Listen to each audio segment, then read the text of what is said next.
in there. Open up. This is the police. Are you sure this is Joan Thompson's room, Inspector Faraday? Sure, I'm sure. Hey, maybe she committed suicide, Inspector, hey? Huh? Say, you might be right. Come on, let's break down the door. Yeah. Harder, Rollins, harder. This should do it. That did it. Come on, let's go in quick. I don't smell no gas. Where's the light switch? Don't ask me. I'm a stranger here myself. Hey, hold it.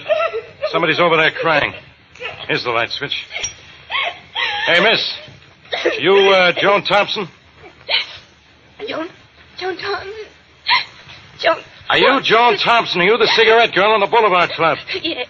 You're wanted for the murder of Henry Brightson. No. You left the club with him tonight, didn't you? Yes, I did. Took him home in your car, didn't you? Yes, I did. Okay, we found Brightson's body on a country road a couple of hours ago. There are blood stains in your car. Explain that. All right, I killed him. I did it. That's better. What did you do with the gun? I gave it. You gave it to somebody? Who? I don't take it. Look around, see what you can find, Rollins. Yeah, I'm looking, Inspector. What did you do with that gun, Miss Thompson? I don't know. Hey, Inspector, here's a telephone number that may mean something. Look, right here on the top of this pad. Let's have a look. Well, I'll say it means something. You know that number, Inspector, hey? Know it. I could dial it in my sleep. That phone number is Boston Blackie's.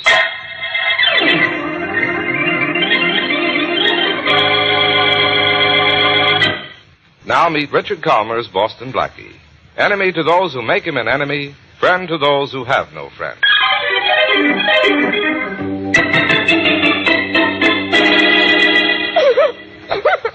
Look, Miss Thompson, crying isn't going to do you any good. You're going to answer my questions if it takes forever.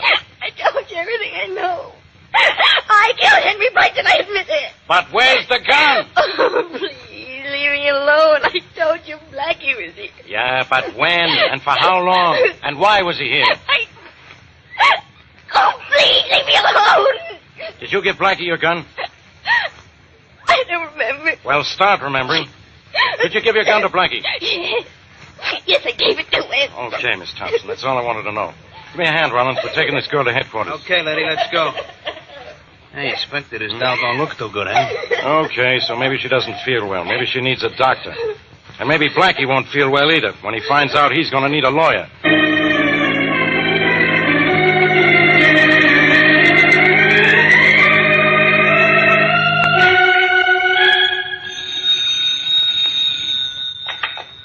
Inspector Faraday speaking. Hello, Faraday. This is Blackie. Blackie, I've been looking for you. So I hear. That's why I called. Yeah? Well, how does it feel to be a murder suspect? Completely natural. Now what have I done? Made a fool out of yourself? Well, I had good material. And besides, I was tired of being so different from you. You won't be able to wisecrack your way out of this one, Blackie. I'm pinning this on you. Faraday, you have trouble pinning your badge on yourself. Okay, be a smart aleck if you want to. But why'd you do it, Blackie? Why did I do it? I don't even know what I've done. You're always so shy about telling me those things. You took Joan Thompson's gun. Oh, that? Yeah, that. The Thompson girl admits she killed Henry Brightson. Now, why did you have to get mixed up in it by taking her gun? Now you're an accessory after the fact. And you're a cop after the accessory. The cycle's complete. All right, Blackie. I've given you a chance to square yourself. You won't, so I'm coming to get you. Oh, come on. It'll be nice seeing you again. Blackie, listen to me. Stop clowning for once and tell me, why did you do it? It's so simple, maybe after a few translations into baby talk, even you can understand it. This Joan Thompson used to be Mary Wesley's best friend. Since when does knowing Mary Wesley make an angel out of anybody? Mary Wesley's qualities are catching. Wait a minute, Faraday. Fold your wings, Mary. They're fluttering. Can. When they're unfolded like this, they dust the walls so nicely. Blackie, is that Miss Wesley with you now? And you ought to see her, Faraday. She looks lovely. Maybe I will see her. Behind bars with you. She could be mixed up in this, too, you know. Look, Faraday, Mary didn't send me up there to take the gun away from the Thompson girl. I did that on my own. I don't trust your ballistics department. By the way, what caliber bullet killed Henry Brightson? None of your business. Well, I'm going to make it mine to keep you in business. So long, Faraday. When I have your killer, I'll deliver him to you all wrapped up. Blackie, you listen to me, Blackie. Well, times sadly haven't changed, Mary. Neither has Faraday. He thinks I had something to do with Henry Brightson's murder. Oh, Blackie, it's all my fault for calling you. But when Joan told me, I didn't know who else to turn to. If you never know who else to turn to, that's fine with me. Yes, but now you're in trouble. Is that unusual? No, but I certainly wish it were. Oh, Blackie, what are we going to do? Prove Joan Thompson didn't kill Henry Brightson. But how? She admits she killed him. I think she's admitting that to cover up somebody. Why, of course. Why didn't I think of that? Because you're not a genius called Boston Blackie. Oh, well, genius, what now? Now I think we'll go out and make a night of it. A night of what? Oh, festivities at the Boulevard Club, where your friend Joan Thompson works. But why do we go there? To see if we can pick up a couple of clues before Faraday picks up a couple of us.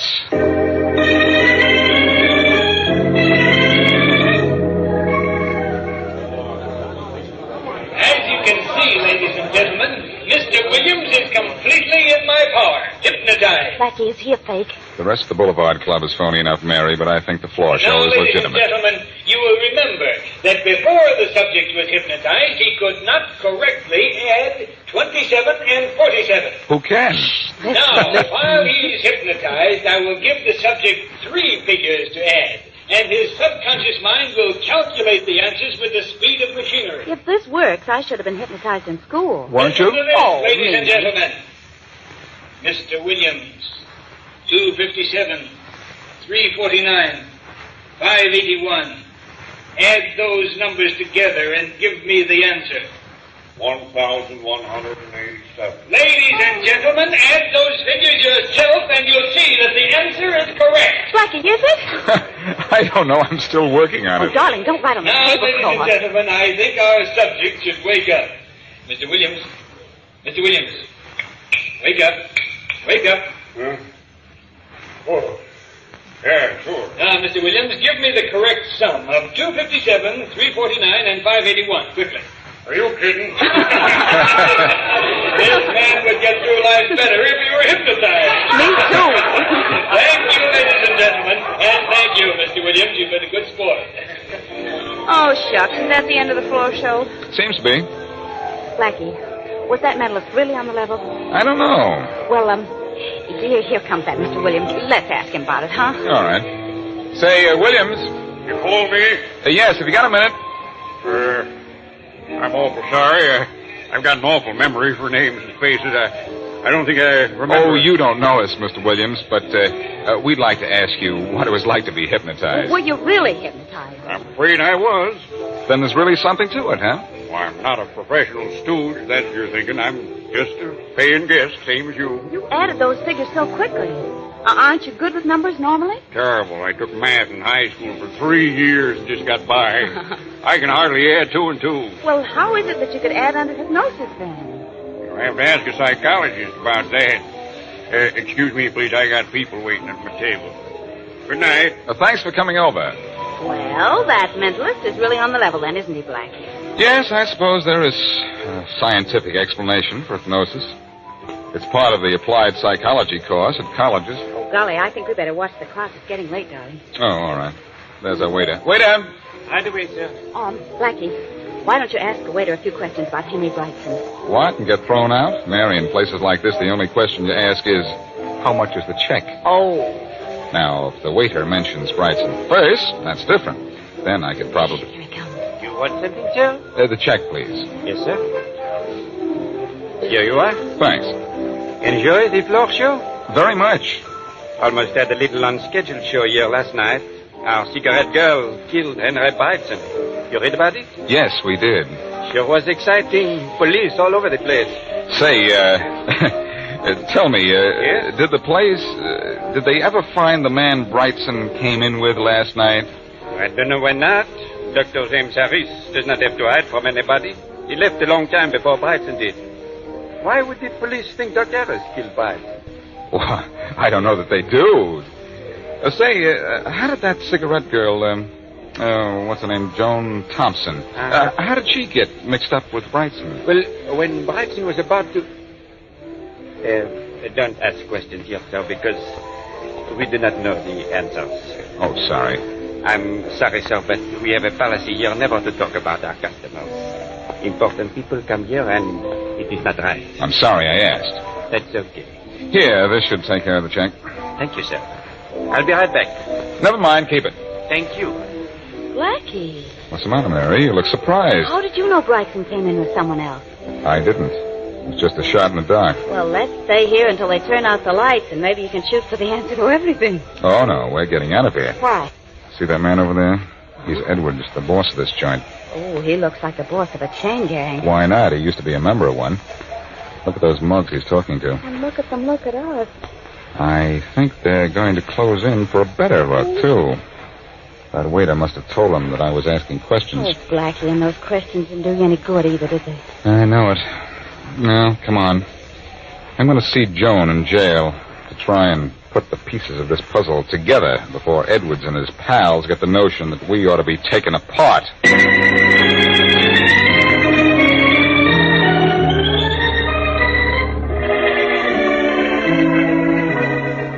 There's a doctor to see you, Miss Thompson. A doctor? I don't want a doctor. A friend of yours asked me to see you, Miss Thompson. You want me to come in the cell with you, Doc? She's kind of violent, this one. No, thank you, officer. I'll be all right. Okay. There you are, Doc. Thank you. I'll just lock this door. Just tell me when you're through and I'll let you out, eh? Thank you, I will, yes. Just sit where you are, Miss Thompson. I tell you, I don't want a doctor. Just sit quietly, Miss Thompson. I don't need a doctor. I hope not, Joan, because I'm no doctor.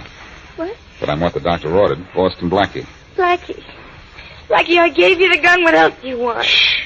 The police are after me, too. That's the reason for the whiskers in my doctor's kit. I don't understand. Why are you here? To help you. Nobody can help me. Look, Joan, I've just come from the Boulevard Club. Something's wrong there. Now, before you left last night, did anyone force you to do anything at all? No.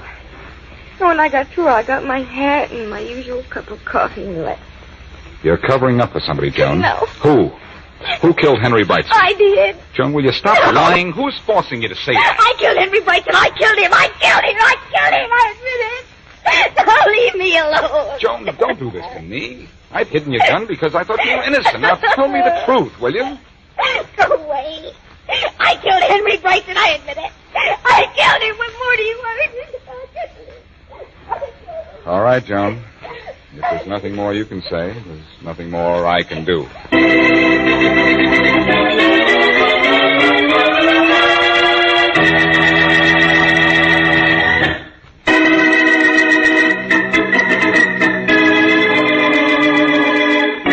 Joan Thompson, cigarette girl in the Boulevard Club and friend of Mary Wesley, has confessed to the murder of Henry Brightson. But Blackie and Mary, convinced she is merely covering up for the real killer, try to help her, but learn only that Brightson came to the club with a Dr. Harris. Left with Joan Thompson, was later found dead. Blackie's last hope of proving Joan's innocence died later, when in jail, Joan insisted she did kill Brightson. As we return to our story, Blackie's driving Mary to his apartment to pick up the murder gun. Blackie, what are you thinking? A whole catalog of things, Mary. What's on page 1? I've never been faced with anything like this before. I know I'm licked. If Joan killed Brightson, she killed him, and that's that. Page 2? I still want to do something for her, but I don't know what. Well, first you're going to do something for yourself. You're going to get that gun out of your apartment. Yeah, that's what I'm going to do now, and send it to Faraday. Then what? Then I don't know what. Well, here's my street. Blackie, is that a police car in front of your apartment house? It's worse than that. It's Faraday's private cruiser. Oh. We're getting out of here. Hey, keep all 4 wheels on the ground, please. Phew.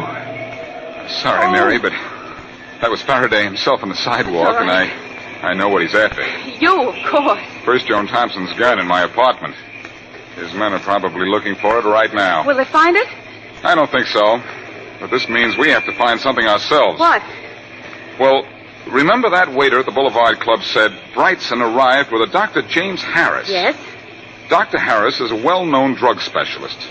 He could tell me something important. What? Well, the real reason he left the club before Brightson did. That's one thing he could tell me. And what's another thing? Whether or not Joan Thompson can be under the influence of a drug that makes her believe she committed murder. And if he gives you that information, what'll you have? A prescription for murder to be filled at the nearest police station. Why, yes, Blackie, I know Harry Brightson's dead. And a visit from Inspector Faraday of the police just a little while ago. Well, Faraday's really making an effort to earn his pay these days. But I'm sure there are a couple of questions he didn't ask you, Dr. Harris. Yes? You came to the club with Brightson last night. Why didn't you leave with him?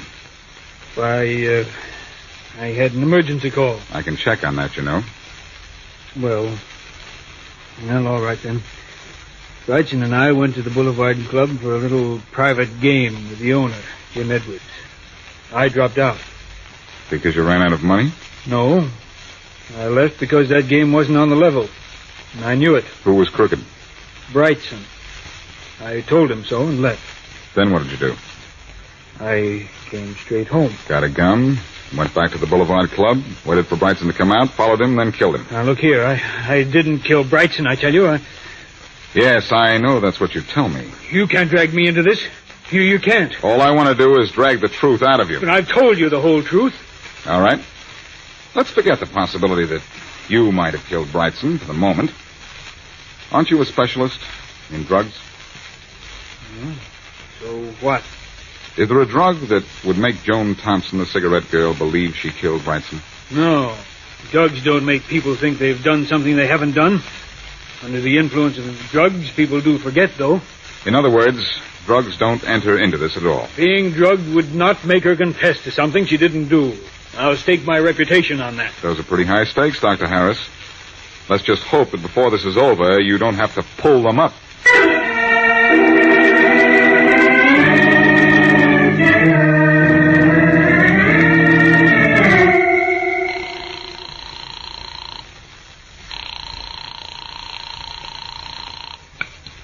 Hello? Mary, this is Blackie. I've just seen Dr. Harris, and drugs are out. Oh, dear. But something else is in, and if my hunch is right, I'm in, too. What do you mean? Question. Why did Brightson leave the club in Joan's car when his own was parked in a lot outside the club? Answer? His car broke down. Oh, Blackie, Joan told us that. Yes, but we're going to have a look at that car of his, because if it didn't break down, it's going to break up this case.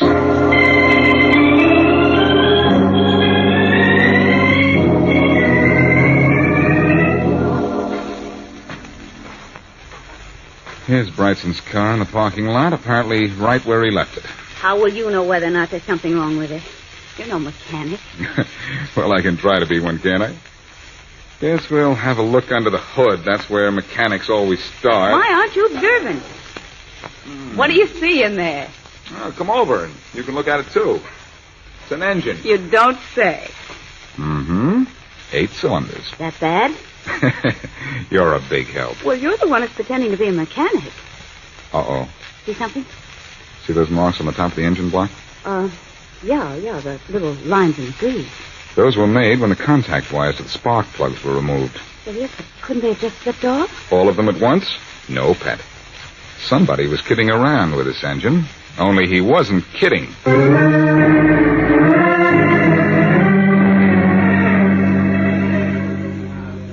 Good evening, sir. Good evening, miss. Good evening. Oh, you're the same waiter we had here last night. How nice. I'm glad you liked the Boulevard Club enough to come back the second night. Oh, yes, we enjoyed it last night. Especially the floor show. Oh, I hope you have not come to see the mentally. As a matter of fact, we have. We hoped we might be able to volunteer as subjects. I'm awfully sorry, sir, he is not here any longer. Oh, we missed him. But we have a new act that is excellent. I'm sure you will like it. Yes, I'm sure we will. Now, what would you like for dinner this evening? We haven't decided yet. Could you give us a few more minutes? Let's go. All the time you want, sir. All the time you want. Well, Blackie, there goes your theory. And here I go to the telephone. What for? To call Faraday. Oh, Blackie, a little setback isn't going to make you give up, is it? No, Mary. A little information is going to make me give out.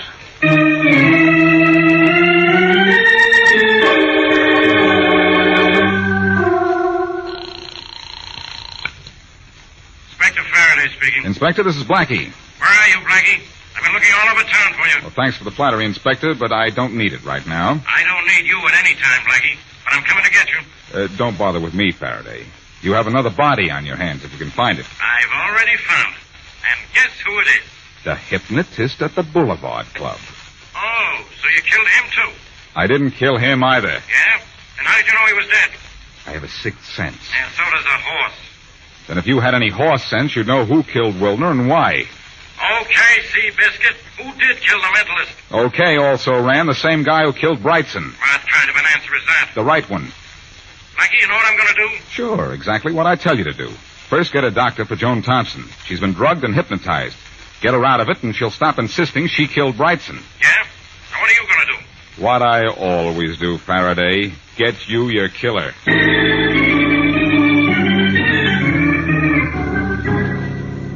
You want to do business with me, Blackie? That's right, Edwards.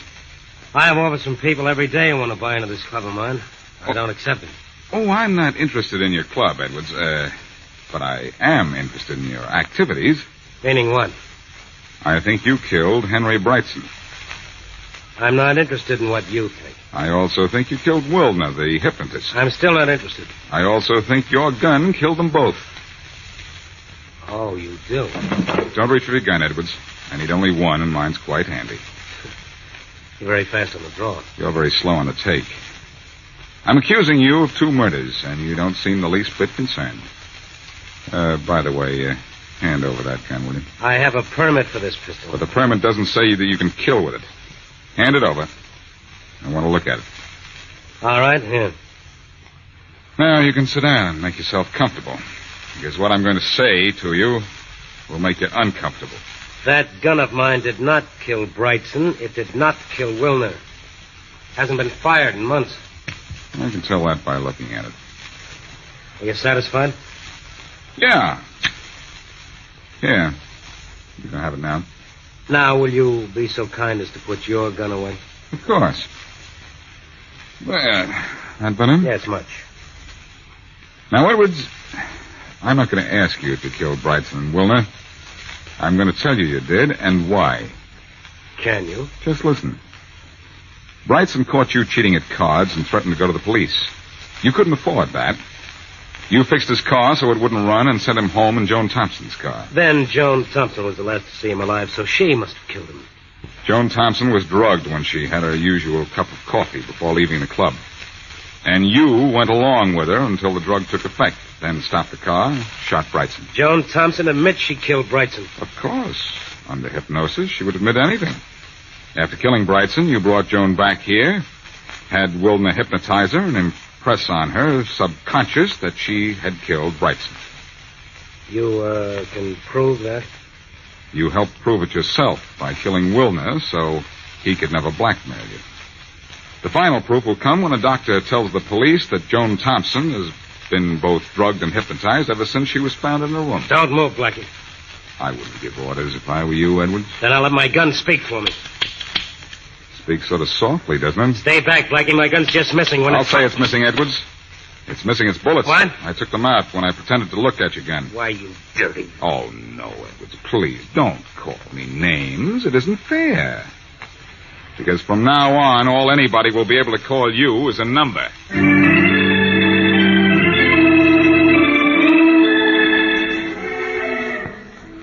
Everything checked, Mary. The police found out that our friend Joan had been drugged. And Joan was made to believe she killed Brightson because she was hypnotized. I still can't believe it. Look into my eyes. What? You are going to sleep. Oh. Look into my eyes. Yes? Now put your arms around me. Yes. Now lift your face up to mine. Like this? And now? Now? This. Do you think I'm hypnotized? Well, maybe you aren't. But I am. Let's do that again.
Broadway's My Beat, from Times Square to Columbus Circle, the gaudiest, the most violent, the lonesomest mile in the world. Broadway's My Beat, with Larry Thor as Detective Danny Clover.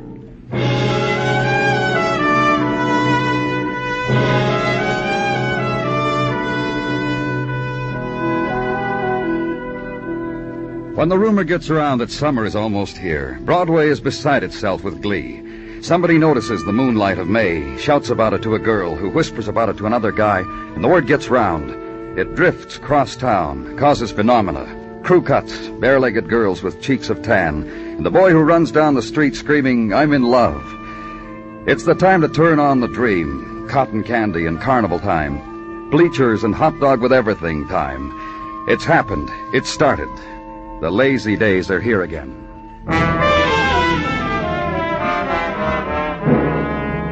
And where I was, private house converted to upstairs and downstairs apartment, 11 o'clock in the morning time. Policeman on duty, me, in answer to phone call in which the word violence had intruded.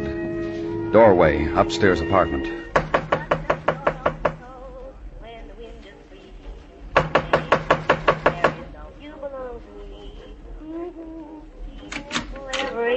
You the police? Come on in. Boy, you ought to see. You ought to see what's in this joint. Your name Adams? You're the man who... Yeah, sure. Now listen to that. You remember when Whiteman recorded that? Yeah, you know what I was doing then? Well, what'd you do that for? You called. You said there was an attempted murder here. Yeah, well, I wanted you to observe the kind of joint you're in, that's all. You think that's the only record like it? No, hundreds of them. Whiteman, Helen Kane, Columbo, Early Crosby. You got carried away with it and thought to call homicide, huh? Hey, come on. In here. Have an attempted homicide. She's been shot, hasn't she? No gun around, I look. Yeah. Okay, Mr. Adams, tell me about it. Oh, I wasn't supposed to be here. Oh? Well, downstairs is for rent. The agent said look at the downstairs apartment, not the upstairs one, as he shook his finger, which is all he had to do. I'm Naughty, the curious Adams. You broke in here? Door was open. I wanted in, that's all. Oh, you try to book me for something in that line, I'll just yell mistake, that's all. Got bum directions from the rental agent. You know this woman on the bed? Well, if she's the gal in this picture posing with Rudolph Valentino, I'm inclined to think yeah. Here, hold this picture close to her. You've been busy waiting for me, haven't you, Mr. Adams? Yeah, well, I'm also Naughty the Fidgety Adams. Lots around here to be fidgety about, huh? Old Harvard pennants, raccoon coat, drawings, junk. I figure this dame had her moments around 1928, wouldn't you say? And the picture... It's her, all right. About 20 years younger. More? Go on, read the description there. To Barbara Hunt, what a wonderful dancer signed, Rudolph Valentino. Go on, read it. You just read it, Mr. Adams. How about the man who sent you to this place? Oh, the rental agent, the broker, Mr. Tierney? Uh-huh. I want to talk to him. Sure. Here's the same card he gave me. Well, what shall I do now? Stick around for more questioning, Mr. Adams, when technical gets here. Find a chair and sit in it and don't move. Do that for me, will you, Mr. Adams? Silence, then. And languid dance of May sunlight through a world 25 years dead. Gold drift of light across eyelids on twisted contour of mouth of a wounded woman. Mottlings of shadow, scurry of dust across polished surfaces, swell of drape to sudden flare of May wind, response to summer and death, the well-preserved relics of a lost era, and the short wait then for today's harvesters of violence, their arrival, their briefing, and the leaving of them. The ride downtown and west across to Madison, and a building now where real estate brokers live and play the percentages and are helpful in the matter of a mortgage on the old homestead. Powered ascent to the 19th floor. Controls in the hands of a girl who has a bird tattooed on her shoulder. And the office then of John Tierney, real estate broker. Come here, quick. Huh? You'll miss it, fella. Miss what, Mr. Tierney? What goes in the office across the street every morning, this time right on the nose. Yeah, cry a little fella, you missed it. Every morning on the nose. Now we can talk, Mr. Tierney? Oh, absolutely, fella. You got a thing in mind? A house on East 60th with an upstairs apartment. A woman there named Barbara Hunt. Oh, that's all right. She owns the place. You're interested in a downstairs apartment, I can make you a good deal, fella. Interested? We found her upstairs, wounded. You don't say. She's dying. We're calling it attempted murder. If you're a fella calls it that, then you're a fella who's... That's right, police. Danny Clover. Pleasure, Mr. Clover. Believe me, a pleasure. She was found there by a man you sent to look at the place. He called it in. Oh, sure, that Mr. Adams. He was interested in the short-term lease on the classy side, rent no object. I figured Mrs. Hunt's was just... Hey, I told that Mr. Adams very plain not to enter the upstairs apartment. He wasn't supposed to go... He did, and he found a dying woman. Anything you want to tell me about her, Mr. Tierney? Barbara? Very nice person. Very lovely woman. She owned that house? In her own name. Maybe a year ago she canned me to handle it downstairs for her. I figured good deal. Pretty house, very pretty decorated, thoughtful rental price. Good deal, I figured. Only it hasn't worked out that way. You'll tell me about it, huh? Well, there have been maybe 3 broken leases already in the period of a year. Nobody stayed there more than 3-4 months. From a good deal into a dull headache. Why? You say she's dying? Uh-huh. Well, that upstairs apartment, that was hers. No tenant was allowed in it, no one except her. She had a key, separate entrance, one of the conditions of the lease. That's why the tenants didn't stay long, that's what you're trying to say? Well, the lady's dying, you said. I think I better not say anything about Barbara, why people left her house. I think maybe that's a matter better handled by her husband. Look, her husband, Nicky Hunt. I'll give you his address. He'll tell you better why things happened to his wife. Uh-huh, Nicky, not me. Look, I can take you... Yeah, I know, you can take me. And still it won't be me. That's the way it is, Mr. Clover. Goodbye, Mr. Clover.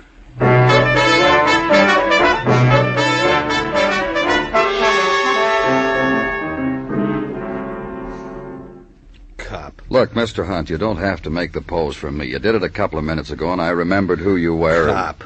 Bad news, cop. Every time. They come knocking, they come asking, always every time. Bad news. How else you want me to tell you? Your wife might die. Maybe you know a better way of saying it. Gentler. You were always a gentleman. I remember reading about it. Yeah, there were cops then, too, 20 years ago, 30. Same way of standing like you and talking. Looking down at you. Help me get up. Hand me that cane. Here. Now you know what's become of Nick Hunt. Who'd? Would you like to hear how the... No. After they nearly shot off my leg 22 years ago, I sold the story to the newspapers. I got 10 G's to tell the public how the gangster's bullets and a woman's true love sent me into retirement, and you don't want to hear for nothing? Hand me that suit coat. You won't need a coat. It's too warm. I'm going to pay a call on my wife, am I not? I got respect. Should I cry for her on my shirt sleeves? I'm sorry. Hand it to me. Here, I'll help you with it. All these years with Barbara. With my wife, Barbara. What's happened to the thug who almost owned the half of a city? What was your wife doing in that apartment, Nick? She kept Young there. I don't understand. Neither do I. But what did you mean when you said she kept... She built the old years around it, that's all. The pictures, the music. You were there, you saw. She had a place for her memories. She took time off to slow down and live with them. For days sometimes. She left you alone these times? I didn't mind. I can get along without crawling. Want me to show you? No. Barbara always came home younger. I'm not young, you can imagine. More about your wife, Nick. What about her friends?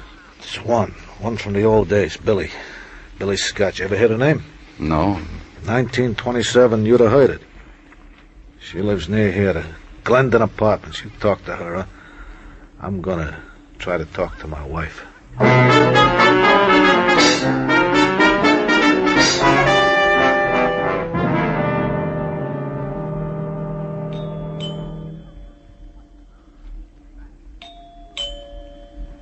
Yes, who is it? Police.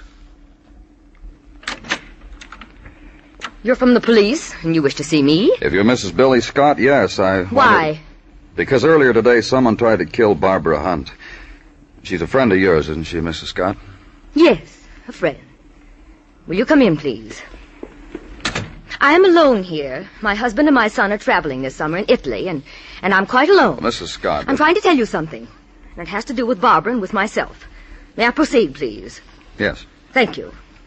You are not to misunderstand my emotion about being alone. I'm a woman of many interests. There's always a charity, and there's always a decent cause. And I welcome the respite my son and my husband give me every year. Gives me the time I need to give myself to the less fortunate. Well, let me put it that way, then. Right now, Barbara Hunt is less fortunate. She's dying. And the time I have proportioned for others have given me little time for Barbara. Much as I may have wished it otherwise, has given me little time for Barbara. Her husband told me you were very close friends. Yes, from the short time of youth. When there was the girls' school and rumble seats and the football games and the boys with homemade gin and the silver flasks. And the weekend speakeasies. Then we were great friends, Barbara and I. You haven't seen very much of her lately, is that what you're trying to say? Well, Barbara went her path. I went mine. I have a fine son and I have a lovely home. And my husband stands very little in my way. And what does Barbara have? Well, Mrs. Scott. What does Barbara have? A man whose name is Nicky. A man who was shot up by gangsters. A man who was an invalid. That Barbara has. And something else. What? Well, I asked you. She has the unswerving belief that youth will never leave her. In the few times I've seen her in the past year, she has said that to me. Not me, Billy, she has said. No body wrinkles for me. And now consider her. She's dying. How? Where? In the upstairs apartment. Of course, there. Where else to Barbara? Please. What? I should like very much to see her. May I? Barbara and I, very old friends. And very dear. And I think now is the moment to be at her side. Please. May I? Yeah. Get your things, Mrs. Scott.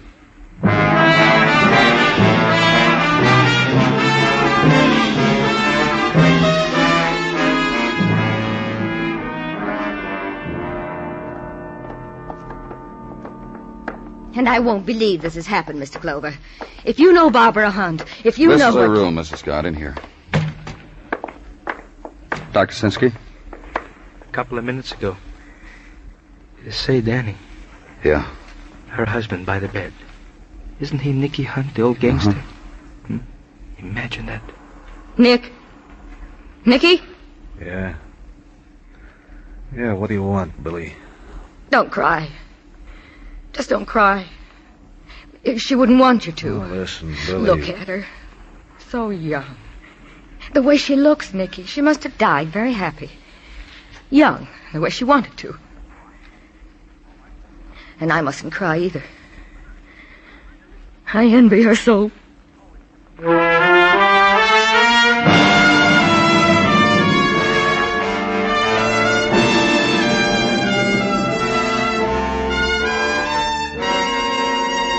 You are listening to Broadway's My Beat, written by Morton Fine and David Friedkin, and starring Larry Thor as Detective Danny Clover.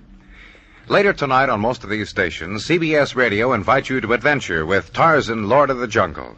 Also later tonight, listen for Gangbusters and The Case of the Crimson Seasoner, a fact crime story taken from the actual police records. Remember, on CBS Radio later this evening, Tarzan and Gangbusters for more thrills.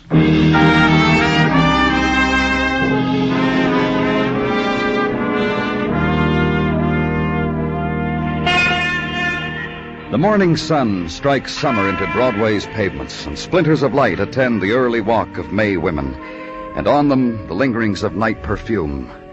So morning, and time to lean against the slow warming stone, light the cigarette, flip the coin, make odds on how promises will run later this day.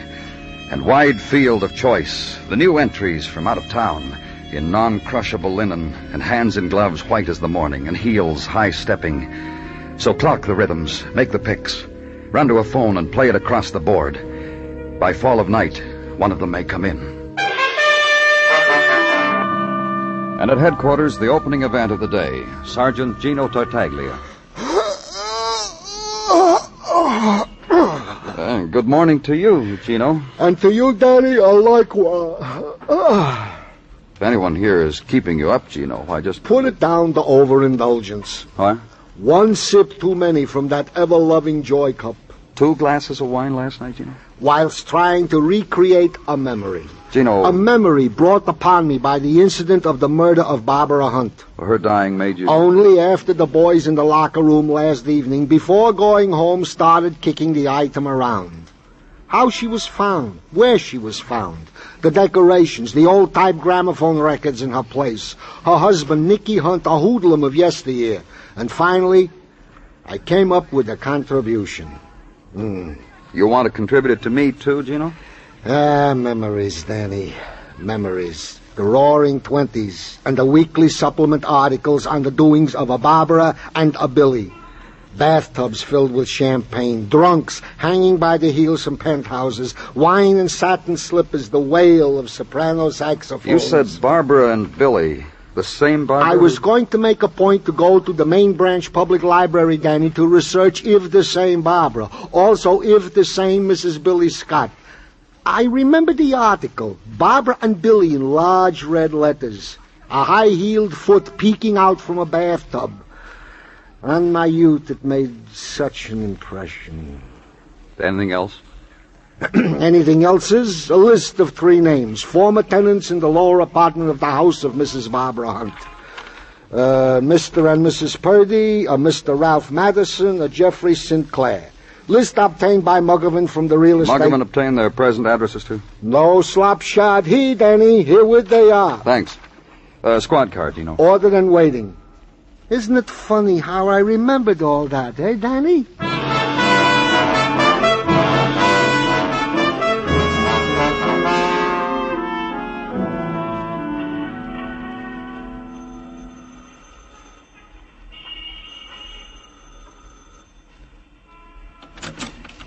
Yes? Is this the Purdy residence? I'm Mrs. Purdy. What is it? I'm from the police. Yes? Well, is the trumpet supposed to blow? What? It's about Barbara Hunt. You won't mind if I don't invite you in, do you? This is 5 minutes of sun I didn't expect to get. Let me get some of it, will you? Boy, man, oh, man. Boy. Let me know when you've got enough of it. Never get enough of that stuff. Just say when. Barbara Hunt, huh? That's right. Out of her mind. Oh? I lived downstairs from her, didn't I? I ought to know. Well, tell me about it. Vo-do-de-o-do. What? She thought it was still current. Vo-do-de-o-do and boop-boop-a-doo. When I lived under, that's all I got. By Rudy Valley yet. One night...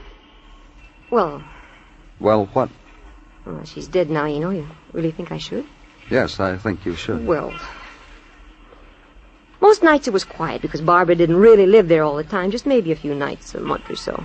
Did you know that? Just tell me about the night you Oh, sure. You never heard such noise in all your life? Music, loud, bang, racket, woo-hoo, loud, you know. Go on. So I went upstairs and knocked on her door to protest. Wouldn't you? Sure you would if you knew how loud. Sure I would. She opened the door, and there she was. Huh? There she was. Hair up in bangs with ribbon, flapper-type dress, roll-down hose, and lips painted in a bowl. Looked about 20 years old. Then what happened? She was alone. Invited me and made me go down and get my husband. I did. Then we both told her, quiet, shh, no noise, hush, not so loud, quiet. She was too loaded to pay any attention. Grabbed my husband. Oh? For a Charleston. Sydney surprised. Indeed he did. Did the thing with the palms crossed over the knees like this. Mrs. Purdy. Only real good. I had to drag him out of there. Then I went back. Go on. Called her husband. Come get your drunken wife, I told him by phone. He told me to leave his wife alone, let her enjoy herself, and I don't like it, break the lease and move. Which I did. Well, here we are. And not having anything else at all to ask of Mrs. Purdy, leave her. And before the entrance into the squad car, turn briefly and steal one last glance. Mrs. Purdy, arms outstretched and upward, appreciating the day, making hymn to the sun. Leave. Cross town now to Riverside Drive and up. Second name on list of Mrs. Hunt's former tenants, Mr. Harvey Madison and his address. And be told by a young lady in gingham and mint julep that Harvey is to the tennis matches, and didn't I think that was crazy? Mean, too. And no, sir, she didn't even know Harvey when he lived at that other place, so she couldn't give any information at all. And take the wilted hand she offers you and replace it on her julep, which somehow made her stumble, made her curtsy, made her wave farewell. Third name now, and address, a little further uptown, 93rd Street, brownstone and door knocker of brass lion. Hello. It's Danny Clover. Please, come in. Thanks. You're Mr. Madison? Jeffrey Madison. Mr. Madison... And that over there on the windowsill reading the Penny Dreadful is my brother, Bobby. Twin brother. People Girls have trouble knowing which is which. Bobby. Bobby, do something to let Danny Clover know that you know he's here. There. He knows you're here. Oh, but it was me you wanted to see, wasn't it? Uh-huh. You're absolutely certain? Me, not my twin. A while back, you rented an apartment from Barbara Hunt. You're Danny Clover. Mm-hmm. Danny Clover who? Police. That's why you came right out first thing and said Barbara to me. That's why. She's dead. Yes. What about Barbara Hunt? Bubbly. Loads of fun. 40-ish, but very bubbly. You rented the apartment from her Bobby and I. Bobby and you. And you got to know Mrs. Hunt and... And we were often invited to her place upstairs, and there... There what? We'll show you. Bobby, will you put on that record? You know the one I mean, and do that... Look, You wanted to know what, didn't you? Well, Bobby's going to show you. There. The way Bobby's dancing. That's what they did. Oh, nice, Bobby. Very smootherini. She invited you upstairs so Bobby could dance with her, is that it? Drink bathtub gin in Charleston and Maxie. Bobby's very good at those routines. Why, Barbara often said of him that he was like Valentino, sleek and dangerous. What did you do while your twin was dancing, Jeffrey? Why, Barbara even had a pair of gaucho pants made especially for Bobby and a Spanish hat and one of those I asked long... you something, Jeffrey. You asked what I was doing while Bobby and Barbara danced. You see, my interest hasn't wandered one bit. You gonna tell me? Of course. I danced, too. With who? For Bobby, gay Barbara. For me, an old thing, 45-ish, old and cold. A rather dignified specimen of glacial ice. Who? She said, Billy. Call me Billy Bird, sweetums. Which I did, hating myself all the while. You can stop dancing, Bobby. Danny Clover has to go now.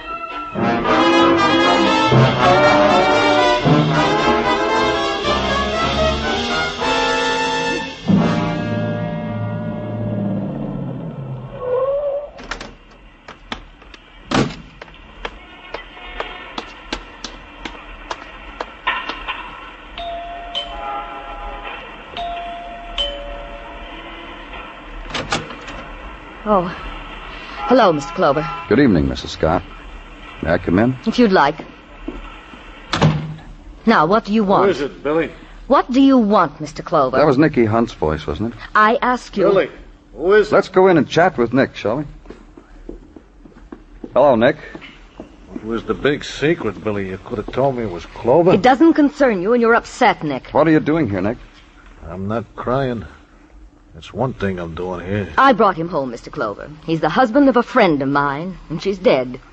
And this is a man who loved her very much. And I'm not crying. Why? Billy's been talking to me from the hospital on that my wife died happy and my wife died young, so why cry? What are you doing here, Clover? You know about cops, Nick. You remember how they stand, why they pay visits, especially on homicide cases. What's it got to do with Billy? I said, especially on homicide cases, Nick. Billy? What, Nicky? Hey, Billy. You killed Barbara? You think I did, Nick? Well, he thinks so, don't you, Clover? It's a good bet. Clover don't look like the kind of man who bets very often, either. You kill her, Billy? Billy, you killed my wife? Oh, Nick.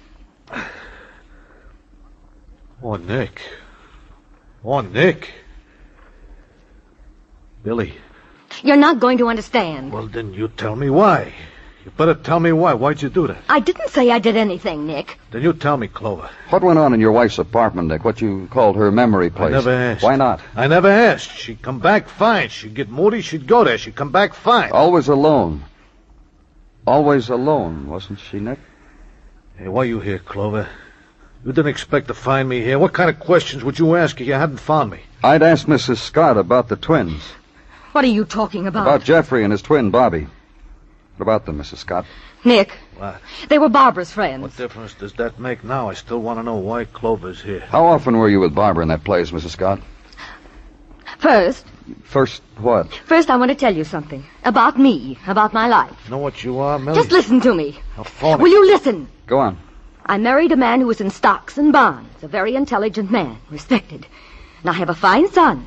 My son goes to the same private school that one of our vice presidents went to. Hey, you know what she used to do, Clover? Should I tell Clover you're right, Billy? And I have my charities, and I'm on several committees who do good work. For a girl who really couldn't dance, this was quite an And I'm act. proud of my stature in the community. And you hated yourself every time you came away from that place. She was crazy. Billy. Your wife was crazy, Nick. Well, you didn't have to kill her. Get me to come up here. And you know about me, Nick, and liquor. What happens to me? How I could never refuse a drink. You kept going back there. Oh, just to remember. But I keep getting drunk. And hating myself for it. Hating myself. I have a fine boy and a husband who is in stocks and bonds. And I have a name in the community. So you killed her. So you killed her, Billy. Yes. Nick. Oh, she's dead now. It don't matter. Nick. It don't matter. You remember how it was 20, 30 years ago? All the things...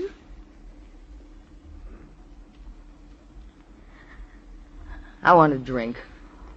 Let's go, Mrs. I want a drink! I want a drink! I want a drink! Oh, Nicky. I'm sorry, Nicky. Of course, let's go, Mr. Clover.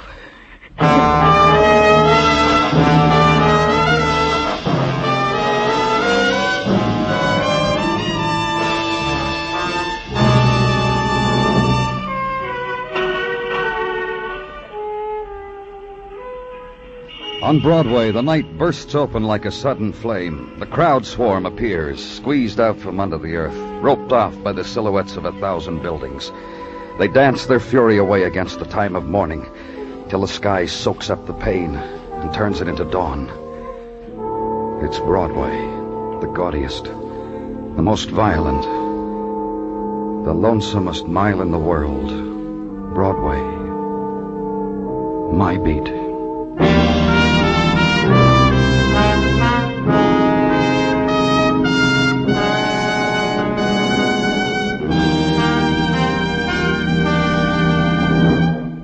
Broadway's My Beat stars Larry Thor as Detective Danny Clover, with Charles Calvert as Tartaglia and Jack Crucian as Muggavan.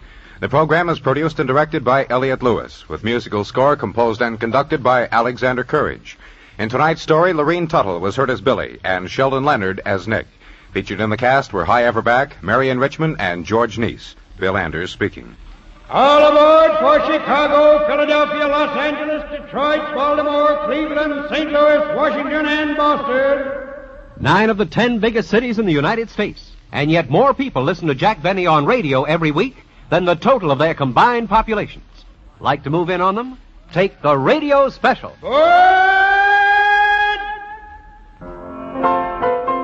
And remember, radio's outstanding theater of thrills, Suspense, is heard Monday evenings on the CBS Radio Network.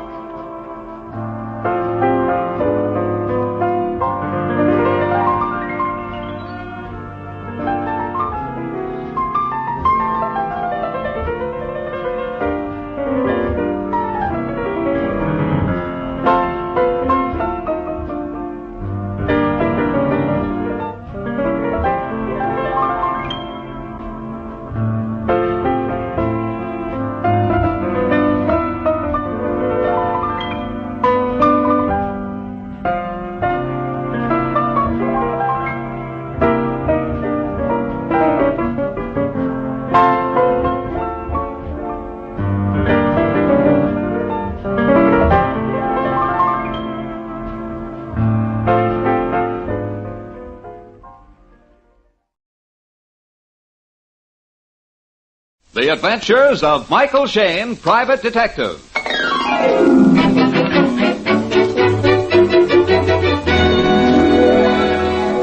The people who make 76 gasoline and Triton motor oil, Union Oil Company, present The Adventures of Michael Shayne, Private Detective, starring Wally Mayer and Kathy Lewis.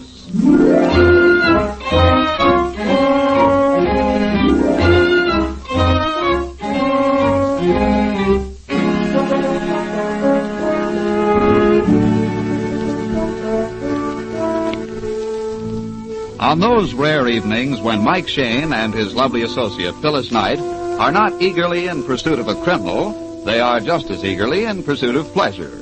But tonight they are not even together, and the reason seems a little mysterious.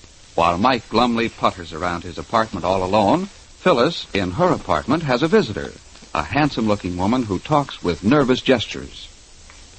Now that I'm here, Miss Knight, I don't know how to begin. I asked to come here to your apartment tonight because I've got to talk to you. You don't have to apologize, Dr. Grant.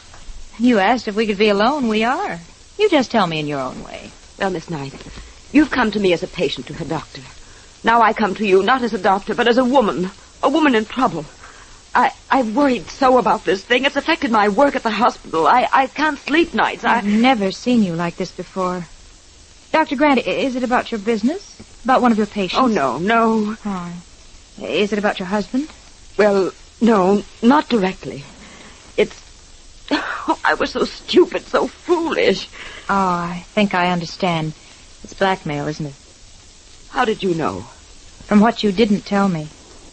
I don't need to know what the situation is. You don't need to explain it. But whatever you do, you must not pay any blackmail. That's the awful part of it. I already have. Oh. When? Years ago. It was back in St. Louis. Now the man turns up here in San Francisco. Mm-hmm. And now he wants more money. $5,000 before midnight tonight. Oh, it wasn't anything criminal I did, Miss Knight. I was just foolish. And they made an example of me. They expelled me from medical school. I had my name changed legally and went to a different city and entered another medical college. As the years passed, I forgot all about it. I came to San Francisco and built up a fine professional reputation. Just a second. I want to make some notes. What is this man's name? John F. Hunt.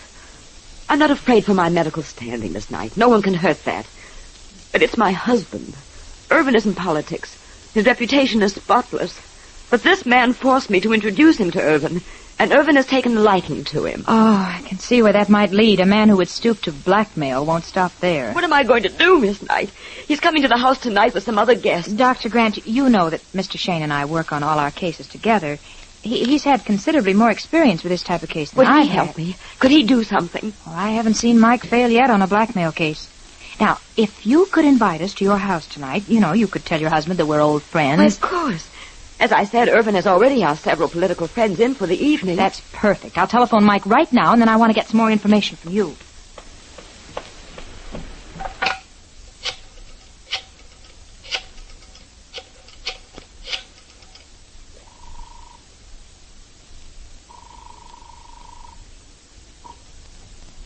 Hello, Angel. Mike, how'd you know? I knew you'd get lonesome for me. Oh, I'm just naturally weak, darling. Look, Mike, get shaved and put on a clean shirt, huh? We're going calling tonight. A party? Mm-hmm. Oh, swell. We're due for some fun. Not tonight, dear. It's going to be work. Dirty work.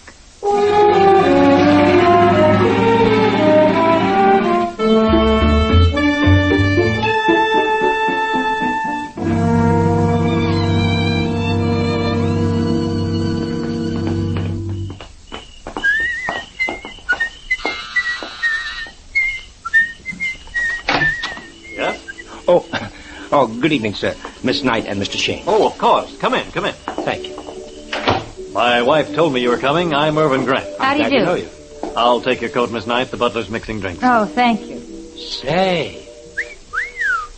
Gee, that's a beautiful ship model on the table, sir. No, isn't it? Clipper ship, Flying Cloud, made by an old sea captain. If you'll excuse me, I'll go find my wife for you. Thank you. Well, seems like a right guy. Oh, yes. Dr. Grant's always talking about him. Very much in love with him.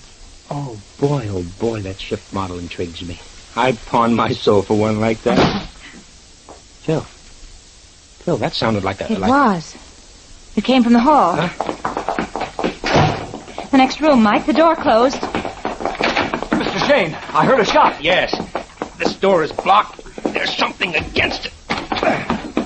Mike, I think it's a body. Behind the door. It's John Hunt. What in the world is... Oh! What happened? What happened? It's Hunt. He's dead. Very dead. Bullet right through the heart. No. I don't see a gun anywhere. It means murder. Murder? Bill, call the inspector. Right away. Mr. Grant, Miss Knight and I came here tonight as your guests, but it so happens that we're private investigators. Now, may I ask if everybody in the house is present in this room? Why, yes, Mr. McGuire there and Mr. Davis.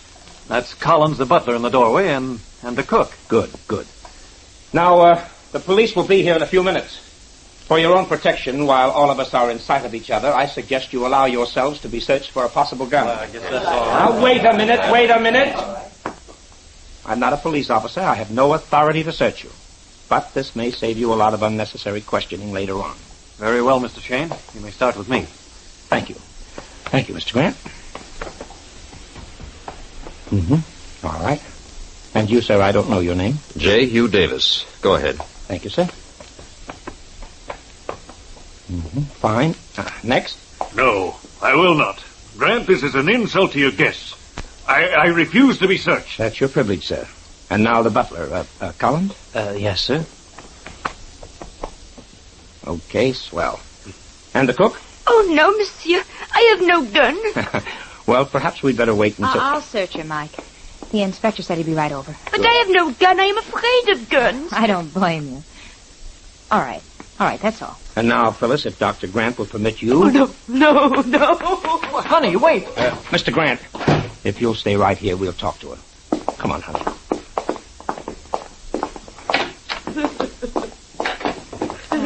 Please, Dr. Grant. You've got to get hold of yourself. I'd have paid him the blackmail. I'd have done anything to avoid this. Dr. Grant, the police are bound to find out about the blackmail. You can't cover it up. Oh, no, they mustn't. They will, Doctor, they will. In fairness to yourself, you'd better tell your husband about Hunt first. No, I can't. Oh, of course you can, Doctor.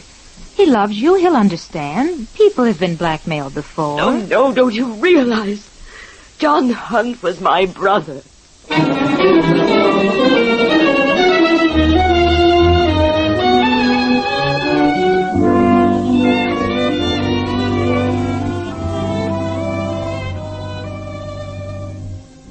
We'll return to the adventures of Michael Shane in just a moment. It used to be that washing a car meant the better part of a morning's work, with a lot of fancy equipment and getting wet besides. Well, times have changed. You can now do the same job in 10 minutes without even changing your clothes if you use Union Luster Wash. All you do is empty a small package of Luster Wash into a pail of water. Apply the mixture generously with an ordinary rag and then rinse off with a hose. That's all. In 10 to 15 minutes, your car is clean from radiator cap to tail light. Yes, it's as easy as that. Luster Wash is harmless to the finish and your hands, yet cleans almost magically without scrubbing. That's because Union Luster Wash is not a soap, but a special detergent compound which dissolves road film, grease spots, and dirt on contact, leaving the surface clean and smooth. Luster Wash will clean glass and chromium, too, and you don't have to use a chamois afterwards. You can buy a package of Luster Wash for only 10 cents at any Union Oil Minuteman station. One package is enough to wash any average car. Just drive in wherever you see the sign of the big orange and blue 76 and ask for Union Luster Wash. Thank you. Mike and Phyllis find themselves guarding two very compromising and uncomfortable secrets. Secret number one, the man found murdered in Dr. Grant's house was blackmailing their client. Secret number two, he was their client's own brother. The inspector has just arrived on the scene, and Mike grows more and more uncomfortable under the inspector's question. You trying to tell me, Mike, that you were not called in to investigate this murder or to represent anyone? Well, Dr. Grant is Phyllis' physician inspector, and Phil suggested we stop in this evening for a little visit, you know. Yeah, that's right. And we'd hardly got inside the door when we heard the gunshot. We ran down the hall and found the body here in the library. Mm-hmm. And who was the last person to see him alive? Don't any of you people know? Mike, don't you know? Well, I saw Dr. Grant and Mr. Hunt go into the library a few minutes before the shot. You're Arnold McGuire, aren't you? Why, yes, the Arnold McGuire of politics. And which of you is Dr. Grant? I am. Doctor, were you talking with Mr. Hunt at the time of the gunshot? No, I had just left him. I was on my way to the bedroom to fix my hair. I've already searched everybody, Inspector, to see if they had guns, except Mr. McGuire, who objected. Oh, that's so? Mr. McGuire will have to ask you to cooperate. I do not have a gun. I'm sorry, sir. What's that bulge inside your coat pocket? Business papers. They're confidential. They have no connection with this murder. Perhaps not. Oh, by the way, Mike, is the body here just as you found it? No, not quite, Inspector. Mr. Hunt fell against the door, and I had to push it open. And that moved the body? Yeah. You can see where the bullet went through the front of his coat. Made a nice clean hole. No powder burns. Mm-hmm. Means the bullet came from a distance. I'd say not less than 15 feet. Well, but this is a very small room, Inspector. You'd have to fire the gun way over in the far corner to be 15 feet from the body. The shot could have come through the doorway. There are 4 doors opening into the library. Yeah. From the position of the body here, it's in line with all 4 doors. Sergeant. Yes, sir? Make a list of everything in the victim's pockets and take a set of his fingerprints. Right away, sir.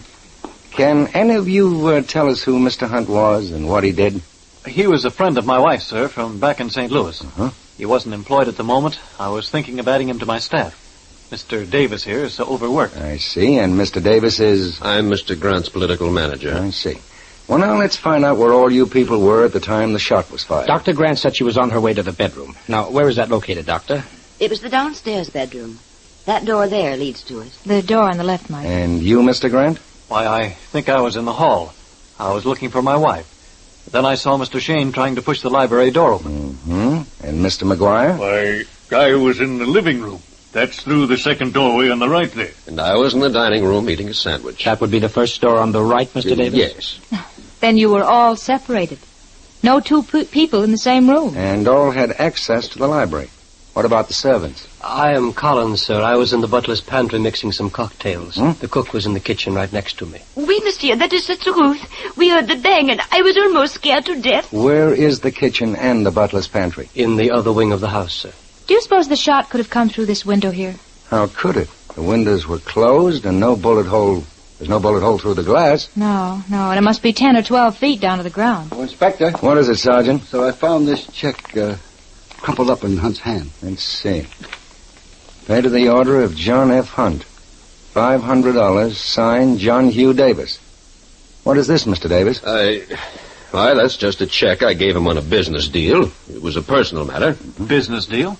Why, Davis, I thought you were so bitterly against my hiring Hunt. I was, so far as your business was concerned, but for my purposes, he was quite all right. I think we'd better take a look at Mr. Hunt's living quarters. Maybe we'll find out about some of these personal business deals and why someone wanted to kill him. Here's his address from the wallet, Inspector. Want to go along, Mike? Well, I doubt we'll find much, Inspector. I got a hunch the solution is right here in this house. Just the same, we'll check up. Sergeant. Yes, sir. Nobody is to leave this house till we get back. Yes, sir. Collins, will you find my coat for me, please? Of course, ma'am.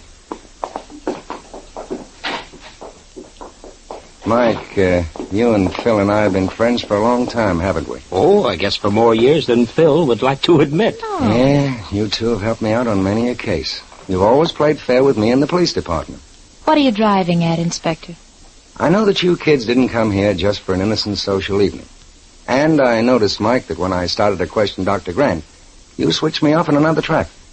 What are you holding out on me? Okay, Inspector, okay, but you've got to keep this under your skull cap. I can't promise that. Well, I think you will when you know. John Hunt was blackmailing Dr. Grant. Blackmailing? Why didn't you tell me? There's our motive. Oh, no, don't be silly, Inspector.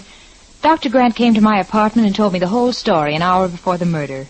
Well, she wouldn't tell me and invite us to a party and kill a man with all those people around. All right, but she did give you a lead that would help us. Well, I can't remember everything she said, but I took notes in shorthand as she talked. All right, Phil, let's have them. Your coat, ma'am. Oh, yes, thank you. I left the notes in my apartment. Mike, you give me the keys and I'll run over and pick them up, huh? Okay. And while you're doing that, Phil, Mike and I'll explore the apartment of John F. Hunt.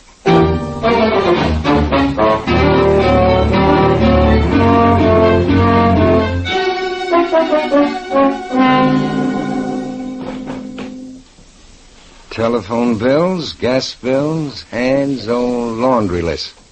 Mike, the desk is crammed with junk, but nothing that matters. Well, that's what I expected. Hunt was too smart a guy to leave anything important lying around for some... I take that back. What? Here's a manila folder in this bureau drawer. Some clippings with a photograph pinned to them. Snapshot of a boy and girl in a canoe. Yeah, and some writing on the back. Malcolm and Mary, June 12, 1914. Hey, look at this first clipping underneath the photo. Legal notice. Change of name from Mary Boyd to Mary Allen. And the next one. Prominent attorney marries woman doctor. Last night, Irving Grant was wed to Dr. Mary Allen in a simple ceremony at... Mike, this is a file on Dr. Grant, alias Mary Allen, alias Mary Boyd. Yes, I know. John F. Hunt is another alias. He was her brother. I see. Of course, you didn't let me in on that little fact. Now, how much more do you know? That's all, Inspector. That's all. The whole works. You sure of it? Positive. And before you start jumping to conclusions, Inspector, do you know if the sergeant took those fingerprints of Hunt? Yeah, I got them in an envelope here. Well, then I suggest we go down to headquarters and see if we can collect some local color on Brother John. Good idea, but what about Phil? Oh, I'm calling her now.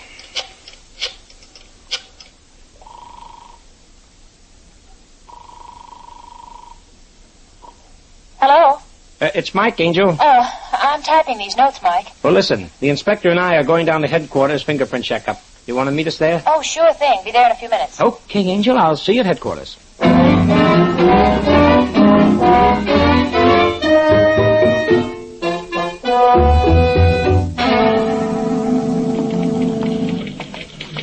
Well, Mike, looks like we struck the jackpot. Here's the card file on our man. Under the name Malcolm Boyd. John F. Hunt must be a new alias. Yeah. 1931 St. Louis. Forgery conviction. 3 years Missouri State Prison. 1935 New York. Forgery and blackmail. 9 years Sing Sing. Wow. 1945 San Francisco. Drunk charge. Mike. Seems to be more and more little details you didn't bother to tell me. This is the first I've heard about it, Inspector, believe me. And I'm just as sore as you are. Dr. Grant should have told Phyllis and me. We're entitled to know these things. Yeah. Dr. Grant may be a reputable physician. She may be married to a prominent man. But when her brother is blackmailing her, a brother who is an ex-convict, well, I couldn't give her a better motive for murder. Agreed, Inspector, but I saw the way she reacted when she first saw the body. No matter what Hunt had done to her, she was still his sister. And Irving Grant was still his brother-in-law. Grant? Yeah. Maybe this wasn't such a well-kept secret after all. Maybe Grant discovered his wife was being blackmailed, that his brother-in-law was an ex-convict. How do we know that Mr. Grant didn't kill the man to save his wife and to protect his own reputation? No answer for that, huh, Mike? I was just thinking. Pretty much the same could be said about Grant's manager, Mr. Davis. You noticed how uncomfortable he got when we found his check for $500 crumpled in Hunt's hand? Just personal business deal, says Davis. But I'll bet it was more blackmail. Yeah, very probably. And Mr. McGuire, why wouldn't he let us search him? What were those private confidential papers in his pocket which he wouldn't show us? Yeah, both men are suspects. But, Mike, don't try to kid me by laying down a smokescreen. I'm still going to follow the trail of your client and her husband. Well, I can't argue with you, Inspector. Phil talked to Dr. Grant, and Phil knows more about the case than I do. Let's call her apartment and see if she's found anything in those notes, huh? She may be on her way over here right now.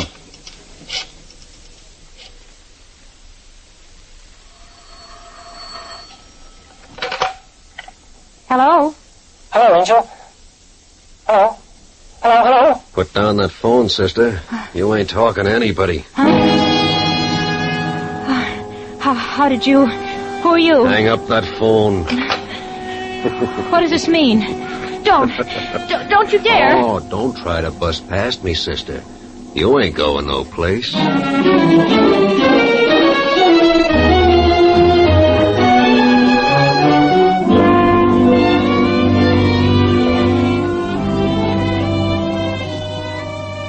In just a moment, we'll rejoin Mike and Phyllis in their adventures.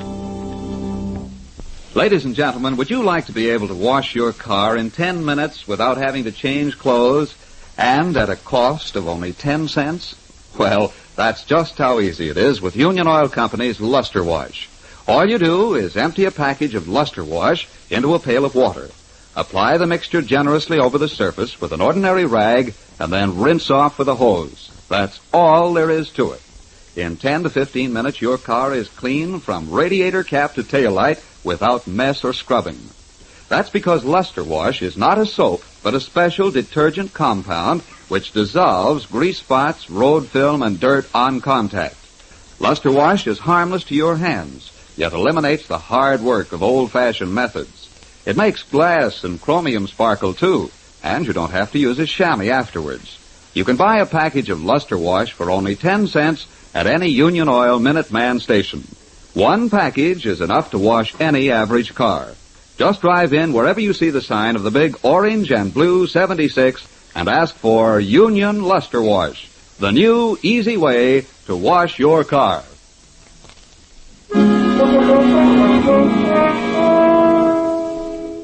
Phyllis is still in her apartment, but very unwillingly.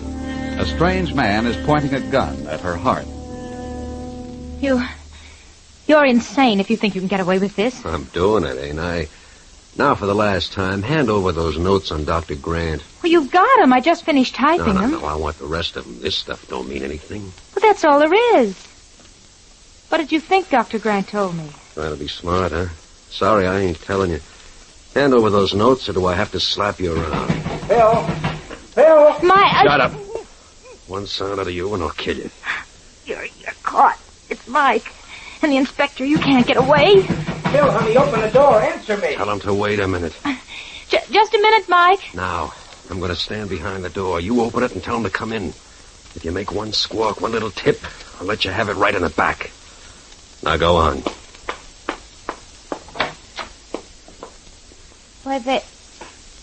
They're gone. The hall's empty. Yeah. Maybe it's a trick. You bet it is. Hands it to me. Hand over your gun. Mike, he wanted my notes on Dr. Grant. I gave them to him, but he kept saying there were more, and there aren't. Then Dr. Grant knew something about this guy, and he killed John Hunt. Know any more gags? Plenty. All right, Inspector, let's take him back to the house. We're going to find out who he's working for.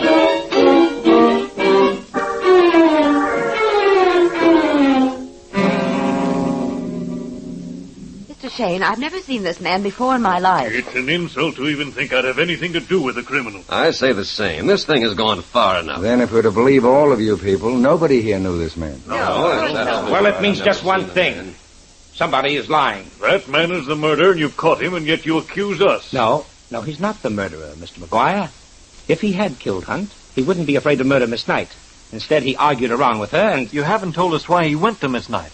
What was he threatening her about? I prefer not to explain that, Mr. Grant. But he was working for somebody here who... Rot. He killed Hunt. He sneaked up to the window and shot him. That's impossible. The window is 10 or 12 feet from the ground, and the windows were closed. Wait a minute, Inspector. Wait a minute. Maybe that's it. Phil, after we heard the shot, how long did it take us to get into the library here? Oh, I'd say less than 60 seconds. And did you smell any gun smoke in the room? No, I didn't smell anything. You wouldn't. If the windows were open and the shot came from outside... Well, then somebody must have closed the windows during all the excitement, Mike. But, Mike, we decided the shot came through one of these doors. The body is completely out of range of the window. Yes, but where was Hunt standing when he was hit? How do we know he wasn't standing right here by this desk in full view of the window? Before he died, he could have staggered clear over to the hall door. Mike, a man would have to be 12 feet tall to fire through that window. No, Inspector, no. He wouldn't have to be 12 feet tall, and he did shoot through this window. I understand it now. All right, show me. I'll open the window.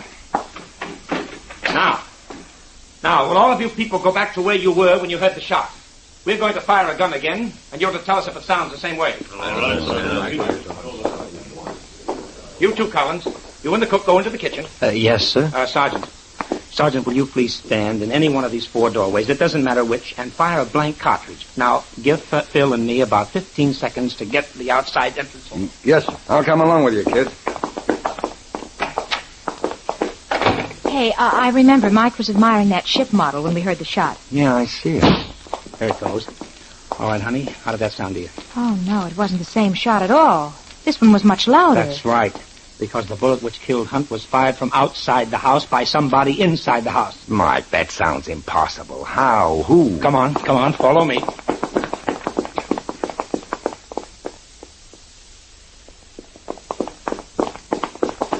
Hey, this is the butler's pantry. Yeah, clear in the other wing of the house. Monsieur Jane, I heard the shot, but I told Monsieur Collins it did not sound right. Thank you, Ivy, thank you. Now, Inspector, you will notice if you will look out this pantry window here on an angle, you can see the library in the other wing. Yeah. I'll raise the window. Now, all I have to do is take my gun, lean out the window. I see. The shot would sound as if fired outdoors. Yes. And if I fired now, as I'm aiming my gun, the bullet would go right through that open library window and hit the library desk. But Monsieur Jane, there was nobody in here. Monsieur Collins was mixing cocktails right there. I was making sandwiches in the next room. Of course. I was talking to Ivy all the time. I had the cocktail shaker in my hand. And a gun in the other hand, Collins. When the cook wasn't looking, you leaned out of the window. You're crazy. No, Collins, it has to be you. You see, besides the inspector and myself, you were the one who knew Miss Knight was going to her apartment to get those notes. When you brought her her coat, you overheard us. You were afraid of what was in those notes, so you phoned your pal to get them away from Miss Knight. This whole thing is cockeyed. You know, Collins, you sound less and less like a butler and more like an ex-convict. Why, you... Grab him, Inspector. Wait a minute. Wait. Uh-oh. He reached for this cupboard. Let's see. Aha. The missing gun. And one bullet fired. That's all, Collins. I think you'd better wear these, for safety's sake. Inspector, would you mind... Leave it to me, Mike. Murder's solved, and I think the motive is something of interest only to the district attorney.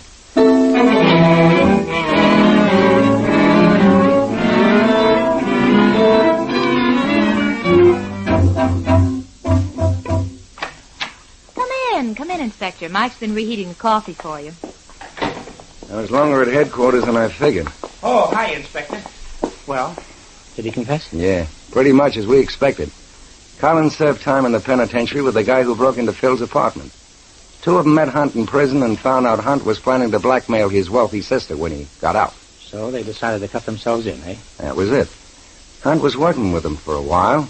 He got Collins into Dr. Grant's home as a butler, so Collins could keep an eye on things for him. Then Hunt got bigger and grander ideas of blackmail and started to cheat the other two.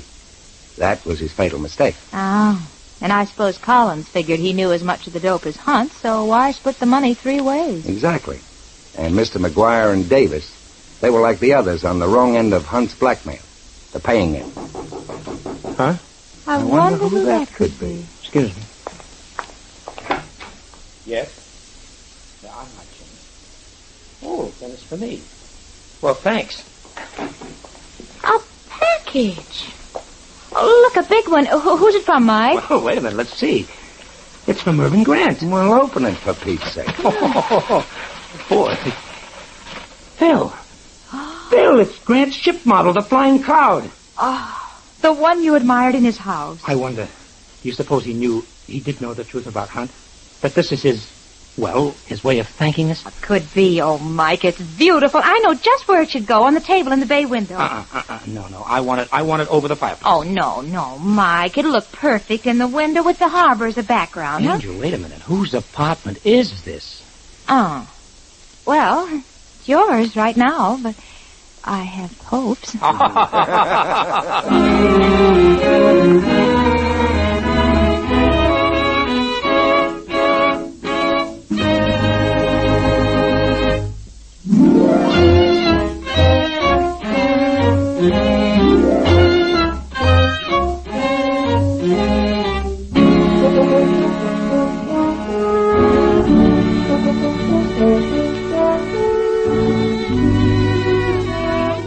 Tune in again next week at 8 o'clock for another adventure with Michael Shane, Private Detective, starring Wally Mayer and Kathy Lewis, with Joe Forte as the inspector.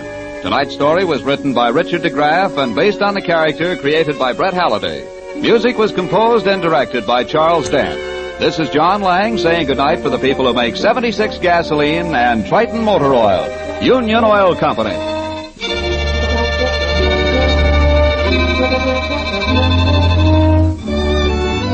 This is the Mutual Donley Broadcasting System.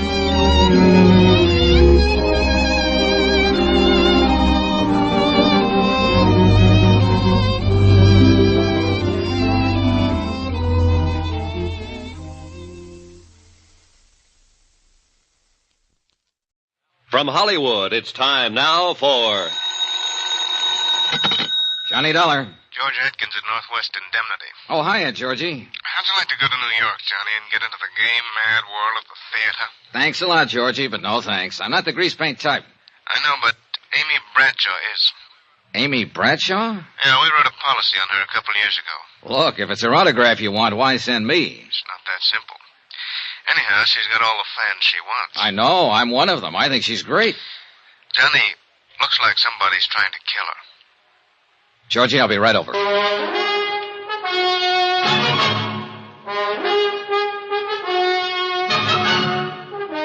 Tonight and every weekday night, Bob Bailey in the transcribed adventures of the man with the action-packed expense account, America's fabulous freelance insurance investigator. Yours truly, Johnny Dollar.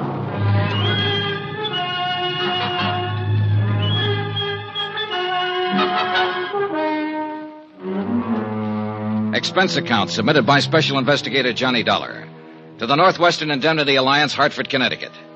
The following is an accounting of expenditures during my investigation of the Amy Bradshaw matter. Expense account item 1, $16.50. Transportation and incidentals to New York City. I checked in at a hotel and then went over to the Criterion Theater on West 44th, where Amy was starring in a play called The Unguarded Hour.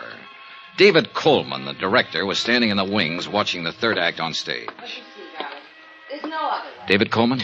Yes? I'm Johnny Dollar, insurance investigator, sent over by Northwestern Indemnity. Oh, yes, Mr. Dollar. I called them. Let's go over here where we can talk. Okay. How's the play going? Well, 22 weeks now. Been going along just fine until this business came up. How did it start? Last evening, just before curtain time, I dropped by Amy's dressing room. She looked, well, strange. How so? Pale, trembling. She was staring at a note in her hand. It sounded like some sort of crank note. You know, you are an evil woman. You will be punished by sudden death, unquote. Have you reported this to the police? Oh, no. I was afraid that if I did, it might get into the papers, and we don't want that kind of publicity. I see. How about if I talk to Amy after the show? I told her you'd be down, and she'll talk to you. Oh, good. Well... Mr. Dollar, the strain of this whole thing's beginning to show up in her performance. She's making mistakes, and it rattles the cast, especially the young ingenue, Sheila Mitchell. Mm-hmm. Well, I'll see what I can do. There's always the possibility that it is just a crank note and that Amy will never hear any more of it. Well, that's what I'm hoping. But we might as well face another possibility. That somebody close to Amy is using the crank note as a cover.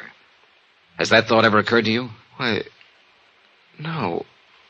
No, it hasn't, Mr. Dollar.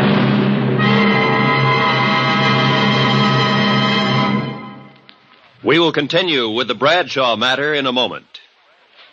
Friends, how'd you like to thrill your favorite youngster with some of the most exciting toys of the year? Picture the breathless excitement of any child surrounded by 6 gaily colored balloon-like giant animals up to 3 feet long, and all for the low, low price of just $1. Now, first you get Bounco the clown with round pot belly and funny nose. Next comes Hoppy the Australian kangaroo. Third, there's Roscoe the roller skating bear. He's 2 feet tall and looks almost like real. Fourth, there's Whitey the fat indoor snowman. And fifth, Mortimer the giant mouse, 18 inches long and sure to scare the whiskers off any cat. That's 5 different giant animals. But now, hold your breath for the most sensational toy of all, the star of the whole Christmas season, the jolly giant talking Santa Claus, guaranteed to make everybody's Christmas a merrier one. He's a big roly-poly happy Santa. He stands erect on 2 legs, is actually over 3 feet tall and 32 inches around. Best of all, he actually talks. Just pull the tape and he says, "Merry Christmas" for all to hear. He's the biggest, merriest, talkingest Santa ever, sure to please your youngsters and spread good cheer. Yes, Giant Santa proves there really is a Santa Claus. That's a total of 6 giant animals made of brightly colored, preformed, sturdy latex, which the kids can easily inflate. And the cost, just $1, not for each, just $1 for all 6 of these lovable giants who'll turn your home into a circus parade. And here's a surprise. Mail your order today and you'll also receive absolutely free Peter the Rabbit, actually over 2 feet tall with big red ears almost 9 inches long. But you must send now. Rush $1 plus 10 cents for packing and mailing for each set you want to Giant Animals Box 1580, Grand Central Station, New York City. If not delighted with every one of your 7 giant animals, return them to the Super Animals Company for a full refund, but keep the giant talking Santa as our gift.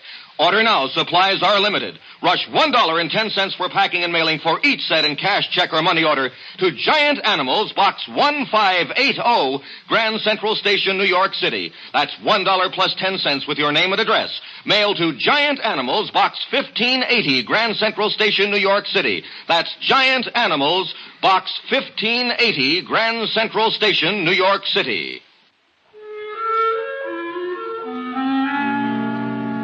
I waited for Amy Bradshaw in her dressing room at the theater. 15 minutes later, after the final curtain, she swept in. Oh, there you are, Mr. Dollar. I'd never seen her from closer than the 15th row So sorry before, I kept you and waiting. needless to Did say, you I see was the show? impressed. Ghastly But I didn't have a chance to say Didn't so. you think the second act I didn't have a sagged chance and to we say rushed anything. the third? Oh, well, that's the way it goes. If you'll just give me a minute to get some of this makeup off. Now? Now. Hi. Hi. I knew it was only a question of time until you ran down. Oh, I'm sorry. I guess I get a little overcharged out on the stage. Sure. Listen, it's nice meeting you, Mr. Dollar, and I know why you've come down here, but I think you're wasting your time. Oh? Yeah. This whole thing's really pretty silly, you know. I hope so, Miss Bradshaw. You mean Amy. Okay, Amy. Say, look, how about having a drink with me somewhere? We can talk about it. I'd love to, but I'm afraid I have a date tonight. Could we make it tomorrow, maybe? Sure, okay, anytime. Excuse me. Come in. Oh, Mike. Oh, hello, Amy. I'm sorry, I didn't know you had company. That's all right. This is Johnny Dollar. Johnny, Mike Pomeroy, my agent. Mr. Pomeroy? How are you? What'd you think of it tonight, Mike? Well, they seem to like it okay. Oh. Tell you what, Amy, I'll see you tomorrow, eh? Tomorrow, Mike? I've got a few things I've got to take care of tonight. Contracts to go over, you know, things like that. Oh, of course. Well, glad to meet you, Dollar. Night, Amy. Is that offer of a drink still good, Johnny? Well, sure, but I thought you said you have... Oh, sure, let's go. Thanks for understanding. Anywhere in particular? There's a little place right down the street, small and quiet. Good. Oh. What's the matter? Would you mind if we crossed the stage and went out the other door? Well, no. Why? I think someone's waiting for me outside this exit. Oh. Sort of a friend of mine, Porter Kane, but he can be a little wearing, and I'm rather tired. Sure. I could see him through the open door. A thin-faced, rather elegant-looking man in a black Homburg. We went out the other side and down the street to a bar a few doors away. Item 2 on expense account, $4, drinks. After the first one, Amy relaxed a little. I wanted to get her talking about herself, and it wasn't too tough to do. There's not really much to tell about me. I've been acting a long time. Sometimes it seems too long. I've come a long way. Some people would say up. I hope it is. You make it sound pretty simple, Amy. I guess we do what we have to. All of us. I had to act, so... So, just like that, huh? Just like that. You've always gotten everything you wanted, haven't you? I think so. Hasn't anyone ever gotten in your way? No, Johnny, that's never happened. If it did... It looks to me like somebody's standing in your way right now. What do you mean? That threatening letter you got the other day. I told you, the whole thing's silly. There's nothing to it. Now, that's what you told me, but I don't think you believe it. Okay. So maybe I have worried a little about it. I wouldn't have if it hadn't been for... No, it was probably only my imagination. What was, Amy? Well, last night after the show, I felt like walking a little. I went west on 44th Street to Times Square, and as usual, it was crowded. I stood on the curb waiting for the light to change, and suddenly I got shoved out into the street. Oh? Right out into the traffic. I jumped back just in time. You see who did it? How can you tell in a crowd like that? I know. It was probably only coincidence that it happened right after I got that note, but... Oh, Johnny, I still just can't believe anybody's really trying to do me harm, but... I guess what's been making me nervous during the performance is staring out at that blackness past the footlights, wondering if there's somebody out there who hates me. Uh-huh. I guess I can't stand being hated, Johnny. I've got to be loved. Look, Amy, did it ever occur to you this might not be a crank out in the audience, that it might be someone closer to you? What? Johnny, that's impossible. Isn't? I don't have many friends. They've mostly to do with the play, but those I have are good ones. Who else besides your agent, Pomeroy? How about the director? David Coleman. He's a very old friend and one of the best. How about the producer? Emery's the last person in the world who'd wish me harm. On a dollars and cents basis, if nothing else. He and Dora both. Dora? His wife. I like her very much. Does she like you? Why shouldn't she? What about this man you wanted to duck tonight, the one who was waiting outside the theater? Porter Kane? Oh, he's a sort of a fan, I guess. A little eccentric, maybe, but he's been very good to me. Johnny, really, it couldn't be any of them. Maybe, maybe not. Look, Amy, I was sent down here because Northwestern Indemnity holds a policy on you. I know. Now, who's the beneficiary? William York. Who's he? My husband. Oh. I didn't know you were married. We separated 6 months ago. What I wanted, he didn't. What he wanted, I didn't. It's as simple as that. Well, where is he now? Here in New York somewhere, I guess. I don't know. He's a writer, sort of. Johnny, I'm tired. Oh, yeah, sure you must be. I'm sorry I kept you so long. Oh, no, I didn't mean that. It's been nice. Very nice. It's funny. I seem to relax a little when I'm with you. We let that one lay and went outside. Item 3 on expense account, $2, taxi to Amy's apartment. There was a car parked 2 doors down with a man just sitting in it. I saw Amy give it a quick look. Then as she said goodnight to me at the door, I noticed that she slipped the catch on it. I sauntered across the street and stepped into the shadows. A moment later, the door of the parked car opened and her agent, Mike Pomeroy, got out and went into the apartment house. Then I realized I wasn't the only one watching this. Half a block down the street, I could see a figure in a shadowy doorway. I ran toward him, but he took off around the corner. When I reached the corner, he was nowhere in sight. Amy might have been taking this thing only half seriously, but I was real serious about it now. She said she had some very nice friends. But I had a strong hunch that one of these very nice friends was out to kill her.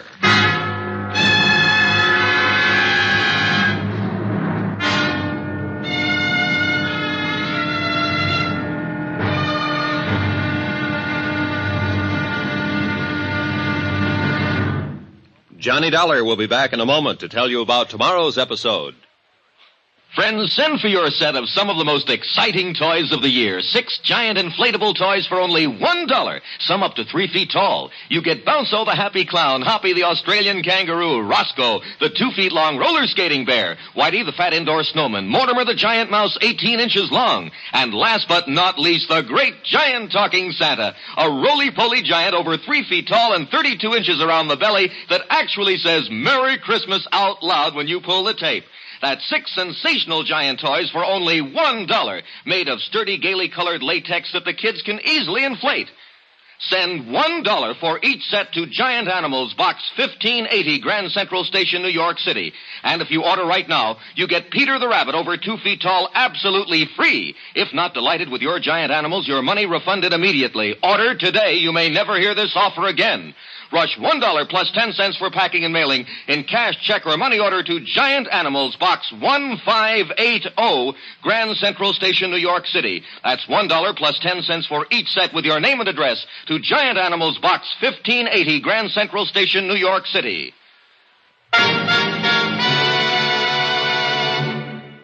Now, here's our star to tell you about tomorrow's episode of the Amy Bradshaw Matter. Tomorrow, the Criterion Theater again, and a third-act curtain that wasn't in the script. Join us, won't you? Yours truly, Johnny Dollar. Yours truly, Johnny Dollar, starring Bob Bailey, is transcribed in Hollywood. Written by Robert Reif, it is produced and directed by Jack Johnstone. Be sure to join us tomorrow night, same time and station, for the next exciting episode of Yours truly, Johnny Dollar. Roy Rowan speaking.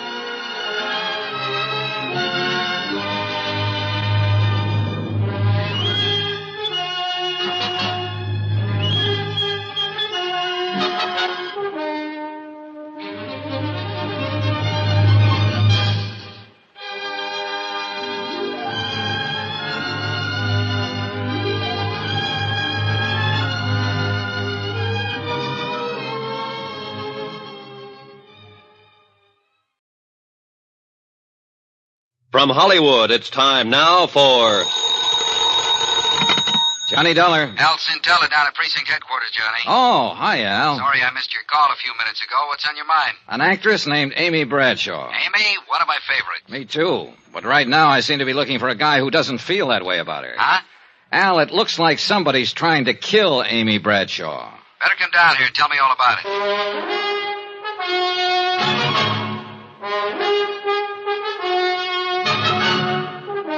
Tonight and every weekday night, Bob Bailey in the transcribed adventures of the man with the action-packed expense account, America's fabulous freelance insurance investigator. Yours truly, Johnny Dollar.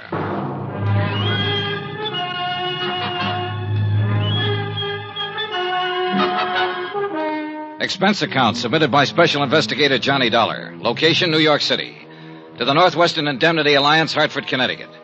The following is an accounting of expenditures during my investigation of the Amy Bradshaw matter. The threat of an attempt on her well-insured life. Expense account item 5, $1.75. Cab from my hotel to precinct headquarters to talk to Detective Lieutenant Al Centella. Al looked about the same as the last time I'd seen him. Rugged, competent, maybe a few pounds heavier. Sit down, Johnny. Sit down. Thanks. Something about Amy Bradshaw, you said. Yeah. Didn't know you were a friend of hers. Northwestern Indemnity holds a $25,000 life insurance policy on her. Here, take a look at this note. Amy got it several days ago.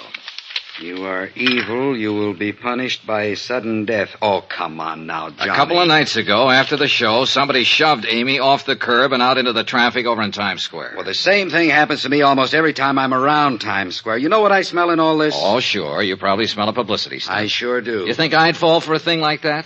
You known Amy Bradshaw very long? No. I'd seen her in a few shows, but last night was the first time I'd ever met her in person. If I didn't know you pretty well, I'd say you might be getting a little stage struck on her. Uh-huh. What about the man who trailed Amy to her apartment last night? Oh?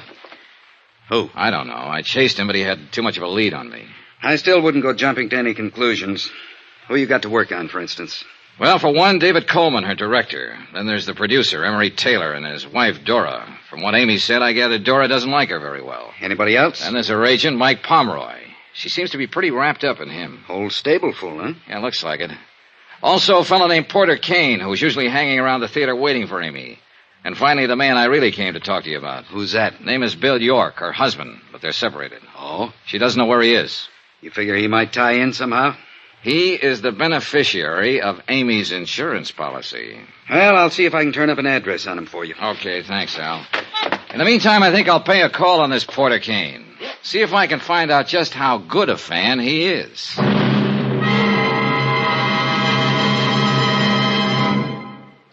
We will continue with the Bradshaw matter in a moment. Friends, how'd you like to thrill your favorite youngster with some of the most exciting toys of the year? Picture the breathless excitement of any child surrounded by 6 gaily colored balloon-like giant animals up to 3 feet long, and all for the low, low price of just $1. Now, first you get Bounzo the clown with round pot belly and funny nose. Next comes Hoppy the Australian kangaroo. Third, there's Roscoe the roller skating bear. He's 2 feet tall and looks almost like real. Fourth, there's Whitey the fat indoor snowman. And fifth, Mortimer the giant mouse, 18 inches long and sure to scare the whiskers off any cat. That's 5 different giant animals. But now, hold your breath for the most sensational toy of all, the star of the whole Christmas season, the jolly giant talking Santa Claus, guaranteed to make everybody's Christmas a merrier one. He's a big roly-poly happy Santa. He stands erect on 2 legs, is actually over 3 feet tall and 32 inches around. Best of all, he actually talks. Just pull the tape and he says, Merry Christmas for all to hear. He's the biggest, merriest talkingest Santa ever, sure to please your youngsters and spread good cheer. Yes, Giant Santa proves there really is a Santa Claus. That's a total of 6 giant animals made of brightly colored preformed sturdy latex which the kids can easily inflate. And the cost, just $1, not for each, just $1 for all 6 of these lovable giants who'll turn your home into a circus parade. And here's a surprise. Mail your order today and you'll also receive absolutely free Peter the Rabbit, actually over 2 feet tall with big red ears almost 9 inches long. But you must send now. Rush $1 plus 10 cents for packing and mailing for each set you want to Giant Animals, Box 1730, Grand Central Station, New York City. If not delighted with every one of your 7 giant animals, return them to the Super Animals Company for a full refund, but keep the giant talking Santa as our gift. Order now. Supplies are limited. Rush $1.10 for packing and mailing for each set in cash, check, or money order to Giant Animals, Box 1730, Grand Central Station, New York City. That's $1 plus 10 cents with your name and address. Mail to Giant Animals, Box 1730. That's Box 1730, Grand Central Station, New York City. Giant Animals, Box 1730, Grand Central Station, New York City.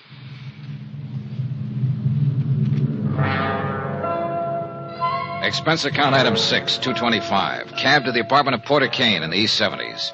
It was an expensive-looking place. I got there about noon, but Porter Kane was just finishing breakfast, accompanied by Chopin. May I offer you a cup of coffee, Mr. Dollar? Oh, thanks. A blind, please. Yes. Now, you came to see me about Amy Bradshaw, I believe. That's right, Mr. Kane.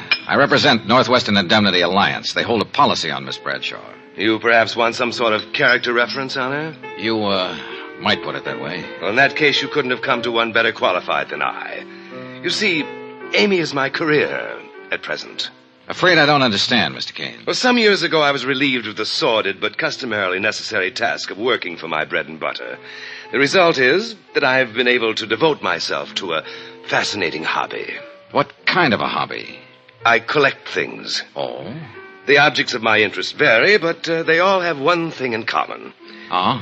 This signet ring I'm wearing, for instance. Yes, I noticed it. Very unusual. The crest is that of the Medici family, Renaissance Italy.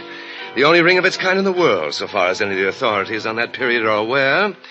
That vase on the table, the painting on the wall, that sculpture. One of a kind, huh? Precisely. Which brings us quite logically to Amy, who is clearly one of a kind. So? So I plan to add Amy to my collection. Just like that, huh? I'm certain Amy will see it my way in time. And I have time. Now, if you'll excuse me, I must dress for the matinee. Will I see you again, Mr. Dollar? Yes.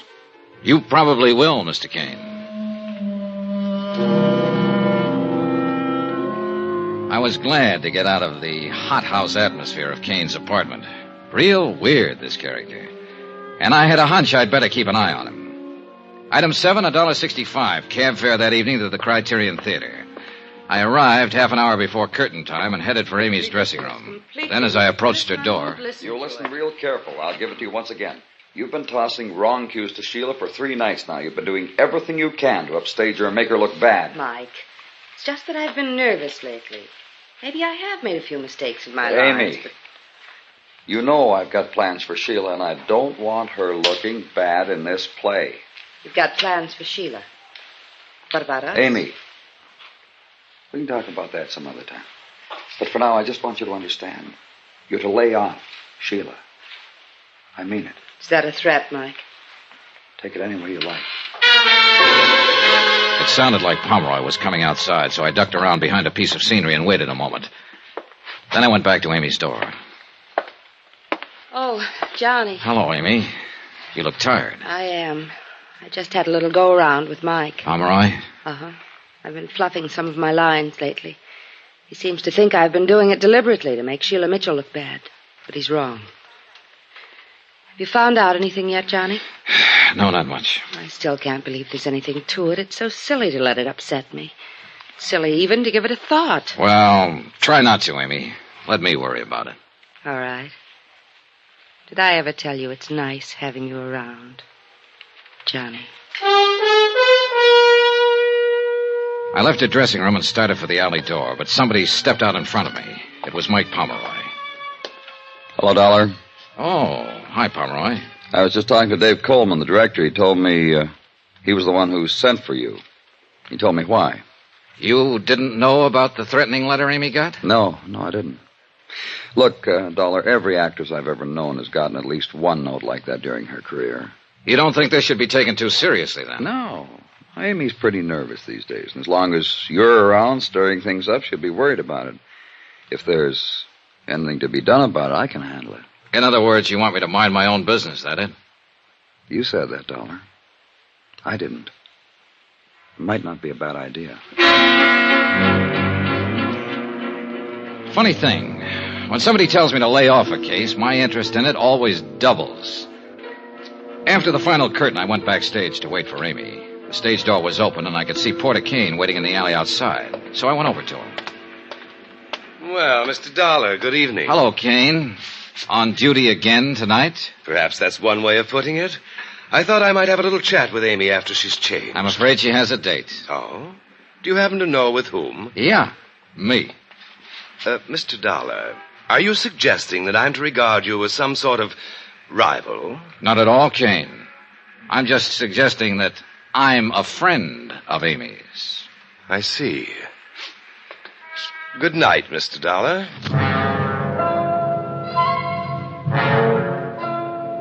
After Kane left, I stood beside the stage door and tried to figure out some of the angles on this case. There were too many of them. By the time I went in, the theater was dark, except for a dim light bulb over the stage, and everyone had gone. Everybody, that is, except Amy. I ran into the darkened theater. She was standing horrified next to the stairway by the dressing rooms, her eyes fixed on something that lay on the floor. Johnny, I was on my way out to meet you. I heard a swish through the air. This heavy sandbag, it barely missed me. Oh, Johnny! Stay back against the wall, Amy. You'll be okay there. I climbed the long ladder up to the catwalk above the stage where they sometimes use the sandbags to balance hunks of scenery. It was dark up there. I started edging along the catwalk. Suddenly, my foot hit a loose board. I almost lost my balance. A loose board that could have been left for me. And it was a long, long drop down to the stage. Whoever had been up there knew the theater pretty well. Finally, I went back down to Amy. She was trembling. Johnny? It's okay, Amy. It's okay. Johnny? Maybe I didn't take it seriously before, but I do now. Somebody dropped that sandbag from up there deliberately. Somebody is trying to kill me, and I'm scared, Johnny. I'm scared.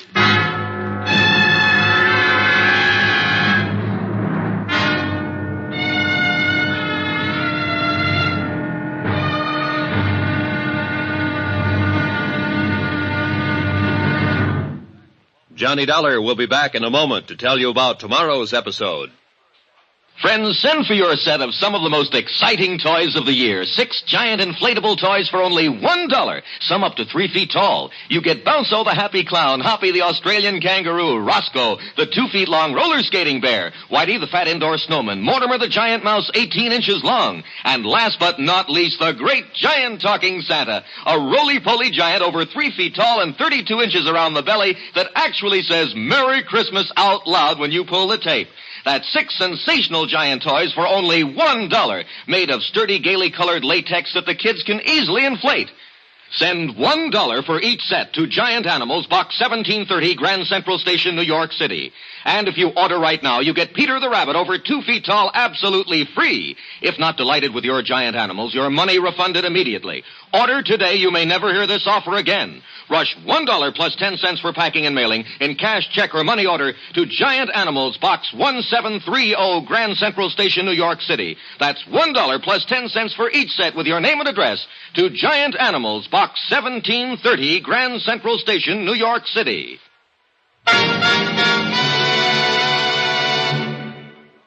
Now, here's our star to tell you about tomorrow's episode of the Amy Bradshaw Matter. Tomorrow, a man steps onto the stage from out of the past and into a role he doesn't want to play. Join us, won't you? Yours truly, Johnny Dollar.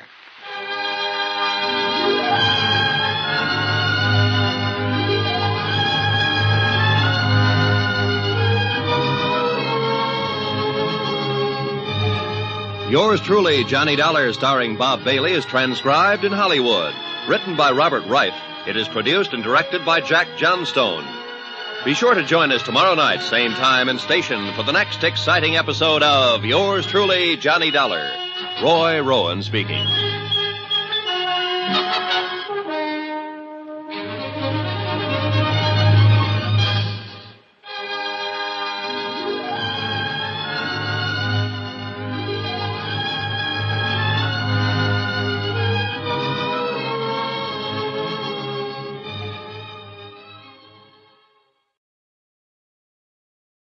From Hollywood, it's time now for... Johnny Dollar. Al Santella at police headquarters, Johnny. Yeah. You hear what happened at the Criterion Theater after the show last night? I was off duty when you called, but Sergeant Rogers gave me a fill-in this morning. So somebody tried to drop a sandbag on Amy Bradshaw backstage. Yeah, a real near miss.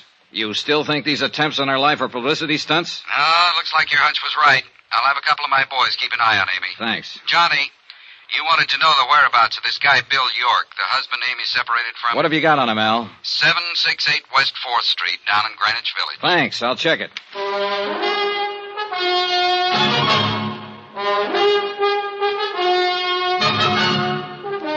Tonight and every weekday night, Bob Bailey in the transcribed adventures of the man with the action-packed expense account, America's fabulous freelance insurance investigator. Yours truly, Johnny Dollar.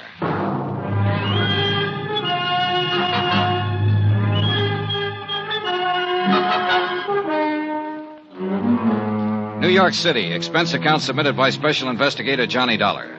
To the Home Office, Northwestern Indemnity Alliance, Hartford, Connecticut. The following is an accounting of expenditures during my investigation of the Amy Bradshaw matter. Expense account item 8, $275. Taxi from my hotel to Greenwich Village to try and locate a writer named Bill York, who had separated from Amy 6 months ago. Amy was a good actress, but she couldn't hide the fact she was plenty scared by the attempts on her life in the last 3 days. My hunch was it was someone close to Amy, and Bill York was very much on my list. After all, he was the beneficiary on her life insurance policy. I hadn't been to this part of the village in 2 or 3 years, but from the looks of it, it hadn't changed a bit.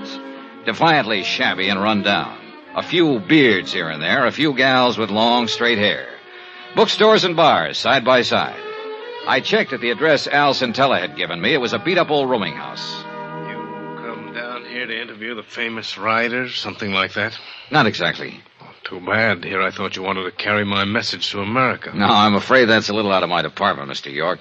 Amy did mention that you were a writer. I can tell you exactly what she said.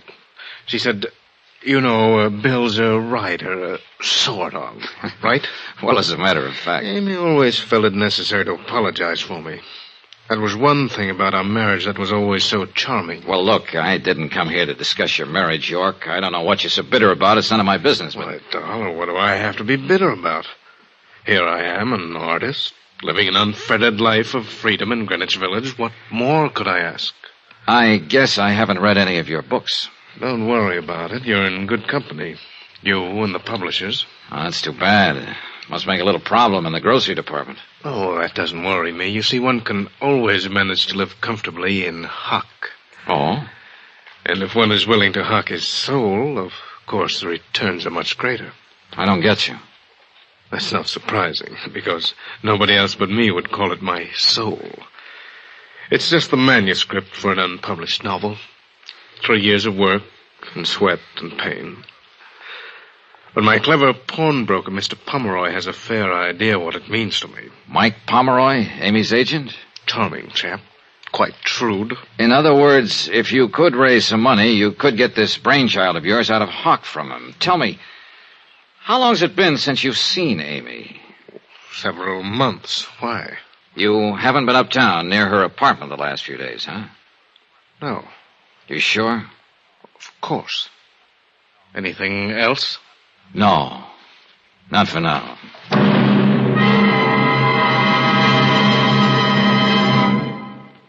We will continue with the Bradshaw matter in a moment. Friends, how'd you like to thrill your favorite youngster with some of the most exciting toys of the year? Picture the breathless excitement of any child surrounded by 6 gaily colored balloon-like giant animals up to 3 feet long, and all for the low, low price of just $1. Now, first you get Bounzo the Clown with round pot belly and funny nose. Next comes Hoppy the Australian Kangaroo. Third, there's Roscoe the Roller Skating Bear. He's 2 feet tall and looks almost like real. Fourth, there's Whitey the Fat Indoor Snowman. And fifth, Mortimer the Giant Mouse, 18 inches long and sure to scare the whiskers off any cat. That's 5 different giant animals. But now, hold your breath for the most sensational toy of all, the star of the whole Christmas season, the Jolly Giant Talking Santa Claus, guaranteed to make everybody's Christmas a merrier one. He's a big roly-poly happy Santa. He stands erect on 2 legs, is actually over 3 feet tall and 32 inches around. Best of all, he actually talks. Just pull the tape and he says, Merry Christmas for all to hear. He's the biggest, merriest, talkingest Santa ever. Sure to please your youngsters and spread good cheer. Yes, Giant Santa proves there really is a Santa Claus. That's a total of 6 giant animals made of brightly colored, preformed, sturdy latex which the kids can easily inflate. And the cost, just $1, not for each. Just $1 for all 6 of these lovable giants who'll turn your home into a circus parade. And here's a surprise. Mail your order today and you'll also receive absolutely free Peter the Rabbit, actually over 2 feet tall with big red ears almost 9 inches long. But you must send now. Rush $1 plus 10 cents for packing and mailing for each set you want to Giant Animals, Box 1870, Grand Central Station, New York City. If not delighted with every one of your 7 giant animals, return them to the Super Animals Company for a full refund. But keep the giant talking Santa as our gift. Order now, supplies are limited. Rush $1.10 for packing and mailing for each set in cash, check, or money order to Giant Animals, Box 1870, Grand Central Station, New York City. That's $1 plus 10 cents with your name and address. Mail to Giant Animals, Box 1870. That's Box 1870, Grand Central Station, New York City. Giant Animals, Box 1870, Grand Central Station, New York City.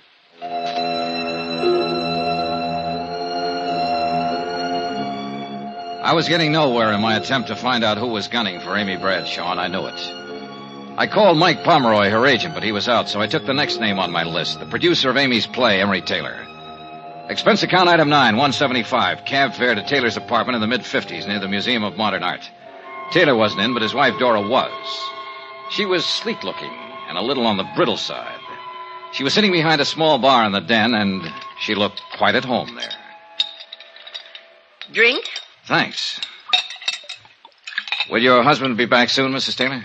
Who knows? Here. Oh, thank you. What do you want to see him about? Amy Bradshaw. What about Amy Bradshaw?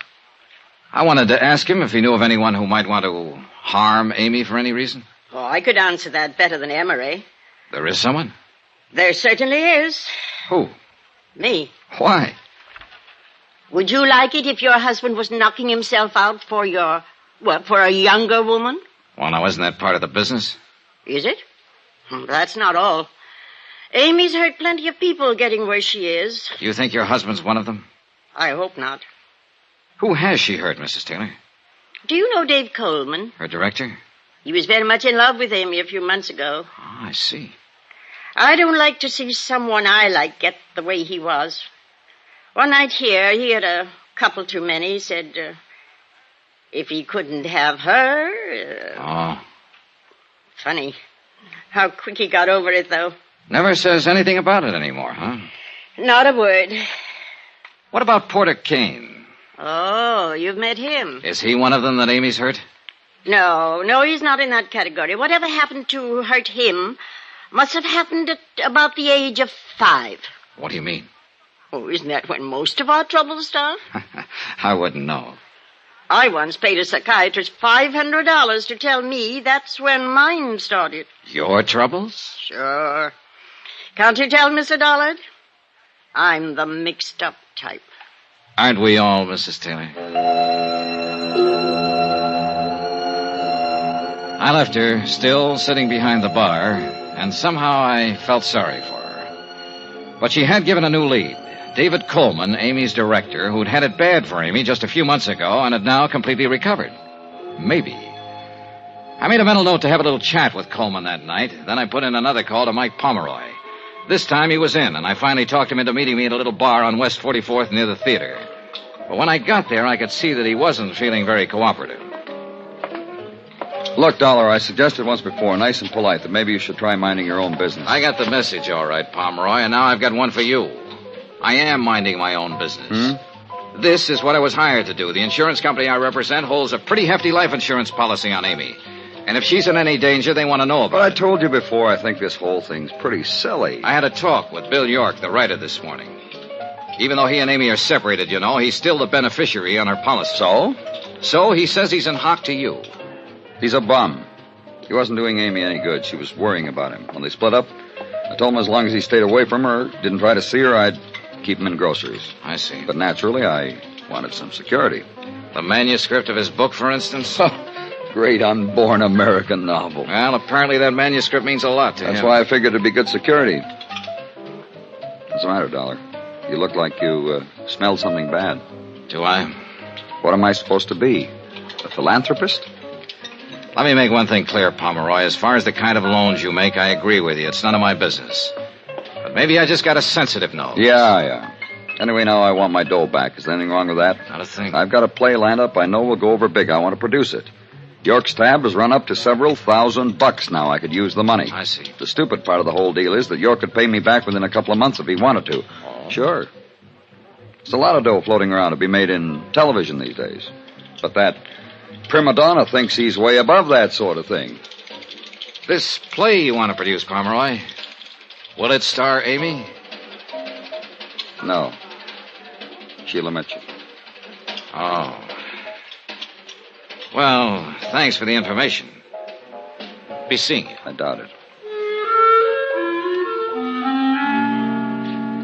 On my way over to the Criterion Theater, I thought about Pomeroy. A rugged customer. And I felt he was one more who wouldn't let anyone stand in the way of anything he wanted to do. After the show, I picked up Amy backstage and took her back to her apartment. She looked very tired and didn't say much. We said goodnight at the front entrance, and I started walking along the sidewalk. Then I spotted somebody in the shadows across the street again, watching. I could tell from his hat and coat he was the same one who'd been there the night before last. I kept on walking until I reached the corner, then circled halfway around the block to an alley and edged up on him from behind. He didn't see me until I dove at him. Well, Bill York. So, what are you doing here? So you haven't been near Amy for a long time, huh? Except tonight and the night before last, watching her apartment? Darling. Come on, York, start talking. And it better be good.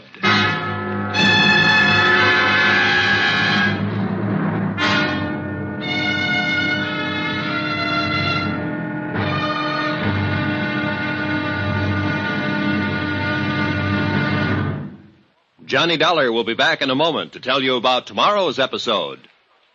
Friends, send for your set of some of the most exciting toys of the year. 6 giant inflatable toys for only $1, some up to 3 feet tall. You get Bounso the Happy Clown, Hoppy the Australian Kangaroo, Roscoe the 2 feet long roller skating bear, Whitey the fat indoor snowman, Mortimer the giant mouse 18 inches long, and last but not least, the great giant talking Santa, a roly-poly giant over 3 feet tall and 32 inches around the belly that actually says Merry Christmas out loud when you pull the tape. That's 6 sensational giant toys for only $1, made of sturdy, gaily colored latex that the kids can easily inflate. Send $1 for each set to Giant Animals, Box 1870, Grand Central Station, New York City. And if you order right now, you get Peter the Rabbit over 2 feet tall absolutely free. If not delighted with your giant animals, your money refunded immediately. Order today. You may never hear this offer again. Rush $1 plus 10 cents for packing and mailing in cash, check, or money order to Giant Animals, Box 1870, Grand Central Station, New York City. That's $1 plus 10 cents for each set with your name and address to Giant Animals, Box 1870, Grand Central Station, New York City. Now, here's our star to tell you about tomorrow's episode of the Amy Bradshaw Matter. Tomorrow, I find I have even more of a reason for keeping Amy alive than I'd realized. Join us, won't you? Yours truly, Johnny Dollar.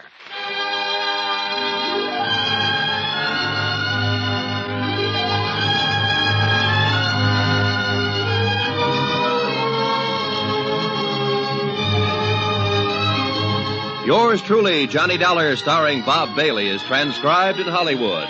Written by Robert Reif, it is produced and directed by Jack Johnstone. Be sure to join us tomorrow night, same time and station, for the next exciting episode of Yours truly, Johnny Dollar. Roy Rowan speaking.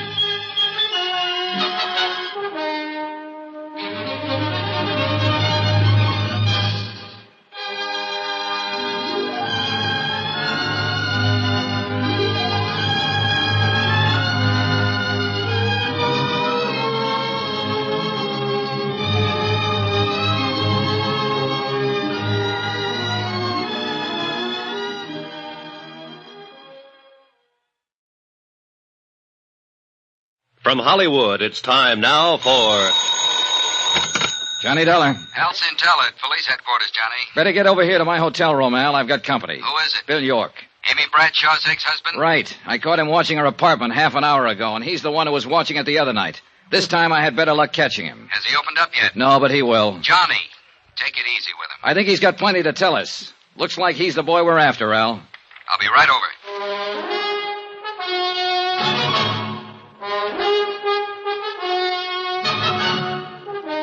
Tonight and every weekday night, Bob Bailey in the transcribed adventures of the man with the action-packed expense account, America's fabulous freelance insurance investigator. Yours truly, Johnny Dollar.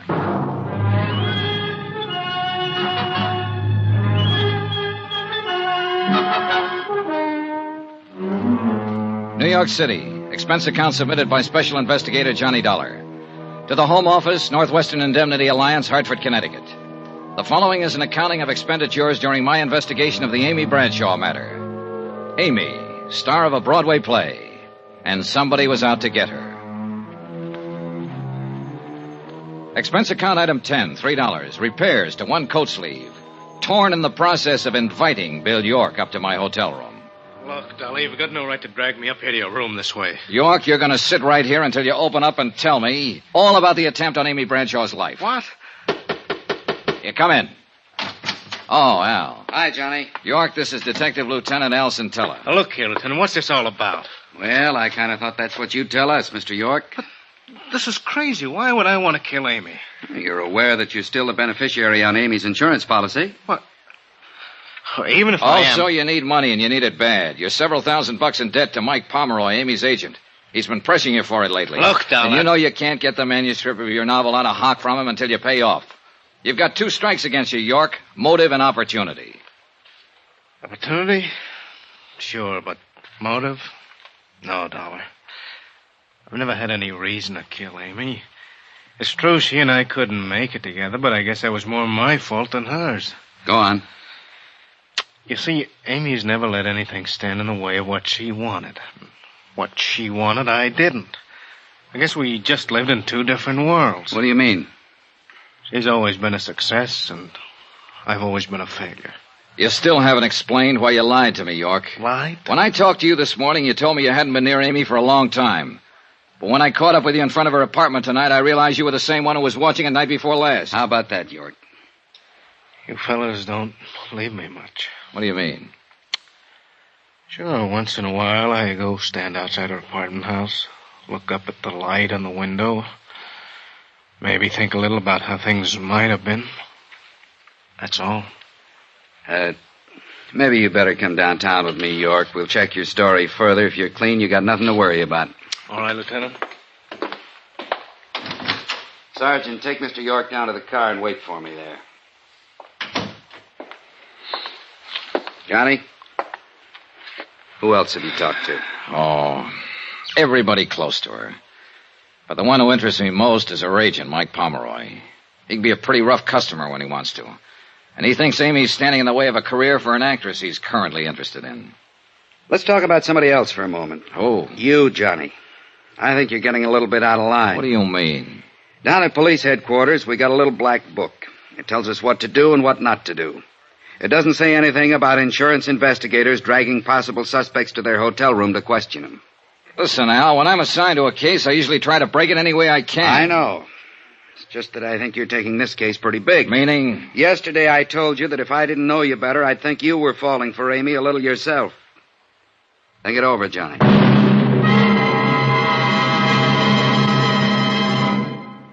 We will continue with the Bradshaw matter in a moment.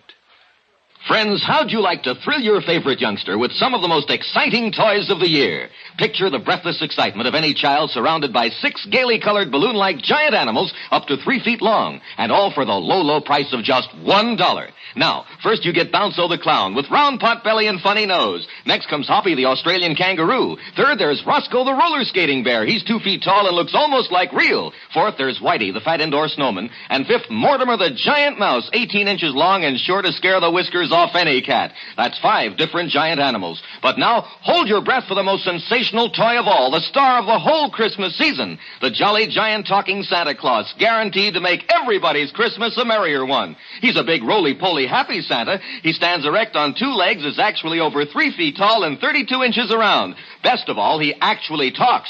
Just pull the tape and he says, "Merry Christmas" for all to hear. He's the biggest, merriest, talkingest Santa ever, sure to please your youngsters and spread good cheer. Yes, Giant Santa proves there really is a Santa Claus. That's a total of 6 giant animals made of brightly colored preformed sturdy latex which the kids can easily inflate. And the cost, just $1, not for each, just $1 for all 6 of these lovable giants who'll turn your home into a circus parade. And here's a surprise. Mail your order today and you'll also receive absolutely free Peter the Rabbit, actually over 2 feet tall with big red ears almost 9 inches long. But you must send now.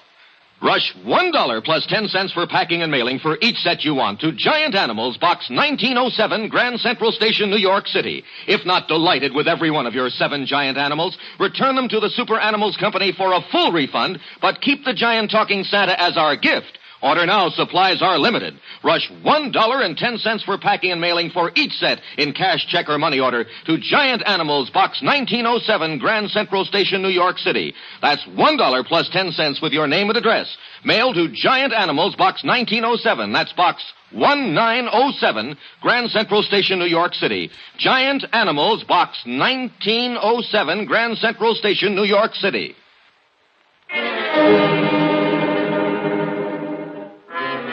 Expense account item 11, $4, drinks. For me. I thought about what Al Centella had said. The possibility I was falling for Amy Bradshaw. Thought about it for 2 hours. Finally, I decided I had to find out if he was right. I went over to Amy's apartment. It was good of you to come over, Johnny. I just can't seem to sleep lately. Yeah. I noticed there's a policeman on duty down in the lobby. Lieutenant Centella arranged for that. It's funny. It should make me feel better, but it doesn't. It just keeps reminding me of it. The threat on my life. I'm glad you're here, Johnny. So am I. Awfully glad. Maybe I shouldn't say that, but... Do you hear any objections? Oh, well, who could... Excuse me. Yeah, sure. Hello? Yes? Oh, Porter. What? No, I'm sorry.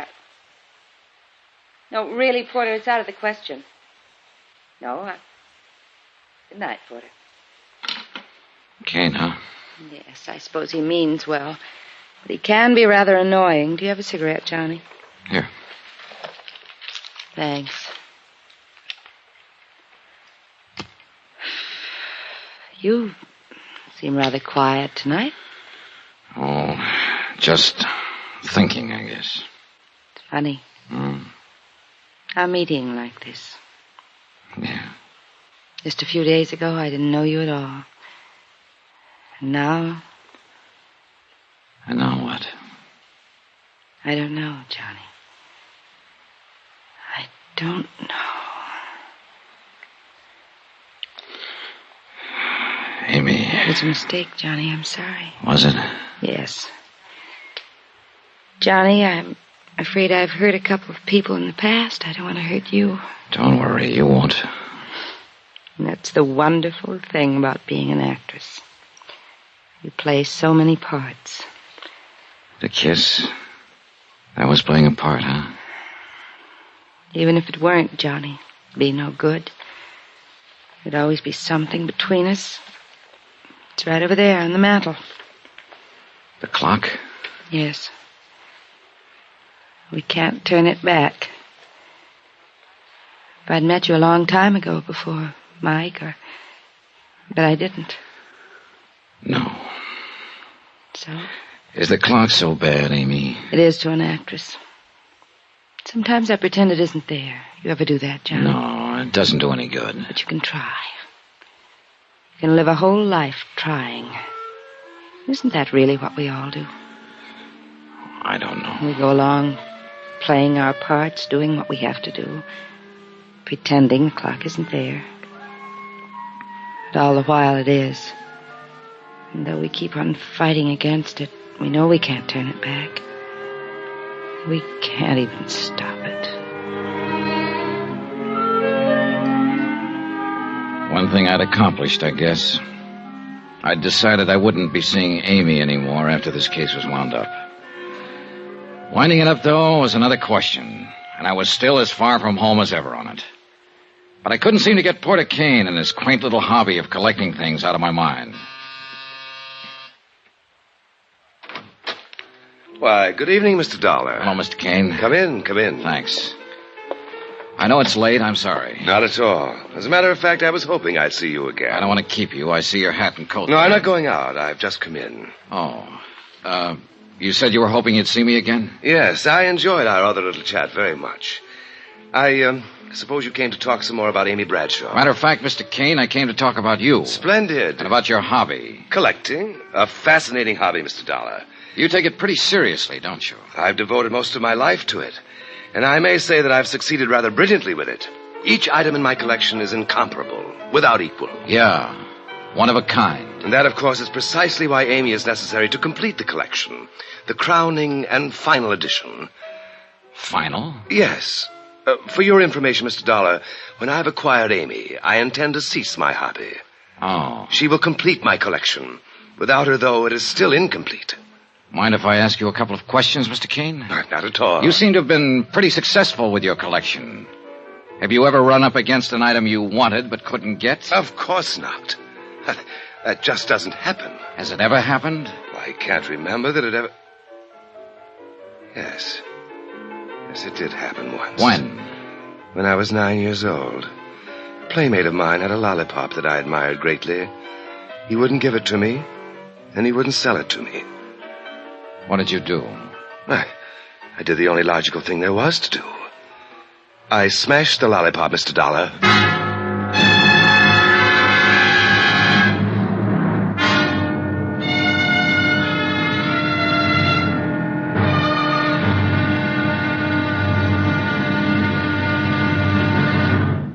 Johnny Dollar will be back in a moment to tell you about tomorrow's episode.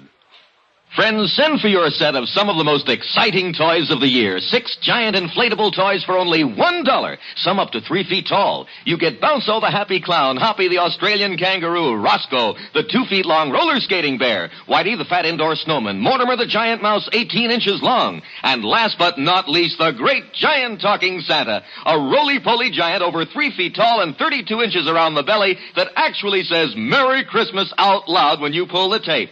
That's 6 sensational giant toys for only $1, made of sturdy, gaily colored latex that the kids can easily inflate. Send $1 for each set to Giant Animals, Box 1907, Grand Central Station, New York City. And if you order right now, you get Peter the Rabbit over 2 feet tall absolutely free. If not delighted with your giant animals, your money refunded immediately. Order today. You may never hear this offer again. Rush $1 plus 10 cents for packing and mailing and cash, check, or money order to Giant Animals, Box 1907, Grand Central Station, New York City. That's $1 plus 10 cents for each set with your name and address to Giant Animals, Box 1907, Grand Central Station, New York City. Now, here's our star to tell you about tomorrow's episode of the Amy Bradshaw matter. Tomorrow, well, it's the wind-up, and a pretty rough one. Join us, won't you? Yours truly, Johnny Dollar. Yours truly, Johnny Dollar, starring Bob Bailey, is transcribed in Hollywood. Written by Robert Reif, it is produced and directed by Jack Johnstone. Be sure to join us tomorrow night, same time and station, for the next exciting episode of Yours truly, Johnny Dollar. Roy Rowan speaking.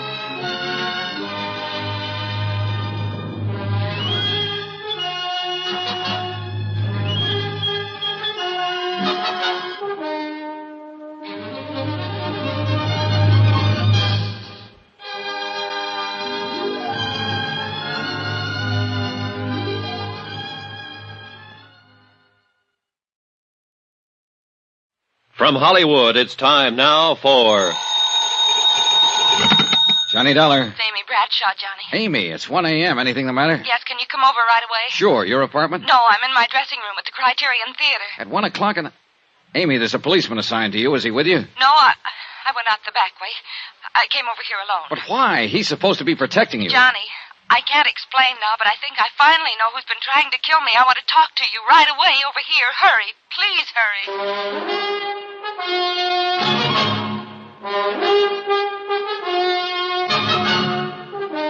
Tonight and every weekday night, Bob Bailey in the transcribed adventures of the man with the action-packed expense account, America's fabulous freelance insurance investigator. Yours truly, Johnny Dollar.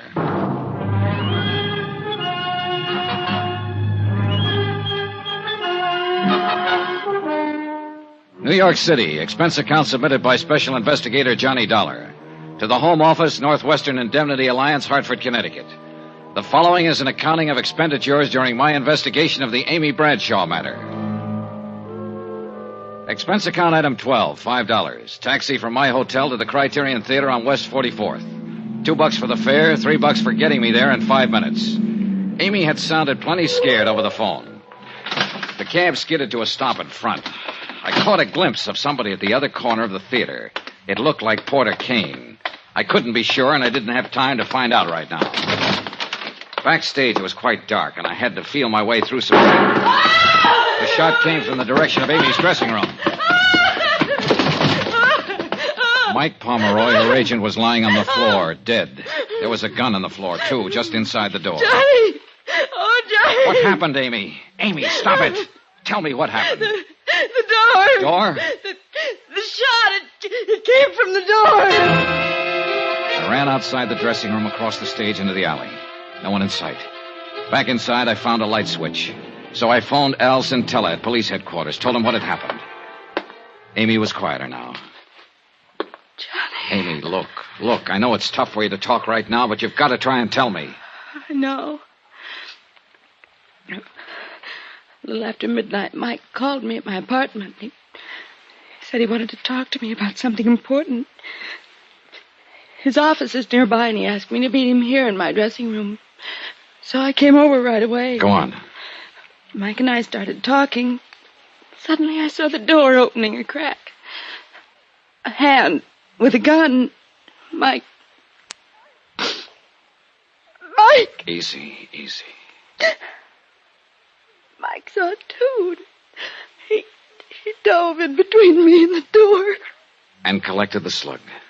He fell against the door and it slammed on the hand.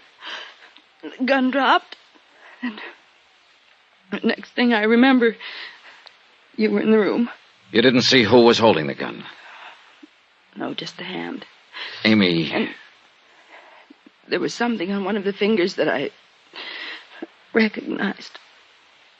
A large signet ring? Yes. Yeah. It belonged to the guy out on the sidewalk. Porter Kane.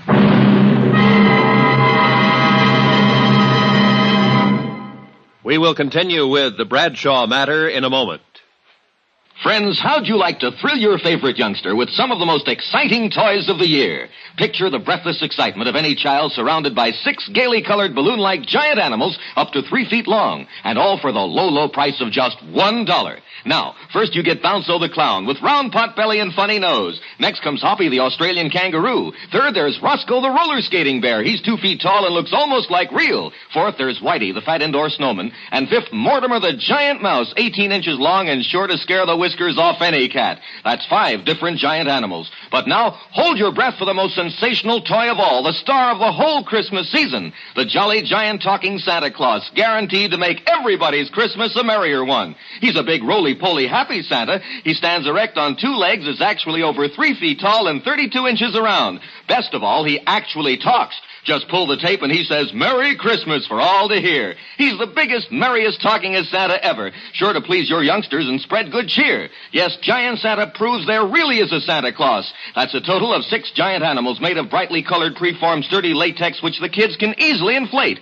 And the cost, just $1, not for each. Just $1 for all 6 of these lovable giants who'll turn your home into a circus parade. And here's a surprise. Mail your order today and you'll also receive absolutely free Peter the Rabbit, actually over 2 feet tall with big red ears almost 9 inches long. But you must send now. Rush $1 plus 10 cents for packing and mailing for each set you want to Giant Animals, Box 1918, Grand Central Station, New York City. If not delighted with every one of your 7 giant animals, return them to the Super Animals Company for a full refund. But keep the giant talking Santa as our gift. Order now. Supplies are limited. Rush $1.10 for packing and mailing for each set in cash, check, or money order to Giant Animals, Box 1918, Grand Central Station, New York City. That's $1 plus 10 cents with your name and address. Mail to Giant Animals, Box 1918. That's Box 1918, Grand Central Station, New York City. Giant Animals, Box 1918, Box 1918, Grand Central Station, New York City. Lieutenant Centella arrived at Amy's dressing room, and Amy repeated her story to him. He sent a couple of his boys out to pick up Porter Kane.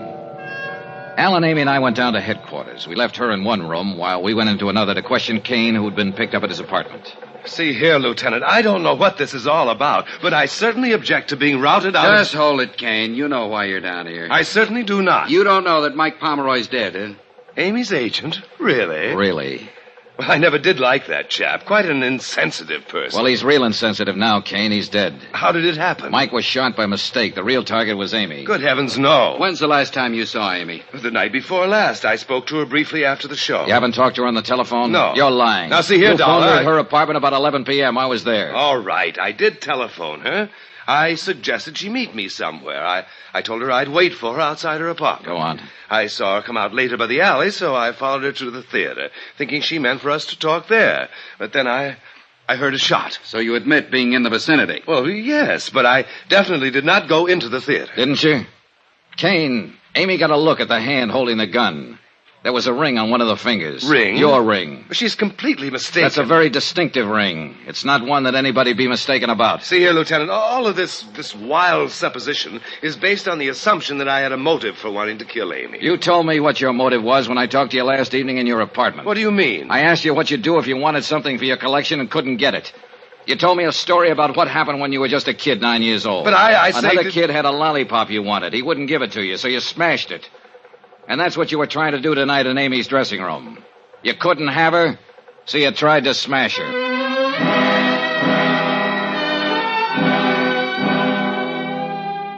There wasn't much point in my hanging around.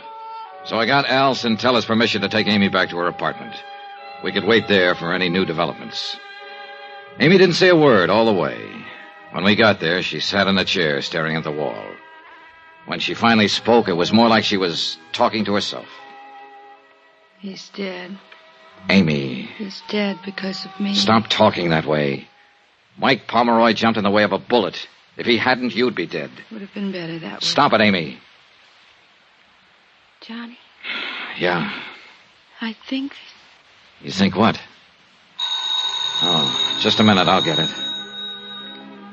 It was Al Centella down at police headquarters. When he finished talking, I didn't say anything. There wasn't anything to say. After I hung up, I stood there a moment, staring out the window. It had started to rain. I felt old and tired and empty and sick. I went back into the other room again. Amy was sitting there looking at me. Johnny, Yeah, Amy? was that call for me? No. Who was it? Lieutenant Centella. Oh, The gun that killed Mike Pomeroy. There were no fingerprints on it. You said you saw a bare hand with a ring on it holding the gun. A bare hand would have left fingerprints. You killed him, didn't you? yes, Johnny. The attempts on your life, you faked them, didn't you, to convince people you were in danger so you could kill Pomeroy and we'd think the shot was intended for you. Why, Amy? You know why. Yeah, I guess so. You loved Mike. You knew he was growing away from you. So fast. So very fast. You saw him get interested in a younger actress. You knew she was taking your place with him. To Mike, I was dead. I couldn't stand that. I really couldn't. So I started making it look like I was in danger. It wasn't very hard, Johnny. I'm a good actress. Yeah. After a while, I almost began to believe I was in danger. That something was after me, was hunting me. It finally caught up with me, and I did what I did. Which of us is the hunter, Johnny? And which is the hunted? Amy, Yes. I think one of Lieutenant Centella's men is waiting for you out in the hall. All right. Just one thing, Johnny. What is it? I'll need something now. Something. Don't forget me, Johnny. Give me that. That you can count on, Amy.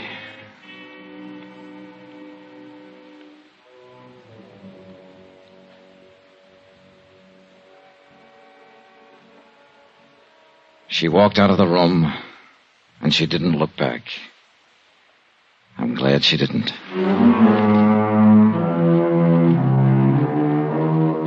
Expense account item 13, $16.50. Transportation and incidentals from New York back to Hartford.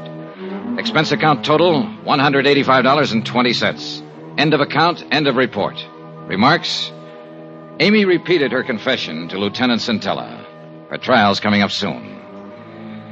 Sweet case. Well, tomorrow's another day. So they tell me. Yours truly, Johnny Dollar.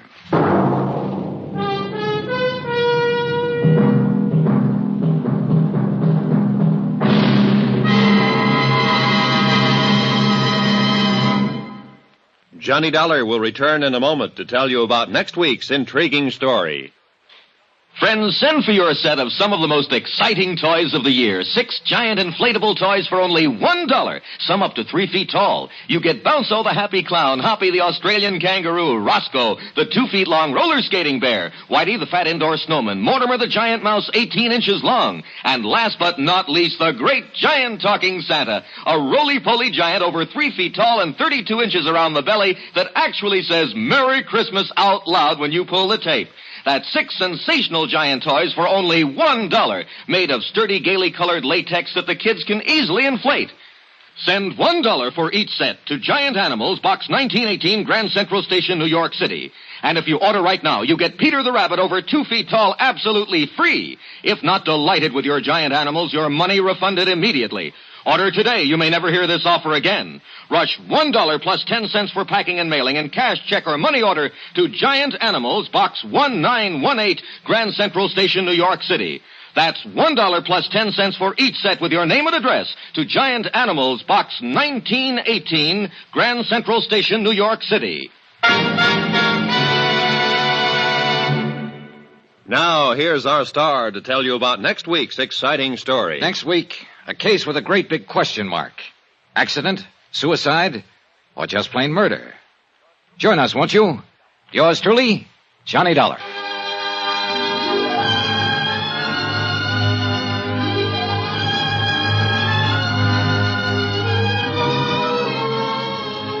Yours truly, Johnny Dollar, starring Bob Bailey, is transcribed in Hollywood. Written by Robert Reif, it is produced and directed by Jack Johnstone. Heard in this week's cast were Virginia Gregg, Florence Walcott, Don Diamond, Larry Thor, Vic Perrin, and Carlton Young.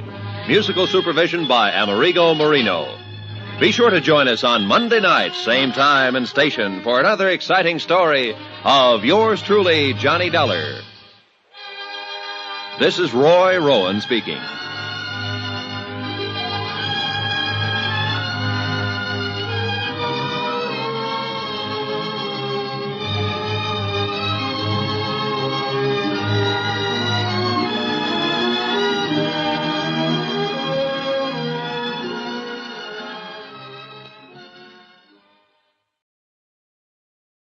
The Adventures of Sam Spade, Detective.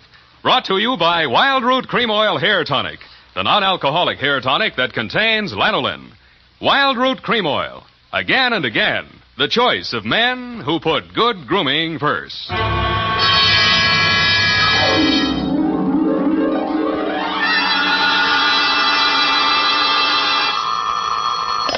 Sam Spade Detective Agency.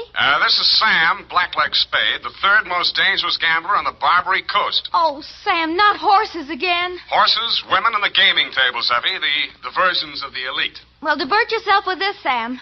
The phone company has sent the pink notice. Aha, pay it no mind, sweetheart. We are healed. We have hit the cashier's cage, annexed the pot, broken the bank, and we're standing on velvet. Sam, are you sober? Definitely velvet. Warm, too.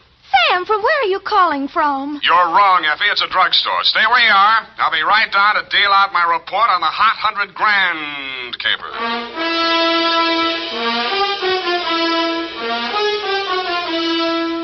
Dashiell Hammett, America's leading detective fiction writer and creator of Sam Spade, the hard-boiled private eye, and William Spear, radio's outstanding producer-director of mystery and crime drama, join their talents to make your hair stand on end with the adventures of Sam Spade. Presented by the makers of Wild Root Cream Oil for the hair. It's smart to buy things the whole family can use, isn't it? That's why I say it's smart to buy Wild Root Cream Oil Hair Tonic. To Mom, to Dad, to the children, Wild Root Cream Oil is really a friend indeed. Non-alcoholic wild root cream oil with lanolin grooms the hair neatly and naturally, relieves dryness, removes loose, ugly dandruff. I hope you have a big family-sized bottle of wild root cream oil in your home. Get Wild Root Cream Oil Hair Tonic. Again and again, the choice of men who put good grooming first. And now, with Howard Duff starring as Spade, Wild Root brings to the air the greatest private detective of them all in the adventures of Sam Spade.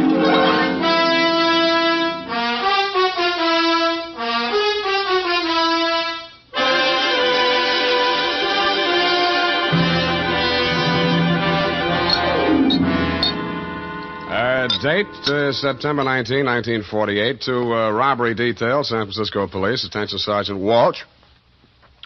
From Samuel Spade, license number 137596. Dear Joe, here's the rundown on that hot $100,000. It started pleasantly enough when my secretary, Miss Effie Perrine, cute little mouse, eased into my private office, closed the door behind her, and leaned back against it with that air of pained resignation which generally means there's a customer outside that she doesn't approve of, but that I'll see her anyway. It's up to you, Sam. She's very well dressed, and I imagine she can afford you. How do you deduce that? Well, she dropped her purse. I didn't get time to count it all, but there was a $100 bill on top. Well, sure in, Effie. Sam. Go ahead, say it. Oh, I don't know, Sam. Sometimes, well, does just money... No, that's one of the reasons I hire you. What's the matter with it? Nothing. That's just it, Sam.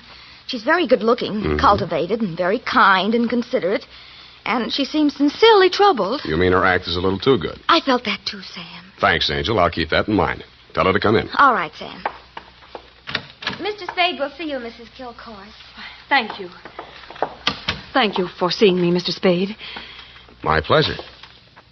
Won't you sit down? Oh, thank you. I'm Lorraine Kilcourse, Mr. Spade. It's about my husband, Leonard Kilcourse. Husband? Oh. We've only been married a short time. It was a quiet ceremony at the San Isidro Mission. Leonard didn't want to subject me to any publicity. The difference in our ages, you know? You mean you want me to keep it a secret? Oh, no, except for the newspapers, of course. Naturally, all of Leonard's friends know. Well, he doesn't have many, from what I've heard. I've thought it strange, too, that such a prominent man should have such a small circle of acquaintances. I met him only a short time before I married him. He's been very kind and absolutely devoted to me, and I suppose I should feel ashamed of myself for coming to you. But there are so many things about him that are mysterious that sometimes I can't seem to find my handkerchief. Here. Kleenex. Oh, I'm sorry. Thank you. I take it you're not a San Francisco girl. No, I met him at a dude ranch. Well, maybe I can clear up some of your mysteries for free. The reason your husband doesn't have many friends is because they keep dropping dead. I don't understand you. Forget it. He's a big public servant. He's built a lot of sidewalks. The streets of this city are paved with his good intentions. His name is on 1,000 manhole covers. If the names of his former business associates land on headstones, it's nothing to me. I got my own racket. Well, what? I think my husband is paying blackmail to someone. Uh-huh.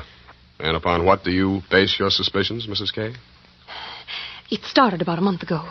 He began withdrawing large sums from our joint account. First it was $10,000, then $20,000, and last week, $50,000. And this morning, he closed out the balance of the account. $100,000. Yeah, well, he's got it to spend, Mrs. Kilcourse. Well, I won't pretend the money doesn't interest me, but what's behind it, Mr. Spade? Each time he withdraws these cash sums, he leaves the house without a word to me. And sometimes doesn't return until dawn. My husband is not fond of nightlife, Mr. Spade. Only a desperate situation could induce him to leave the house after dark. Yeah, so I've heard. They say that's how he kept his health as long as he has. All right, you want me to trail him, find out what he does with the money. Just one question. Why'd you pick me for the job? Why, your reputation... That's local. You say you're new in San Francisco. Well, I do read the local papers. Your picture was in only 2 weeks ago. Yeah, well, that caper didn't help my reputation. I like your looks. A nice, honest face. A man I could trust. Well, I don't buy that. And I'm sentimental, too. Your picture reminded me of someone who was very dear to me. My brother. Of course, you're nothing like him, really, but you do look alike. I suppose that sounds like a silly woman's reason for... Yeah. What's your address? Well, I have a little place of my own out on Divisadero. The Belvo Apartments near Normandy Terrace. Mm-hmm. You'd better keep in touch with me there. I don't want Leonard to know. The Kilcourse mansion is at 1316 Clarendon. 1316. Mm-hmm. He returns from his office around 6 in the evening. Do you have a car? No. I need one? Well, I don't know where he may go. Now, here are the keys to my car. It's parked in front of the main entrance, a gray Plymouth. He won't recognize the car. It's my brother's. Now, about your fee. $100 now. If I need more, I'll leave you know.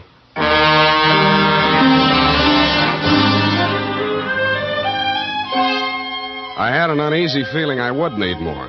The last detective that tried to follow Leonard Kilcourse had hospital insurance. I don't. But I'm a gambler at heart, so I parked Lorraine's Plymouth across the street from the Kilcourse mansion and waited. At 9 p.m., Mr. Kilcourse, much too old for her, came out the front door and flagged down a taxi. I made an illegal U-turn and followed.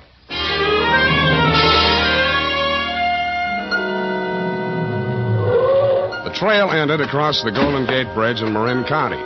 It was a country club-type building on top of a hill overlooking the bay. It did business under the name of Ernie Nogales' Racket Club. The racket had nothing to do with tennis. It came from two sources. The moans and groans of the customers losing money at the roulette wheels and crap tables, and the glad hand the management threw at my quarry as I followed him in. Well, Mr. Kilcourse, surprised to see you. Since when you go out after dark? Well, I thought a little nightlife might agree with me, Nogales. Oh, that sounds like you, Mr. Kilcourse. I didn't know you better. I think you was afraid to go out night. Well, now, I was thinking of buying this place to retire to. But I figured it'd be cheaper to win it at your roulette table. What's your limit here? 10,000, but for you, wide open, the sky. A hot $100,000 for a starter? Well, any time they catch you with hot money, Mr. Kilcourse. Come over to the cashier. I sell you the chips myself. I didn't have to bother making myself inconspicuous. Everybody in the joint stopped playing to watch Kilcourse while he shoved his $100,000 roll through the cashier's window and scooped up 4 stacks of $1,000 chips. Make your bets, please. All right, you. Spin that wheel. Huh? How much you got there? $25,000. Any objections? Is that okay, Mr. Nogales? Spin it, Joe. I'm covering through the table personally. Okay, sir. Around and round the little ball goes. 15 pays 15 and the red. Maybe next time, Mr. Kilcourse. Why don't you double up, play the red and the black? It's safer. I'll stay with the numbers. 50,000 on 15. There. Spin it. It's okay, Joe. I'm still covering. Well, it's your money, Mr. Nogales.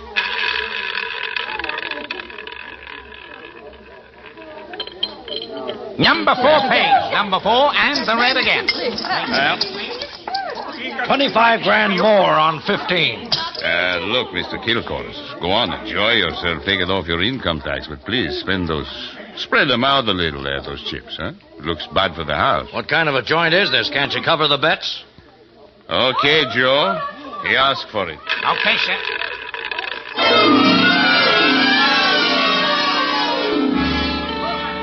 I didn't wait to see where the little ball went on the last spin of the wheel. I would have made a side bet with any taker that Kilcourse wanted to lose that $100,000. I would also have made book he knew I was following him. As I left the table and walked out of the club, I braced myself for what usually comes next. There would either be a dead body in the car or somebody would crease my noggin with a sap. But nothing happened. I switched on the headlights and stood in the glare of them for fully a minute, but nobody even shot at me. I flushed the shrubbery. No gunman. Checked the ignition wires. No booby traps. Driving back to town, I racked my brain for some way to bring them out into the open. I felt like a man with his life savings all on one number, waiting for the wheel to stop spinning, which wasn't far from the truth. Not much of a cliffhanger, but the best we could do this week.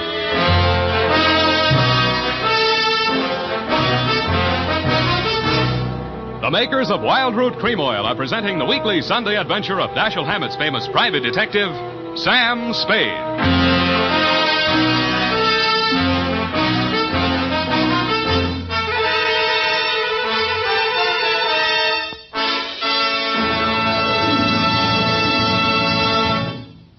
Now, here's important news on good grooming. If you want the well-groomed look that helps you get ahead, socially and on the job, listen. Recently, thousands of people from coast to coast who bought Wild Root Cream Oil for the first time were asked, how does Wild Root Cream Oil compare with the hair tonic you previously used? The results were amazing.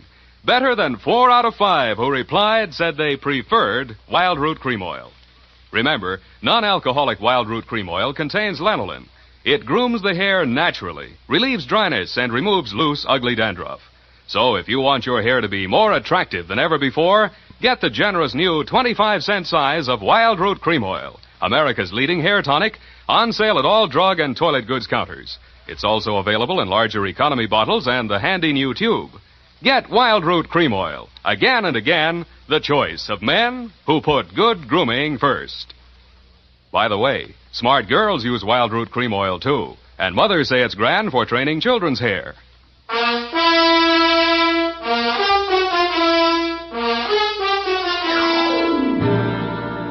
And now, back to the Hot 100 Grand Caper. Tonight's adventure with Sam Spade.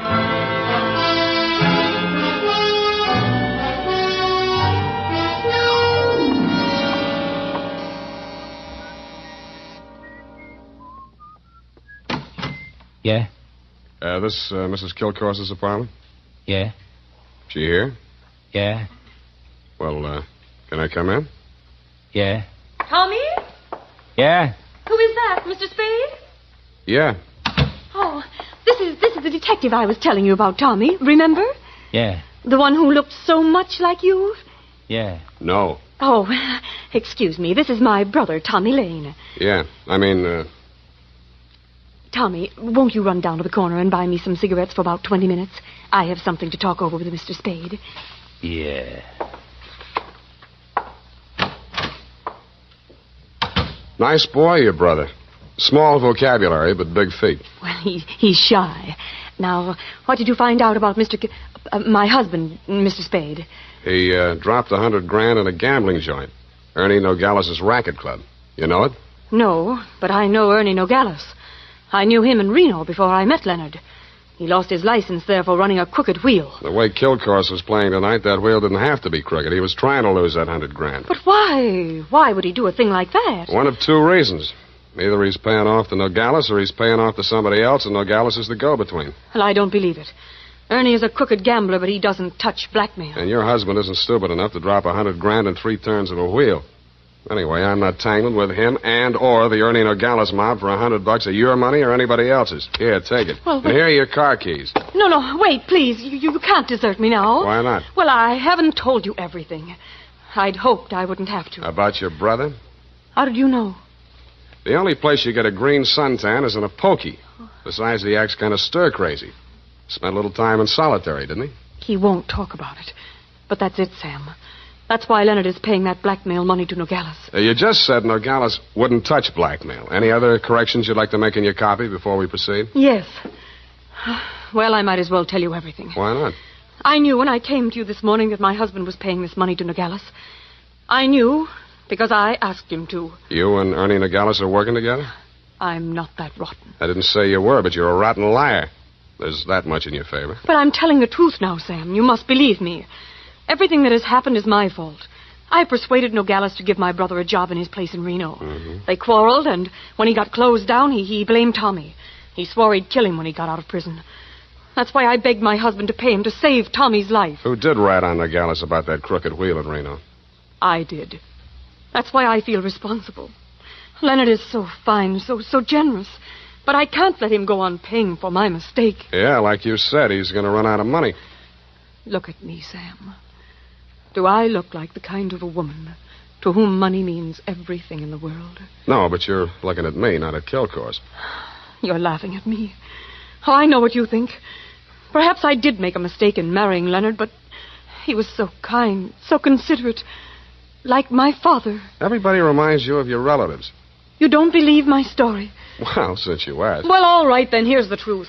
I'm really Jack the Ripper's granddaughter. My parents were terribly wealthy. I harpooned my mother in her Beverly Hills swimming pool, set fire to my father with a $50,000 negotiable bond, and eloped with John Wilkes Booth. That brings us up to 1865. Shall I go on? Don't stop. It's great. Oh, get out of here. Get out of here and leave me alone. After you've told me all your secrets, I'm not that rotten. You won't help me. You never intended to. Why go on torturing me? Oh, now, stop that. Please. I believe you. I believe all your stories. Now, what is my next smart move? Sam, the only way to stop Ernie Nogales is to prove that he's running a crooked wheel. And then he'd pay back all that blackmail money, and he wouldn't dare lay a hand on Tommy. Well, it's going to be hard to prove and expensive. I'll have to lose a little on that wheel before I can figure the way it's rigged. How much can you invest? Well, I have about $1,000 of my own. With you? Yes. Here. You take it. Smells nice. Sam. Yeah? Sam, after all this is over, and after I've put things to right with Leonard, I should have told him before this, but I owed him so much. Oh, Sam, I'm so glad it's you. Yeah. Me too, Angel. Go now, darling, before I beg you not to. What time does that joint close? Well, it runs all night, I think. Good. Let's stay up late and raid the icebox.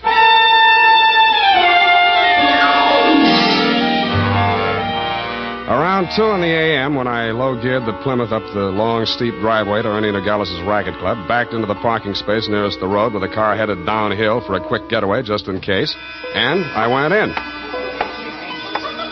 The joint was still going full blast. I bought $500 worth of chips, swaggered over to the table where Kilcourse had dropped his $100 and nonchalantly flipped the blue chip onto the red. Appalachia bets, ladies and gentlemen. Make your game. Okay, that's all. Around and round the little ball goes. I didn't look to see where the little ball went. Most of the money was on red, so it was bound to turn up black. A red pays. What? Number 15. Place your bets, please. Make your game, ladies and gentlemen. Around and round it goes. The chips were spread around more the next turn, so I stacked 100 at the bottom of the 1 to 34 column. With a crooked wheel, my 100 made it the best bet to lose. And 19, and the red wins again. Hey! I plunked 500 down on number 5 and raked in 17,500. I left my original bet on the table. When the little ball fell into the pocket, I was $35,000 to the good from my point of view, but not from my clients. I doubled my bet and looked apprehensively around. There were no surly characters edging up behind me. In fact, the only surly character in sight was Ernie Nogales, and he looked happy. That didn't make much sense. When my bankroll got to $105,000, I played a hunch. I threw $5,000 of it back on the table and lost it. That made a kind of sense. I cashed in the rest of my chips and squeezed the $100,000 U.S. currency into my inside pocket. If anybody aimed for my heart, it was thick enough to stop the slug, which was some comfort. But what I saw when I walked out to the parking lot was no comfort at all. I'd gotten just a glimpse of it through some trees. A sedan backed into a driveway halfway down the hill. It was blacked out except for 5 glowing cigar ends that showed through the windows.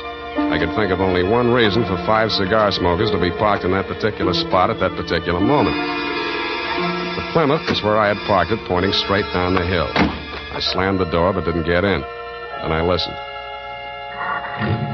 The car down the hill was getting ready, too.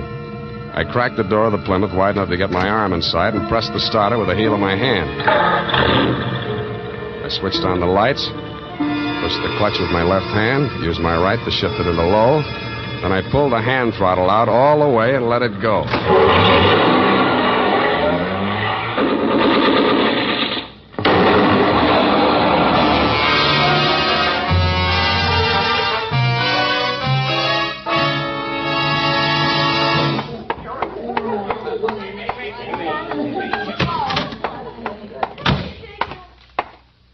What's the big idea busting into my office? We're going to have a talk, Nogales. Please, don't wave that heater at me. It makes me nervous. I don't like guns. I don't either. That's why I'm here. Put your hands on top of the desk and keep them there. All right. Give me back that roll. I give you clean money for it. It was a gamble, so I lost. Can you blame me? Where'd you get this money? I buy it. 50 cents on the dollar. I don't ask where it came from, but I read the papers. I figured it was that shipyard payroll job a few days back. Like it just fell in my lap. I figured it'd make $50,000 instead of Kilcourse $5. I guess that was dirty trick you just out of stir, Tommy, huh? I got news for you, Nogales. I didn't know this money was hot, and I am not Tommy Lane. No? Then what? Private Dick. Tommy's sister hired me to take the fall for him. Look, I've got most of the caper. Kilcourse wanted to pay Tommy $100,000. You rigged the wheel so Kilcourse would lose it one night and Tommy would win it back the next night. Now, what was Kilcourse paying him off for? No caper, legitimate.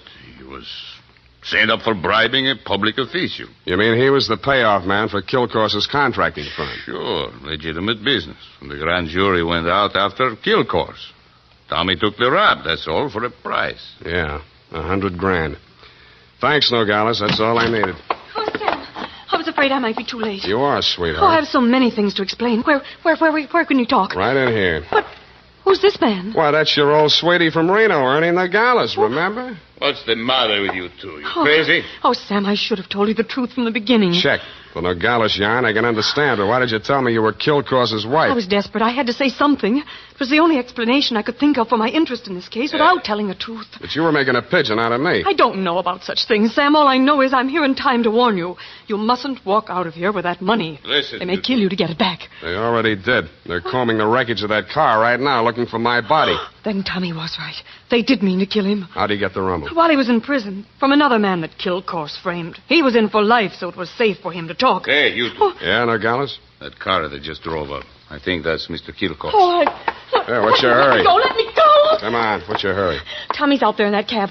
I've got to warn him. Or tip off Kilcourse. Which is it? No, Sam, you've got to believe me. Sit down. Stop that. You two have fun. I'm getting out of here. Go ahead. Now, listen, sweet Lorraine, you may as well save your breath for those explanations. You're staying right here until the caper's all wrapped up. Here he comes. Have you got a gun, Sam? Yeah. Well, you'd better have it ready. Mm-mm. But Sam... Where's Nogales? I want to see him. He was called out of town, sir. I'm in charge. You Mr. Kilcourse? That's right. I want to know why you people have been interfering with my business. It might interest you to know that this building site's on an old Spanish land grant. Title's very shaky. I'll run an 8-lane highway straight through the middle of it and turn the rest of it into a game preserve. That's what I do to people who double-cross me. I tried to tell Mr. Nogales that, sir. He wouldn't listen to me. He tipped Tommy off for a split of the $100,000, but I knew sooner or later we'd have to answer to you, Mr. Kilcourse. Oh, what's that? Here's your $100,000, sir. Count it. Sam. Well. What's your name, son? Sam Spade, sir. Well, I'm glad to meet an honest lad. Well, come along. You too, young lady. We'll all walk out together. Sam, what are you... What? Spade, huh? Yes, sir. I'm a private detective, but I'm ambitious. Politics? Yes, sir. Well, we'll run you for assembly. In the meantime, I believe there's an opening in one of the public services. Garbage disposal. Executive end, of course. Where the devil is that man with my car? Oh, there he is. You drop around to my office in the morning. Thank you, and good night, Mr. Kilcourse. Drive on, Horace. Back to the city. Oh, Sam. How could you?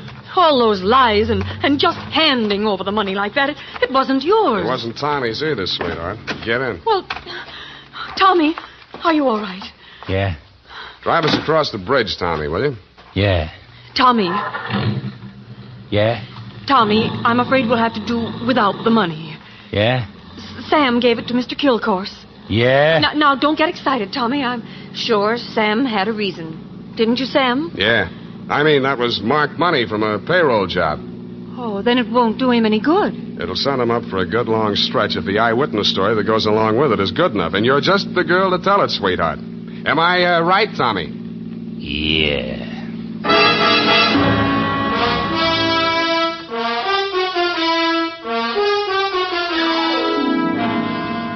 Period. End of report. Already? But Sam. Yeah? What happened? Who were the 5 men in the car, the ones who shot at that Plymouth in the mistaken belief that you were in it? Their names are of little account, Effie. Suffice it to say that Kilcourse pointed his pudgy finger at them in the hopes of keeping the charge of attempted murder out of his indictment.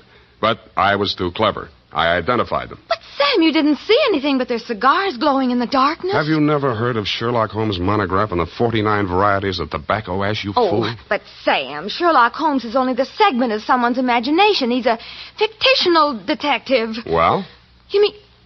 Oh, Sam, you're tired. Yes, I am. It's affected your mind, winning all that money. Now, you just sit here and rest. All right. Think think of the snowy mountaintops and blue skies. I'll just go and type this up. Snowy mountaintops. Winter sports yet. And now, listen to this.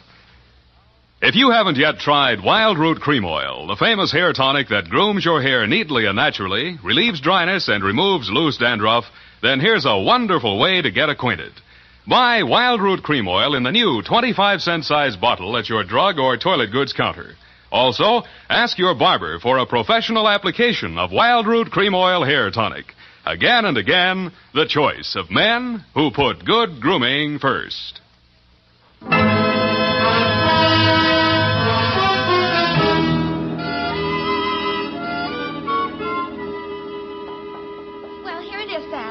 And not that it made any difference, but how did you guess that she wasn't Mrs. Kilcourse? Simple. Kilcourse didn't recognize her. But, Sam, that was after you denounced her. I did no such thing. From the report, Sam, in black and white. Quote, why did you tell me you were Kilcourse's wife? Unquote. At that point, you assumed that she was not Mrs. Leonard Kilcourse. I did not. I merely wondered why she had told me. Well, with all the lies she told, you might have assumed anything she said was totally devoid of truth. And I did, sweetheart. I did. Oh, well, that's a relief. I was afraid for a while she'd taken you in. What's that got to do with the truth? Good night, Sam. Good night, sweetheart.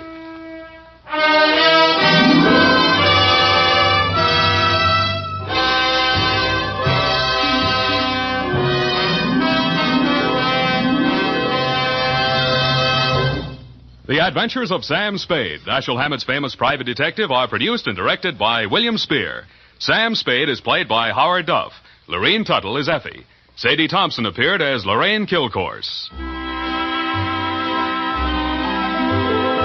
The Adventures of Sam Spade are written for radio by Bob Tallman and Gil Dowd. Musical direction by Lud Gluskin. Score composed by Renee Garrigang. Join us again next Sunday when author Dashiell Hammett and producer William Spear join forces for another adventure with Sam Spade. Brought to you by Wild Root Cream Oil. Again and again, the choice of men who put good grooming first. This is Dick Joy reminding you to get Wild Root Cream Oil, Charlie. It keeps your hair in trim.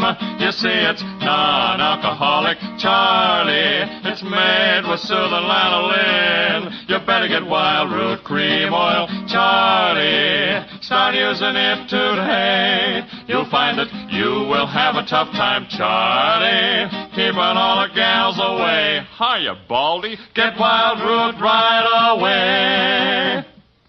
This is CBS, the Columbia Broadcasting System.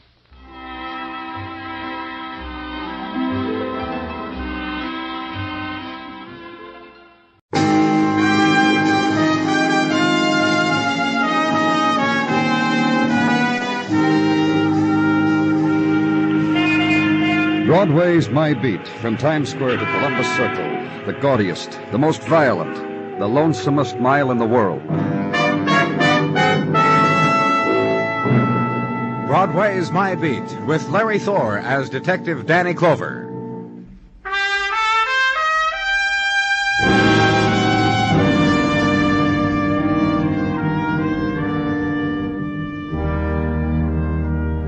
When it's May and the nighttime sighs briefly, begins the weaving of mists into silken fabric of its dying, Broadway is still. Broadway waits for death of night, for the first cry of day.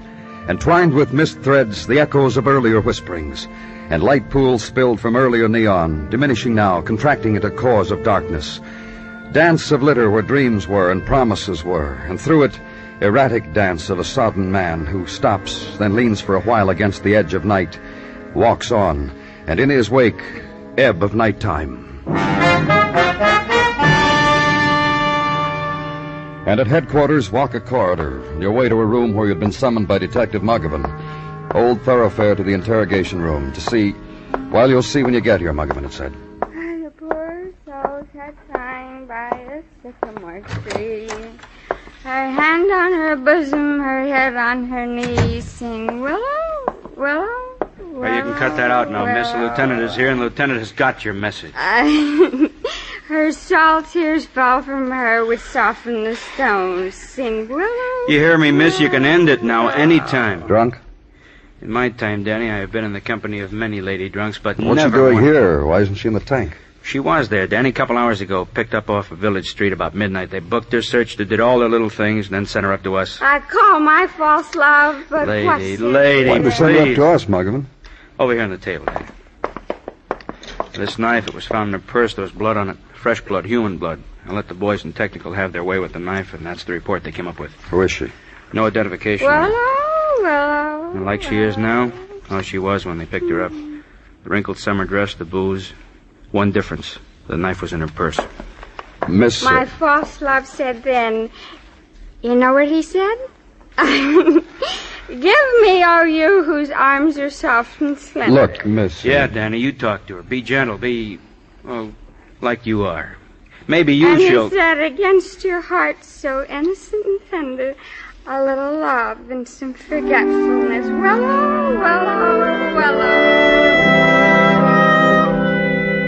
And then started to sway and lose control. Hey, I got her, Danny. Dawn all at once, and she was caught in its first light, supported by Detective Muggavan, looking up at him silently with suddenly stricken eyes.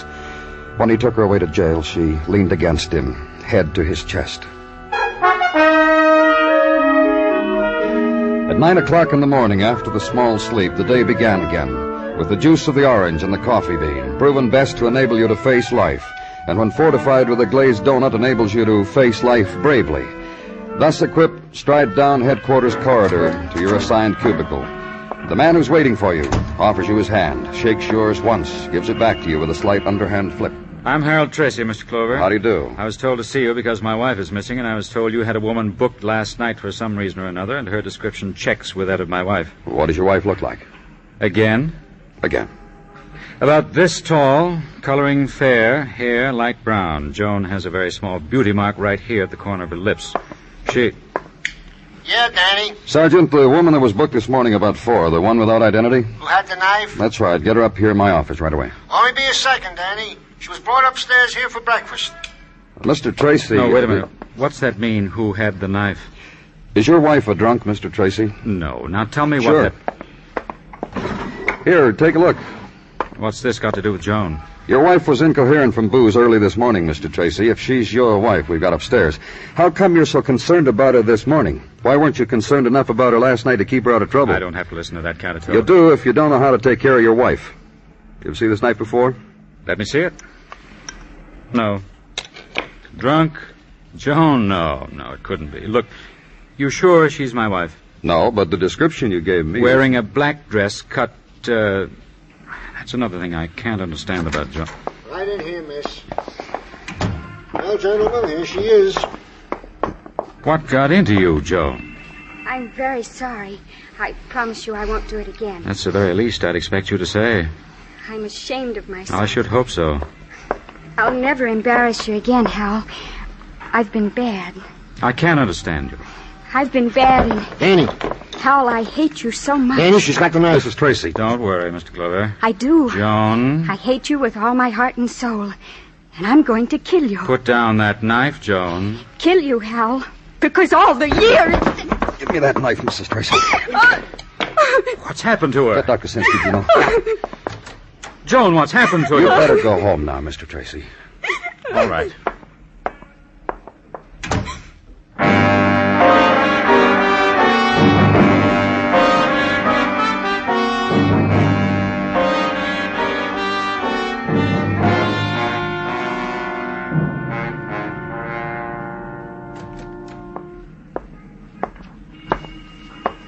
Look up, Danny. Look up from your desk and get hit with it. Marty. Aha. Who else but Marty Udenfreund, to be exact? Hits you, huh? This tired face you remember, huh? You look fine, Marty. Tanned. You drove an open-air cab, you would also be tanned in the face. However, what happened to your particular set of values concerning the female of the species, I can't guarantee. Were you a cabbie? What are you talking about, Marty? That dame. What dame? What dame, he says to me. The dame the papers say you picked up booze happy in the village last night. With beauty spot close to lip. With knife in the bag. What dame, he says. Oh, Mrs. Tracy, what about her? Last night around 10 when she hailed me, I didn't know for Mrs. or Miss. All I know is a few remarks were passed, and suddenly I find myself nonchalant in the back seat of my cab, and my passenger is driving in the front. It was a pleasant change. Go on. Well, we do the park, we do the plaza, we do the East River. Then she hauls up in front of a joint in the village, invites me in. I say, thanks loads, lady, but I already had my quota of fun for tonight. What club? The Crocodile Club on Bank Street. You gotta understand, Danny, up to where we parted company, my passenger was only flap happy with the season. Yeah, I understand. Thanks, Marty. See you around, Marty.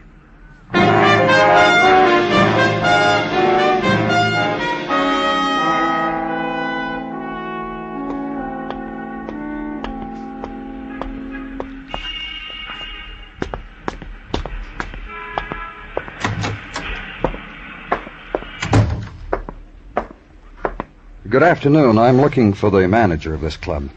Truly? Police. Just one couple here, mister. A boy, a girl. A boy and a girl in a corner table. And see how they hold hands? Ah, isn't You the that... manager? I'm Leslie Cobb, and I manage. And just what is it that you need in the afternoon, you being a police officer and all? Some information. You? About a woman named Joan Tracy. She was here last night. Say that name again? Joan Tracy. About 5'4", about a 26-inch waist. And the little thing right here, the beauty mark. And suddenly emancipated. Call me Joan Tracy the Liberated. That one? The lady on a toot? What about her? I only had one drunk in here last night, and she swore to everybody her name was Joan, and she was free, free, free. Come what may, she said, which was a lie. Oh? She found a fellow. She found a fellow with a book of verses, and she had a jug of booze. Whether there was bread or not, I wouldn't know. What are you talking about? She went off with a boy in jeans and plaid shirt who calls himself Robin Forrest this week. Has a room down the corner, that way, an attic. And there to laugh and sorrow and taste... Yeah. Thanks a lot.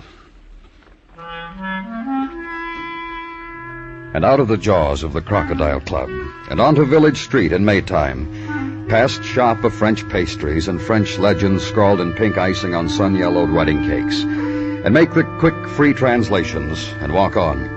And leaning against doorway, the sandaled girl in batik sari, head posed against the hand-painted sign that reads, Jewels, Custom Made, Second Landing, and walk on to Corner Rooming House, where a boy who this week calls himself Robin Forrest is to be captured in his attic lair, where he usually is if he's not on the wing somewhere else. Attic is the room boasting the skylight. And ascend old stairs, banister carved with old memories, and onto landing, down hallway.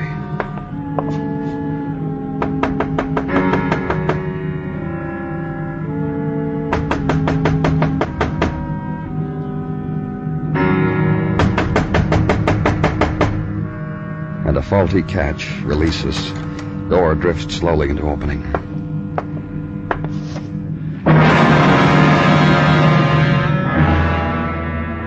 Latticed rays of sun from fulcrum of skylight. To hold in dust dance, boy sprawled on floor. Boy in plaid shirt and jeans. Young man with knife wound. Young man dead. Young man murdered.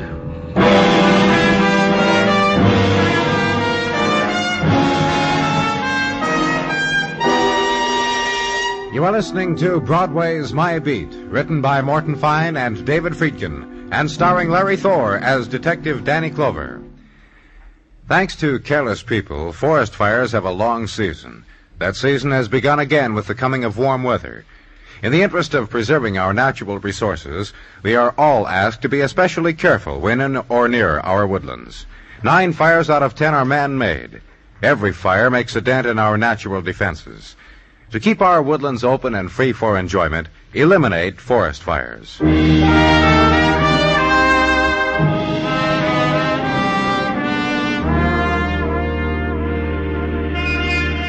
The season of promise is dying, and on Broadway its swift, silent passing goes unnoticed. Spring into summer means only the shifting of mannequins in a store window, and draping them in less clothes, preserving only the precise curve of wrist. And still the serpents of light uncoil in identical pattern and leap skyward. And still the street is filled with sounds that were there yesterday, and the people, and the riot. But spring is dying, and summers are coming in. Hurry, only so many tomorrows for the dream to come true. Where I was, office at police headquarters late afternoon time. The hour of the police sergeant from Never Never Land who had somehow gotten a job in New York. Danny? Come in, Gino. Well, how did you like it? How did I like what? How did I like what, he says. Yeah, that's what I said. That's what I said, Danny. How did you like that book I give you? Book? I, the Corpse. You know, the first adventure of the Twanger. That two-fisted guitar strumming... Oh, well, I haven't read it yet. You see... Well, Danny, here's the sequel, so you can read both in one sitting. Thanks, Gino. Kiss me, Irving? What an adventure. In this one, the Twanger cleans up Anne Arundel County in Maryland. Thanks a lot, Gino. Your jaw will drop. Gino. Mind it. Gino, you have anything for me? Report from Detective Dennison if your mood is such... It is, believe me, it is. That Mrs. Tracy is lying in a hospital room under the care of Dr. Sinsky, where she lies and stares at the ceiling and says not a word. Go on. Incidental information is all. If you please. Her mother died last week. Oh? Fell down the steps in her apartment house. It was an accident then, for sure? I think so. Says here on the report, if accidental death, checked here. It's checked, see? What else, Gino? Joan Tracy is a lady with a talent. She plays cello. In fact, there are 3 of them. What? In the trio. 2 friends and Joan Tracy. If you want who the 2 people are, Danny, well, here. If I seem like a daisical, Danny, the Twanger, my jaw dropped.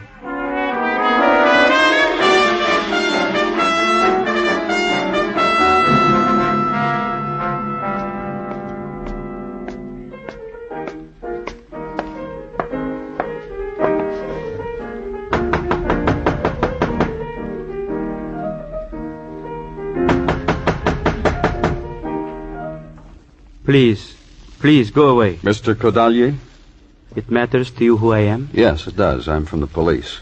Thank you. I am Kodalier. Now, please, go away. Police. On police business, Mr. Kodalier. You wish to enter into negotiations with me? Concerning private piano lessons, concerning harmony, theory? Concerning Joan Tracy. Theory. Joan. All right, if we talk inside? Please. Then Joan is your business with me, eh? Because the boy she was with last night was found murdered. A boy? Not her husband? Not her husband. I think I read of it. I'm not sure. Drunk, a knife, a death. So many in the newspapers. It becomes vague. It becomes so many Joans. Another thing we know about this Joan, she was a friend of yours. She played cello in a trio that you... And you wish my interpretation of Joan. What phrasings, what nuances, what dynamics would bring a woman like Joan to murder a boy, not her husband. All I want from you... I will tell you of Joan. The theory, okay? All right, tell me. A cringer. A woman who put on the face of a beaten child when no one lifted a finger to her. You'll explain it to me, huh? So you will understand. In a trio, when a cello makes a boo-boo in phrasing, in breathing, in emotion, looks are exchanged between the violin and the piano. When such looks are exchanged between us, Joan sometimes wept, cringed, looked beaten. I still don't understand. I will show you. On my piano. This is a passage for the cello from a trio we have often played. It is to be sung so, with heart, with subtlety, with delicacy, as I have played it. Joan played it so.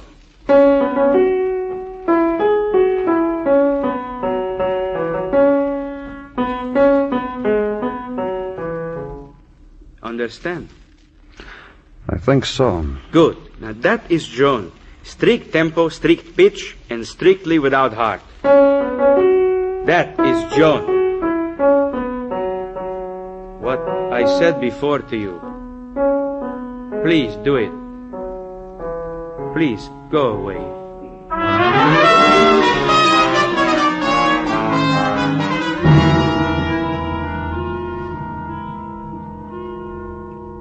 I play the violin. There's Joan and her cello, Kodalier with his piano, and I play the violin. Well, I want to know about Joan, Mr. Vernon. Not very good with the cello. I've heard that. Other things, though. I loved her once. Oh? In retrospect, it was pity more than anything else. I was filled with a sorrow for her. Why? This was before she was married, of course. About the pity, Mr. Vernon, why? She is docile because of her mother, very domineering mother. A cliche of a domineering mother. A do this, do that cliche of a domineering mom. And if you don't, I'll fall on my face with a heart attack and you'll be sorry. You know? And I pitied Joan. I see. One day I took her in my arms. And I liked it. It started off by feeling sorry. When I was holding her, I forgot my purpose in doing so. I said to myself, love. Tell me something, Mr. Vernon, about this trio. A simple thing. We all studied at the academy. We met. One evening long ago, we said, let's have a trio. We're none too expert, really. We saw and pound and call it Beethoven, and it's a fine time. And you were in love with Joan once, but not now, is that right? Right. You see, I recognized what kind of woman Joan was and what I really felt for her, and that she would need a man exactly like her mother.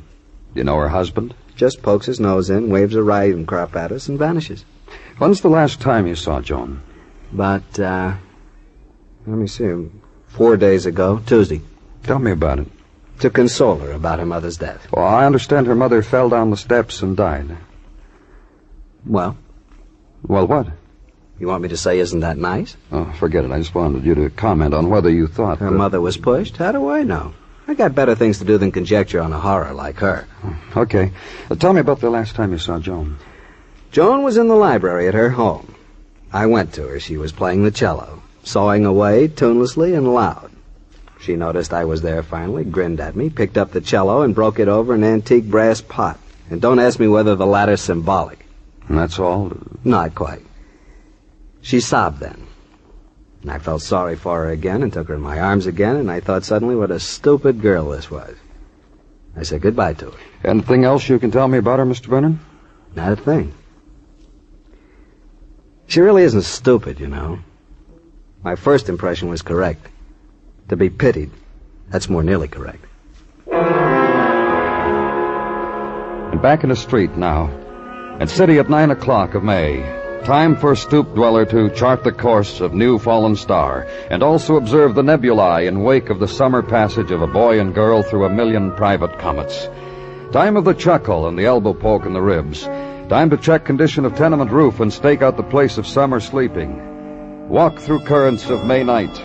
Somewhere between where you were and headquarters, stop for the sandwich and the coffee, with conjectures on the murder of a boy who had read poetry to a drunken woman who had tried to kill her husband in your presence, who the night before had driven a cab, had shouted in the Greenwich Village Club that she was free, free, free. I'd leave them alongside the tip, because there were new conjectures to be had at headquarters, from study of reports, from further musings against May night, and in a while from Detective Muggavan also. About Joan Tracy's husband. Oh, what about him? Well, him, Joan Tracy's mother, different relationship, different age, different gender. But... But what, Muggavan? But peas from the same pod. Happens in a pod sometime. Now, the way I know it is one summer my seed man showed you me mind charts. just about Tracy, her mother, her husband? Oh, thanks. Muggavan, so help... Oh, don't get riled, kid. Now, you've been doing legwork, I've been doing legwork, so just don't get riled, huh? Yeah, on your feet, Danny. Walk it. You haven't had enough of it, huh? Look, don't you understand? I've been trying to tell you... All right, Muggavan, tell me what? What I found out from my legwork. From friends, neighbors, spectators on the life of Joan Tracy. Well? What I already told you. Her husband she tried to kill in front of. Her mother who fell down steps and died a week ago. Both the same type people. Both wielders of the big stick, tongue lashers of what they considered lesser persons in the human scale. You'll explain it, huh, Muggavan? Glad to. Now look, mother of Joan Tracy, one of those mothers. The kid, Joan, the woman, Joan, couldn't make a move, couldn't breathe, couldn't smile, couldn't cry until Mama gave the word. Up until Joan married Mr. Tracy, that is. Well, she married him, then what? A word about the background of husband Harold Tracy. Seems a few years back he was headmaster in a boys' military academy. Seems he had codes of behavior for little boys. Oh, and disciplines to match. Pete Chirino of a chap with the willow rod, I understand. Now, Danny, you take a man like that, marry him to a woman like Joan, what have you got? Yeah. Get on the phone. Get him down here, Muggavan.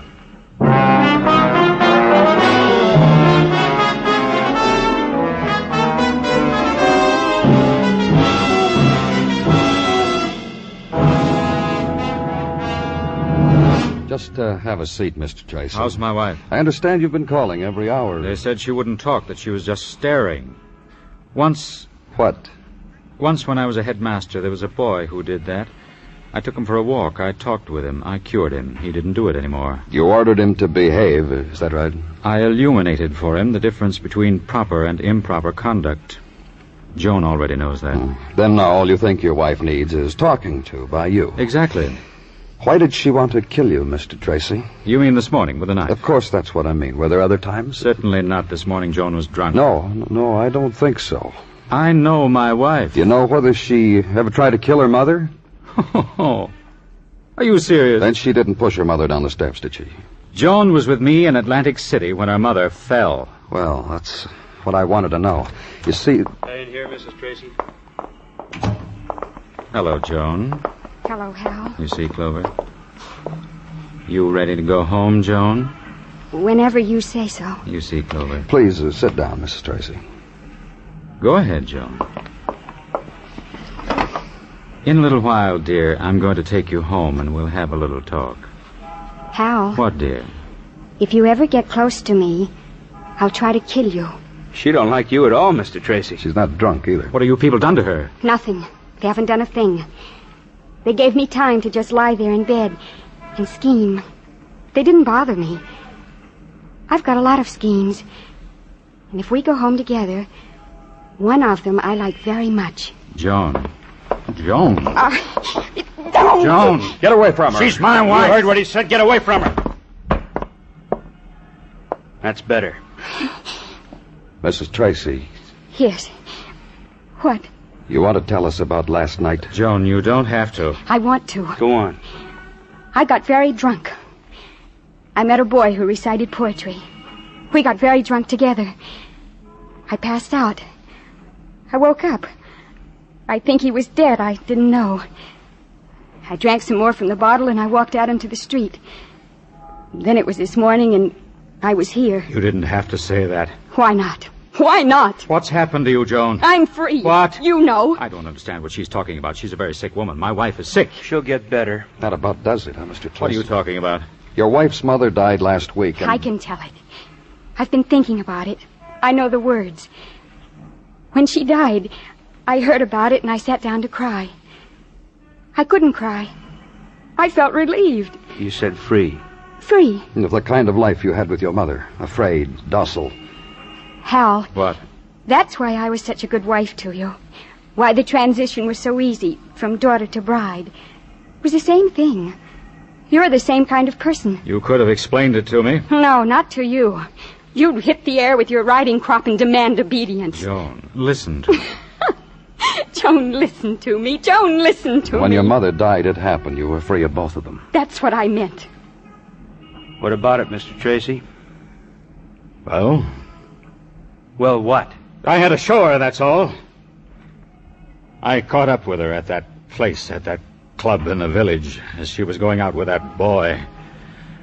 I followed them. They were both in a stupor, a drunken stupor, when I walked in on them. So you stabbed the boy and planted the knife on your wife? It was sordid what you did, Joan. Ugly. Unbecoming. It needed to be stopped. I stopped it. You killed a boy, Hal. You didn't stop anything. I may go now, may I not? Goodbye, Hal. One thing you can be sure of, you'll never be embarrassed by me again, wherever you are.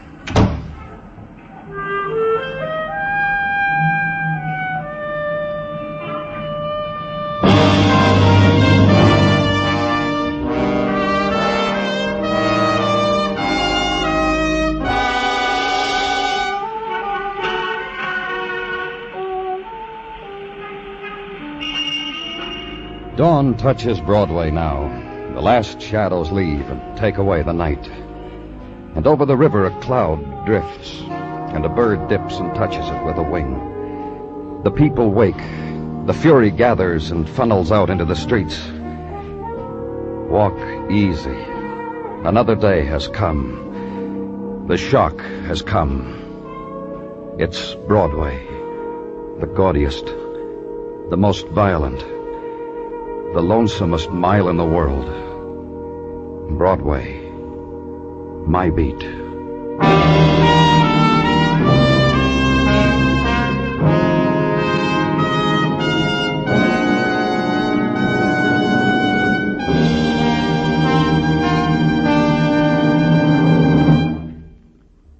Broadway's My Beat stars Larry Thor as Detective Danny Clover, with Charles Calvert as Tartaglia and Jack Crucian as Muggavan. The program is produced and directed by Elliott Lewis, with musical score composed and conducted by Alexander Courage.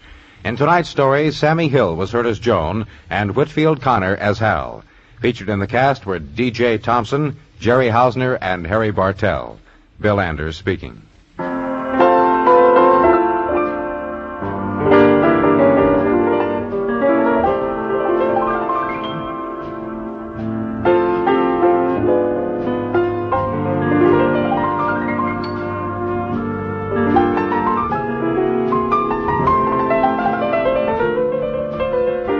This Monday night on CBS Radio Suspense, Dick Haymes stars in Pigeon in the Cage.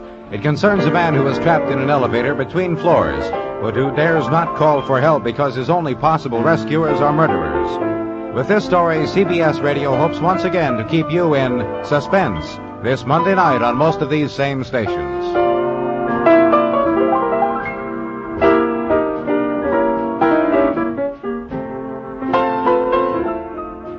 Remember, the top dramatic show of all, the Lux Radio Theater, is heard Monday nights on the CBS Radio Network.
Broadway's My Beat, from Times Square to Columbus Circle, the gaudiest, the most violent, the lonesomest mile in the world.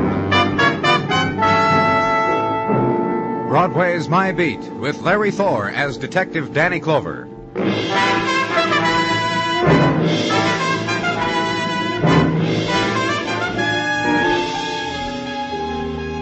It comes to every street, and it comes to Broadway, the single instant when summer nighttime hits the skids, when tomorrow starts coming in. It's the instant when the shadows start to stretch, and the first neon is turned off, and a puff of breeze up from the river blows the warmth away. Somebody pays a check, and the party breaks up. Somebody yawns, somebody goes home. It's the time of the delicatessen store where the toast is drunk with cream soda and go home with the newspapers. And it's come to Broadway. Another day's dying. And where I was, the night returns to the river, causes phenomena such as 1,000 curves of moon reflected in dark water and drifting to the sea, such as brief, wild sob of a ship suddenly landlocked, such as death sprawled beside it. A couple of kids walking past here stumbled. Danny saw the woman dead, called it in. Any identification, Mugwin? A purse, a wallet. Haven't had a chance to look. Here. I guess you got a yacht. It gives you the privilege. Huh? That yacht out there. Look at him. You can make him out. What am I bitter about? Somebody buy me a small yacht, I'd dance, blow the whistle, and... Yeah, just like that, For now, just hold the flash over this way, huh, Muggavan? Yeah. Ruth Shea, 1212 West 65th. In case of accident, notify Robert Shea, relation husband. Height, 5 feet 4 inches, weight, 160... Bet this woman weighs more than that now, Danny. Closer to 250, I'll bet. No money in the wallet. Robbery, huh? Probably. Nothing else in this purse except a couple of candy bars. I'd say she was walking or was driven down here and... That's a real happy sound. Yeah. You know something? What? I never knew what I wanted out of life. Now I know. This is a night to remember, Danny. And to headquarters now to file the report, to detail the violence, to wait, because there are entries to be made in blank spaces provided for the purpose. Information not yet available. Information now being worked on in official and prescribed tempo, which may take an hour or two, maybe more, which will then be tendered to the interested party. Wait. And on the fringe of dawn, the tiptoe entrance of that filler-in of blank spaces, Sergeant Gino Tartaglia. Good morning, Danny. Well, you don't have to whisper, Gino. It's... Forgive me. Unaccustomed as I am to night duty, it follows that I would perhaps not be up in the etiquette for the occasion. So kill me. It's just that you don't need to whisper, Gino. You're not... If for various reasons I need to approach Mrs. T at 4 of a morning, I whisper. Gino. If one of my Tartaglia yells out at 4 in the morning, water, I need glass of water, I whisper back, get it yourself, honey. Gino, just give it to me, the information you have. Goes without saying. Report still warm from the hands of the medical examiner, Dr. Sinsky, concerning the deceased Ruth Shea as follows. Weight of victim, 242 pounds and odd ounces. 242 pounds in a woman? This is just go on, Gino. Approximate age of Ruth Shea, deceased. Age 27. Condition of Ruth Shea at time of decease, body full of many bullet wounds. The gun that killed was emptied into her, which leads Dr. Sinsky to the conclusion that... That what? That Ruth Shea was murdered in passion, in fury, to quote the good doctor, and for no motives of robbery or etc. Also, Danny, not on the report... What? That the husband of Ruth Shea, having been notified, is right now waiting outside the morgue. Why didn't you tell me, Gino, instead... He'll wait, Danny, he'll wait. What else is a husband in his condition to do? Besides, he's been there all... The walk now. Route channeled through plaster walls, bulletin boards stressing courtesy and alertness, and doorways to squad rooms, detention rooms, and other doorways. Route to the morgue. The final long corridor with the painted red arrows and discreet printing, the permanent beads of sweat on the wall. And the last turn, the man waiting in front of the brown doors. Are you Mr. Clover? The impeccable man. The man in shades of gray, the natty man who had brought a carved Malacca cane to the enormous cold room, who held a Homburg between you and him like a shield. They told me to wait here for you. I'm Mr. Shea, Robert Shea. Then you know it's pretty certain your wife might be here in the morgue, Mr. Shea. I knew she was missing. Has been for some hours. Let's go in.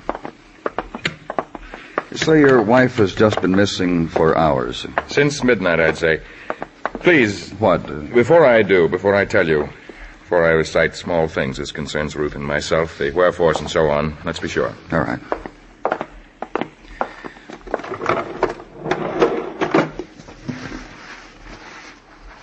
Well? Why is she dead, Mr. Clover? She's been shot. Someone emptied... why is she dead? This is your wife. Why is she dead? Let's get out of here, Mr. Shea. Please tell me why.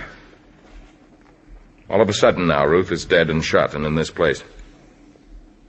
I want to know. Maybe robbery, maybe... All right. I'll accept that. Sit down, Mr. Shea. Can I get you something? What did you have in mind that you can get me, Mr. Clover? Water, cigarette, that's all. And the concerned look you're offering up right now? I analyzed that look correctly, didn't I? Partly. Quizzical? That's right. I want you to tell me about your wife's being missing, the small things you mentioned. At midnight, about then we retired. I kissed my wife goodnight. She went to her bedroom. I to mine. Go on. I couldn't sleep. I thought to listen to some music. My bed radio is... There's a little screw on the tuner. It's out of order. I thought to go into Ruth's room quietly and take her radio. I see now how I knew. This ever happened before, Mr. Shea? 2 or 3 times. Oh? But each time I found Ruth on the back porch. You won't believe it. Tell me. Reading poetry by flashlight. Listen, Mr. Clover. Yes? First of all, you must concern yourself with me. I know that, whether I killed my wife. I didn't. I worshipped her. You'll find that out. All right. You can see how wonderful she was. Poetry by flashlight. I worshipped her. You'll find out that I did. You'll see. Now I'd like to be alone.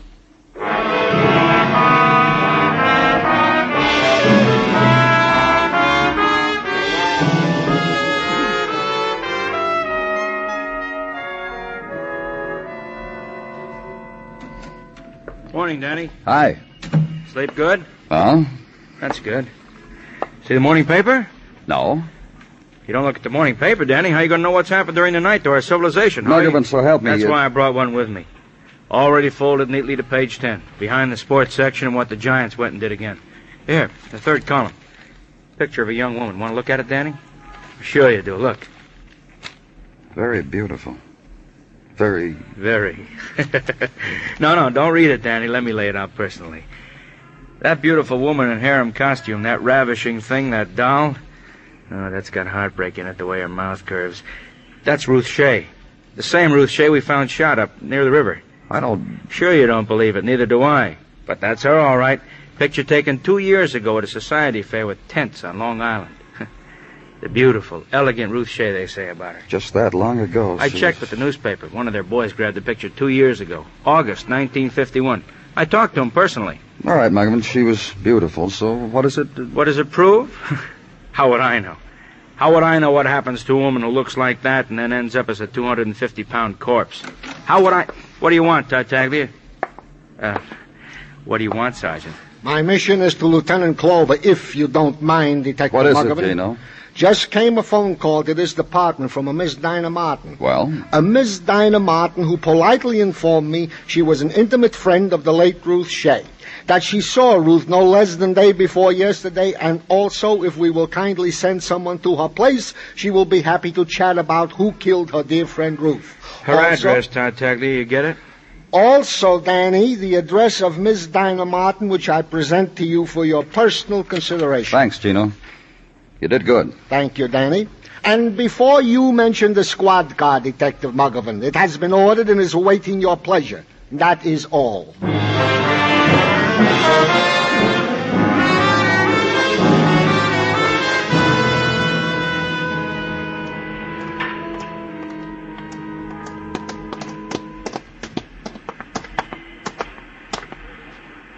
It says over the doorbell, Dinah Martin, just like... You want to ring the bell, Muggavan?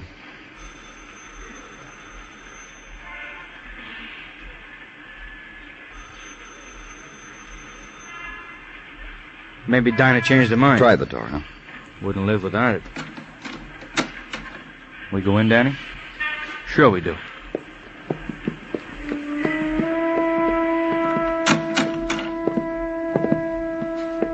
Danny? And the thing that stopped him. Girl seated on the floor, head twisted, leaning up against edge of bed. Arms unbent, curved inward, fingers taut in attitude of distorted dance. Mouth in silent, infinite scream.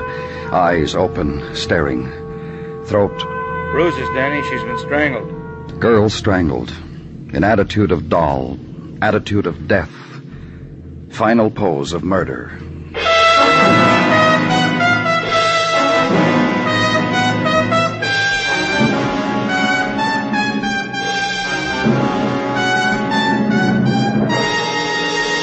You are listening to Broadway's My Beat, written by Morton Fine and David Friedkin, and starring Larry Thor as Detective Danny Clover. Next Tuesday is Coronation Day in Great Britain. CBS Radio has been planning for months to bring you all-out coverage of the actual ceremonies, the parades, and the processions. You'll hear hours and hours of color, background, and pageantry, reported by Edward R. Murrow, Robert Trout, Howard K. Smith, Paul Niven, Alexander Kendrick, and many other noted CBS Radio newsmen. CBS Radio goes on the air at 5:30 a.m. Eastern Daylight Time next Tuesday to begin coverage of the coronation. Coverage that will make this great event a vivid reality for listeners from coast to coast.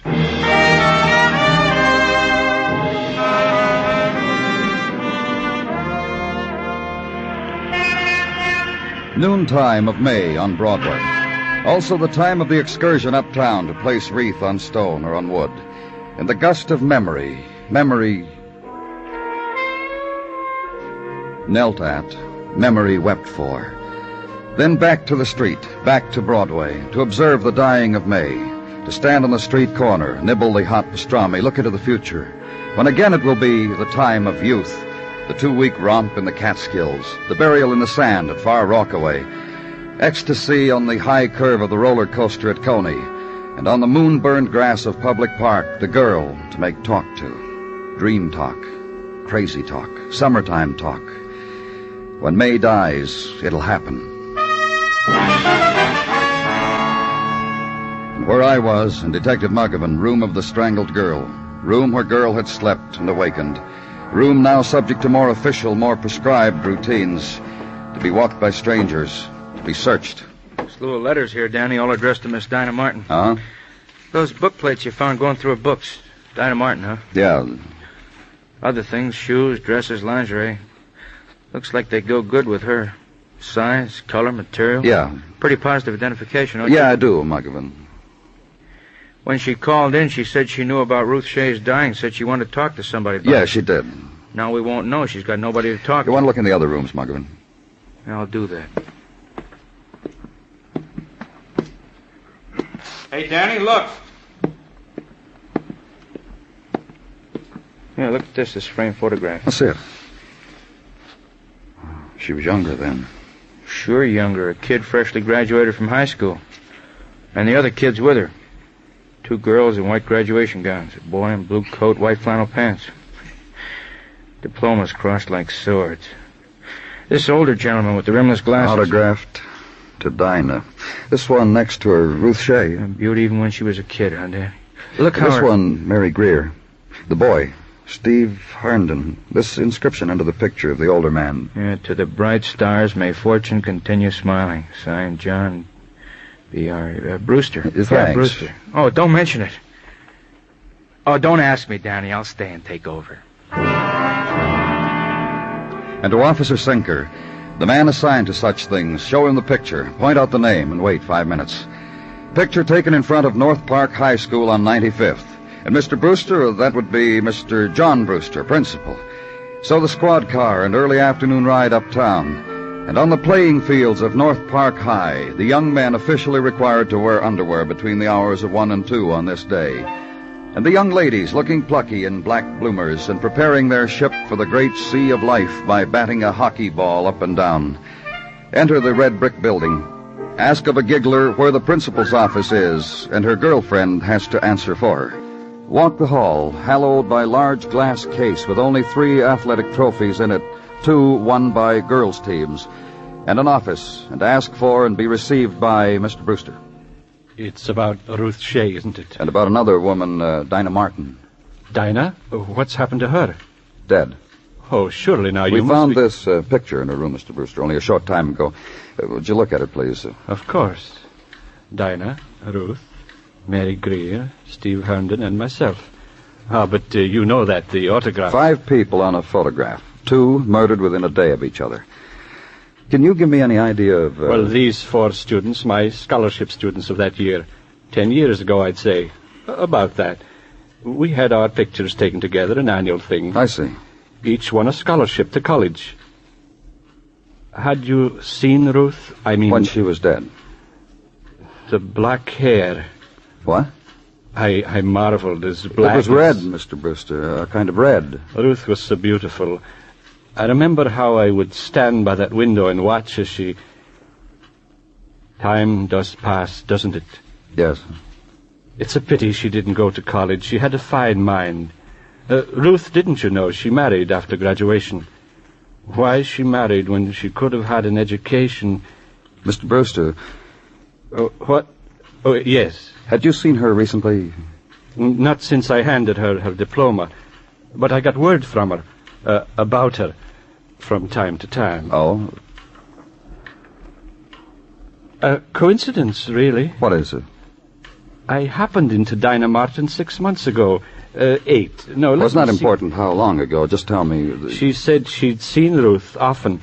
Ruth was fat and a horror as a person. A crier, twister of handkerchief, an eaten woman. You know how they are. Go on. Well, that's all she said. She was in a hurry. And now she's dead. Strangled to death. Well, that's all she said. She was in a hurry. You know where I can find this other boy and girl in the picture? Oh, my secretary should be able to tell you. We send out cards periodically to see what happened to our people. She should know. Things really do, don't they, Mr. Clover? They really change.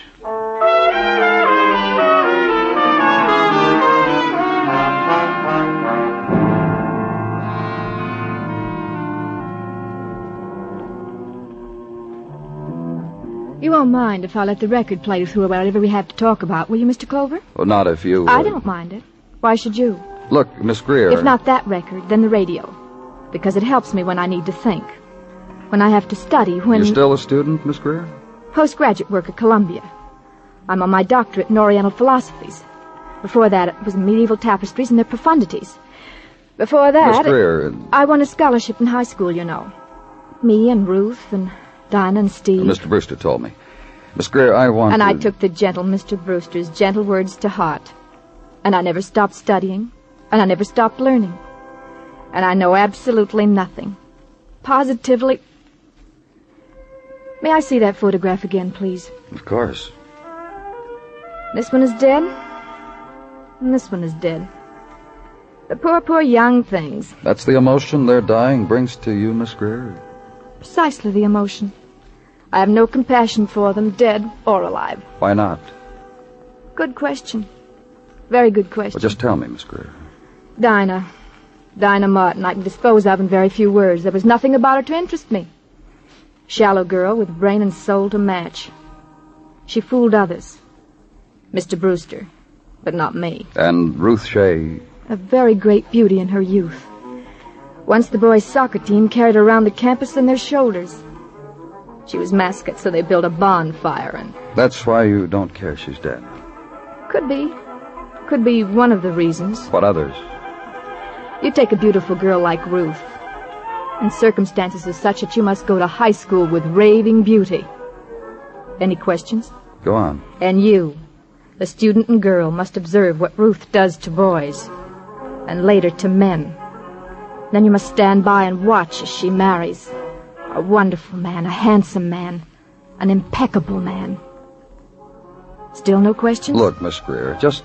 And this man takes this Ruth for better or for worse, and builds pedestals for her beauty, where he may worship and not let her lift a finger to anything and not demand anything of her. And years later you see this girl, this beauty, this owner of everything in the world, and what?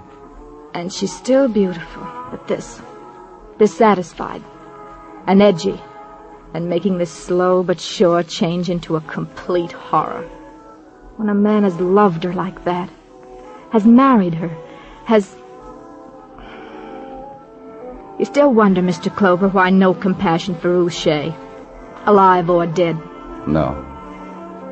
I didn't take you for a fool. Goodbye, Mr. Clover.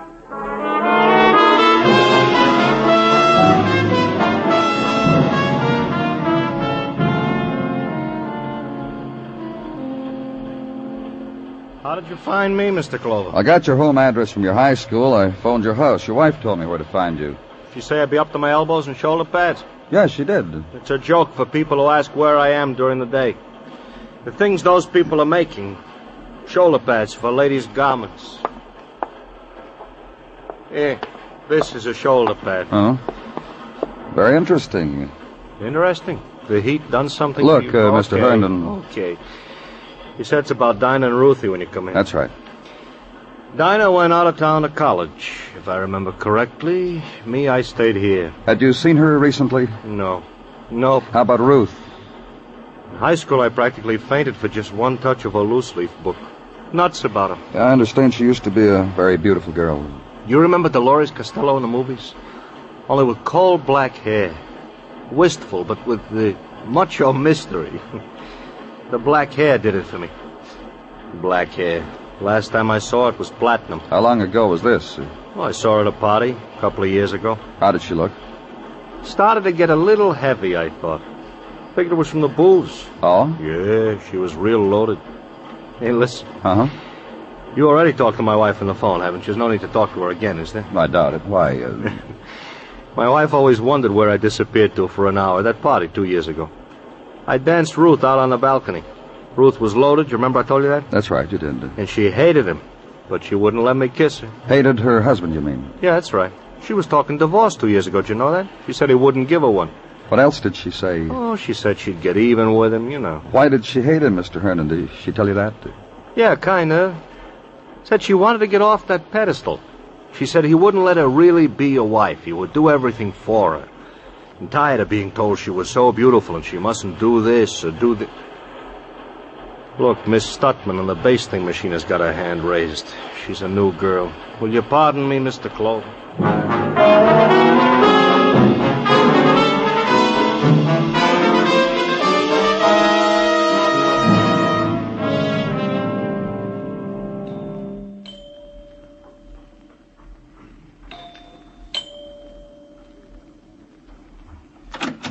Yes? Hello, Mr. Shea. You remember me, don't you? Yes. Now, this is Detective Muggavan. Pleased to meet you. Well, let's go inside. I was just going... Thank you very much. We will. You know why we came to see you, Mr. Shea? Additional information. Whatever it is, I'll be glad. To answer your question. Question? The one you asked me in the morgue. Oh. Well... Well, what? You mean as to why it happened to Ruth? Why she was killed? I know the answer. Well, let's see if it jives with ours. Mr. Clover himself suggested it. Robbery. Ruth was foolish enough, sentimental enough to take a walk late at night by the river. She left herself open for that sort of thing. It's not an extraordinary happening in the Mr. city Shea. that a woman lonely on a lonely stretch of pavement. Ruth was well dressed, as you know. Ruth, to some people, there was a prettiness in her face. Cut it out, Mr. Shea. It's possible that she attracted... Anyhow, you know as well as I do, she had no money with her. A woman of her class to have no money. Therefore, at points, I've come to the conclusion that it was murder provoked. Danny. But, leave him alone. Well, doesn't that make sense? I've asked myself over and over. Over and over. What about the 7 bullets? What? Whoever shot your wife emptied his gun into her. Her murderer was provoked. Down at headquarters, we've got it tabbed as a crime of passion. What do you mean? Love, hate, emotion, you know. A bright man like you. A man shoots a woman, she drops. He stands over, he keeps shooting. You know, passion. Is that the right word? Danny. Yeah. You can have your opinion, of course, but certainly Certainly you what? Are you hinting that my wife had a clandestine meeting? That there was another man? Mr. Shea. Well, is that what you're hinting? We found out your wife was a very great beauty. A long time ago. There was still a prettiness in her face. 2 years ago, the papers ran a picture of her in a harem costume. Slender, graceful. You remember? Yes. Her black hair. Yes. Then she dyed it platinum. How'd she look? Cheap. On her. And she was starting to put on weight. And she dyed her hair again. What would you say that color was, Danny? I don't know. Orange. She said red, but something happened. And getting sloppier. A beautiful woman like that. The time she was 16, I loved her. 16 and lovely. And I married her. Mr. Shea. So lovely. And young and slender. What happened, Mr. Shea? What happened, I don't know. I really don't know. I know. She wanted a divorce, didn't she? To lose a beautiful thing like Ruth, I'd have to be out of my mind. You understand why she wanted a divorce, Mr. Shea? She You wouldn't let her be a wife. Is that what she said? I worshipped her. I worshipped the ground she walked Because on. she was beautiful and you loved her. Yes. And she destroyed the woman you loved. Herself. You see what she did? In 2 years before my eyes, she became a horror, a glutton. Everything I did. So you killed her? Yes. And killed Dinah Martin. I went to see her because I knew she understood what happened. She opened the door for me and saw it was me and started to scream. I strangled her. Let's go, Mr. Shea. You should have seen her, my wife. How beautiful she was. The woman I loved. And Ruth killed her. And there was another person living in her place. Coarse, orange hair, and what she had become. I'm ready.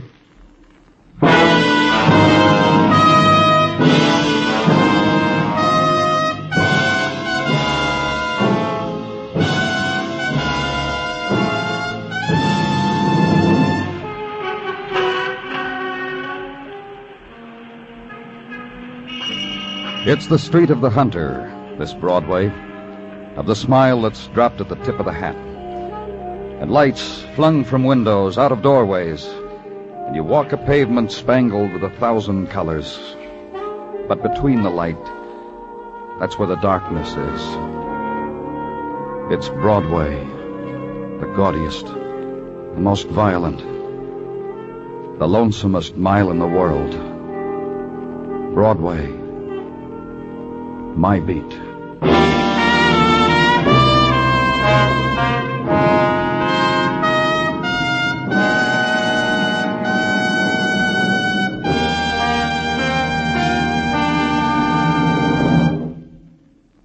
Broadway's My Beat stars Larry Thor as Detective Danny Clover, with Charles Calvert as Tartaglia and Jack Crucian as Muggavan. The program is produced and directed by Elliott Lewis, with musical score composed and conducted by Alexander Courage. In tonight's story, Lamont Johnson was heard as Robert. Featured in the cast were Truda Marson, Lawrence Dobkin, and Steve Roberts. Bill Anders speaking.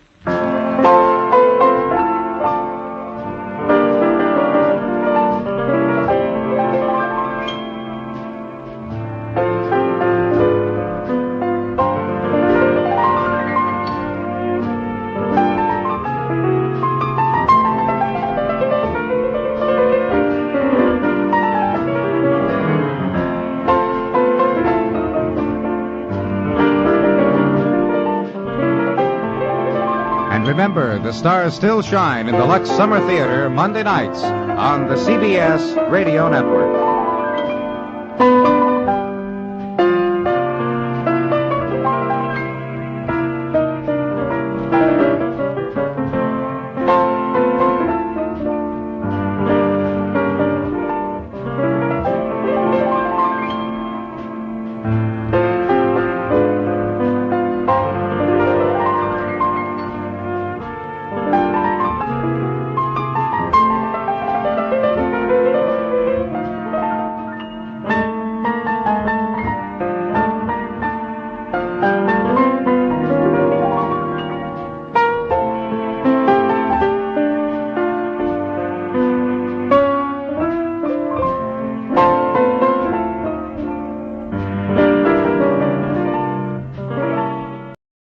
The Adventures of Michael Shayne, Private Detective.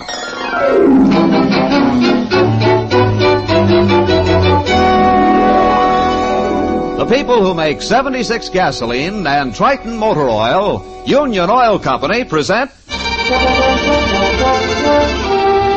The Adventures of Michael Shayne, Private Detective, starring Wally Mayer and Kathy Lewis.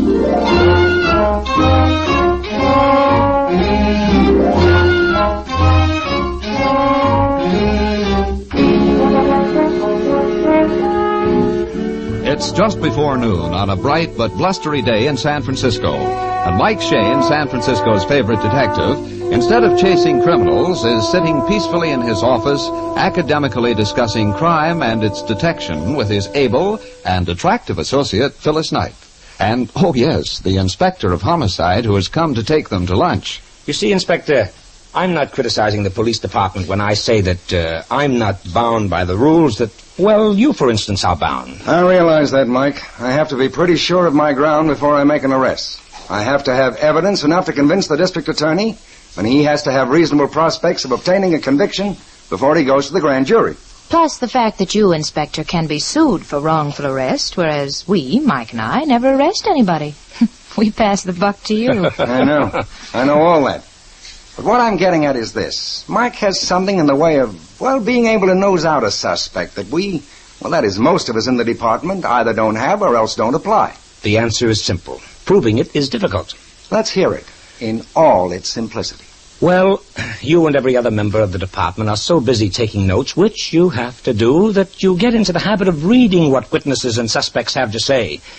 Whereas I listen to their tones, to their delivery.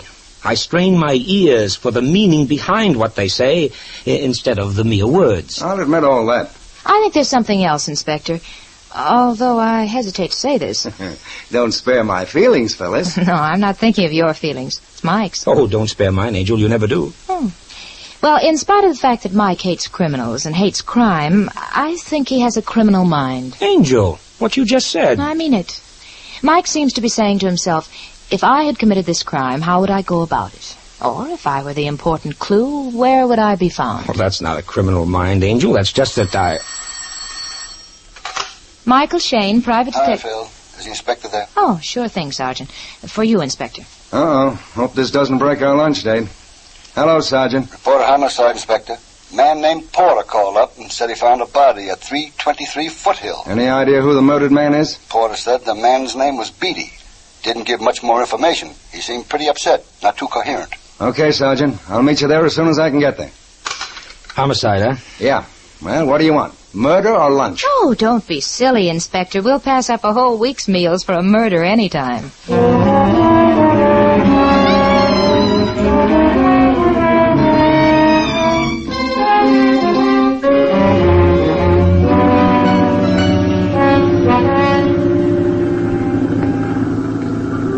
This is the street. Yeah. And that looks like the apartment. Right there, with a man standing on the steps. Yeah, that's it. No signs of your boys yet, Inspector. No, but then we were closer than headquarters. That must be Porter. Looks all upset. Well, wouldn't you if you just found a body? Are you, Mr. Porter? Yes. I've been pacing up and down these steps waiting. I thought you'd never come. Where's the body? Upstairs, on the couch in his living room. This isn't your house, then? No. No, this is Mr. Beatty's house. Oh. You were visiting Mr. Beatty? I called to take him to lunch. When? Just before I called the police. Not more than 20 minutes ago. In this way, please. Mm-hmm. Yes. Well, I went in, and there he was lying on the couch. There was a knife sticking out of his chest. I ran over to him, felt for his heart, and got my fingers all sticky with blood. You shouldn't have touched the body. Well, I didn't know it was a body. He might still have been alive. Had he been, I would have called a doctor before I called the police. That makes sense. Where is he, in this room? On the couch there. He, but he must be. Body? There's no body on this couch. But he was there. Maybe you were mistaken. Maybe he wasn't dead. Oh, but he was dead. He was cold. He was bleeding. His heart wasn't beating. Ugh. What's the matter, Angel? Oh, there's blood on the couch. I just got my hand in it. So you're right. Here, here's my handkerchief. Well, if he was dead, someone must have removed him. But they couldn't, Inspector. There's only one entrance to the apartment through the front door. There's no back door to the apartment? No, and I've been here all the time. I haven't been out of the sight of that front door since I discovered his body. I feel sick. I've got to sit down. Okay, now calm yourself. I don't blame you for being upset. But we'd better get this straightened out. Mr. Porter, tell us what you did from the very start. Well, I told you. I came to take him to lunch. If he was dead, how did you get in? Well, the door was open. And that's funny, too, because he was always careful about locking and bolting it. Go on. The door was open, so you went in? I found him, and when I saw he was dead, I phoned the police. You'll probably find my bloody fingerprints on the phone. Yes. Then what did you do? Well, I walked up and down, and I went to the front door. I came back, and... Oh, I remember. I saw the mail lying in the hallway. I absently, almost unthinkingly, picked it up. Where did you put it? On the table there. Mm-hmm. Huh? Oh, the wind must have blown it on the floor. There. That's it? That's it.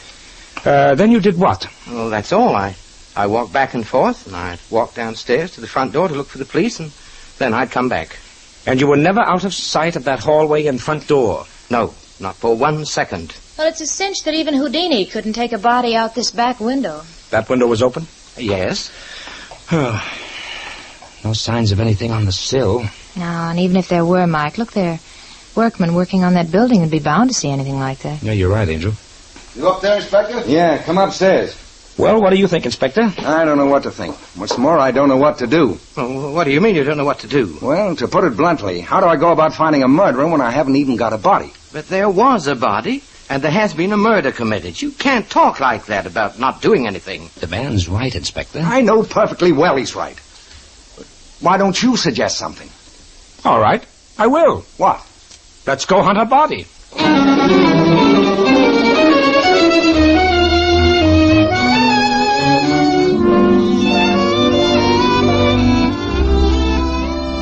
We'll return to the adventures of Michael Shayne in just a moment. You know, you hear a lot about magical post-war products and how easy they're going to make your life. Well, friends, one such product is here already. Yes, that's right. It's Union Oil Company's Luster Wash, a product that makes washing your car just about the easiest, simplest thing you've ever done. All you do is empty a small package of Union Luster Wash into a pail of water. Using an ordinary rag, apply the mixture generously over the car. Then, just rinse off with a hose, and you're all through. In 10 to 15 minutes, your car is clean from radiator cap to tail light. No fuss, no bother, no mess. Union Luster Wash is harmless to the car finish and to your hands, yet cleans as fast as you can apply it, and without the usual elbow grease. Luster Wash is not a soap. but a special detergent compound which dissolves road film and traffic dirt on contact, leaving the surface clean and smooth. You'll be amazed at how fast it works and how clean it makes your car. A package of Luster Wash sells for only 10 cents and is enough to wash any average car. Remember the name, Luster Wash, for a new, easy way to wash your car. You can get Luster Wash at any Union Oil Minuteman station. Just drive in wherever you see the sign of the big orange and blue 76. Thank you.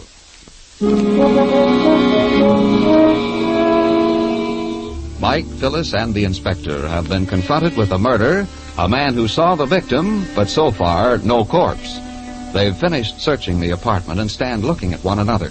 Well, if there's a body in this house, it must be in small pieces and hidden in cracks in the walls. Well, there's certainly no body in this apartment. But, Inspector, Mr. Shane, I saw it. We know, Mr. Porter, but it isn't here now. Look, we've all had our say on the body. Let's change to something else. We pretty well covered the apartment. Not only us, but the sergeant and his boys. We couldn't find a thing amiss. Granted. So, let's take a look at the murdered man's mail. Oh, here it is. I put it on this end table. Oh, thanks. Ad from flower shop. Oh, open this one, Inspector. Okay. Here's another ad. And you open this one, Angel. All right. I'll tackle this one. Hey, Mike. What? Listen. I warned you for the last time. Settle up or else. Signed. I can't read the initials, but the signature looks like Reynolds. Oh, that must be... Yeah? Tell us more. Well, I don't know very much, but Reynolds and another man by the name of Weaver went into some sort of a deal with Beatty. They felt that Beatty had swindled them. Not in the way that they could go to law, you understand, but in such a way that Beatty didn't lose his money, but they lost theirs. And Beatty told me that he'd been threatened by them.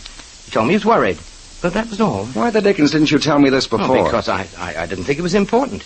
You surely don't think that either Reynolds or Weaver would kill Beatty over a thing like that? We don't know, but it's our only lead so far. Wouldn't you say so, Mike? Oh, not exactly, but it's one we've got to follow up, of course. You'll return home, Mr. Porter? Yes, of course. I'll be there if you need me. Okay. Let's go, Phil, Mike. We'll go in my car. Let's see. The address on this stationery of Reynolds is Stats Building. I'll stay behind, Inspector, just in case of any phone calls or anything like that. Right, out, Sergeant.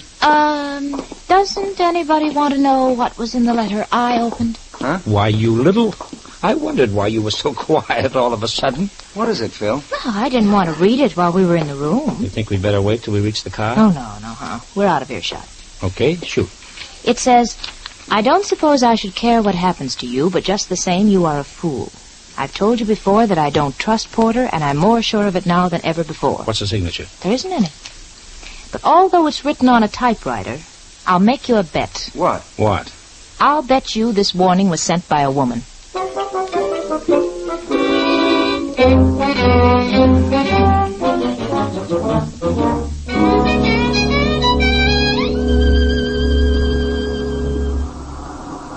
Eighth floor, please. Yes, sir, 8th floor. Number 8, sir. There's Reynolds' office right down the hall. Yeah, there's a man just going in. Yeah, we might be in luck. That might be Weaver. Something tells me that this isn't going to be very profitable. Well, we'll soon see. Yes? May I help you? We'd like to see Mr. Reynolds. Mr. Reynolds is busy just now. If you'd care to wait, he has someone with him. The someone with him isn't by any chance Mr. Weaver. Well, yes, it is, but how... Oh, you saw him come in just before you did. Then if it is Mr. Weaver, that's most fortunate, because we want to see both gentlemen. Well, I don't know. I'll ring Mr. Reynolds. Please don't. We're on police business, and we'd rather go in unannounced. Oh, but I... Well, and to what do I owe this intrusion? Isn't my receptionist out there? Your receptionist isn't at fault, Mr. Reynolds. I'm from police headquarters. We'd like to ask a few questions. Police? What on earth for? You sent this threatening letter, Mr. Reynolds? Let me see. Yes, I did. And I'll send more if I don't get satisfaction. Satisfaction for what, sir? I don't think it is anyone's business. It's police business, Mr. Reynolds. Now, we can all be very comfortable and save a lot of time by getting our answers here. But, of course, if you prefer headquarters, then that's your privilege. No. Well, if Beatty has been fool enough to report this letter to the police, I'll tell you all you want to know. We'd like to know why you wrote the letter. Briefly, Beatty, Mr. Weaver here, and I put up equal amounts of money into an enterprise. It was at Beatty's inducement. Beatty had the inside track on the thing. He knew before we did that the venture wasn't going well. He withdrew his money without giving us a chance to withdraw ours. And the venture folded. It did, and... Go on, sir. Reynolds and I feel that Beatty should share the loss with us. In other words, you feel that Beatty should split what he got out of the deal 3 ways with you, too? Yes. Legally, of course, we can't compel him. Morally, we feel entitled to it. Where does Mr. Porter fit into the scheme? Porter?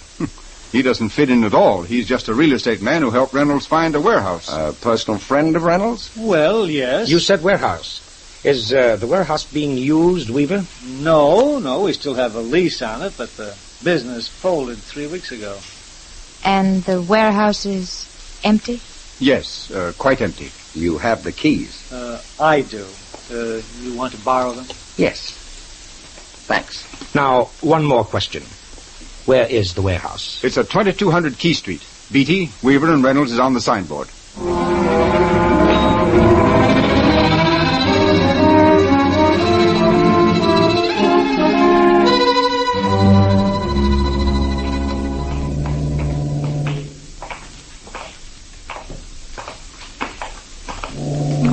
Boy, what a rat trap. Yeah? Well, here's hoping it's more than just a rat trap. A man trap. Yeah, this looks like the key. Well, yeah, here we go. All right, now careful where you walk. Remember, they said the business folded 3 weeks ago. There should be enough dust on the floor to show footprints. The place is empty enough. There are footprints leading to that cubbyhole of an office. Well, leave us have a look-see.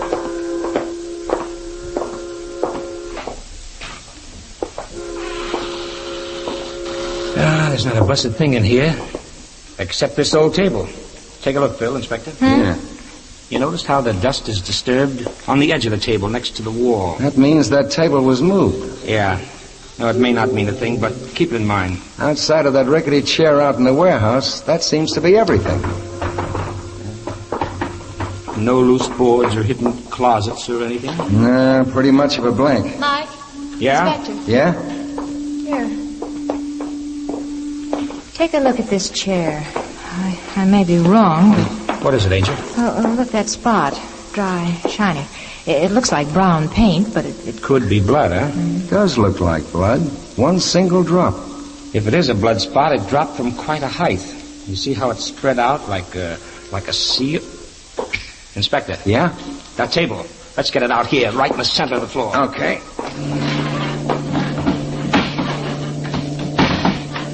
Now, the chair on top of the table. Yeah.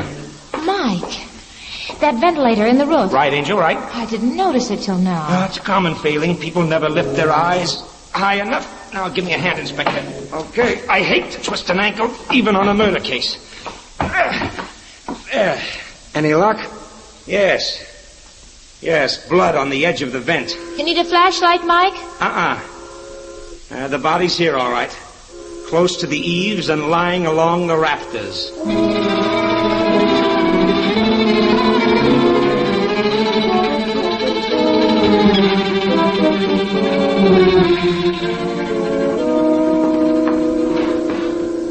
That'll do till the police surgeon gets here. Yeah, okay. Phil, will you make an inventory of all the stuff as we search it? Mm-hmm. Shoot. Okay.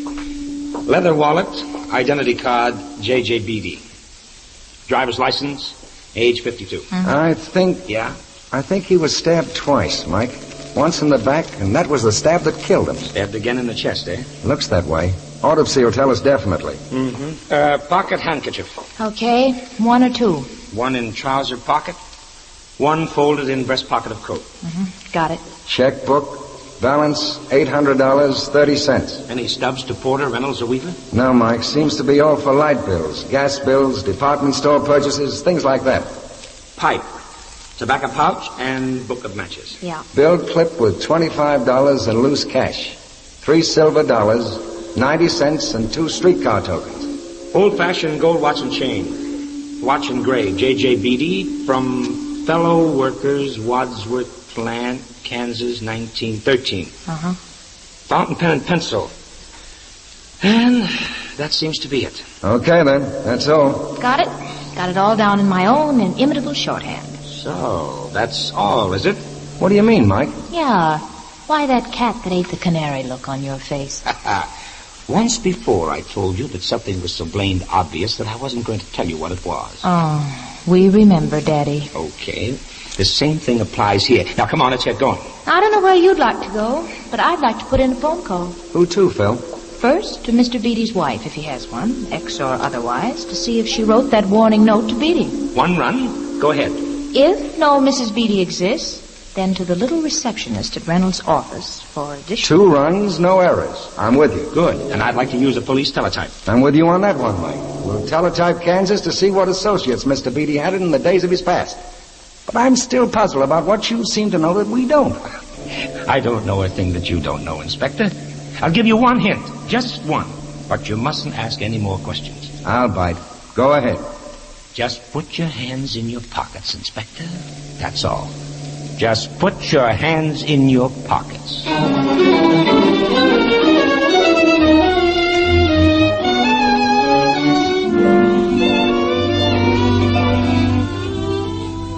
In just a moment, we'll return to Mike and Phyllis. Ladies and gentlemen, a few minutes ago, we told you about a sensational new way to wash your car. Now, if you think that there can't be anything new about washing a car, well, just try Union Luster Wash. You see, Luster Wash is a special detergent compound that makes washing a car just about the easiest, simplest thing you've ever done. All you do is empty a small package of Union Luster Wash into a pail of water. Then, with an ordinary rag, apply the mixture generously. To finish, you simply rinse the car with a hose. That's all. No rubbing or elbow grease is necessary. In 10 to 15 minutes, your car is clean from radiator cap to tail light. Luster Wash cleans glass and chromium, too, which means you don't have to use a chamois afterwards. It's harmless to the finish and to your hands, and leaves no film to dull the surface. No matter how dirty your car may be, Union Luster Wash will wash it as swiftly as you can apply it. A package sells for just 10 cents, 1 dime, and is enough to wash any average car. Remember the name, Union Luster Wash, for a new, easy way to wash your car. You can buy Luster Wash at all Union Oil Minuteman stations. Just drive in wherever you see the sign of the big orange and blue 76. Thank you.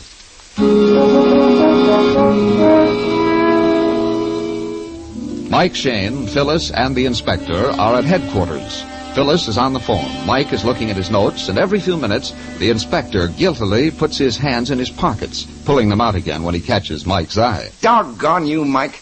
You got me as self-conscious as a giggling schoolgirl. It's your own fault, Inspector, your own fault. If the solution of the murder depended on it, I'd tell you right now, but, well, it's only one mate. Hush, kids. Huh? She's on the phone. Oh, who? The ex-Mrs. Beatty. Oh. Hello? Mrs. Beatty. Yes? Mrs. Beatty, don't hang up when you hear my question, because if you do, you'll be called right back, and that will be by the police. Yes. Go on. Did you by any chance send a note of warning to Mr. Beatty? Well, Mrs. Beatty? Yes, I did. Why? Well, it's hard to explain, but there was something about this Mr. Porter I didn't trust. Oh, I haven't seen much of Mr. Beatty these last few years, but I've met him socially several times when he's been with this man Porter. Mm-hmm. Go on, Mrs. Beatty. Well, that's all. I have only a woman's intuition for not trusting Mr. Porter. He reminds me of someone. I can't remember who, but someone not to be trusted. And that's all? Honestly, that's all. Thanks very much. Well, there's not much there. She sent the note, but just womanly intuition made her distrust Porter. You think she was telling the truth? Well, yes, don't you? Not entirely. Not the whole truth, and nothing but the truth. Yes? Report from Kansas, sir. Bring it in, Sergeant. Yes, Inspector. I'll get it typed up. Doggone, if there isn't something in the Kansas report, we're going to have a regular unsolved mystery on our hands. Wouldn't like to call in Sherlock Holmes or Father Brown, would you? Oh, Mike, this is serious. This is murder. I know it is, Inspector. Now, look, both of you. Yeah? When we burst in on Reynolds and Weaver, they didn't show any signs of knowing that Beatty was dead. I mean, they were wholly taken up with the idea that Beatty had brought the police into it because of the threatening letter. That's right. Yeah. As a matter of fact, Reynolds said that if that letter didn't bring results, he'd send more letters. Right, Angel, right. And although that could be cleverness, I'd be inclined to mark it down as truthfulness. You may be inclined to mark it down that way, Mike, but until we have the murderer in our hands, everybody who ever knew Beatty is a suspect in my little list. Granted, Inspector, but Weaver didn't hesitate to give us the keys to the warehouse. You can't lay too much stress on that, though, Mike. Both Weaver and Reynolds knew that we could get into that warehouse without keys. True, but to be able to carry off their interview with us with such savoir-faire would indicate that they were very clever and very experienced crooks, which I, for one, don't believe they are. Yeah, but Mike, murderers don't have to be crooks. Many a killing is a criminal's first and last crime. I know that, Inspector. I'm thinking out loud to convince myself. You see, what I... Yes, sir. Not much, I'm afraid. Let's see what this says. Only connection Beatty ever had with police was as witness in robbery trial. His testimony was essential in proving guilt of defendant. And the defendant's name was Porter. Yes, Phil, the defendant's name was Porter. Well, what are we waiting for? That's it. No, not quite, Phil. You see, Porter died in a penitentiary in 1936. Oh, well, then of course it isn't the same Porter. That report doesn't say whether or not Porter had a brother. No, Mike, it doesn't. But I'd be almost willing to bet that he had. What so many women like to call woman's intuition is nothing more or less than a half-forgotten incident or something half-heard and half-forgotten. You think that Mrs. Beatty's instinctive dislike for Porter is because of the name? Or a likeness between the Porter who found the body and the Porter who went to jail? Yes, Inspector, that's exactly what I do mean. Well, that shouldn't be hard to find out. But it still isn't the stuff that convinces district attorneys or grand juries. No, Inspector, but on the face of it, I think another interview is justified. Interview? Who with? All of our suspects, Weaver, Reynolds, Porter, and Mrs. Beatty. All right, Mike. We've got nothing to lose. We have everything to gain. You see, our chief suspect holds the key to this little mystery, and we'll find that key at 323 Foothill.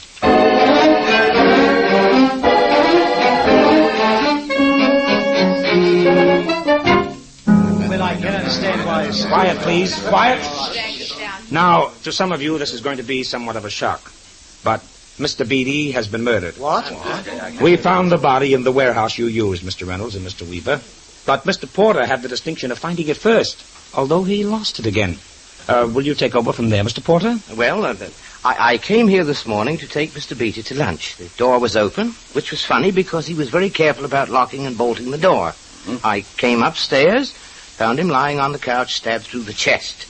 I ran over and felt him to see if he was alive. Found he was dead and called the police. And got your fingers all sticky with blood? Yes. Then I wandered about the apartment. Went downstairs to the front door to watch for the police and came back upstairs and picked up the mail. The mail which contained the threatening letter from Mr. Reynolds and the warning from Mrs. Beatty. I don't know about that, but anyway, when you arrived, we all came upstairs and the body was gone. It couldn't have been taken out the front door because I was never out of the sight of the head of the stairs. And we know it wasn't taken out the back because there's no back door.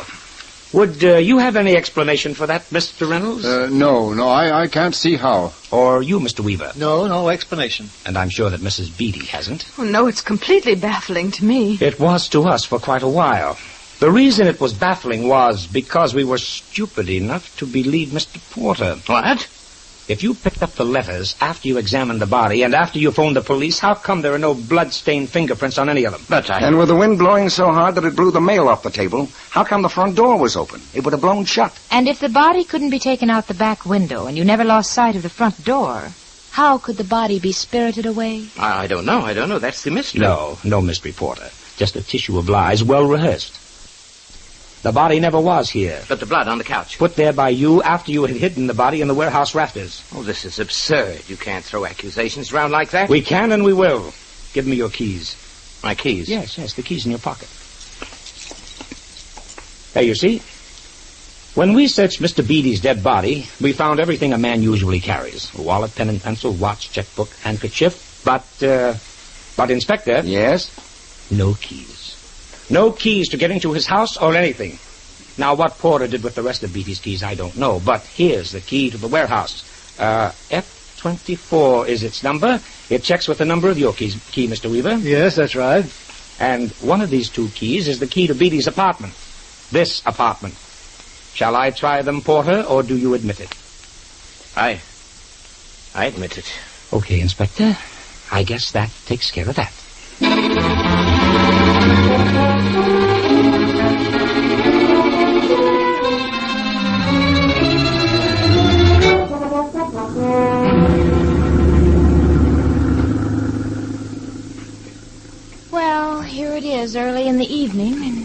on our way home. Ha-ha! But we're not on our way home, Angel. No?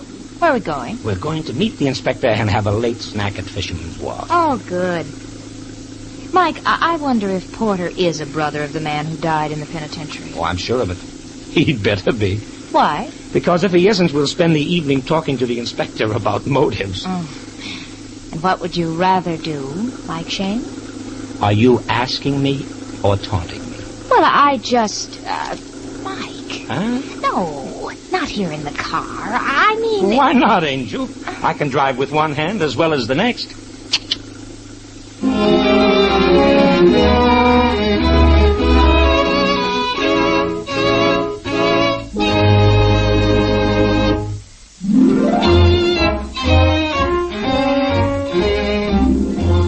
Tune in again next week at 8 o'clock for another adventure with Michael Shane, Private Detective, starring Wally Mayer and Kathy Lewis, with Joe Forte as the inspector.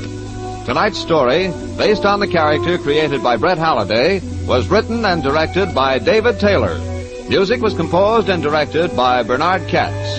This is John Lang saying goodnight for the people who make 76 gasoline and Triton Motor Oil. Union Oil Company.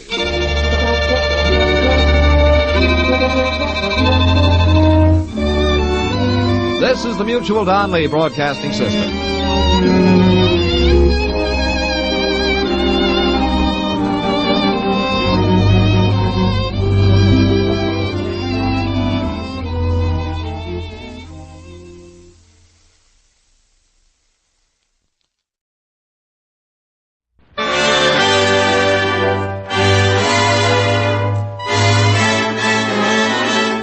The makers of Camel cigarettes present Dick Powell as Richard Diamond, Private Detective.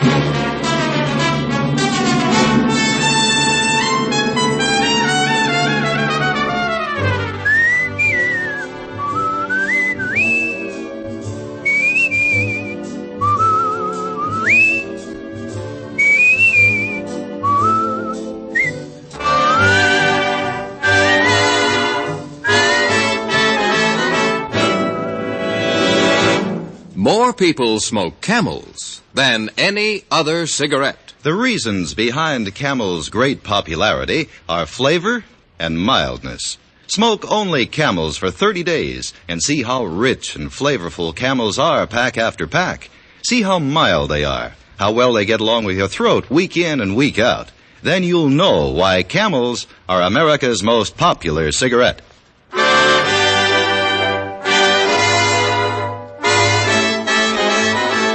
Here, transcribed, is Richard Diamond, Private Detective, starring Dick Powell.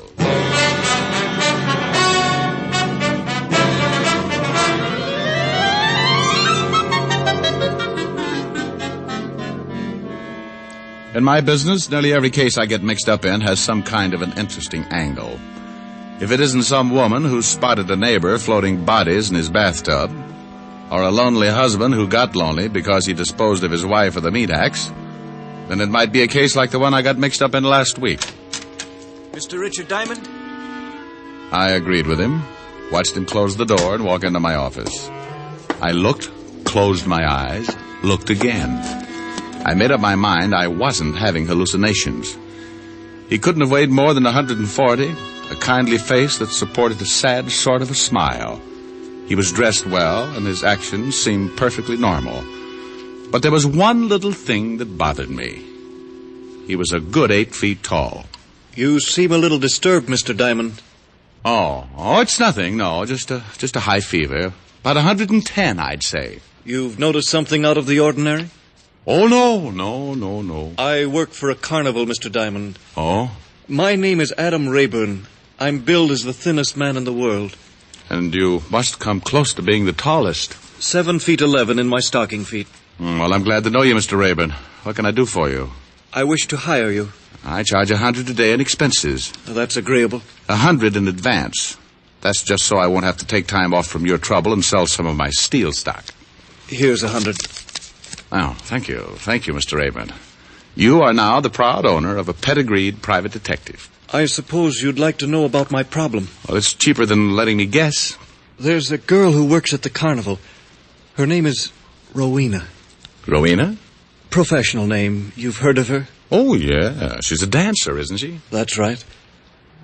We've been in love for some time. Oh, she's a wonderful girl. Beautiful.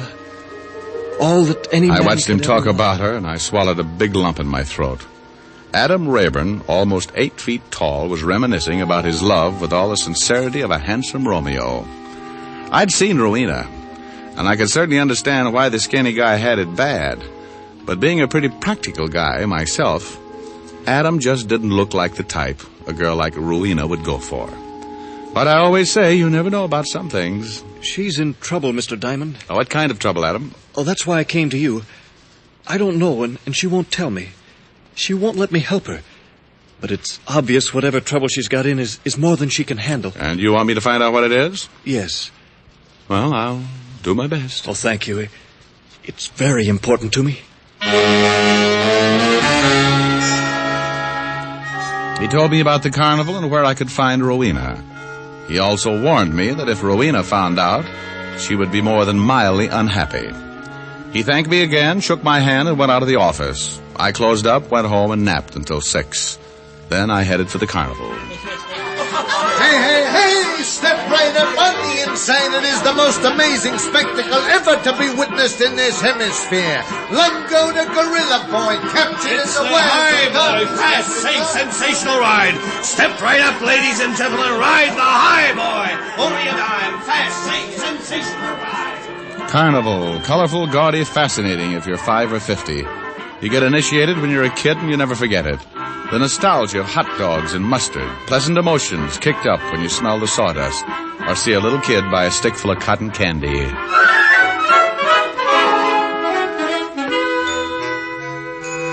And then you look up and see Rowena dancing on the small stage in front of the tent, doing just enough of her bit to entice the customers and not offend the sheriff. And suddenly you realize how fast you grew up. I purchased a ticket, making sure to flash all of the $100 retainer, and went inside. The tent filled in a hurry, the lights went down, and on came Rowena.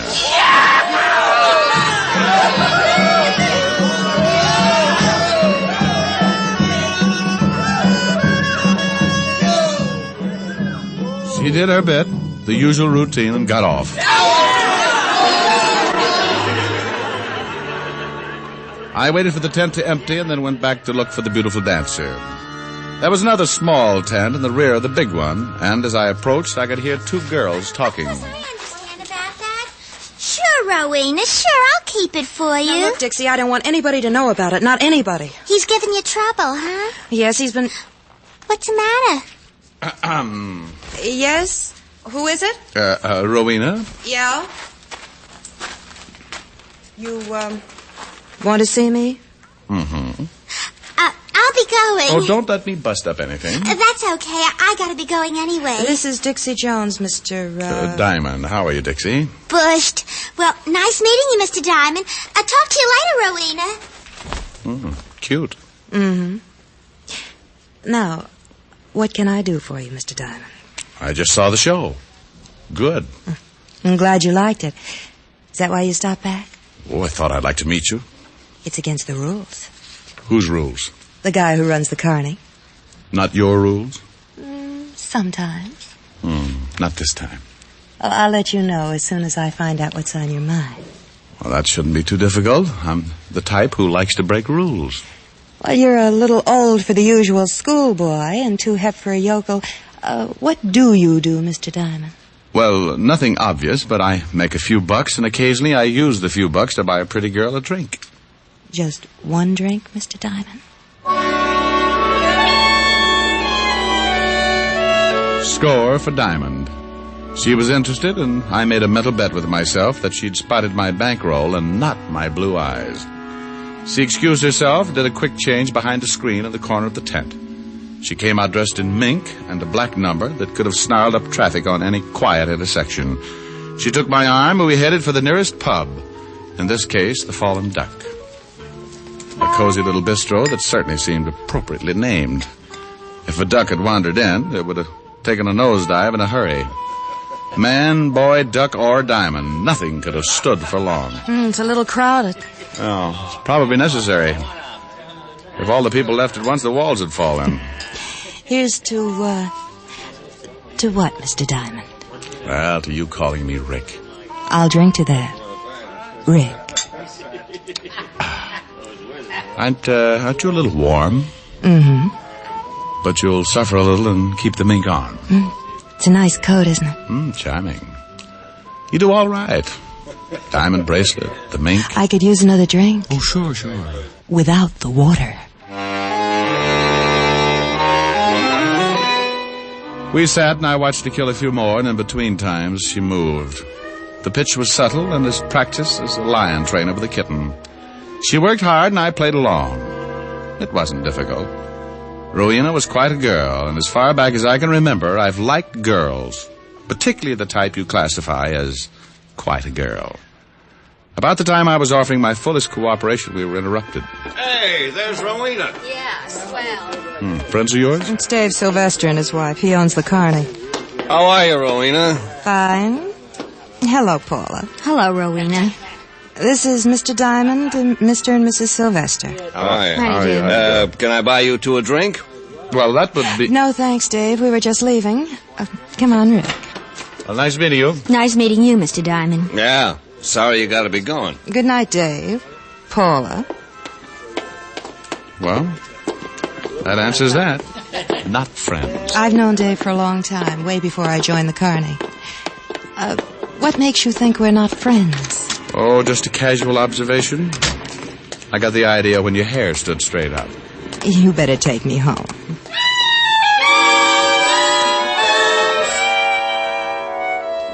And I took her home. Rowena didn't have much to say on the way. She was worried, and she had dropped the pitch. We got back to the carnival about 1 a.m. and walked down the deserted boardwalk toward her trailer. Up to that point, I had made up my mind about several things concerning the lovely Rowena. First, she didn't figure to be in love with Adam Rayburn. Second, if she did have troubles, she hadn't given any indication until Dave Sylvester and his wife had shown up at the Fallen Duck. At her trailer, she stopped at the door and turned to face me. Oh, I could see it coming. The pitch was on again. But now she was being cautious, too. Who are you, Rick? Me? Oh, I'm just a guy. I told you, just a guy who wanted to buy you a drink. Nothing else. What else? Worried? A little.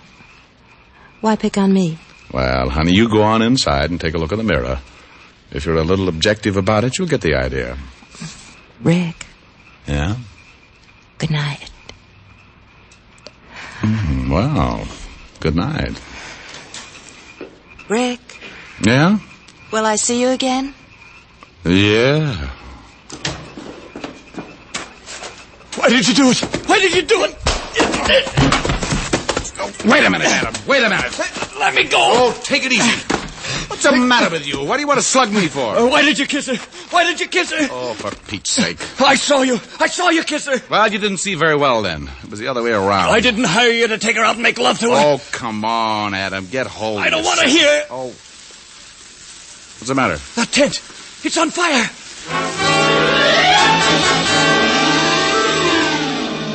I turned and looked in the direction he was pointing his skinny arm. The small tent Rowena had used for a dressing room was on fire. Fire! Fire! Some others had already noticed it, and by the time we got there, the tent was completely engulfed in the roaring flames. Every one of the troop turned out in odd stages of undress and got a bucket line going, but the tent was past saving.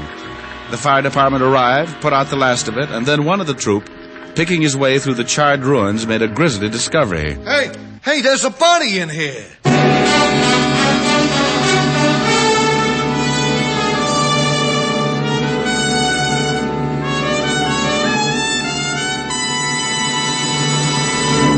Before we continue with Richard Diamond, here are a few words about smoking enjoyment. You know, smoking is a day-in, day-out pleasure.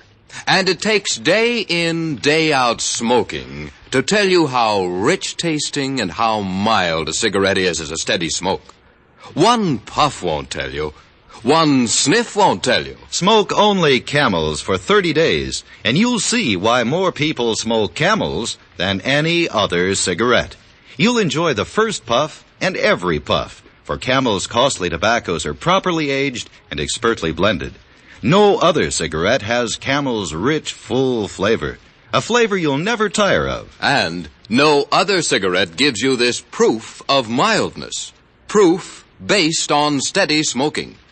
In a coast-to-coast test of hundreds of people who smoked only Camels for 30 days, noted throat specialists reported not one single case of throat irritation due to smoking Camels. Make your own Camel 30-day test and see for yourself why more people smoke Camels than any other cigarette. How mild, how mild, how mild, how mild can a cigarette be? Make the Camel 30-day test and you'll see. Smoke Camels and see. And now back to Richard Diamond, Private Detective, starring Dick Powell.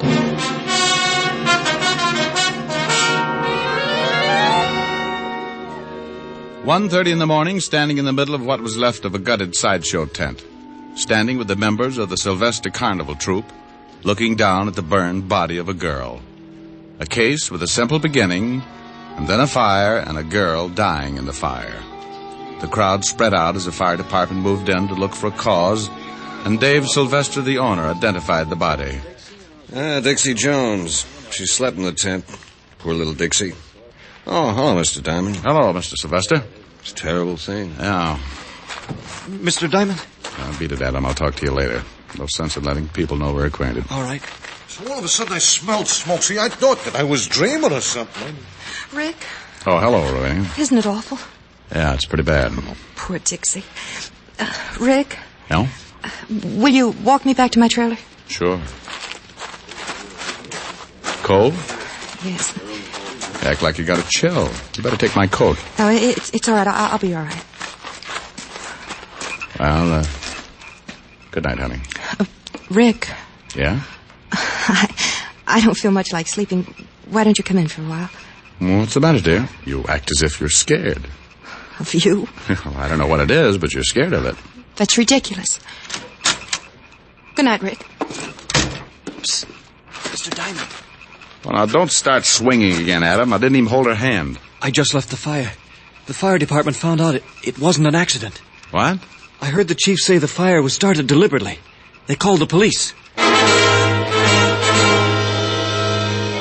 Well, now the simple case with a fire and what looked like an accidental death had turned into murder. I asked Adam why anyone would want to kill Dixie, the chorus girl, but he couldn't even come up with a guess. I warned him again about keeping our relationship a secret and went out to the corner to wait for the police. In about 20 minutes, I spotted a prowl car with a familiar figure in the front seat. Rick, what are you doing here? Well, I stayed for the late show.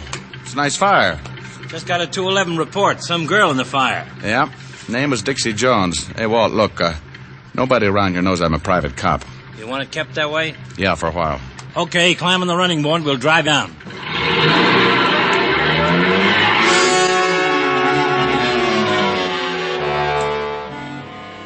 We drove down to the scene of the fire, and I stayed in the car while Walt and Sylvester looked at the body of the dead chorus girl and talked with the fire chief. A couple of times I spotted Adam standing off to one side watching. And if he noticed me in the car, he did a good job of not showing it. Sometime later, Walt came back and we took a drive. I told him everything up to date, how Adam had hired me to find out what was troubling his lady love, how I'd gotten a big pitch from her obvious dislike for the Sylvesters, and everything leading up to and after the fire. Well, that's sure not much. I know it, Walt, but there's one thing sure. Rowena was scared stiff after the fire. Sometimes fires do that. No, it was something more, Walt. This dame lives high. Mink coats, jewelry that runs into a lot of carats. She has a real taste for anything that smells like that green stuff. I flashed a roll when I went in to see her show.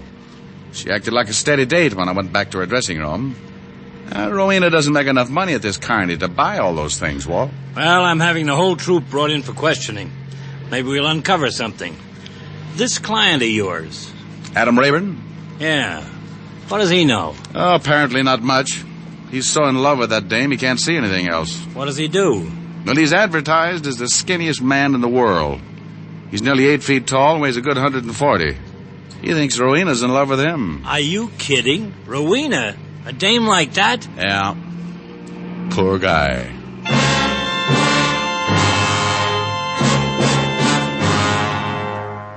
Walt dropped me off at my apartment and I got some sleep. The next morning, I went down to the precinct and listened through an open line as Walt interrogated the entire troupe of the Sylvester Carnival. It took all morning and most of the afternoon. Rowena answered her share of questions, and her voice was shaky and cautious. Adam answered his, admitting his association with me only after Walt informed him the fact was known. The last two questioned were Dave and Paula Sylvester. I have no idea why anyone would want to start a fire. How about wanting to kill Dixie? I can't imagine. How about you, Mrs. Sylvester? No, Dixie was just a nice kid. Slept in the tent. I don't know why anyone would want to kill her. Mr. Sylvester, how long have you known Rowena? Just since she's been with the Carney. About 5 years, I guess. First break. First hint of a cover-up. Dave Sylvester had said he'd only known Rowena since she'd been with the Carnival. I left the precinct thinking about the time I'd spent with Rowena and the Fallen Duck. She'd said she'd known Sylvester for a long time before she joined the Carnival.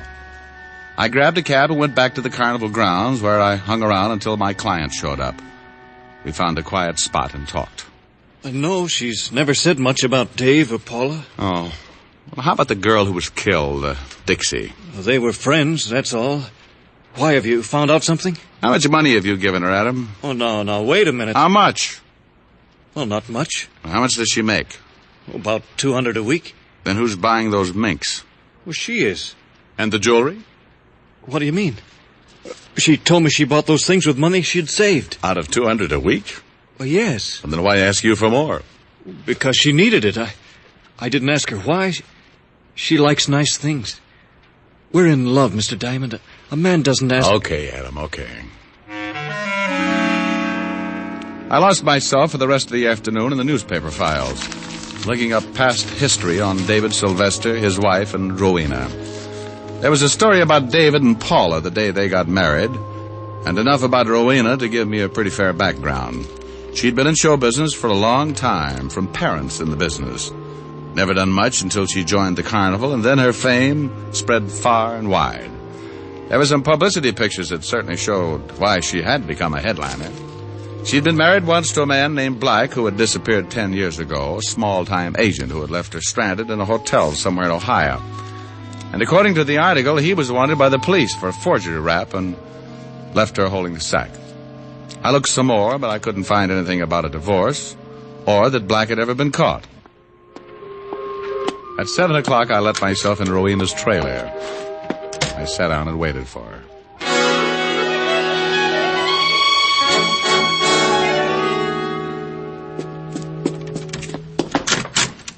Hello, Rowena. Rick. I'm glad to see you, Rick. Oh? Well, I'm a private cop, honey. Still glad? You're a... Private cop. Yeah. I don't understand. Well, I think I do. Whatever happened to your husband, Rowena? Rick... Whatever happened to him? Name was Black, left you stranded in Ohio with a forgery rap pinned on him. What happened to him? I don't know. He disappeared. How do you manage to buy minks and diamond bracelets? Rick, what is all this? How come Sylvester hired you and shoved you right to the top when you didn't even have a reputation? I don't like this, Rick. I don't think it's I don't like it either. Now tell me about Dixie. Why was she killed? I don't know. Rick, you don't think It's the one thing I've got to tie up. Whoever set fire to that tent, did they think it was you in there?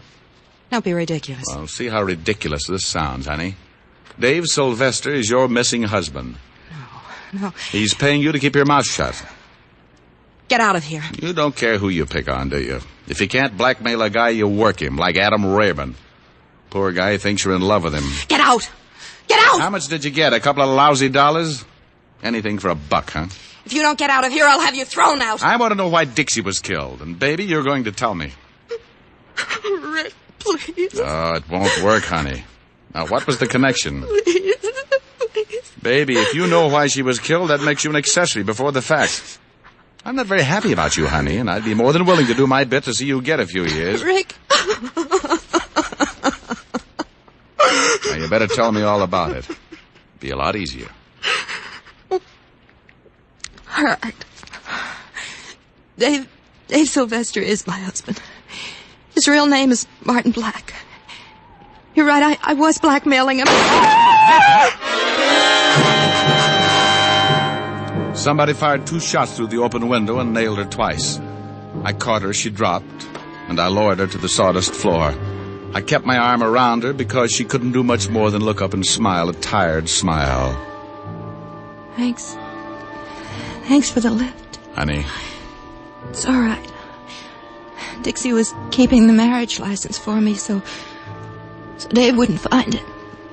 I guess he did anyway.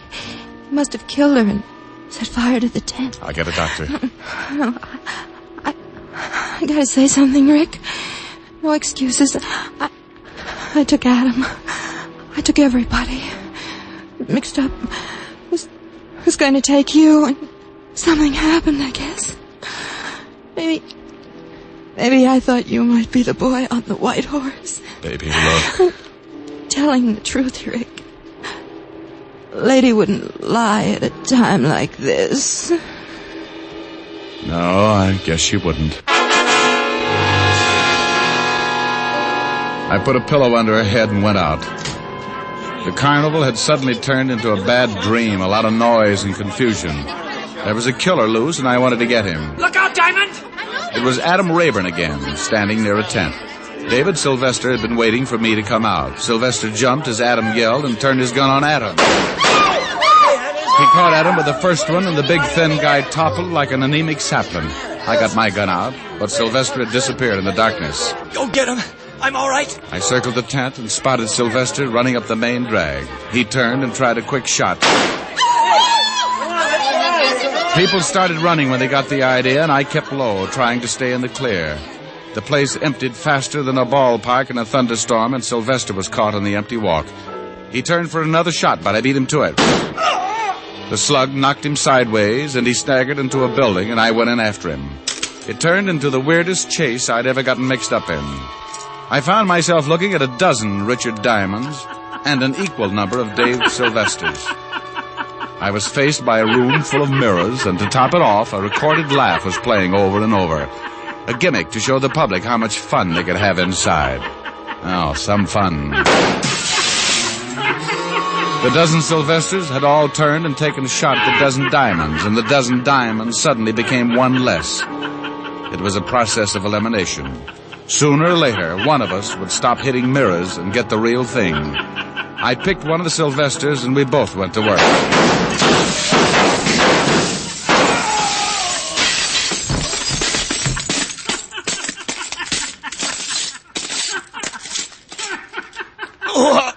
Lousy mirrors. Yeah, you shot every diamond but the right one. Turn me over, will you? Get my face out of this stuff. Sure. I don't mind dying, but I hate to watch myself doing it.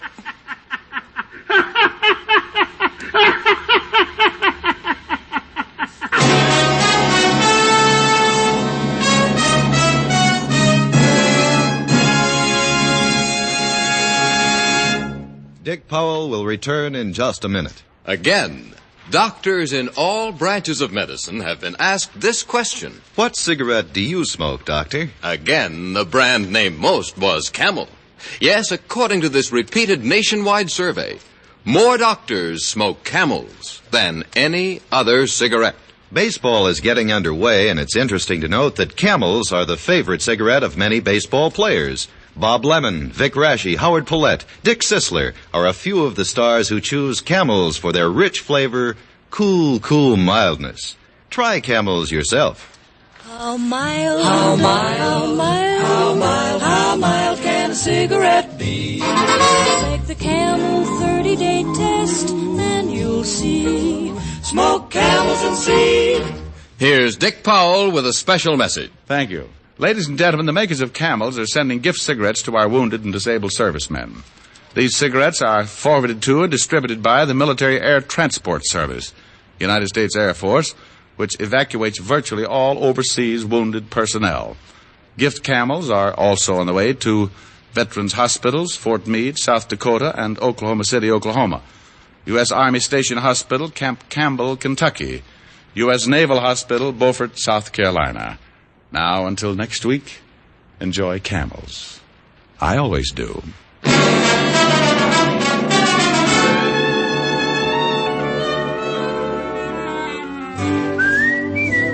Dick Powell can now be seen starring in RKO's Cry Danger. Tonight's adventure of Richard Diamond was written by Blake Edwards with music by Frank Worth. Our director is Helen Mack. Featured in the cast were Arthur Q. Bryan, Michael Ann Barrett, Sandra Gould, Sheldon Leonard, Paul Duboff, and Bob Bruce.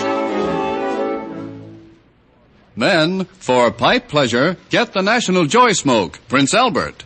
PA has a rich flavor and wonderful natural fragrance. It's crimp cut for cool, smooth smoking, and specially treated to ensure against tongue bite. You'll enjoy Prince Albert, America's largest selling smoking tobacco. Listen next week for another exciting transcribed adventure of Richard Diamond starring Dick Powell.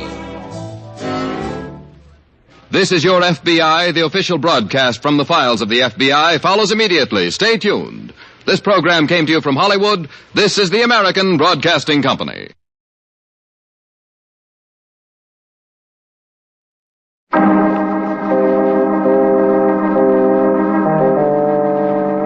My name's Regan. I get 10 a day and expenses from a detective bureau run by a guy named Anthony J. Lyon. They call me the Lion's Eye. With Jack Webb as Jeff Regan, the Lion's Eye, stand by for hard-boiled action and mystery and thrilling adventure in tonight's story of the Pilgrim's Progress.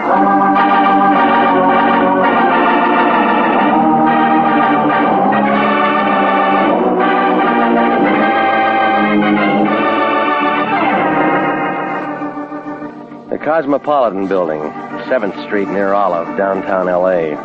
A mess of granite thrown together by an architect who must have taken his degree on the rock pile at Leavenworth. It's up on the 3rd floor, room 308, right next to a credit dentist who shares his office with a collection agency.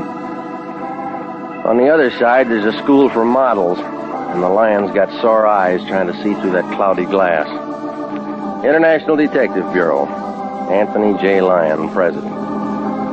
He's also vice president, secretary, treasurer. I work for him. Well, the office isn't much, but there's enough elbow room for a client to write a check. I went to the office Friday night about 5:20, answering the Lion's call. He was sitting behind the desk, sucking on a quarter cigar. He looked real pleased, like a fat lady locked in a cream puff factory.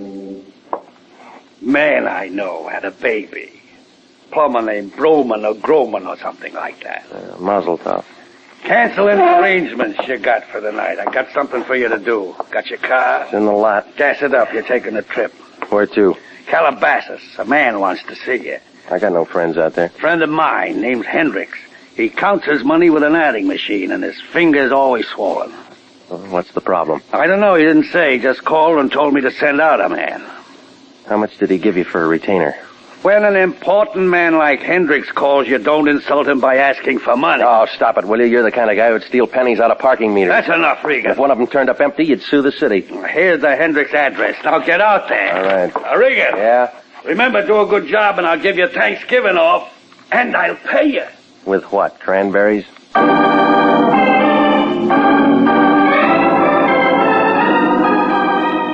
Well, I headed out Beverly and then up through Hollywood. You know, it's only November, but Santa Claus is breaking out all over the boulevard. I fought my way over Cahuenga Pass, and by the time I was dodging station wagons on Ventura, it was dark. Calabasas is a place with a couple of service stations, a hot dog stand, and a few road signs full of buckshot. The Hendricks place turned out to be about 5 miles down a road that the Indians built for hauling firewater. I guess they couldn't keep the cork in. But the house itself was strictly Prohibition stuff. Big pile of slate roof and leaded windows. It looked dark and lonesome. I figured somebody had their holidays mixed. Hiya, Pilgrim! He was a big fat guy. He was holding a 6-foot gun in the shape of a straightened-out tuba. He came closer, and I could see his hat. It was a high one with a buckle on it. He was dressed in black, and he had buckles all over him. Well, I figured that I'd been eating too much Quaker Oats. What's the matter, Pilgrim? A little shooting make you nervous? That's a big gun there. Shoots musket balls. Good for Indians. Well, I'm no Indian. Well, I wasn't aiming at you. Well, that gun wouldn't know the difference. It's a blunderbuss. Great weapon. Is it? I'll show you. You prop it up on a crutch. You keep fooling with that thing, and we'll both need one. Now, let's be quiet.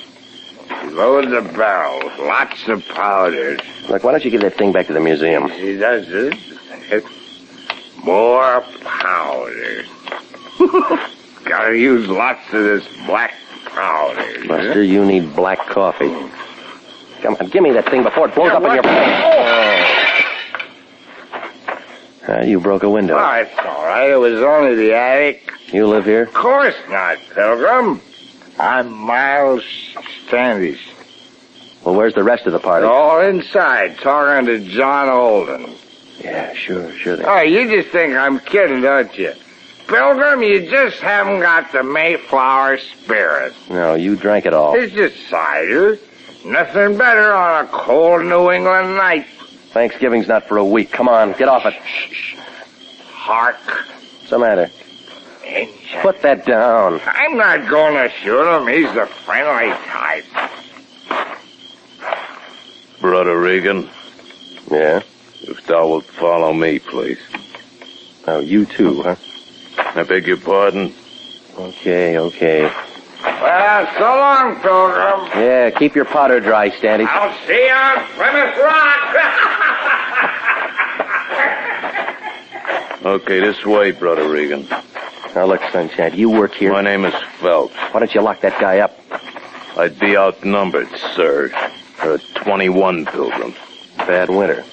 They make you wear those corduroy knickers? Knee breeches, sir. It was Priscilla's idea. You need a union. I need more shapely legs. Through here. Well, it's quite a place you got. It looks better without the decorations, sir. Yeah. How do you keep from stepping on these pumpkins? It's only when they use them for bowling that it's difficult. Come on, fill me in. What's this all about? Thanksgiving, sir. 1621. Okay, this room here, sir. Go right in. Okay. Shut the door. Shut it. Mr. Hendricks around? He's not here. Come over, sit down. Who are you, Priscilla? Please don't say another word of that silly rigmarole or I'll start screaming. Yeah, well, I could use a little yell myself. I'm Agnes. I'm Mrs. Hendricks. Or Agnes. It doesn't make any difference. Does to my friends. Didn't I say sit down? Yes, you did, and I didn't. So you don't like the party, huh? I'm not much of a Puritan, Mr. Regan. Well, that Great Dane says the masquerade was your idea. Phelps is stupid. This goes on all weekend, Mr. Regan. It's called a turkey shoot. Oh, so that's it. Who gets the bird? The Pilgrim Fathers, my husband's friends. They ought to be shot, every one of them. Yeah, well, I'm not from the SPCA. Oh, wait a minute, Mr. Regan. I like you. That's not the point. I won't bore you. Your husband might.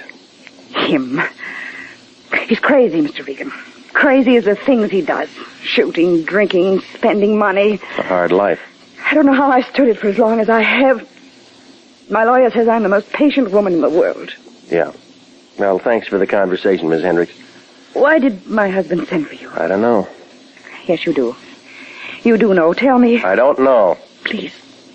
You don't realize what kind of a man my husband can be. I never met him. You don't know how much I need help. How lonely I am. Well, where is he? I'll tell you if you promise to come back to me. No, I'll write you a letter. He's out in the shed, the other side of the patio. Thanks. I wouldn't act this way if I weren't so frightened. You don't know what it is to be frightened all the time. No, but I'm learning. I wish you'd stick around, Mr. Regan. Well, thanks, Miss Hendricks, but the pin feathers are a little sharp.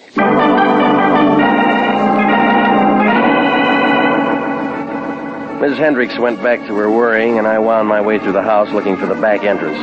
My legs got tired before it finally showed on the other side of the pantry. It poured out into a flagstone patio as big as the Palladium. A walk took me to a shed. It was a two-story redwood place that must have made a loud noise on the cash register, and alongside, fenced in with chicken wire, was a whole population of turkeys. Well, I went into the shed. There was a little round-faced guy with pink skin was leaning over a barrel of cider. He wore a blue silk smoking jacket with gold initials EH on the pocket. When he caught my footsteps, his head bobbed up, and he gave me a deep look like he was trying to see the back of my eyeballs. Yes? I'm Regan, International Detective Bureau. Oh, I've been expecting you. I'm Hendricks. Yeah, I know. Why the fireworks? Huh? Oh!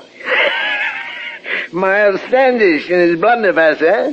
Oh, just having fun. It's a party, you know. Big party we're having here. Yeah, well, the neighbors will complain. Ah, neighbors. None for miles around. That's why I like it out here. Have trouble finding me? You ought to put up signs. Signs? Glass of cider, Regan? Carefully. Glass. I'm not thirsty. That's not what it's for. Strong kind. Oh, go on. Thanksgiving soon. Get the spirit. No, I can hold out till Thursday. Suit yourself. Excuse me.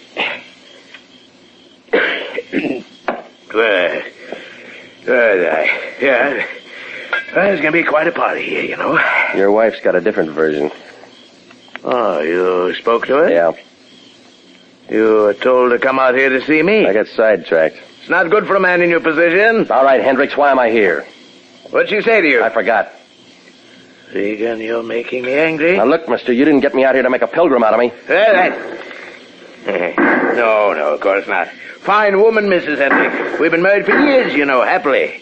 Fine little woman. Just she makes me a little nervous at times. Would you like the sound of guns going off? She shouldn't get so excited. Boys just having little fun. It's only once a year. What's wrong with that? Come on, now, what's the job? Didn't the line tell you? He said you would. Oh, well, nothing to be so mysterious about. I've just got a package I want you to take to. Here it is. A turkey. You got me all the way out here to play escort to that bird? Well, I just want to be friendly. Here. Now, go on. It's a long way back to L.A., and you want to be there for Thanksgiving. What's the difference? I got the turkey. I can celebrate any time. 60 miles to do a delivery job on a dead bird. Well, I wandered back to my car, and I listened to the crickets and the gunshots try to outdo each other. And then I dumped the turkey into the back seat, and I started the car down the drive. I just thrown it around the bend when the headlights caught a pair of buckled shoes and black knee breeches. Miles Standish was lying face down in the dirt, and there was a wet shine on his side. He was breathing hard. Blunderbuss was lying beside him, and I figured that he blew out the wrong end. I would have gone for the Hendricks phone and a doctor, but I got a good look at the holes in him, and I headed for a hospital instead. The blunderbuss may have been kicking up a fuss, but the holes in Miles Standish were 20th century, about the size of a .32.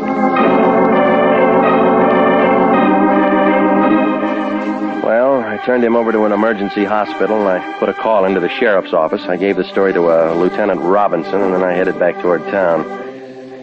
At the Lyons place, the lights were still on, so I figured he didn't have company. I rapped on the door, and he flung it open before the echo could die away.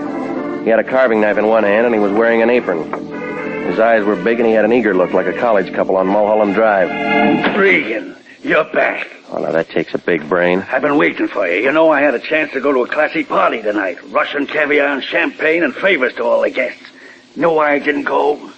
You lost your crash suit, huh? I said to myself, is it fair to go out and have a good time while my employee is working real hard for International Detective? The answer came out yes, but the party was called off. Well, as a matter of fact, it was. But I wouldn't have gone anyway. Where is it? Where's what? The package from Hendricks. Now, you can change your plans, big shot. You're getting a bundle of trouble instead. What do you mean? Turkeys aren't the only thing they're knocking off out on that ranch. Huh? Somebody's handy with a .32, and he's found a target. You've been drinking? Check the county emergency hospital. They'll show you the holes. I send you out on a simple little job, and you come back with a crazy story about a shooting. You're out of your mind. Now, listen, you. There's a big smell out in Calabasas. What about my turkey? The sheriff's office are going to have a lot of questions. You got the answers? I don't know anything. I was miles away. Well, then find out something. Check into the guy who shot. Find out who he is, what he does, and what he was doing out at Hendricks. Where you going? To scratch around in the Hendricks closet. They tell different stories about their wedded bliss. Hey, Regan. Yeah? Where's my turkey? It's too rich for your blood, Fatso. Stick to chicken.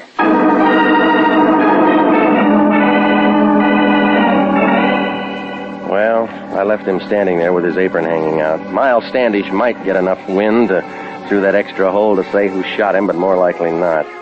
Anyway, with the bucket load he had, he would have sworn it was the last of the Mohicans. But there was an angle of that Hendricks woman, even if it didn't show. So I walked up the street to where my car was nuzzling a lamppost, and the turkey and I were just going to wake up a newspaper office, only something changed my mind. A newspaper. It was wrapped around a bundle, and the bundle was under a guy's arm, and the arm was shutting the door of my car. Good evening, Pop. Yeah. Hi. Going somewhere? Sure. Just find a place to sleep, that's all. Want a cigarette? Say, I don't mind if I do. Thought you was a bull for a minute. You mind if I take two? No, help yourself. My brother smokes too. And not much in the streets these days. Yeah, it's bad all over. Yeah, something ought to be done. No, stick around, Pop. No, Sonny. You give me smokes. I don't hit you for cash. It's a rule I got. I'll make the touch. What's that? What's in the newspaper? Russia. Inside. Funny paper. Yeah, sure. Well, now take it easy, boss. The guy's got a right to his privacy. You weren't sleeping in my car. Oh, so that's it, huh? Yours, huh? Small world, ain't it? Yeah, come on, let's unwrap. Now, it's Thanksgiving, Mac. Ain't you heard of Thanksgiving? I'm gonna plug my ears. Give. Now, please, Mac, show me the spirit.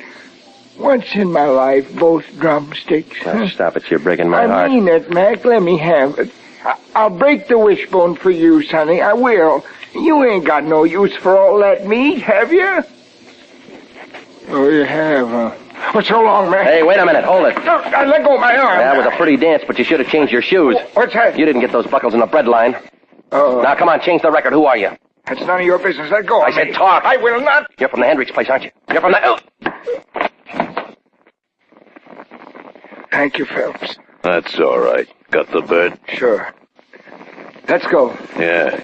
Nighty-night, Pilgrim. You are listening to the story of the Pilgrim's Progress, tonight's adventure with Jeff Regan, investigator. Commissions are still available in the Army Nurse Corps. Graduate registered nurses between the ages of 21 and 45 may qualify for service with this fine organization. If you are interested in joining the Army Nurse Corps and believe you qualify for a commission, apply to the Adjutant General, Washington, D.C. And now, back to Jeff Regan, investigator, and the story of the Pilgrim's Progress.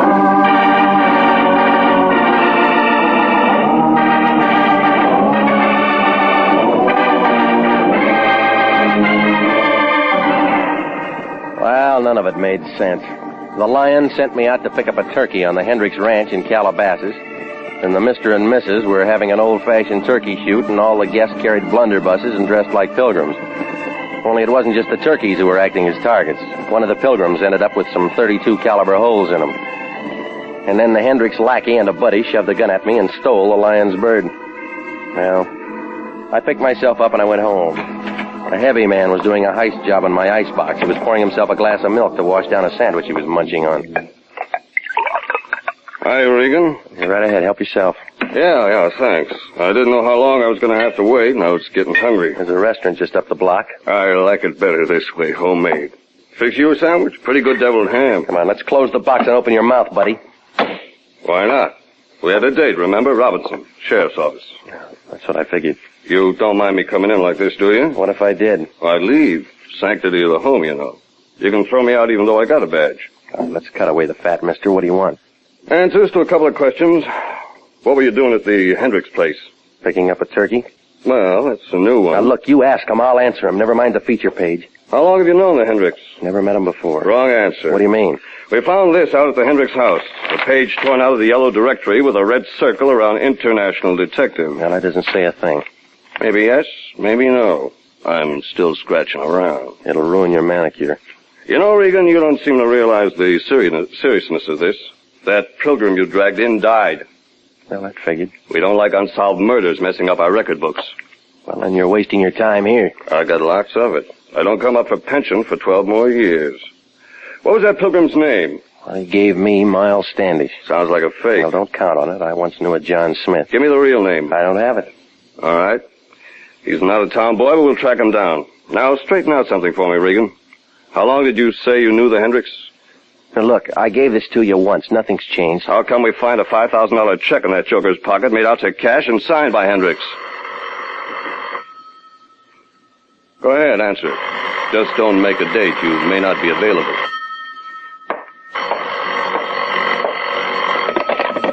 Yeah? Mr. Regan, this is Mrs. Hendricks. I must see you right away. Who did you say? Mrs. Hendricks, you remember? Charlie? No, there's no Charlie here. You must have the wrong number. Sort of annoying, isn't it, Regan, when you get a wrong number late at night? Well, it happens. Sure it does. Happened to me once. Anything else you want? Another deviled ham sandwich? Kitchen's closed. Pretty rotten hospitality. Well, you weren't asked. Okay, I gotta move anyway. See you later, Regan. Keep the mud off your shoes. GR3408.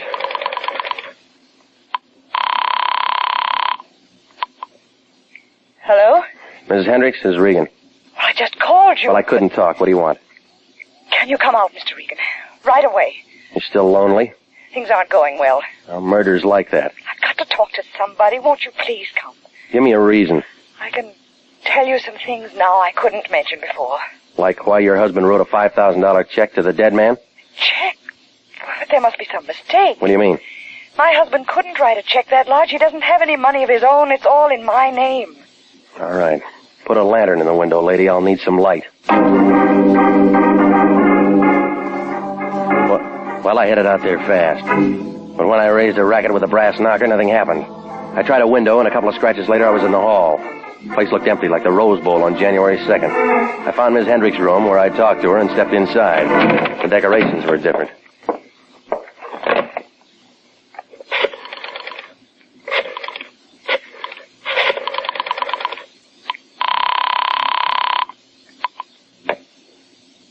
Sheriff's office. Robinson. This is Regan. I got something for you. It better be good. You're going into overtime. What do you mean? Bring some boys out to the Hendricks place with a wet rag. Somebody blew out Mr. Hendricks' fuse. Well, I backed out of the room and I made it for the bar trying to turn up a bottle. In the corner, something else turned up instead. Another dead body. The turkey Phelps and his buddy had stolen from me. Somebody real eager had done a carving job on it before it was even cooked. They'd torn it apart like they were looking for something. Well, it was morning before the sheriff's boys cleaned up the Hendricks mess and we got back to town. Robinson had a few more questions, but I was still short on the answers. Ballistics had one, though. Same gun did the job on both Miles Standish and Hendricks. That's all. Homicide was getting places in a hurry, like a snail hauling a piano. Well, the lion was waiting for me outside the sheriff's office, and he pulled me to the side. His eyes were lit up like a pinball machine, and you could tell he'd caught the scent of a greenback. They treat you okay, Regan? Good enough. No rough stuff? Well, nothing that shows, no. Regan, we're in luck. I've been turning up things. We've been playing the wrong horse. Well, that figures you're good at picking losers. Hendricks is a piker, a social climber. He's a dead one. I'll send him flowers. But I'm telling you, he could only write checks for 5 G's. With a big bounce. Somebody else in this thing can write bigger ones. Well, let me guess who. Mrs. Hendricks, that's who. I tell you, Regan, it pays to keep up your connections. How high can she go? The sky's below sea level. What else you got? Standish is a phony moniker. That's grammar school. Real name Jeffrey Kelly, age 42. He's a wholesale jeweler. He had a little business with Mrs. H. $250,000 worth. That's going to run up his taxes. He can handle it.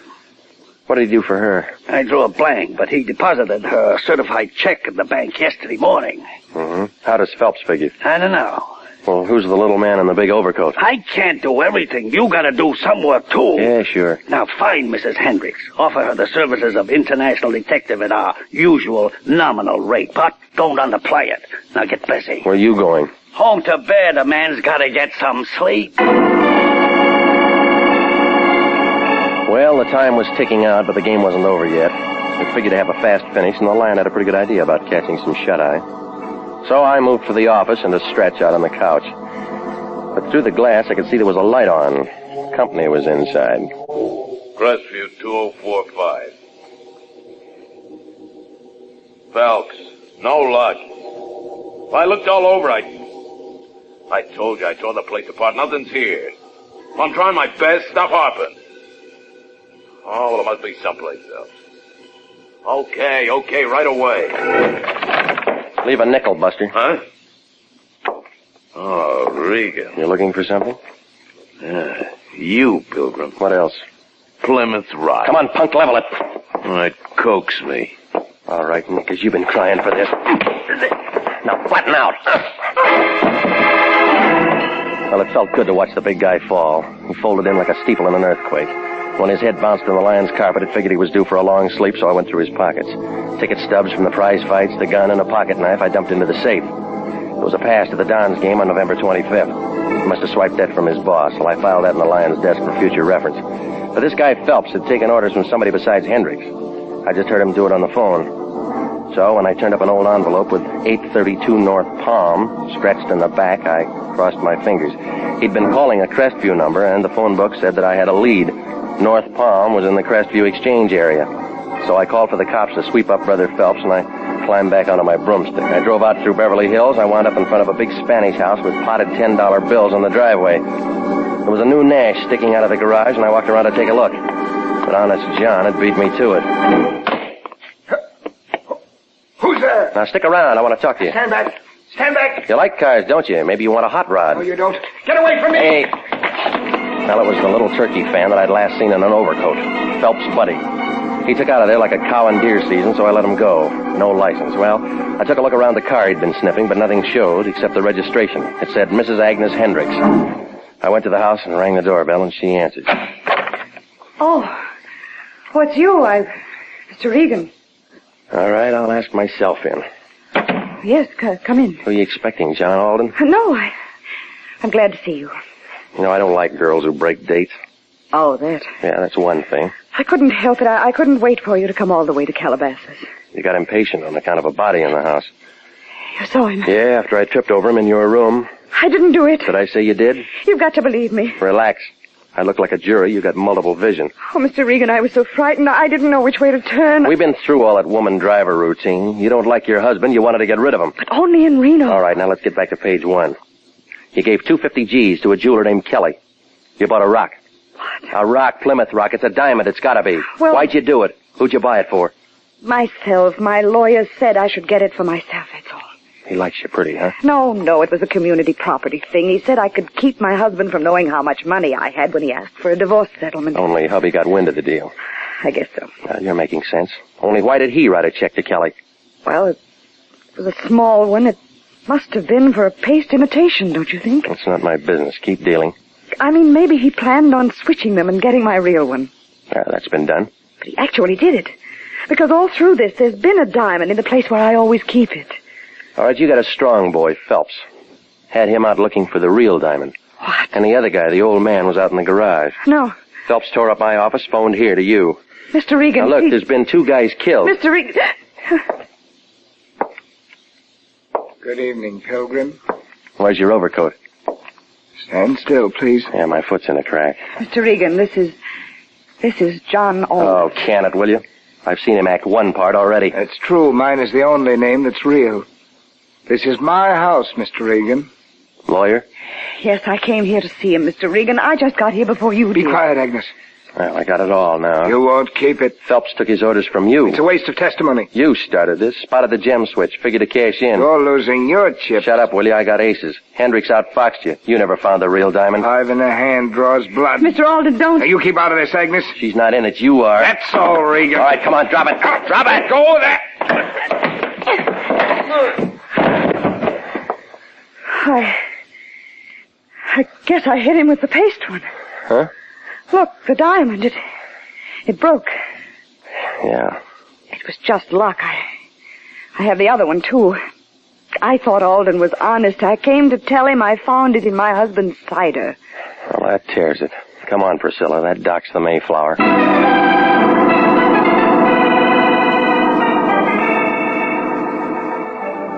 Well, the whole thing folded in like an elephant on a pogo stick. Yeah, the lawyer did it all right, both of them. When he spotted what Hendricks was up to with that diamond switch, he moved in, but not for his client. The jeweler, Miles Standish, alias Kelly, got bumped because he was the only one who could tell the real diamond from a phony. But Hendricks got wise to the muscle act, and so he got shot. Well, the lion was real happy the way it worked out. That dame with the nerves wrote him a check. So he invited me out to Thanksgiving dinner. He offered me any part of the turkey that I wanted. I told him, but I got it anyway.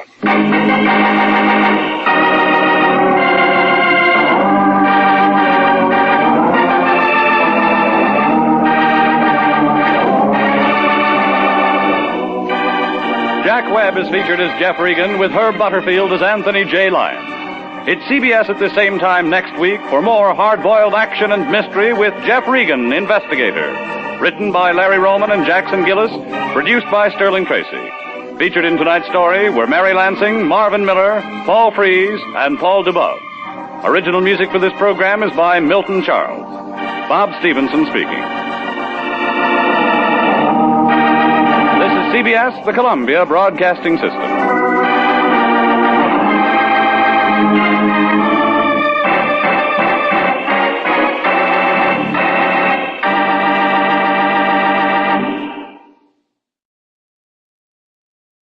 The Adventures of Sam Spade, Detective. Brought to you by Wild Root Cream Oil Hair Tonic, the non-alcoholic hair tonic that contains lanolin. Wild Root Cream Oil. Again and again, the choice of men who put good grooming first.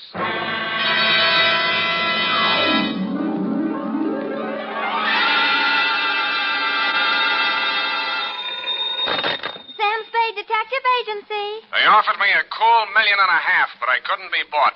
Oh, Sam, all the time fooling. Straight goods, Effie. Oh, really, Sam? Why didn't you take it? Oh, but you couldn't, of course. That's right, Angel. Taxes. Oh, you mean it would put you in a bracket? The girl's name, in case you were going to ask, was Sugar Cane. Was she sweet? Oh, Effie, you made a joke. Oh, not much of one, no. That is true, but even though you do seem to be, as you would say, in a jugular vein, I shall be right down, serious and frowning, to dictate a chronicle steeped in the bitter tea of general confusion, brewed in a witch's cauldron of murder, greed, and avarice.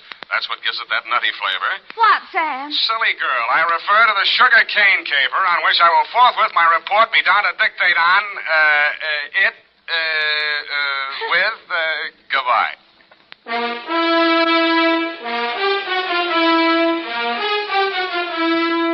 Dashiell Hammett, America's leading detective fiction writer and creator of Sam Spade, the hard-boiled private eye, and William Spear, radio's outstanding producer-director of mystery and crime drama, join their talents to make your hair stand on end with the adventures of Sam Spade.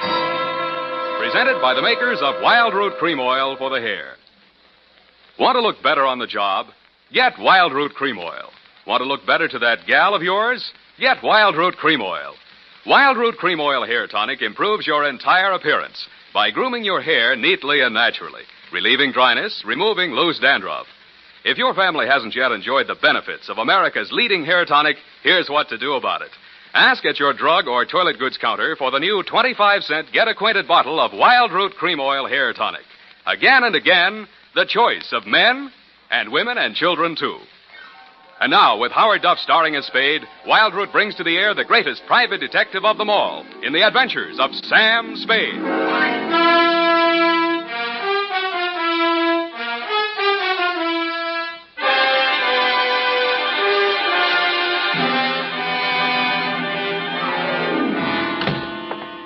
Hello, Sam. How are you, Sam? Hmm?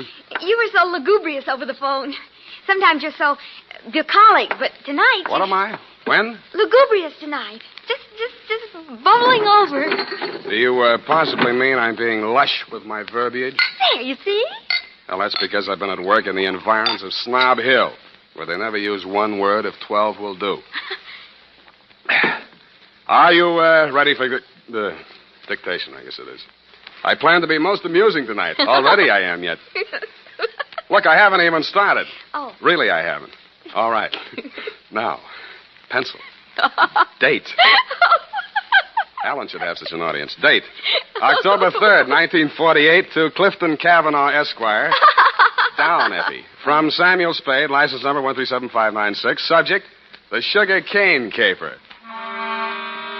On Thursday last, At 11 a.m., as I waited for the traffic signal so that I might legally cross Powell Street in order to board a cable car, a cat rubbed up against my leg. I leaned over to stroke it and noticed that it had 6 toes.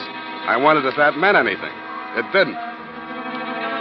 Most Nob Hill addresses don't mean much anymore, but yours still does. The house was big, hideous, and reassuring. Oh. Are you from Peppersnell? No, I'm in business for myself. Mr. Cavanaugh in? Oh. Well, come on in. I can't understand what happened to that boy from Peppersnell. Oh, pardon me if I seem a little hungover. Gladly, but can you ever forgive yourself? I like you. You got a sense of humor. You'll need it. You trying to tell me you don't approve of Mr. Cavanaugh? That perfume pothead. What did he do to you? He married my mother. Oh. Stepfather? Yeah. No, I'm Fred Blair. Spade's my name. Where do I find him? Detective? Check. I'll give you a clue. Look behind you. I did. I turned and found myself looking straight into your handsome face. You looked several years younger than your stepson, with regular aquiline features, dark, widely spaced eyes, and blue-black hair. Well, so you're the notorious Sam Spade. Well, I don't want to seem modest. Come into the conservatory. There's just the barest chance that we'll not be overheard. Good. There. Sit down. What's your problem, Mr. Cavanaugh? Problem indeed. Problems, plural. Starting with that junior grade lush that collared you at the door. He's very fond of you, too. Well, you can't imagine what a trial that boy's been to me. Both the children. For some reason, neither Fred nor his sister Eunice ever quite accepted me as their father. You don't say. I suppose my youth counted against me. I think they misinterpreted my motives. When any man marries a wealthy widow twice his age... Yeah. Why did you send for me, Mr. Cavanaugh? Well, it all started several months back, before my wife, their mother, where was I? Oh, died. The scandal quite literally killed her. You're sure that's what did the trick? Fred, who, among other talents, was a positive genius for knowing the wrong sort of people, struck up an acquaintance with a hoodlum named Johnny Verona. Nice, clean-cut gangster type, runs a joint on Pacific Street. Precisely. With the positively hysterical name of the Subtropico. Mm-hmm. Well, there was a sordid brawl of some sort. A man shot. Obviously, this Johnny Verona shot him.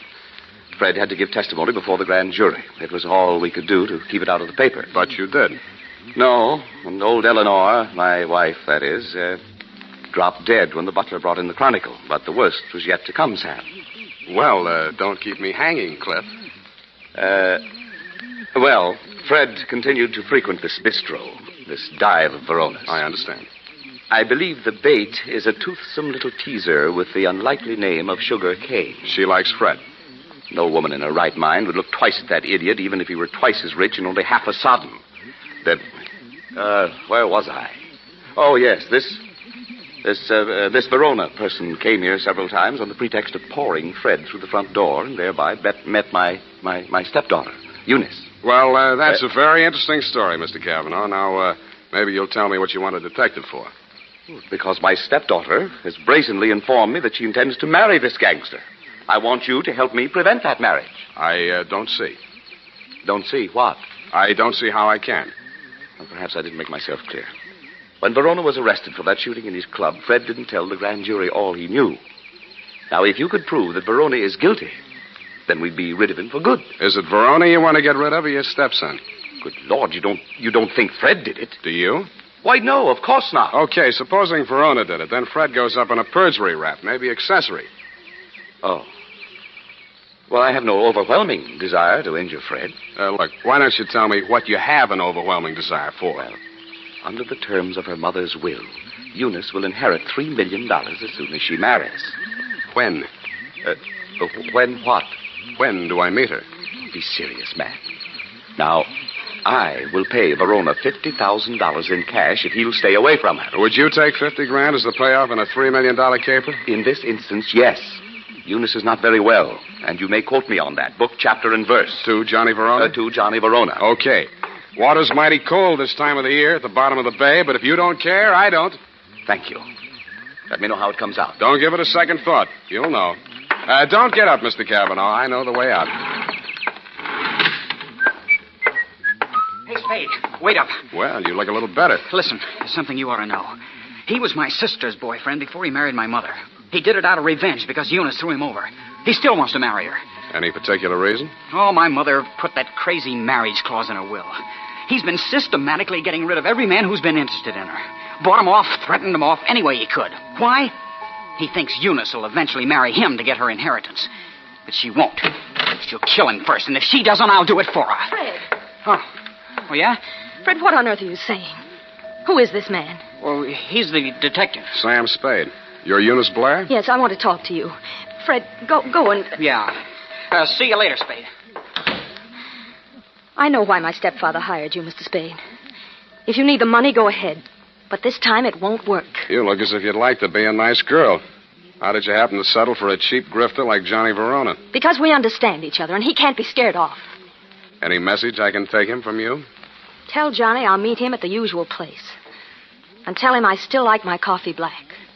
No sugar.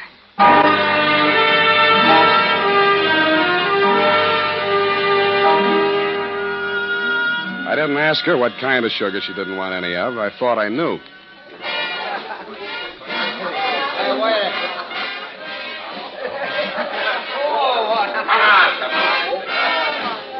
The only thing wrong with Sugar Cane's dance was her dancing, but the customers didn't seem to mind, and I didn't either. It was a pleasure to size her up carefully, as I would have felt obliged to do anyway in my professional capacity. She was a black-haired number with aquiline features and widely spaced dark eyes. It was a beautiful combination, and I wondered where I'd seen it before quite recently. I decided to find out.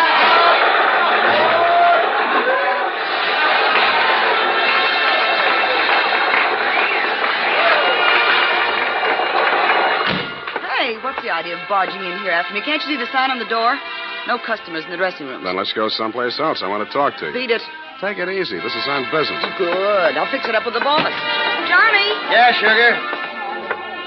What's the matter? Is Joe giving you trouble? You trailed in here after me, the cheap masher, on the pretext of discussing business affairs. Okay, out you go. Now, wait a minute. Come on, move. And don't come back. Well? Sorry, I had to give that bum's rush routine. I don't want to get her excited. She's a nice kid, and she doesn't know why you're here. I take it you do. Yeah. Eunice called me and told me you'd be down. Okay, Johnny, I'll give it to you fast and get out. Clifton Cavanaugh will pay you $50,000 to leave Eunice alone. He also made a few idle or not-so-idle threats about what might happen to her if you don't take his money. For example? He said she hasn't been feeling well, might not live long enough to get married.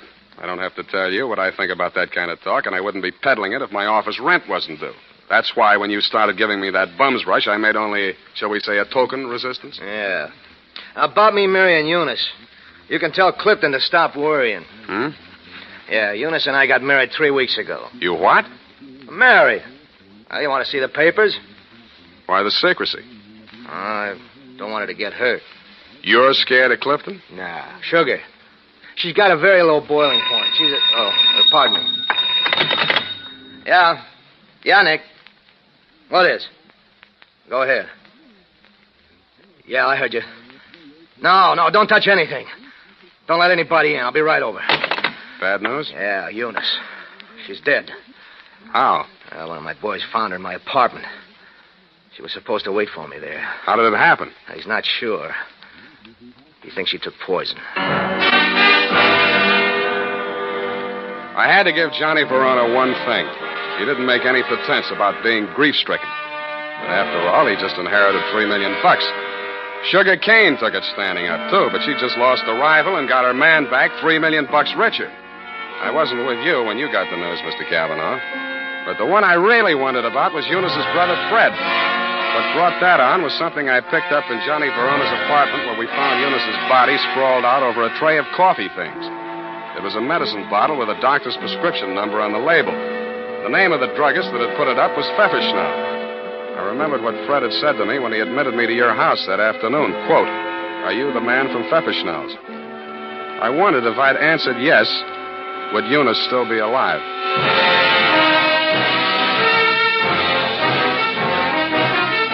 The makers of Wild Root Cream Oil are presenting the weekly Sunday adventure of Dashiell Hammett's famous private detective, Sam Spade.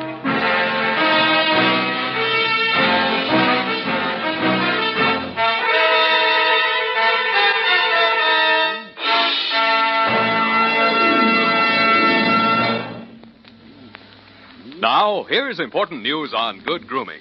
If you want the well-groomed look that helps you get ahead, socially and on the job, listen.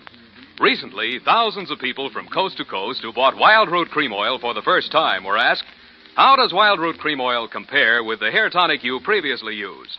The results were amazing. Better than 4 out of 5 who replied said they preferred Wild Root Cream Oil. Remember, non-alcoholic Wild Root Cream Oil contains lanolin. It grooms the hair naturally, relieves dryness, and removes loose, ugly dandruff. So if you want your hair to be more attractive than ever before, get the generous new 25-cent size of Wild Root Cream Oil, America's leading hair tonic, on sale at all drug and toilet goods counters. It's also available in larger economy bottles and the handy new tube. Get Wild Root Cream Oil. Again and again, the choice of men who put good grooming first. By the way, smart girls use Wild Root Cream Oil, too, and mothers say it's grand for training children's hair.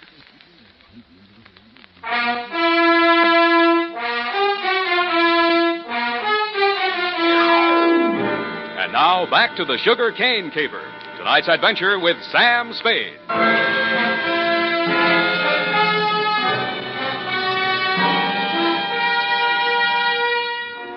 The morning papers didn't carry anything new on Eunice's death.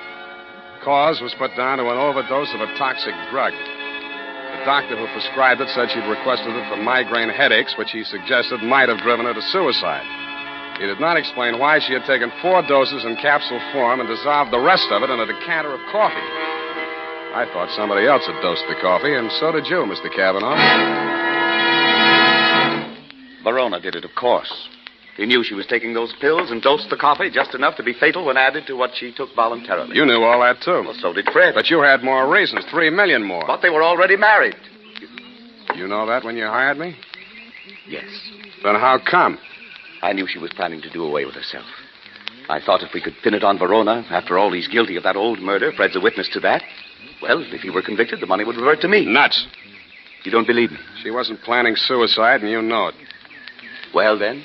I don't care who takes the fall, but I got less on Verona than I got on you. Then I'll give you something. Here. Take a look. Verona's lawyer sent this around before her body was cold. A claim for $3 million, notarized yesterday while Eunice was still alive. Well, Mr. Spade? Pardon me while I drop dead. You did and waited hopefully, but I managed to stay on my feet. I even managed to make it down the hall to the bar where I found your stepson ambushed behind a row of empty bottles. Fine detective you turn out to be. I warned you. Stand up like a man. That's all right. I'll take on both of you. Come on, sober up. Makes sense. Where's my drink? Who took my glass? Here it is. Give me it. Sure. You spill it. Who's ice on my shirt? Listen to me. This is very important. Important? You were expecting a delivery from a drugstore when I arrived there yesterday morning. Who ordered it? She did. Eunice. She told me to watch for it and bring it to her. Did you do that? No, she wasn't here. What did you do with that bottle of medicine? I'm sleepy. I gotta get some rest. Wake up! Don't. I said wake up! Leave me alone. Now, listen. You took that bottle with you when you went out. Where did you take it? If I tell you, will you let me go to sleep? You took that bottle with you, didn't you? You're guessing. I know you're third degree. You went to Verona's apartment, didn't you? 2 gentlemen of Verona. Willie Shakespeare. You doped that coffee, didn't you, with the poison that killed your sister? I didn't mean it for her. I didn't know she was going there. Go on talking. I want a lawyer. I know my rights. Listen, I'm not a cop. I'm not taking a statement. You're too drunk for it to hold anyway, so you can tell me. Okay. Here's how it happened. She took her 4 pills and went to bed. Yeah? I sneaked a bottle out of the medicine chest, and I went over to his place. His boy Nick was there making coffee for the boss, he said, when he got home. I hung around talking for a while, and I stripped some of the stuff in the percolator while he was getting out the cups. And that's all. Why did you want to kill Johnny Verona? So Eunice wouldn't have to marry him. What do you mean, have to? She was doing it for me, so he'd keep quiet. About that brawl in the club, that old killing they tried to nail Johnny for? Yeah, that's it. The gun that did it. He got rid of it before the cops arrived. That was my gun. Fred, straighten up. Look. Yeah. Johnny dictated the story you told the grand jury. How do I know he didn't dictate the one you're telling me now? Who are you covering for? I didn't say anything. I didn't tell you anything. Get out of here! What's the matter with you? Get out the window! The revolver barrel that crashed through the darkened window pane behind the bar spoke twice. I answered it. I looked out into the darkness, making myself a good enough target to draw some fire. I fired back at the flashes. I was depending more on luck than aim, and luck was what I wasn't having much of. I went back to the place where Fred had fallen. The shots that had dropped him were luckier. He'd been dead before he hit the floor. What is it? What's happened here? See for yourself. Who? Shot through the window. Couldn't see anything but the gun muzzle. Looked like a .45. Johnny Verona, he packs a .45. Who told you that? It came out at that investigation. One of the reasons they couldn't indict for that old shooting. There were a lot of reasons they couldn't get that indictment. What are you driving at? Neither one of the leading suspects was guilty. I don't follow you. Sugar Cane did that job. Well, that's wild. What if I told you Fred made a statement to that effect before he was shot? You're lying. He confessed. Did I tell you that? Well, he must have. He always talked about it when he was drunk. All right. I was bluffing. Why? Just a crazy hunch. I thought there might be something between you and Sugar. Now I'm sure there isn't. Of course not. Should have spotted it before. You're too much the same type. Even look alike. I can't make you out. Well, don't try. It's not worth it. You better call homicide about Fred here. Tell Lieutenant Dundee if he wants my statement, I'll be at my apartment.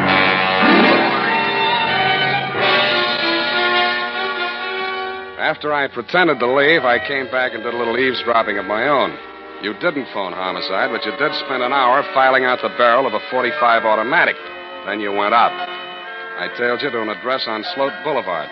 A short time after you went in, Sugar Cane came out alone. I followed her to, you know the answer, my apartment. I went in the back way via the fire escape and arrived in time to answer her buzz.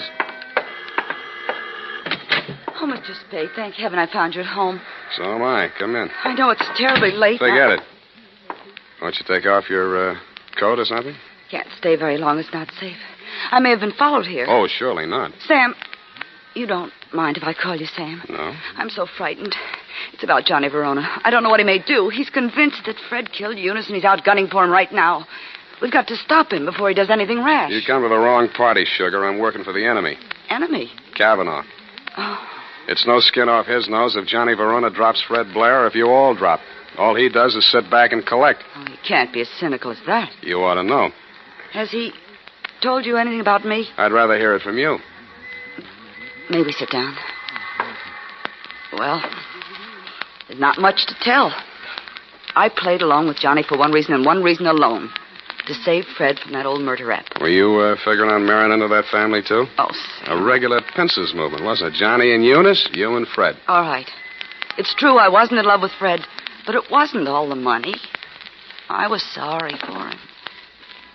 Money's not what I really want. I know that now. What do you want? Someone. Someone I can trust. Me too, Sugar. Oh, Sam, you're what I want. Say you want me to. Please say it.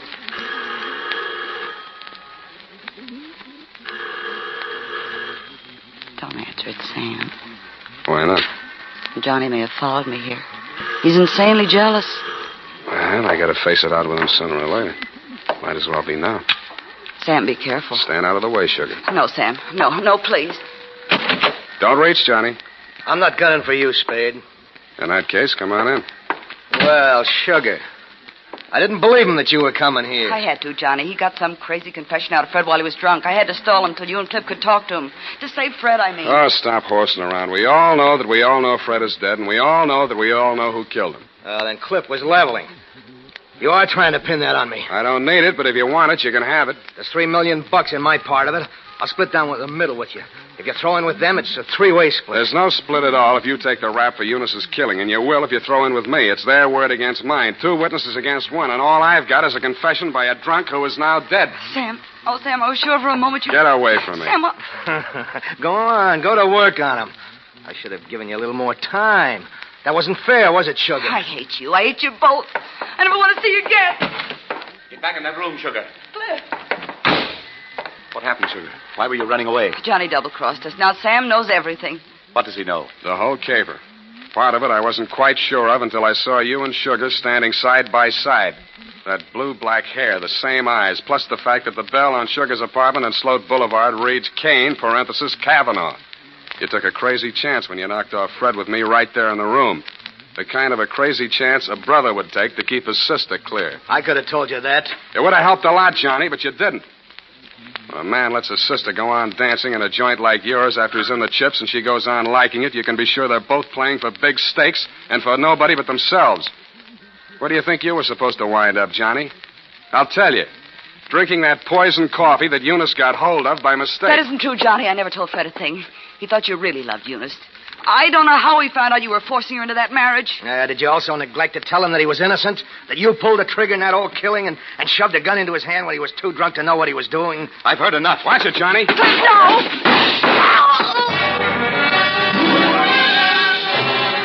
I winged you a split second before you fired. Your aim went wild. All I saw at first was that it missed Johnny. Then I saw him move forward in her direction.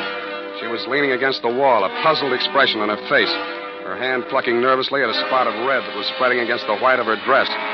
He caught her as she pitched forward and carried her over to a couch. She didn't speak again.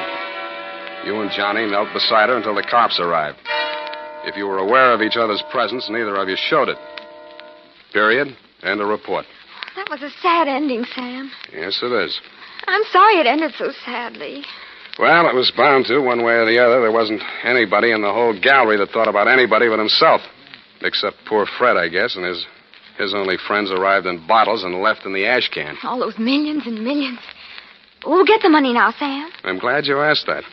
It leaves me cold. Go type that up while I knit myself a sweater. And now, listen to this. It's the smart mother who sees to it that Wild Root Cream Oil is always kept handy around the house. For she knows that Wild Root Cream Oil grooms her family's hair neatly and naturally, relieves dryness, removes loose dandruff. Get acquainted by asking for the new 25-cent bottle. Also, ask your barber for a professional application of Wild Root Cream Oil Hair Tonic. Again and again, the choice of men and women and children, too.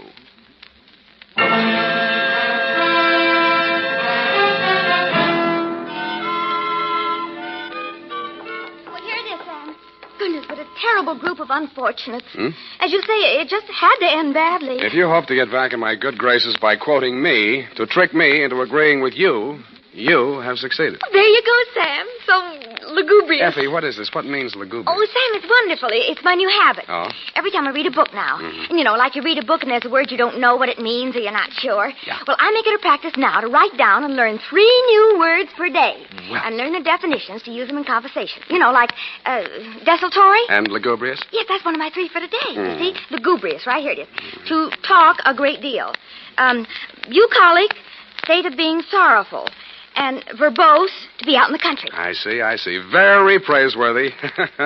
Enlarging your vocabulary. Yes, Love it. I am. But I don't expect to be really lugubrious for the nonce. Look, Effie, why don't you go verbose for the weekend? It's the best cure for the bucolic. Oh, Sam, look what I've done. What have you done? I've clipped the wrong definitions to the right words. Well. For instance, lugubrious, well, it isn't that at all. And bucolic, let me see. Oh, Sam, I've learned them wrong. I wasn't going to tell you, Effie. It's better to find out for yourself. It's more, efficacious. My new habit. Oh. Good night, Sam. Good night, sweetheart.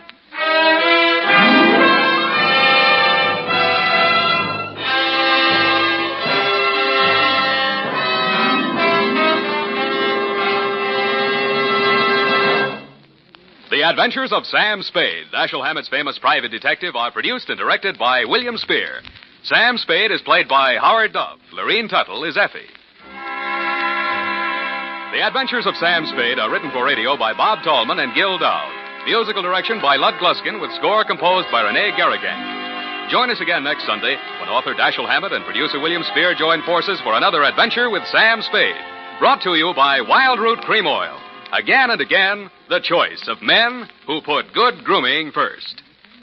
This is Dick Joy reminding you to get Wild Root Cream Oil, Charlie. It keeps your hair in trim. You see, it's non-alcoholic, Charlie. It's made with soothing lanolin. You better get Wild Root Cream Oil, Charlie. Start using it today. You'll find that you will have a tough time, Charlie, keeping all the gals away. Hiya, Baldy. Get Wild Root right away.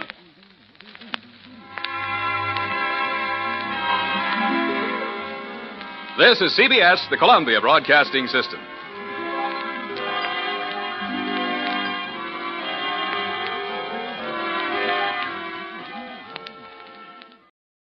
The Adventures of Michael Shayne, Private Detective.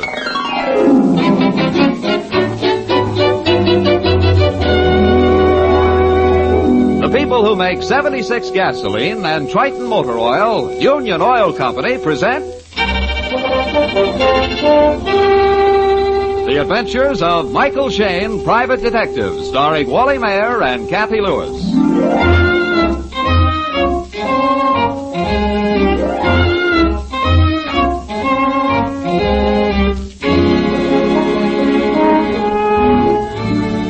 It's one of those drowsy summer afternoons, the sort of day executives spend on their favorite golf course, and office workers spend watching the clock. But not Mike Shayne. He's hard at work. Hunched over a desk in his private office, Mike's mind is clicking like a Powell Street cable car. In fact, he's right in the middle of a crossword puzzle. Phyllis Knight, his capable assistant, is daydreaming in the outer office, gazing out a window at San Francisco's rooftops. A quiet day? Let's be frank. It's a downright dull afternoon. But wait. Is this Michael Shayne's office? Yes. Do you wish to see him? Idiotic question. Of course I wish to see him. In there, I suppose. Wait. Well, all the nerve. Are you Michael Shayne? Oh, yes. And the young lady who was suffering from spring fever is my usually capable assistant, Miss Phyllis Knight. Won't you have a chair? I'm Winifred Spencer. The society columnist? I believe that is the correct title, although most of my readers and radio listeners prefer to call me a gossip writer. I know something of your work as a detective, Mr. Shayne. Well, I'm just an amateur, Miss Spencer, in comparison with you when I think of all the skeletons you've dug out of closets. I'm afraid I've found one too many, Mr. Shayne. I received this letter this morning. I'm going to kill you. Your poisoned words have caused grief, wrecked fortunes, divorce, suicides. Now they're going to cause your death. There are scores who would like to kill you. None has a better reason than I, so I'm going to kill you. What would you do if you received such a letter? I'd read it the second time on a train, a fast train. No, Mr. Shayne. You'd go after the writer, and that's exactly what I'm going to do. You think you know the person? I hope to know tonight. Mr. Shayne, will you and Miss... Miss Knight? Will you and Miss Knight be at my home at 8 o'clock? I'm having a dinner party, and I believe you will find the guests interesting. You may even find the person so intent on murdering me. We'll be there, Miss Spencer. Oh, may I keep this note and the envelope too, please? Of course. And please dress. You're to be friends from out of town tonight. We'll endeavor to be presentable. And I trust prompt. Goodbye, Mr. Shayne and Miss Knight. Goodbye. Mike, you didn't ask her any questions. Well, for the present, Angel, I'd rather she did the talking. And I believe she was actually frightened. Oh, she's scared stiff, honey. Her chickens are coming home to roost. Half the people in San Francisco, the so-called better half, would like nothing better than to send flowers to her funeral. Yeah, I guess that's true enough. No, you can't grow up on the right side of the tracks, tattle on your friends, and not get your fingers burned. Hey, isn't there a brother somewhere in the background? A bit younger than the old dame. Went through his money fast, and now they say he's going through hers. I believe he lives with her. Let's have a look at the note, Envelope plain, business type. Addressed to the old girl at her office. Mailed at 6 p.m. last night. You noticed anything odd about the paper? Oh, let me look at it against the light. Watermark business stationery, Mike. This has been torn. The letterhead's been torn off. Right you are, Angel. Now, look at the typing. Yeah, it looks almost like a professional job to me. Could be. But, come on, let's do a bit of research on San Francisco's society. Oh, that won't be necessary, Mike. I'm one of Winifred's constant readers. Just ask me questions. I'll remember that when the time comes. Now, please, Mr. Shayne, I'd like the rest of the afternoon off. We get a red-hot client and you want to play. No, dear, I want to get my hair done. We're stepping out in society tonight. Say, I wonder if I got a black tie.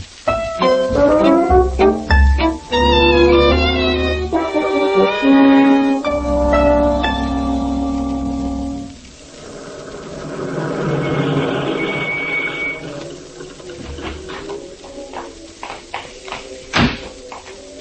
an old mansion. Look at the iron deer on the lawn, Mike, and the bay window in front. Not as big as the Palace Hotel, but older.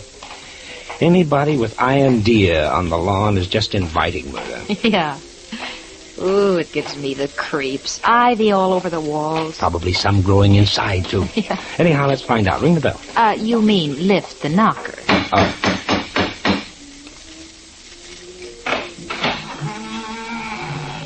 This way, please. Bring them in here, Henry. This way, please. Oh, I'm glad you came early. Nice to be here, Miss Spencer. What an unusual house. Oh, yes, this old house is filled with memories. The Spencers have lived here since 1850. Say, that's a fine old square rigger model on the mantelpiece there. My grandfather sailed the original round the Horn. He brought most of the furniture you see here with him. Oh? This desk was one of his prized possessions. Well, it looks like it's being put to use these days, too. Typewriter, lots of books. Is this your study? No, I do my work at the office. My brother Seward spends quite a bit of time in here. Seward likes to think of himself as a writer. Is your brother here tonight, Miss Spencer? Yes, with his latest conquest, a Miss Melody. You'll meet them at dinner. Oh. We'd better be getting back to the dining room. It's time for the guests. I think there's somebody behind that curtain. Huh? Of course there is. The curtains hide a service entrance. Come in, Henry. Pardon me, Miss Spencer. Oh. May I announce dinner? Yes, Henry. We're ready.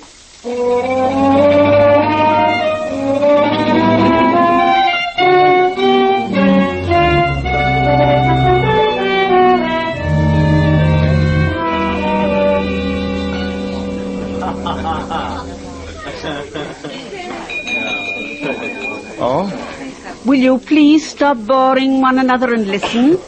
I've a surprise for you. This is my broadcast night, and it's almost time for me to go on the air. You're going to do your broadcast right here? No, I recorded it this afternoon, but we're going to listen to it on the radio. I thought it would be interesting to have the people I'm going to talk about as my guests. That's why most of you are here tonight. I'm sure you'll find what I have to say interesting. Mr. Davis, Hugh, please step into the drawing room and turn on the radio. I don't want anyone to miss a word of this broadcast. You might have spared us this, Winifred. I'm through protecting you, Steward. Well, I'm not going to sit here and be made a fool of by my own sister. You'll remain right where you are. What's the station, Winifred? And for heaven's sakes, how do you turn this antique on? Oh, bother, I'll come and do it. I believe he was afraid to turn it on. What's this all about, Mike? It looks like she's going to tittle-tattle on Seward and her guests. Oh. Hey, Mike, look at Seward. He's ready to explode. He's not by himself, honey. Most of the guests seem to have high blood pressure. Yeah. Oh, I don't know. There's Mr. Davis. He's standing there by the door laughing. Huh? Oh, it looks like the joke's on Winifred. I don't believe the radio's going to work. Well, what seems to be wrong with the radio? Well, that's what Winifred's trying to find out. She should have bought a new one years ago. Are you sure it's plugged in, Winifred? Well, I guess we're going to have to listen to her.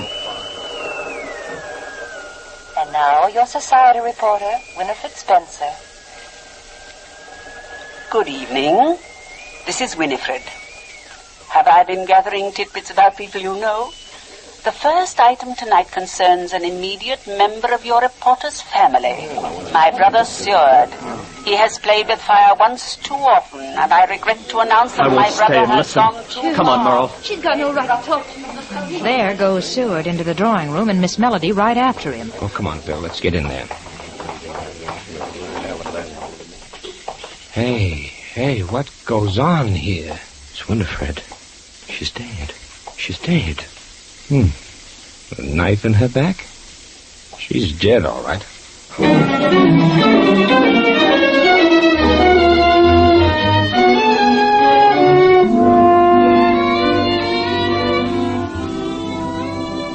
We'll return to Michael Shayne and his adventures in just a moment. Friends, if your automobile engine has a habit of giving a death rattle when you step on the accelerator, the fault may lie with the motor oil you use. You see, most rattling and pinging in an engine is due to excess carbon. And contrary to popular opinion, nearly all carbon formed in automobile engines comes from the lubricating oil and not from the gasoline, as so many people think. Now, no two motor oils form the same amount of carbon. That's why we say your carbon troubles may be due to the brand of lubricating oil you buy. Because, and this is a proved laboratory fact, Triton motor oil forms less carbon than any of the 7 leading motor oils sold in the West. Yes, that's right. Triton cuts down carbon. The secret of Triton's superiority lies in Union Oil Company's exclusive propane solvent refining process. That means all harmful asphalts, waxes, and sulfur have been removed, leaving a pure 100% paraffin-based lubricating oil. An oil that will furnish hundreds of miles of safe, dependable lubrication. So, friends, with parts and mechanics as scarce as they are today, why not take advantage of the unusual protection you can get from Triton motor oil? You can buy Triton at all Union Oil Minuteman stations. Just look for the sign of the big orange and blue 76. Thank you.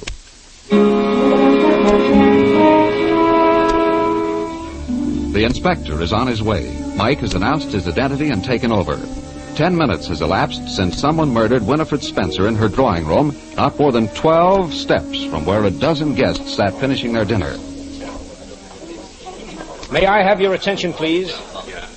Now, I'm sure that you want to return to your homes, and there's no reason why those of you who were at the table when Miss Spencer met her death should remain. You may leave now before the police arrive, if you wish. Hey, the inspector isn't going to like this, Mike. You said yourself that there were 10 people here who had reason to murder Miss Spencer. I said there were at least 10 people who would love to murder her. Whoever killed the old dame had a lot stronger motive than revenge, Angel. I let them go because they were cluttering up the place. Now, just the same, the inspector isn't going to like it. What's this I'm not going to like? No. Huh? Mike got big-hearted and let some of the guests go home. We can always bring her back, Phil. Who's left? That's Miss Spencer in the chair with a knife in her back, Inspector. I believe I told you on the phone that her brother Seward took a powder. The lady on the sofa is his, I'm, Merle Melody, and I'm sticking around a little. 'Cause Seward will be back. He just lost his temper and couldn't face the guests. Lost his temper, huh? Oh, tut-tut. And the gray-haired gentleman who looks like a banker is a banker. Family friend named Hugh Davis. He's coming over to say hello. Glad you're here, Inspector. I'm Hugh Davis. Mr. Shane has told you Yeah, of the that's offer. why I'm here. I understand you're an old friend. I suppose I know Winifred as well as anyone in San Francisco. I've been the Spencer's banker for 20 years, Inspector. Did you handle Seward's financial affairs too, Mr. Davis? Yes, although I must say they became rather tangled. Miss Spencer mentioned something about his spending a great deal of money on his new girlfriend. The charming Miss Melody. None of us approved of that infatuation.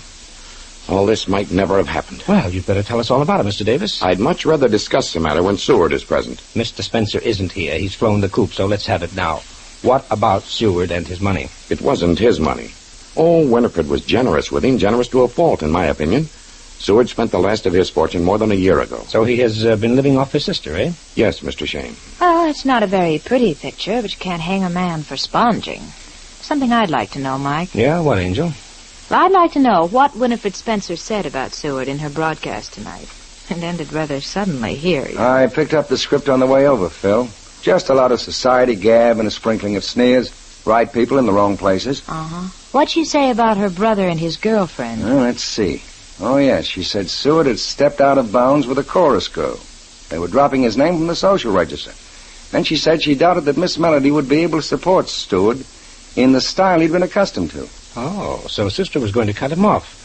That right, Mr. Davis? Yes, they had a bitter quarrel a couple of days ago. Will Seward inherit Miss Spencer's money, Mr. Davis? I think the proper person to advise you on that matter is Miss Spencer's attorney. Maybe you're right, Davis, but as Miss Spencer's banker, I believe you can answer the question. Well, I'd much prefer that Seward was present, but... Well, I don't suppose this is any time to be guarding family secrets. You're right so far. Now, look, if you know anything, spill it. I doubt that there will be more than several $100s in this old house for Seward to inherit. What? Well, what happened to the old lady's fortune? Well, I'd much rather wait... Well, it'll have to come out sooner or later. Winifred and Seward have had the same safety deposit box at the bank for years. Just 3 days ago, Winifred came to my office highly agitated. More than $200,000 in negotiable bonds were missing from the box. And just what has your bank done about finding the $200,000 in bonds? Mr. Shane, there are times when a bank has to use discretion. We hope to recover Miss Spencer's property without undue publicity or scandal. That's one reason I sent Winifred to you this afternoon. So, Brother Seward raided the box. That is all too evident, There's Miss another Knight. thing quite evident, sir. If you and Miss Spencer hadn't been so cagey ducking the very thing that little Winifred dished out, scandal, she might be alive right now. We thought we were doing the right thing. Well, that's water under the bridge. Mike, do you notice anything missing from the room? Well, sure, Angel, the body. The police doctor just left a few minutes ago. No, not that body. Merle Melody. Huh? Holy smoke, she has gone. We'd better search, Mike, with the murderer still on the loose. There's only one way she could have gone, through here. The door's open. Try that room, Inspector. I'll try this one. Right.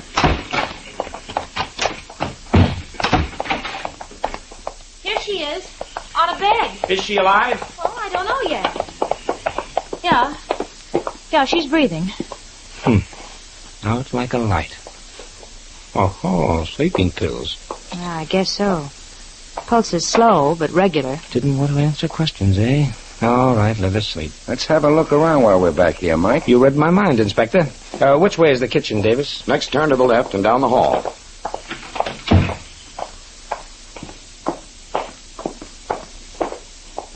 Here it is. It's as big as a barn. And just as empty. The sergeant came back here when he searched the house. He probably sent the servants to their quarters. What's that? What have you picked up, Sergeant? I just nabbed the butler, letting the guy in the back door. Bring him into the light. Wow. Look who's with him. The missing brother. Thanks, Sarge. I'll take him. All right, sir. Bring him into the drawing room, Inspector.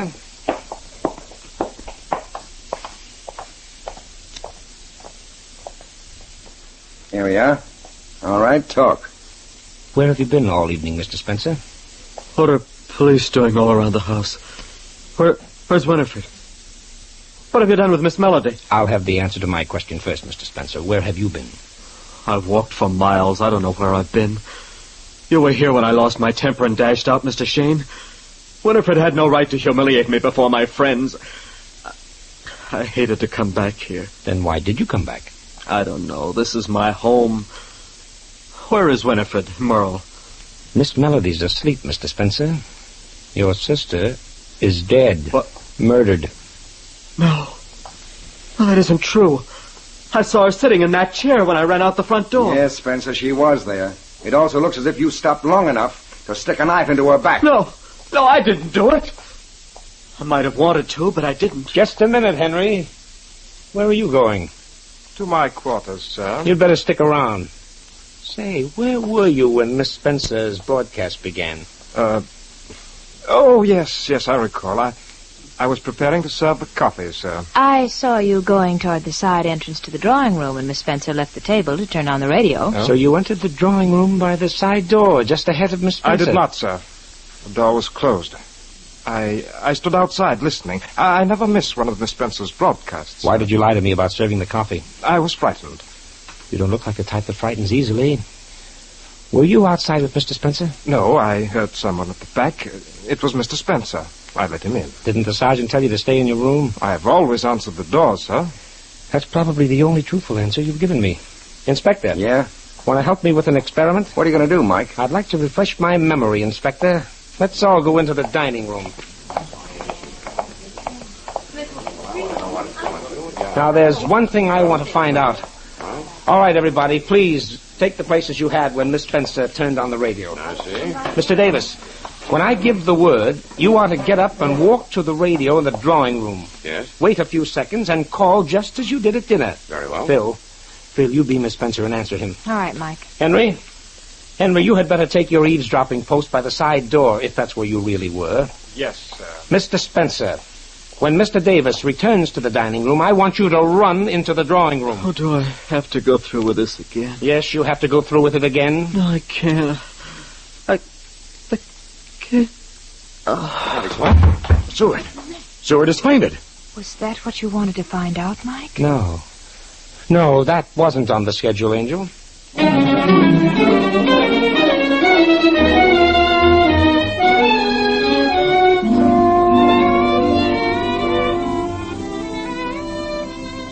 We'll rejoin Mike and Phyllis in just a moment.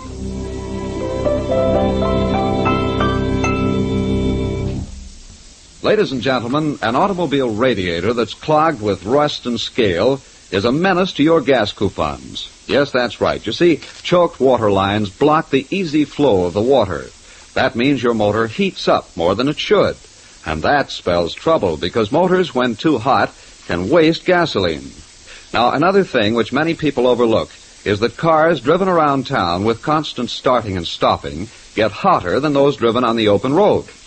So, even if you aren't planning any trips this summer, it's a good idea to drop in at a Union Oil station and ask the Minuteman to clean out your radiator. This service takes but a few minutes and works like magic. Union Radiator Flush is harmless to metal, but its special solvent action cuts scale, rust, and grease right out of choked radiator cores and water lines. Then, when this foreign matter is cleaned out and the Minuteman fills your radiator with fresh, clean water, you can be sure it will really circulate with a fast, steady flow. So, for cooler driving, economical mileage, just drive in wherever you see the sign of the big orange and blue 76 and ask for Union Oil Radiator Service. Thank you.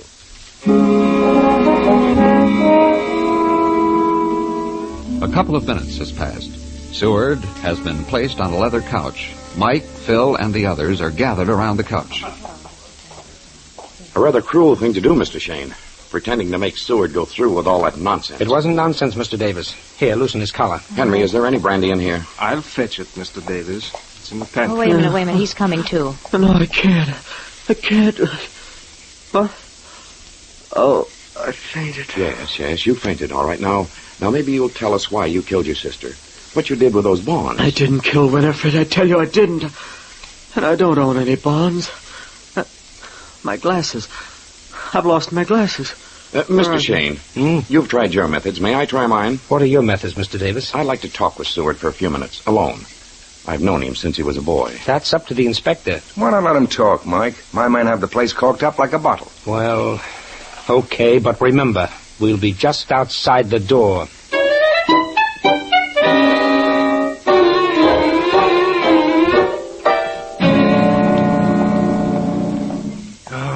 Like this, Inspector. But, Mike, all we got on Spencer is circumstantial evidence. The fact he was the last one with his sister. Don't forget the $200,000 in bonds. I'm not, Phil, but with this kind of evidence, I need a confession. We'll get it, Inspector, from one of the three. Three? Yeah, sure. Seward, the butler, and Davis. Davis has a pretty fair alibi, Mike. You told me yourself he was back at the table seated before Winifred Spencer turned on the radio. Yeah, that's right, Mike. He was sitting on my left. Yes. He was in the dining room, but he's still on my list. Now, let me see. I know it. What are you muttering about, Mike? 10 steps, 12, maybe 14 seconds. That's it. Why didn't I think of it before? Come on, let's go. It's in the bag, Inspector. Maybe you got it locked up, Mike, but I... Oh, there you are, Inspector. It didn't take long. Well, Davis, the conference over? What's that you've got in your hand, Mr. Spencer?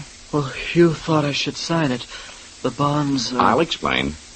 Seward wanted to make a statement after we'd talked a bit. All right, what about? Seward and I talked things over, and I typed a statement which he dictated to me.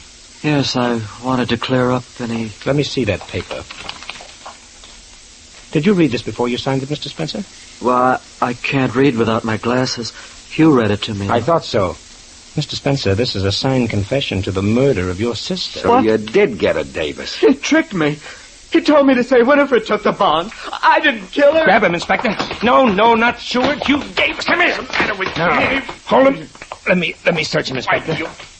Well, here's a pair of glasses. This is outrageous. Those are my glasses. Like to try them on for size? You couldn't get them on with a pair of pliers. They're Seward's glasses. You picked them up when you helped carry them in here. You're crazy.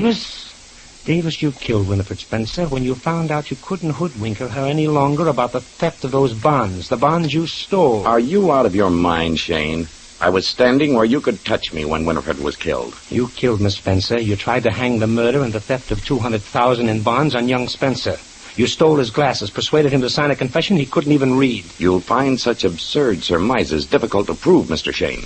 I couldn't have killed Winifred, and all of you know it. Mike, I really don't see how it was possible. I was with you in the dining room when Winifred was killed. I was standing within plain sight of at least a dozen people. Can you answer that one, Mike? I don't have to, Inspector. It has nothing to do with the killing.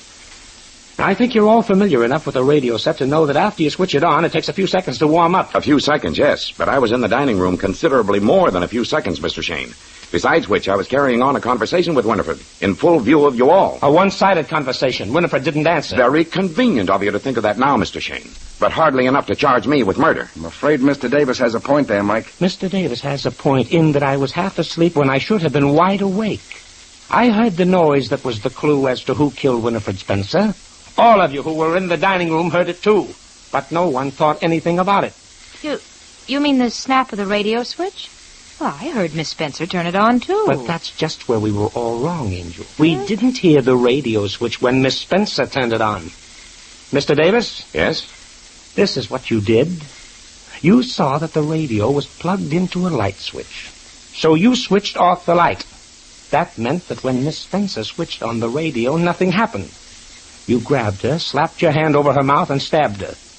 Then you walked to the dining room door, stood there talking, and when sufficient time had elapsed, sufficient time that you felt you had an alibi, you slipped your arm behind the wall, pulled on the light switch, and about 10 to 15 seconds later, the radio came on.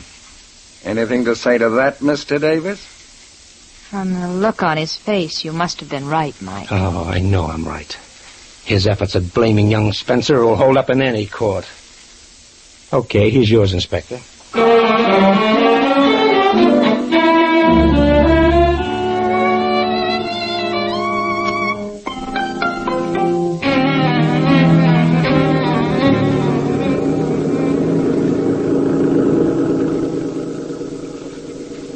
Am I being kidnapped?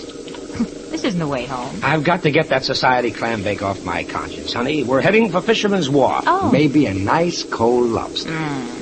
Jeepers. We forgot all about Merle Melody. Oh, the Sleeping Beauty? Well, she's young Spencer's problem now.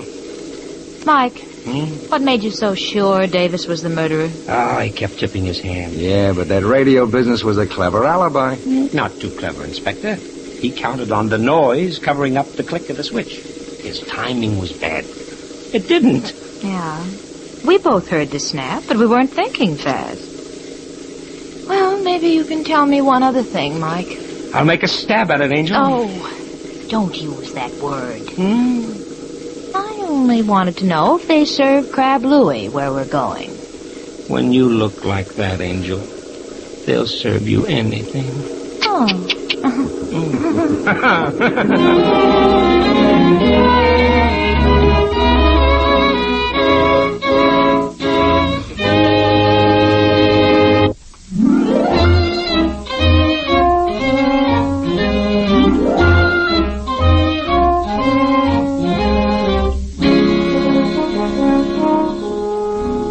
Tune in again next week at 8 o'clock for another adventure with Michael Shane, Private Detective, starring Wally Mayer and Kathy Lewis, with Joe Forte as the inspector. Tonight's story was written by Tom Petty and based on the character created by Brett Halliday. Music was composed and directed by Bernard Katz. This is John Lang saying goodnight for the people who make 76 gasoline and Triton Motor Oil. Union Oil Company.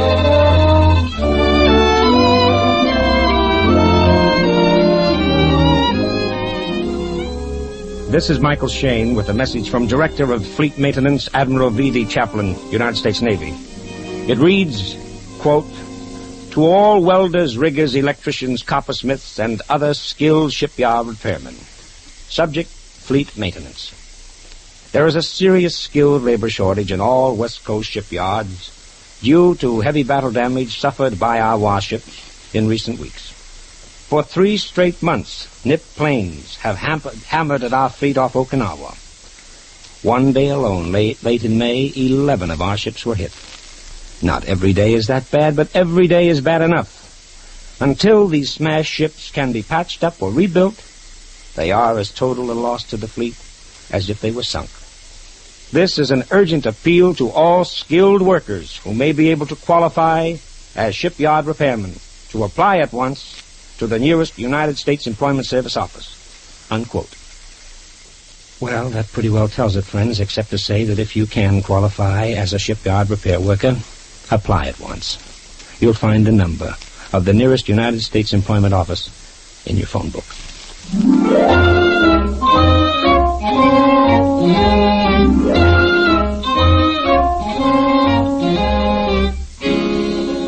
This is the Mutual Don Lee Broadcasting System.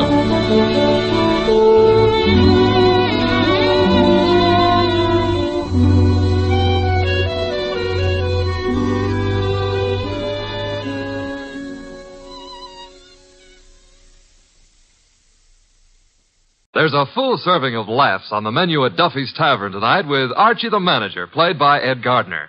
Archie's colleagues in comedy are Miss Duffy, Clifton Finnegan, and Eddie the Waiter. This Sunday, the big show comes your way once again on NBC. And just listen to a few of the stars who'll be with you. Fred Allen, Jack Carson, Mindy Carson, Ed Archie Gardner, Ed Wynn, and many, many more. And, of course, your MC will be Tallulah Bankhead. Listen Sunday for the big show. Ladies and gentlemen, that phone bell means exciting adventure. Hello? Hello. The handsome young man answering the phone is Archie Goodwin. A mountain of a man engrossed in deep thought in the oversized armchair is Nero Wolfe. Hey, boss. Oh, Mr. Wolfe. Mr. Wolfe. There's a guy on the phone wants us to take a case. Seems that someone was mad at a guy who was mad, and now this guy on the phone is mad, wants us to find out who did the killing. What do you say, Mr. Wolfe? We need the money. Hello? Yes, Mr. Wolfe says he'll be happy to take the case. Just present yourself and a check for $2,000 at 601 West 35th Street at 11 o'clock. Mr. Wolfe can't wait till you get here. He's dying to go to work. Goodbye. Greatest detective in the world.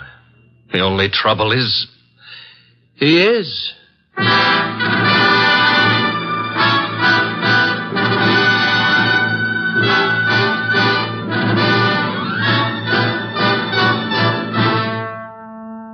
Yes, listeners, Archie is so right. He is the greatest detective in the world. And the fattest, and the least energetic.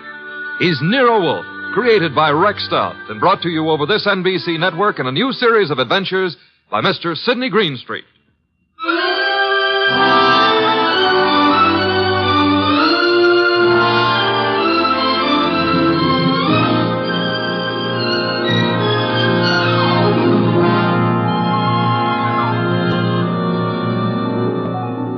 Tonight, it's The Case of the Beautiful Archer. That's a good title. And it was a good case, too.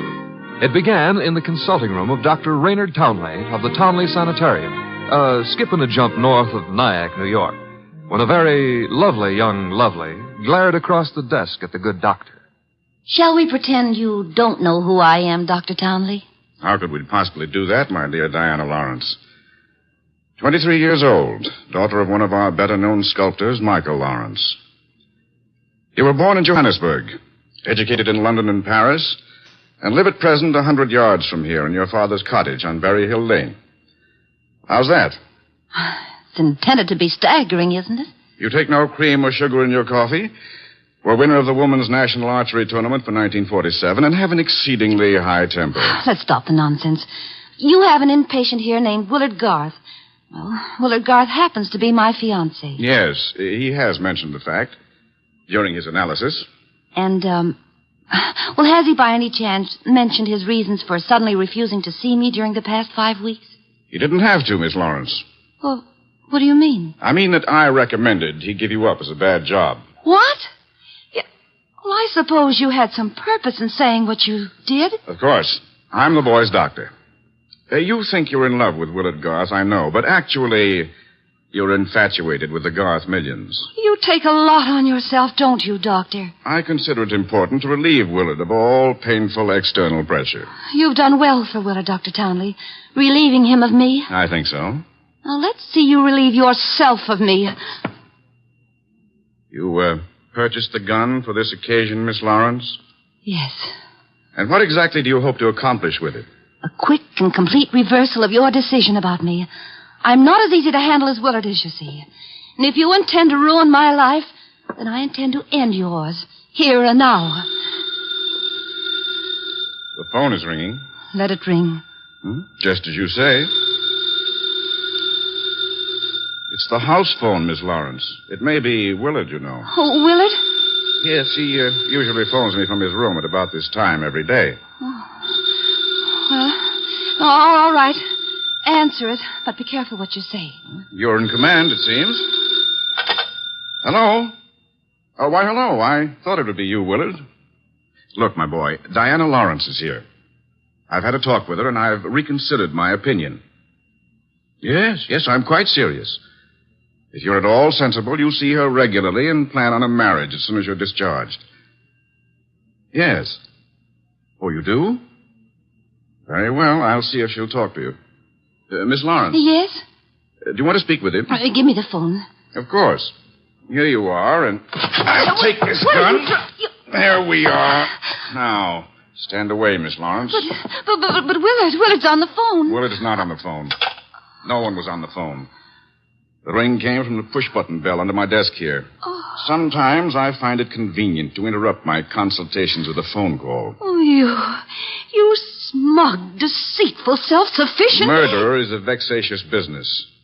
You'll be grateful to me one day. All right. Give me my gun and let me go. The gun, I'm afraid, stays with me.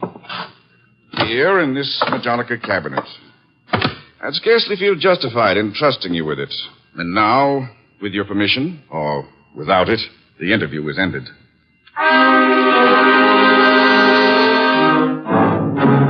Later that day, the phone in the Lawrence house on Berry Hill Lane began to jingle.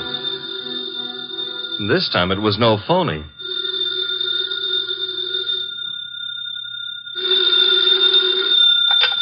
Hello? Diana? Yes?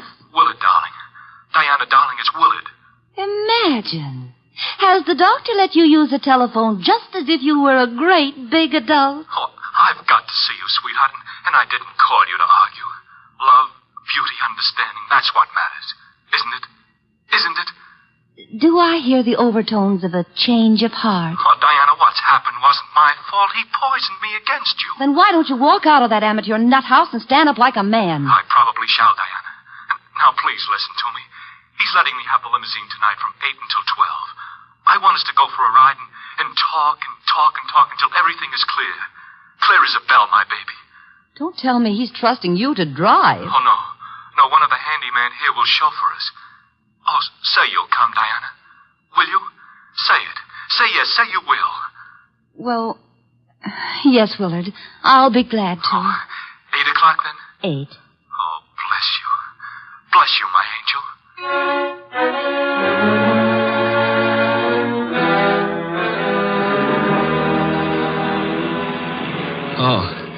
Oh, so that's it. You want my father's money. That's what you love, not me. Willard, the chauffeur will hear you. It's the way Townley says it is. He's right. He's right. Oh, why did I let you talk me into this? What a fool I was to have come at all. You're sick inside, Willard, so utterly, hopelessly sick. Oh, so now I'm hopelessly sick. Yes, you are. You're trying to confuse me. Take advantage of me. Wind me around your finger. Just because I love you too much. That's it. That's my illness. Of course, I see it now. You're the thing I must get rid of. You with your beautiful, beautiful face and your twisted values. You're at the bottom of all my agony. Willard! Willard! I'm saving myself. I'm saving myself. Once you're dead, the sickness is ended. I'll be safe. I'll be safe. I'll be safe. Willard.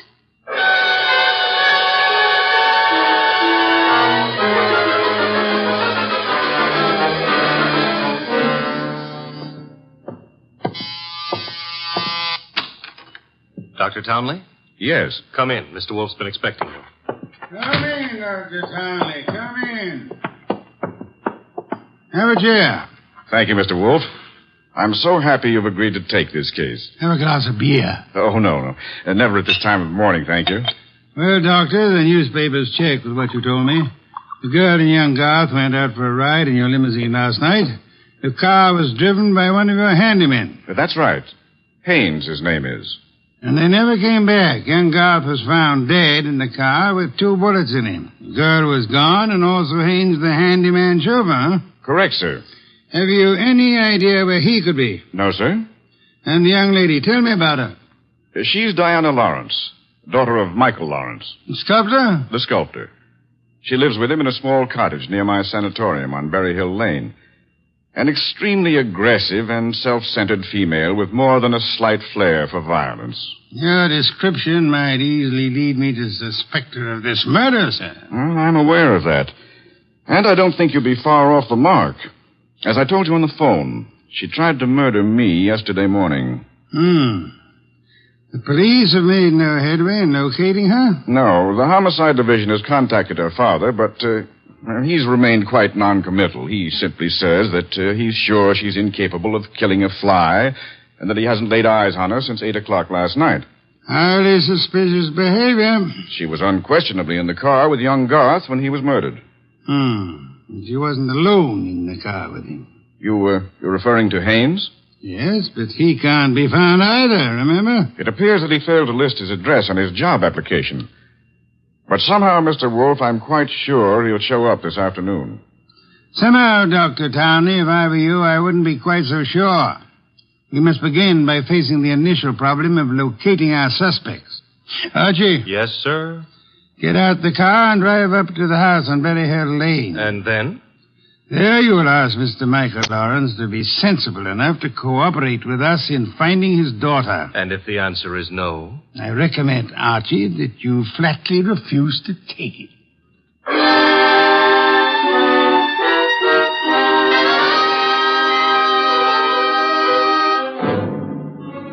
Mr. Lawrence was no simple baby to handle.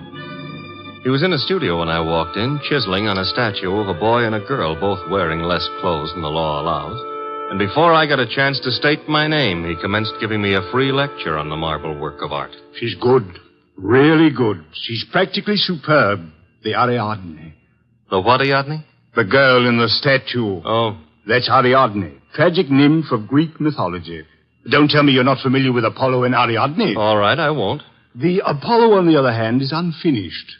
The face, you see, it lacks something.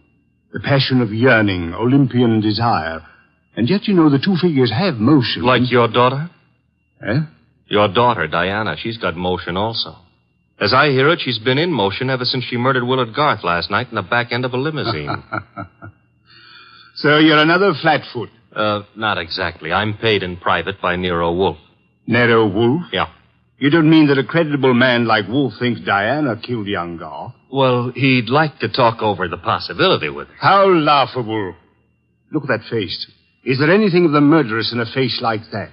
In a face like what? Oh, I'm sorry. Diana posed for the Ariadne, you see, and the likeness is exact. Do you think a girl of this type, classic, sensitive, civilized, could descend to the clumsy, brute level of murder? Well, it's a little hard to imagine. There. Even you agree with me. On the other hand... Shall we discuss the other hand over a cup of coffee? I'm quite exhausted. If you insist. I do. Sit down and inhale the atmosphere of culture at its source. There's a pot warming on the stove. Pot of what? Coffee or culture? Wait to see what he means. Should never ignore a phone call. Who knows? Might be something important. Yes? This is Diana, Father. Oh, yes, Diana. It's all over the papers. Yes, I know. Well, I don't think they'll find me where I am, and I'm staying here until things quiet down a little. Where are you, honey? What did you say? I said, where are you? You said honey. Daddy, you never call me honey. I know it's because I'm excited. Where are you, sweetheart? Well, you mustn't let anybody find out. Not a soul in the world. Where are you? Well, you know where Tyne Pike turns off to the left beyond Bartsville? Yes? Well, I'm... Call me later, Angel. But, Father,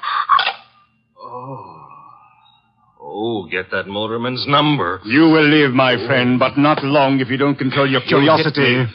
With that mallet you hit me. What was the big idea? Do you really have to ask that question? Weren't you trying to trick my daughter into disclosing her whereabouts? The police are pretty interested in her whereabouts. Then let them find her. But you can't be surprised, my friend, if I choose to protect Diana's interests.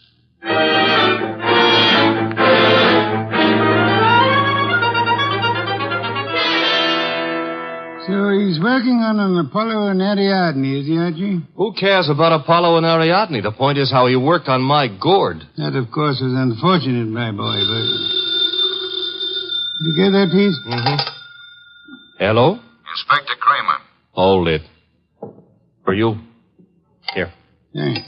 Yes? Wolf, How are you, Inspector? I hear you're in on the Garth killing. Not very deeply, I am afraid. We are still trying to locate the Lawrence girl. Well, you can forget about that. Yeah? Yes, we've already located her and released her on a habeas corpus. That sounds interesting. Her father had a lawyer on our heads before she was in here 10 minutes. Too bad you couldn't have held on to her. Oh, I don't know. I'm not so sure we want her. Why not? Well, first of all, it's not likely she did it. No? No. Ballistics stated that the bullets that killed Willard Garth were not fired from point-blank range. And she was sitting beside him on the back seat. I see. Also, we found the murder weapon in the grass near where the limousine was parked, and she admitted it was hers.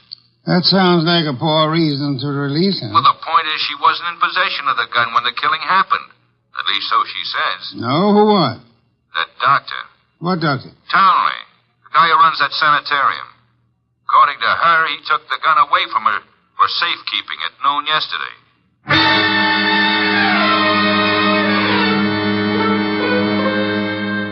There was a little more talk between them, something about fresh cigar ashes that were found in the dashboard ashtray of the limousine.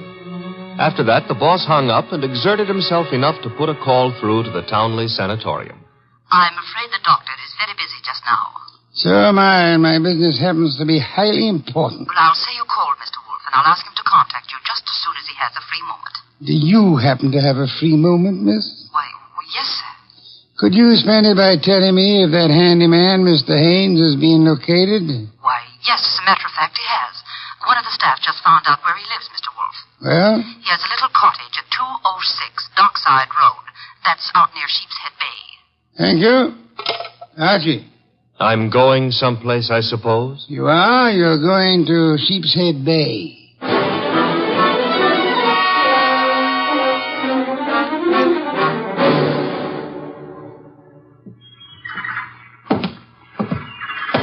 Hello there. Looking for a guy I can't find. Oh? Yeah, his name is Haynes. Stopped at the cottage up there, but there's no one there. I saw you here on the wharf fishing, so I... What did you say his name is? Haynes. Haines. Oh, Haynes. Yeah, do you know him? Well, there's a fella named Hines used to fish out here. No, not Hines. Haynes. Couldn't be Huntingburg? No, it couldn't be. The name is Haynes. Hain... Haynes, give me a hand here, eh? Well, what do you know? Funny, huh? That guy seems to think my name is Haynes. Yeah, so do I. You do? Yes, I...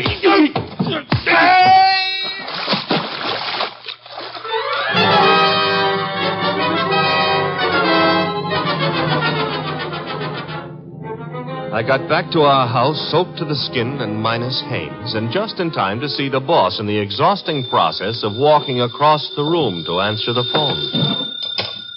Hello? This is Dr. Townley. You called me. So I did. About the murder?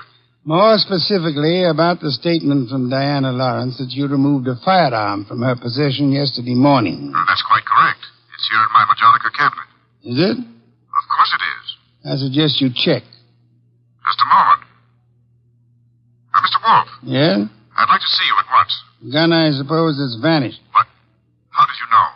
Because it is at ballistics, Doctor. It turned out to be the gun that killed Willard Garth. I see. Do you? Yes. I understand everything now. It's all so crystal clear. Just how crystal clear? I'm quite certain, Mr. Wolf, that I can put my finger on the killer. And I think it would be well if you came here immediately. No, I'm afraid it's impossible, sir. There's an important operation scheduled, and I simply cannot leave. What do you suggest? Well, is it outside the realm of possibility that you come here? Is it, Mr. Wolf? Hello, Mr. Wolf?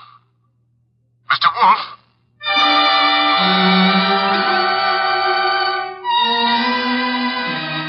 When my boss has to leave the house, it's a major tragedy. Sometimes he rages, sometimes he curses the whole detective business, lock, stock, and barrel. And sometimes he keeps very quiet and grips the side of the car desperately and tries not to inhale any fresh air. This was one of the quiet times. Just go slowly, Archie, but get there as quickly as you can. Oh, you don't want a chauffeur, Mr. Wolf. What you need is a magician. Keep your eye on the road and don't strain yourself to make superfluous witticisms.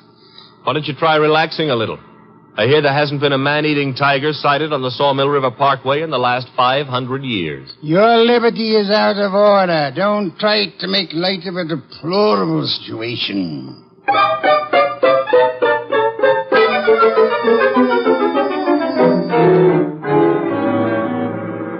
Here's the sanatorium. And there's Dr. Townley coming to meet us. It's terribly nice of you to have come, Mr. Wolf. I've heard about your aversion to traveling, and I appreciate your going to the trouble. Don't mention it. Oh, Archie, help me out with my other arm. There we are. Now, calm down. You're all in one piece. I think you'll find the trip highly profitable, Mr. Wolf. You'll consider it time very well. Hey, what's the matter? What is it? What happened? He's been shot. It's hardly likely. There wasn't a sound. This kind of shot doesn't make a sound, boss. What do you mean? Better take a look for yourself. There's an arrow in his back, and he's dead.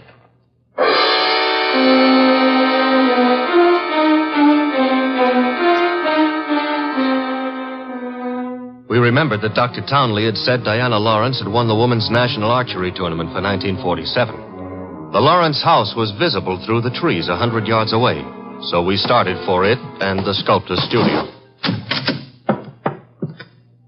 There's no one around. So this is his latest effort, Apollo and Ariadne. Yeah. Done a little work on it since I was here. The Apollo's face is more finished and... Hey, boss. Yes? You know, somehow or other, Apollo looks a little familiar. I wouldn't be surprised, Archie. I think if you examine it closely... Mr. Wolf. Our host. You remember me, don't you? I met you once at a dinner party at your house, the time they opened the new museum on 67th Street. Of course, Mr. Lawrence. And to what do I owe the honor? It's not much of an honor. Dr. Townley has been murdered. No. I'm afraid Mr. Goodwin is being accurate. He's been murdered with a bow and arrow. And what does that mean to you, Mr. Lawrence? I'm sorry. I've been a fool. An awful fool. You can't blame yourself too much. If you'd cooperated with the police instead of looking out for your daughter's interest, the man would still be alive. But I assure you Where's the girl? She should be here now. She phoned me a while ago and said she was coming by for passage money to Rio. You were looking for me? Boss, Diana. Put the gun down, Angel. And tie a rope around my neck? Might I inquire if your plan is to kill us all, Miss Lawrence? Oh, what would yours be if the world was after you for something you didn't do? Wouldn't you be willing to risk persuading a jury of that? Thanks, no. I'll skip that chance. Father, get me the money. Diana, sweetheart, don't make me a part of your murders. That's asking too much of love. Don't you know I'm not guilty? No, Diana, I don't. Leave that gun lay, Diana. Haines. Looks like I walked in on the nose. That's him, boss, the guy who soused me. Take a little of your own advice. Relax, Archie. What do you want here, Mr. Haynes? I want to give up and try to straighten out this little deal. Mr. Lawrence. Yes? Here's your money back. You got a right to call me a welcher. I promised I wouldn't give evidence against the girl, and you paid my price. But enough is enough, and right here and now I'm unloading. Just what does this mean? It means I saw her do it. Oh, you stupid, lying, rotten... Oh, yeah. Grab her, Archie. Grab her. Get the pair of them out of here.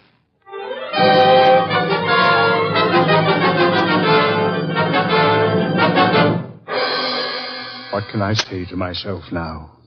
What can I do? I'm sorry, Mr. Lawrence, but it's not necessary to eat your heart out. Many fathers before you have done their best and failed. But I had a special duty toward Diana. Special duty? Yes. Well, you see, you'll find it out sooner or later, so I'd best tell you now. I'm not her real father. I adopted her 9 years ago when she was 14. I see. And I should never have done it. I realize now that I wasn't equal to the task. Well, all's not lost yet. They may not convict her, you know. Eh? I said they may not convict her. But how could they fail to convict her? She killed Garth, didn't she? Did she? She shot him. But the gun was in Townley's possession. She could easily have stolen that. She could have broken into his office later. It wasn't locked. What wasn't locked? The Majolica cabinet. I mean... I believe you mean what you said, Lawrence, the Majolica cabinet. Though for the life of me, I can't see how you could know whether it was locked or not, unless you had the experience of opening it. Could it be that you went looking for the gun yourself after Townley said he had confiscated it? That you killed Townley with a bow and arrow, which you handle as well as your daughter, because he was just on the point of telling me that you knew where the gun was, and that you were the likeliest murder suspect? You must be mad. Oh, sir, not I. But you are mad and more than a little. You hated Willard Garth. It was you who were making the marriage impossible. You loathed him, and in the end, you killed him. How could I have killed him? I'll tell you a little secret, Mr. Lawrence. The police found cigar ash in the dashboard tray of the death car. Chemical analysis showed that the ash was from an El Adoro cigar. What have you got in your left hand, sir? In my... an El Adoro cigar. And in my right hand, a Derringer. Powerful and admirable little weapon, Lawrence. I suggest you show proper respect for it by dropping all this here and now. You don't wish to hear me say the rest, that you were horribly in love with Diana, your own adopted daughter? In love and hopelessly, eternally frustrated? You begrudge me the triumph of accusing you of having bribed Haynes to let you take his place at the driver's seat of the limousine? And further bribed and threatened him into putting on his show of merry pranks and false confessions to confuse us all beyond measure? You said I loved Diana. Would I do all this to her if I did? Oh, but of course, such love as yours is really hate. You were content to see her dead rather than relinquish her. Like all miserly, small-hearted men, you would rather kill the thing you love than muster the generosity necessary to seeing it attain happiness. That's enough out of you. I should think it was much too much. It is.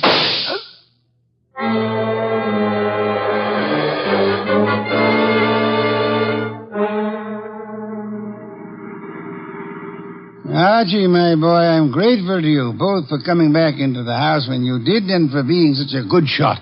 Hope you remember that next time you feel like insulting me. Tell me, what's with that cigar ash routine? Who told you the ashes in the limousine were from an El Adoro, boss? I never heard anything about that. As a matter of fact, neither did I.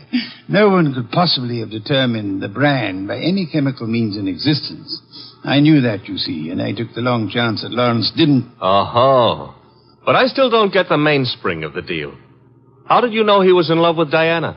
That was genius. I have to admit it. You see, it all hinged on the statue of Apollo and Ariadne. According to the Greek myth, Apollo fell deeply in love with the nymph, but because they were of different worlds, he was condemned to pursue her always and never to catch her. Well, what's that got to do with the price of eggs? Isn't it perfectly obvious? Didn't he tell you that Diana had posed for the Ariadne? Yeah, but I still don't... And you yourself remarked on the fact that the finished Apollo looked somehow familiar, didn't you, Archie? Yeah, I did, boss. Don't you know why that was? You mean that... I mean that Michael Lawrence unconsciously revealed the true state of his heart.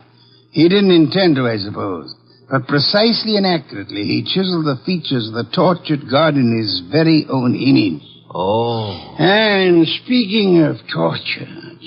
Yeah? Will we be home in time for dinner? Oh, boss, you can't be that hungry. Oh, I am. Good heavens, Archie. Do you realize that I haven't eaten since lunch?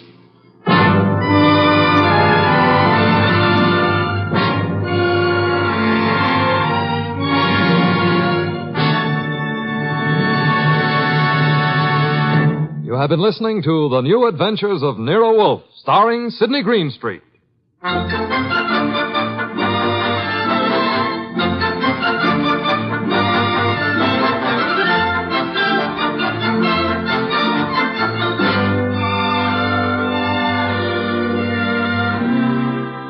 Tonight's transcribed story by Peter Berry was based on the characters created by Rex Stout. This is an Edwin Fadiman program produced and directed by J. Donald Wilson. In the cast were Larry Dobkin as Archie Goodwin and Gigi Pearson, Ted Von Elst, Bill Johnstone, Peter Leeds, and Jay Novello. Next week at this same time, Nero Wolfe and Archie will bring you The Case of the Brave Rabbit. Don Stanley speaking. There's fun and laughs later tonight when Ed Archie Gardner stars as Archie the manager in Duffy's Tavern. As usual, Duffy won't be there, but Archie will be there, armed with his own whimsical version of the English language. Another Friday favorite you'll hear later is The Delightful Life of Riley, starring William Bendix as Chester A. Riley.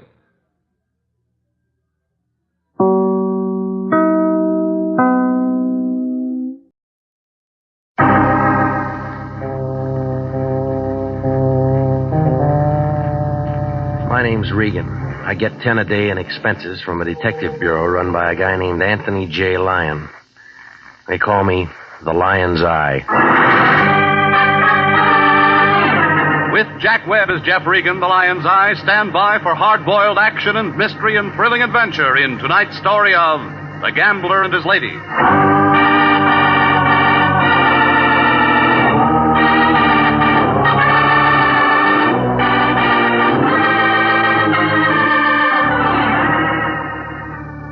You find it in Hollywood, on Taft Avenue. 4-story apartment building, the color of a rainy afternoon. They call it the Havenwood. It sags in the middle like a tired Frankfurter. That's where I live. Apartment 3K. 2 rooms with a pull-down bed and a pair of windows that stick when it's hot. Oh, the view isn't much. 6 strands of telephone wire and the head of a shaved-off palm tree. Beyond is the city, L.A., spread out on the map like a raw egg with a broken yolk. Oh, the town's all right, I guess, if you can afford the sedatives. The Lion likes it. He set himself up as a receiving clerk for trouble, and I work for him. It was about 11:15 Tuesday night when my phone began making itself felt.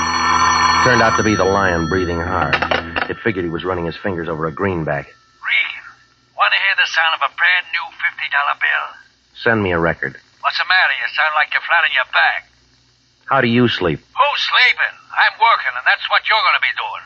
Try me tomorrow. Throw on some clothes. You're going down to Venice Boulevard to see a lady. She's got daughter trouble.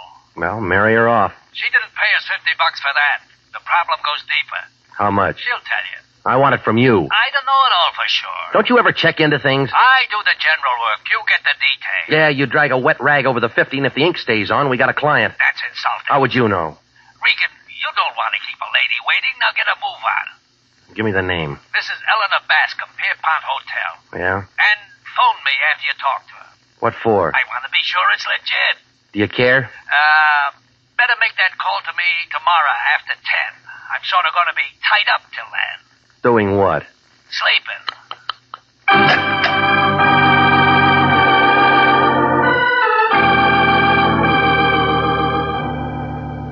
Well, I put on some clothes, picked up my car, and moved out to Venice Boulevard.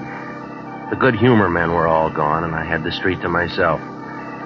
20 minutes later, I came to a stop beside a garbage can near San Pedro. Behind it stood the Pierpont Hotel, a 2-deck pile of wood left over from the sinking of the Spanish Armada. There was a black and dirty white sign outside, said rooms 50 cents, weekly and monthly rates. The names Eleanor and Georgia Bascom showed in the mailbox and gave a room 210. I climbed a flight of stairs and walked down a hall that looked like a passageway in a pyramid. It was dark, and it took my cigarette lighter to turn up the numbers. 210 finally showed, and I rapped on the door. A bush of black and gray hair pulled it open. It was wearing a red kimono and an impatient look, like a tax collector in January. She was pushing 50 and looked tired. Yes? I'm Regan, international detective. Oh, yes, the Lion's Eye. I've been waiting for you. Come in. I'm Mrs. Bascom. Eleanor or Georgia? Georgia's my daughter. I want to apologize for getting you out here this time of night, Mr. Regan, but it's urgent. The Lion said that the girl's the problem. Yes. How old is she? 22. Who's the man? How'd you know there was a man? What other kind of trouble would she go after? She's a good girl, Mr. Regan. She always has been. Until now. Huh? That's what I want to know. Well, she's old enough to call her plays. That's not the advice I'm paying for. Where'd you get the 50? It took a lot of saving. All right, give me his name. Louis Desmond. Gambler, card sharp, bookie, all-around con man. He's got a card room out toward Gardena someplace, the 5 Aces Club. What does your daughter see in him? Oh, it's this place. The way we have to live. She's tired of having nothing. I've tried, but she's looking for a change. And taking a wrong turn. I'm not sure yet. Yeah, other girls have it real tough. They go to work. Well, we had a little trouble in the family once. It shows up if someone starts looking. When can I talk to Georgia? Well, you'll have to work that out yourself, Mr. Regan. What does that mean? She put some clothes in a suitcase and left earlier this evening. That's why I had to call you so suddenly. Where'd she go? Louis is a real bum, Mr. Regan. You talk like you know him. We've met. I want to know just what's going on. If Louis is forcing her into anything crooked. She force easy? A fur coat makes a young girl do a lot of things. Yeah. Oh, here's a picture of her. You may need it. Not very good, but only one I've got. I'll make it work. That's about all, Mr. Regan. Get in touch with me as soon as you get something. Okay. Oh, Mr. Regan. Yeah. As you can tell, I'm the kind of person who sometimes gets hysterical over things, but I'm also the kind who demands results. You sound like a radio commercial.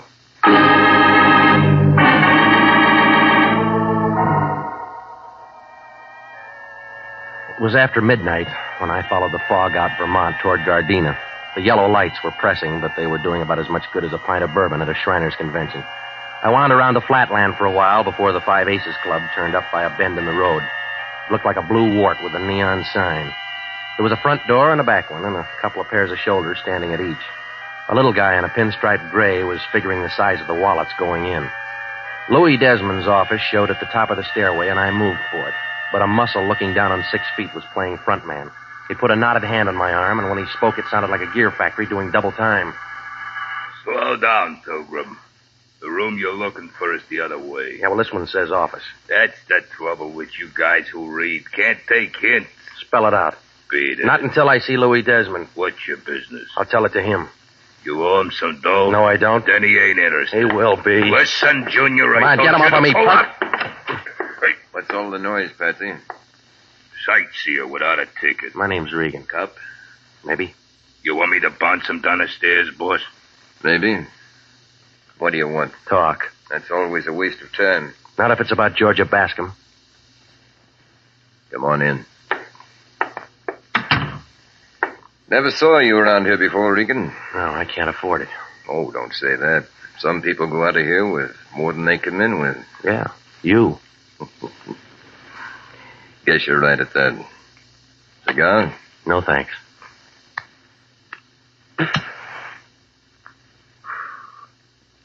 Well, what about Georgia, Regan? You tell me. That doesn't add. You came to see me. She's got a worried mother. They're all like that. Now, this one figures you're doing a little forcing. Oh. You'd know more about that. Give me a clue. Blackmail, maybe? You're a kick. Arthur Godfrey'd love to get a hold of you. I come too high. Let me give you some good advice. Go home and pull a blanket over your head and say it's all a bad dream. You know, you talk a lot, mister, but you don't say much. What's the hold on Georgia? All right, wise guy. Honey. Come over here, baby. Regan, you know this girl? I've seen a picture. Georgia, this is a peeper named Regan. He come to rescue you. But what for, Mr. Regan? $50. My mother gave you that to come and take me back? Something like that. But I can't go. Why not? Well, Go ahead. Show him, baby. look, Regan. 3 carats.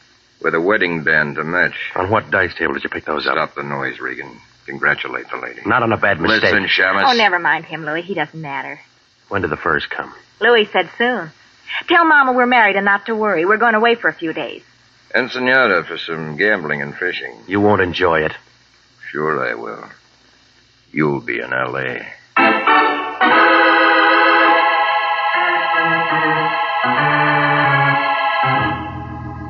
The alley behind the Five Aces Club hadn't been dusted in a week. My brown flannel suit fixed that. Well, I picked myself up and made it for the car. Moving north on Vermont, I tried to add a couple of things. There was a funny smell in Louis's office when I first walked in, like rope on fire. Somebody'd been there before me who smoked cubebs. Desmond worked on cigars. Georgia held a king-size Pall Mall. Well, whoever it was still played it coy.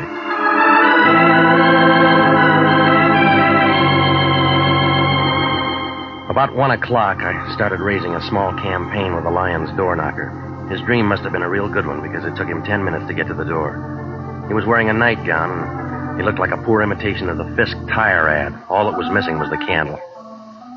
Regan, I told you not to bother me until after 10 a.m. It's no bother. Get out of here, let a man sleep. Your dreams will be bad. What do you mean? You just lost a client. What's the matter, the money phony? Georgia Bascom married Desmond. There's nothing I can do about it. Well, think of something. Say you married her first. You're out of your mind. So it's a bad idea. Get a good Yeah, I already have. What is it? You give Mrs. Bascom her case back. Well, you can't do that. Try me.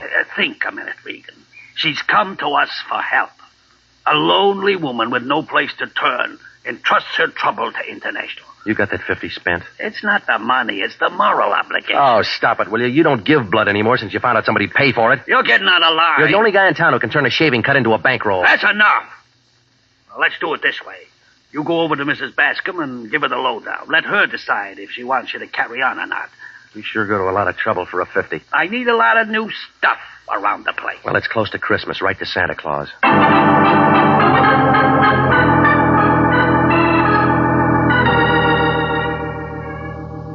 Well, I left the Lion looking for a fountain pen, and I drove out to Venice Boulevard in the Pierpont Hotel. The place still looked the same. A black Nash was parked up the block, a motor going. A couple of cats were doing a duet on a garbage can. I climbed the stairs to the second floor, and I started down the hall for 210, walking real easy to keep the boards from creaking, but somebody else didn't care about the noise. There was a gun with a silencer working in Mrs. Bascom's room. I pushed the door in, but by then all I could hear was silence. The light showed an open window with a fire escape, and the wind was blowing the curtains.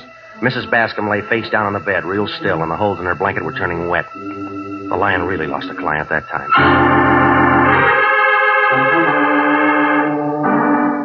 Well, it didn't take Sanducci and the boys long to get there. The fingerprint man and the photographers went to work in the room. Sanducci picked me. He had a grouch on like a fat lady in an upper berth. What's the matter, Regan? You get lost? What do you mean? You're pretty far from home. Well, I get around. Who is she? Name's Eleanor Bascom. I know that. What'd she do? Where'd she come from? I don't know. What were you doing out here? She called in the Lion. Her daughter ran off with Louis Desmond. Oh, he in it? How far? Ask him. Mrs. Bascom wants you to bring her daughter back? She wanted to know if the girl was moving into a racket. Was she? I haven't found out. I should have known better than to ask a detective. Why didn't she call us? She was behind on her taxes. What do you do, Private? Sit up nights figuring ways to make my job harder? You through with me? No. Who killed her, Regan? I don't know. Bad choice of words. Go check a black Nash parked up the street. Got a license number? No, I haven't. Thanks a lot. Look, I'm no medium. I didn't know she was marked. Any other big ideas? A few. Well, keep them to yourself. They're all wrong. Now get out of here. Yeah. Say, Santucci. Yeah? The Lion can handle another client now. So what? Want to sign up?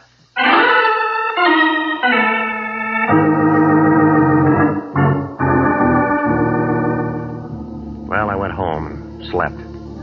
Coffee and warmed-over biscuits at the drugstore took care of breakfast the next morning. Then I checked the phone book. Louis Desmond's home address turned up on Rodeo Drive in Beverly Hills, and so I drove out there. It was on a corner. A 2-story colonial place with white pillars and green shutters. The doorbell sounded like a second chorus of the Hollywood Bowl.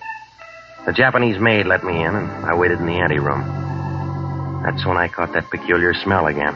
Somebody had just been there who smoked those Cubeb cigarettes. Well, a couple of minutes later, a tall blonde fighting 30 stepped up to me. She smelled like she just crawled out of a bottle of Platine. It was a bright morning, but she had the kind of look that had you wishing for an eclipse. Well, what do you want? Louis Desmond. Census taker? No. What's he done? I don't know yet. Where is he? I don't know where he is. He didn't come home last night. Lots of work at the office? Card room out in Gardena. Lots of work out there? He didn't say. He doesn't tell me everything. Should he? Depends on what you think of your marriage vows. Who are you? His wife. Want a drink, mister? Sure. What'll it be? Yours? Bourbon. You pour. I don't know when to stop. All right. Here you go. To marriage. It's a mess. Cigarette? Never touch 'em. Interferes with my drinking. Who smokes the Cubebs? Is that what that stuff is? Yeah. The little guy walked in here looking for Louie and smelled up the place. Hiya, Stella. Oh, hello, Patsy. Just in time for a drink. Company? Yeah. What's your name, fella? He knows. You learn hard, don't you, Regan? What's going on? He's an eye. So what? So he gets a bounce. He's my friend. Beat it, Seamus, or I'll split you. Stay right where you are. This is my house, and I'll entertain who I want. With the boss's liquor? I've got some rights. Well, figure out what they are and try 'em on the boss. I don't like you, Patsy. Beat it, Peeper. Get your paws off of me. Come on, get him off. Stop it, Patsy. Stop it, I said.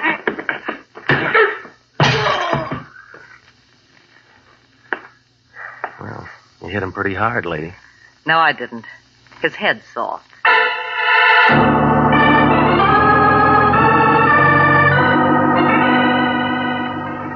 Well, I left her picking up pieces of glass, and I drove back toward Hollywood. I was moving east on Sunset, trying to make some sense out of Desmond's domestic life, when I spotted that black sedan again. It was doing a real bad tag job on me.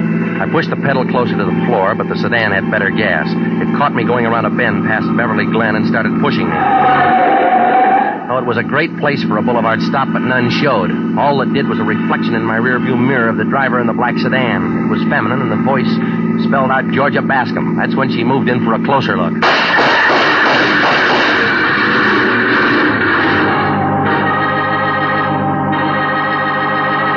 You are listening to the story of the gambler and his ladies. Tonight's adventure with Jeff Regan, investigator.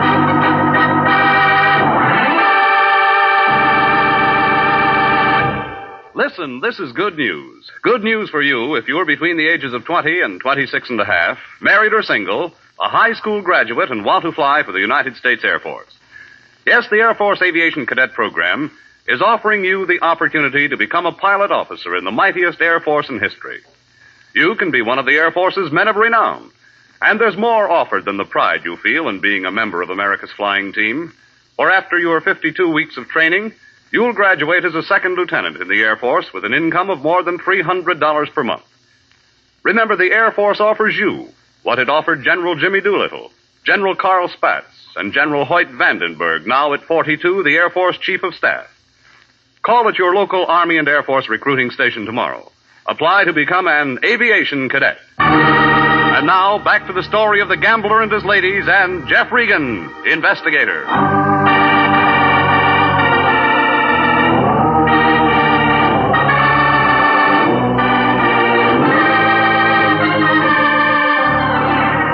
Well, things were moving as fast as the last reel in a Western movie. The Lion sent me out to see a lady who was having daughter trouble. Georgia Bascom had done a tie-in with a gambler named Louis Desmond, only it looked real permanent. She was wearing his wedding ring, and the mother ended up carrying a couple of bullets, and homicide moved in. That's when I met a blonde at Desmond's house who said she was Louis's wife.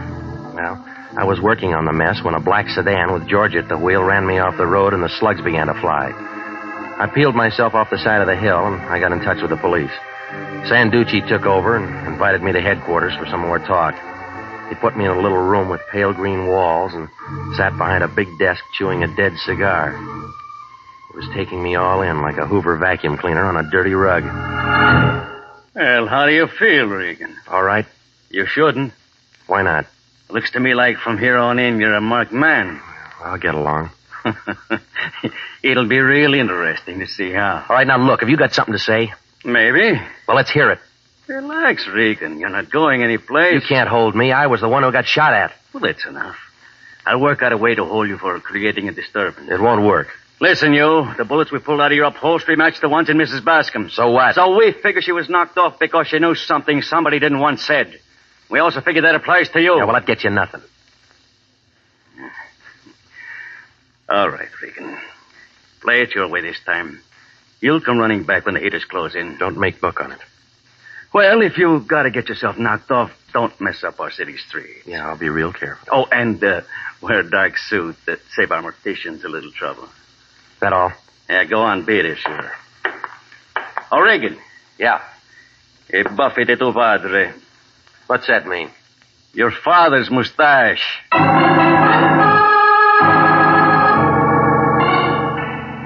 Well, it was late afternoon by the time I walked out of headquarters. The sun was still working, but it was cold. The cab driver, with a lot of conversation, drove me to my place over on Taft. When I opened my front door, I smelled it again, those cubebs.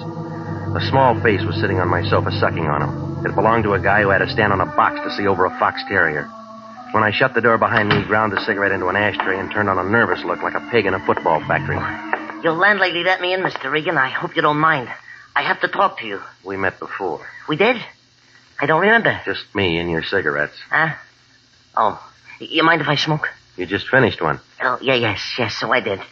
May I have a drink, then? Just a small one. All right. Thank you. I generally don't drink, but tonight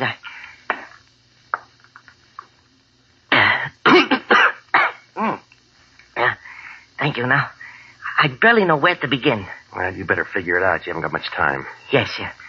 Well... Start with a name. Is that necessary? Yeah, it is. Loper, Max Loper. I'm a businessman. What kind? What kind? Furrier. Yeah, I'm a furrier, Mr. Regan. All sorts of furs, ermines, nice. Generally, I prefer sable, but it depends on the woman, you know. What does Georgia get? Beg pardon? Let it go. Yeah. I'm not the man I used to be, Mr. Regan. My fortunes have changed. Yeah, changed. I think I better have that cigarette. Save it for later and start making sense. Well, I need help. Why come to me? Well, Mrs. Bascom thought enough of you to ask you to help her. You see, I know Mrs. Bascom. That is, I knew Mrs. Bascom. Her death was so sudden. It was forced. Yeah, so the papers say, but... Mr. Regan, I want you to know I didn't do it. Who said you did? Well, nobody yet, but I didn't do it. Look, why tell me? There's nobody else I can tell. Try the police. No, that's what I can't do. I want you to prove to them that I wouldn't do a thing like that. Loper, what's your tie-in with Desmond? Desmond? Why? There is no tie-in. You were at his card room. I smelled your cigarettes there. You got nothing, I guess, and you went to his house. Mr. Regan, that's got nothing to do with it. I think different. But you're wrong, all wrong. Convince me. I didn't do the murder. That's what I want you to tell the police. Who did? I don't know. Well, now I think you do. Come on. Who killed George's mother? It was her stepmother who was killed. Give me some more. Oh, you got me all confused. I guess coming to you for help was a bad idea. Something was. I'll find somebody else who doesn't ask so many questions. I better go. No, not yet, little man. You got too many answers. Take your hands off me. Now, Mr. Regan, I never used one of these, but the theory is simple. Just pull the trigger. If you can find it. Don't urge me. Open the door. Go on. Sure. Now step away. See you later, Mr. Regan. Hey, Loper. He made it to the staircase, and then the noise came. A couple of bullets flew up the spiral and caught him in the chest. He stopped in midair for a second like a yo-yo on a string, and then he toppled over and rolled down. By the time I got to him, he was all used up.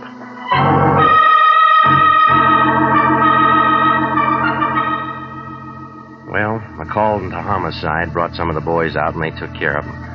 A fat guy with a head like a plunger took him pictures for a paper, and a girl with a leaky fountain pen got the story. It took about an hour and a half to clear my place. But the minute the crowd moved out, the lion moved in. He had a sheet of paper in one hand, and his face was lit up like an old maid at a cocktail party. This concerns Louis Desmond and Georgia Bascom. You interested? Yeah? Desmond's got a wife, and her name's not Georgia. No, it's Stella, and she's a ripe candidate for a drunk tank. What else do you know about her? She's jealous. Well, there's no record any place of a divorce or of a marriage between Georgia and Desmond. That whole setup's a phony. Tell me why. Georgia's father, named Peter Bascom, was a furrier. And he was once in on a fur job with the same Louis Desmond. Go on. The old Bascom ended up with a bullet in him, and Louis with a pile of dough. How did it work? I can't find out everything. You gotta do something. You know a Max Loper? Never heard of him. You got an address on this Georgia? The Lorena Hotel, room 406, on Catalina, off Wilshire. All right. The way I figured, an insurance company might be real interested to get hold of her. No, the gas chamber's got priority. We figured the swindle first. Collect the fat bonus, then let the city handle her any way it wants. Call me when you get it all sewed up. What are you going to be doing? Resting at home. I'm all worn out. Yeah, well, that figures. You've been doing a little thinking.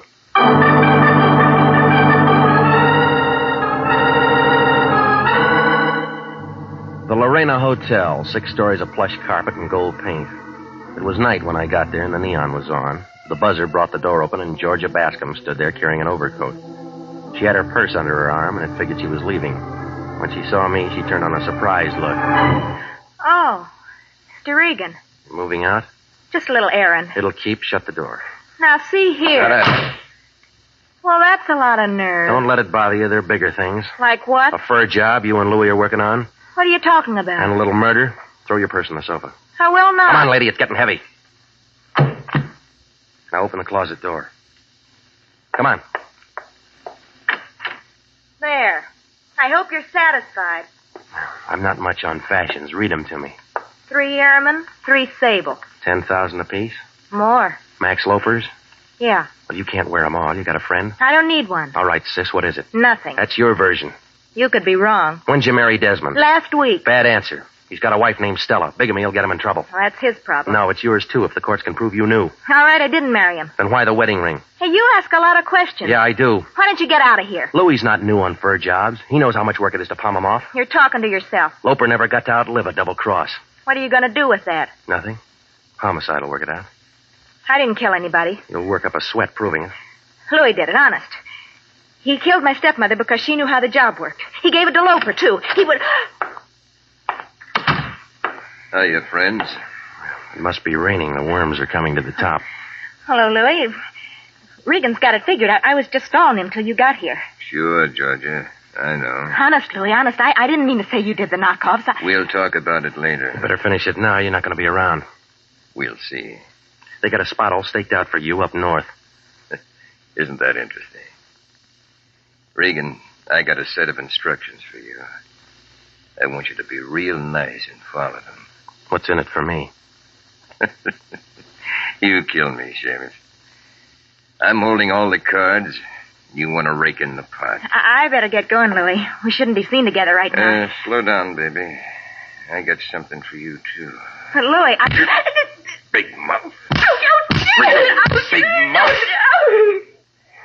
Look, you didn't have to hit her more than once. She got off easy. Everybody's got 32 teeth.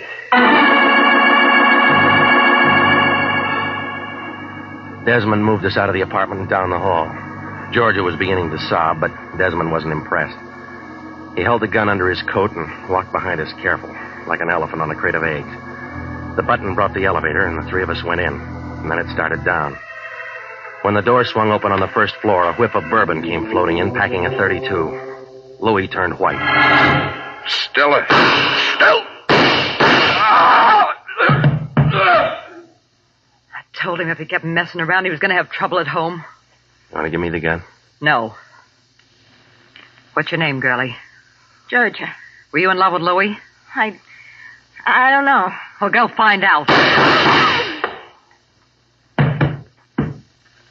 You want it now, Regan? It's empty. You know, lady, you fixed nothing. What do you mean? Where you're going, you'll all be together again.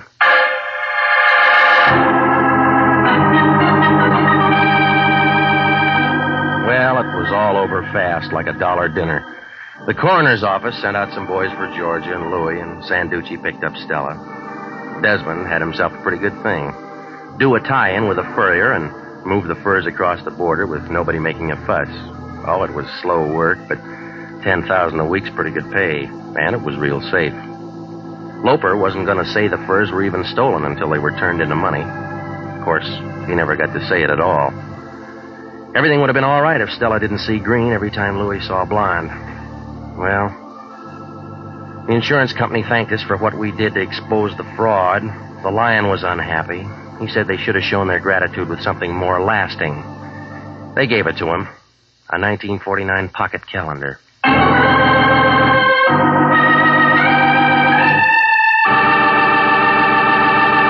Jack Webb is featured as Jeff Regan, with Herb Butterfield as Anthony J. Lyon.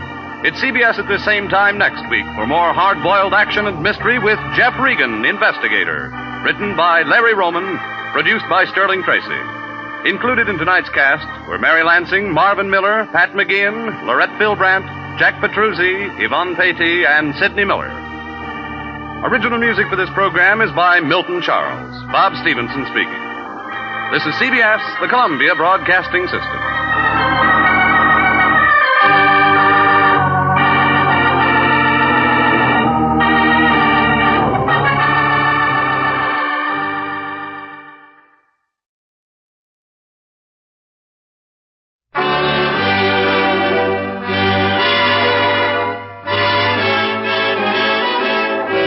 makers of Camel cigarettes present Dick Powell as Richard Diamond, private detective.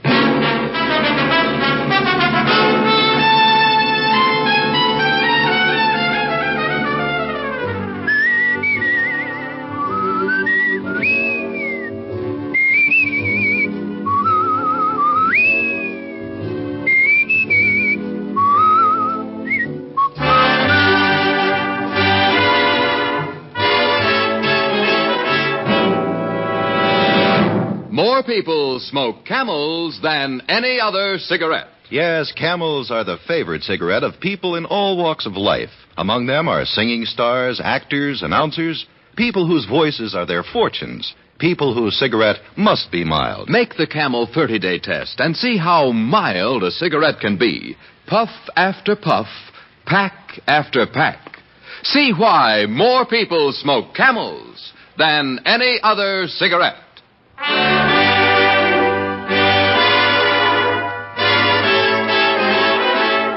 Here transcribed is Richard Diamond, private detective, starring Dick Powell.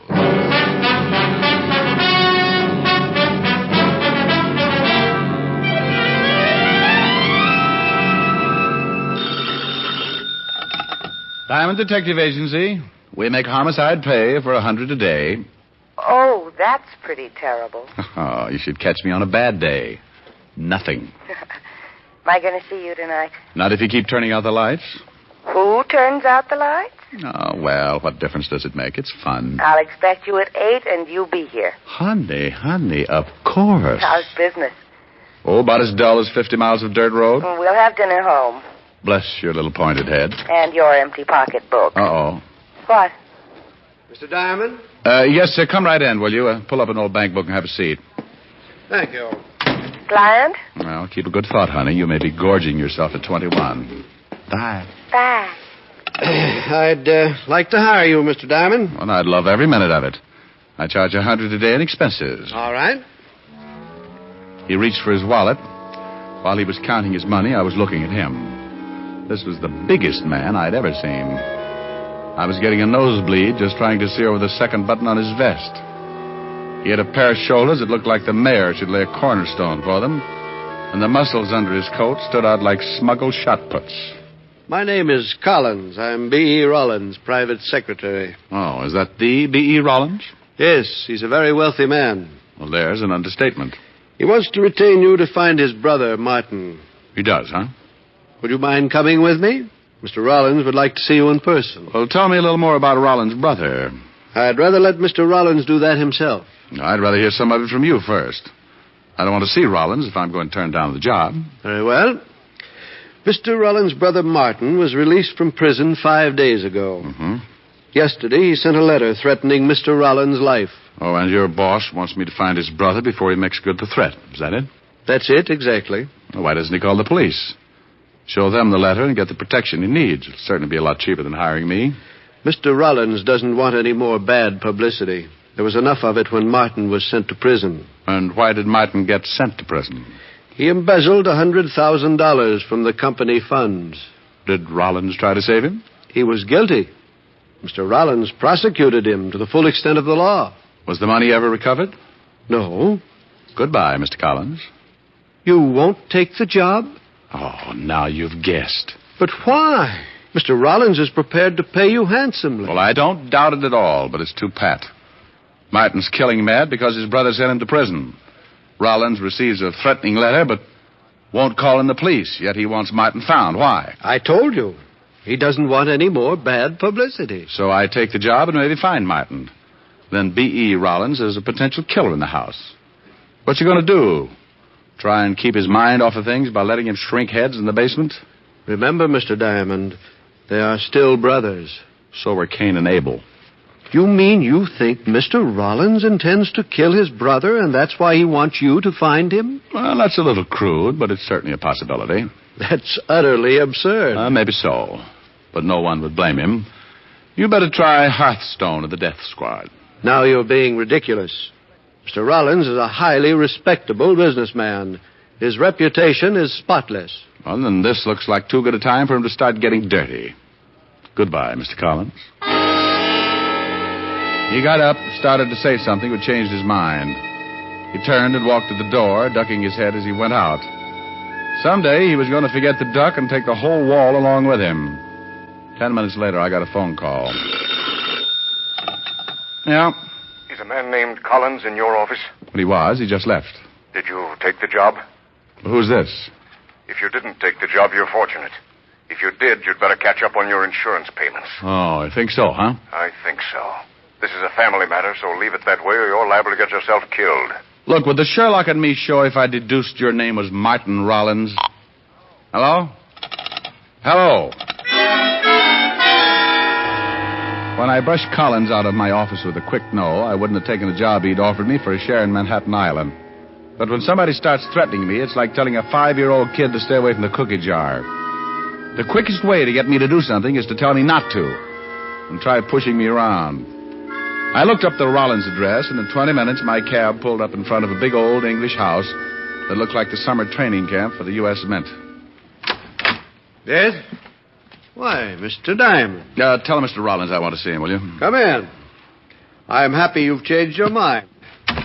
Just tell him I want to see him. He's in the garden. This way, please. We went through the big house and out through the glass doors into the garden. B.E. Rollins was sitting in a chair, feeding the birds. He was reaching his late 60s with the sour look of a man who didn't want to.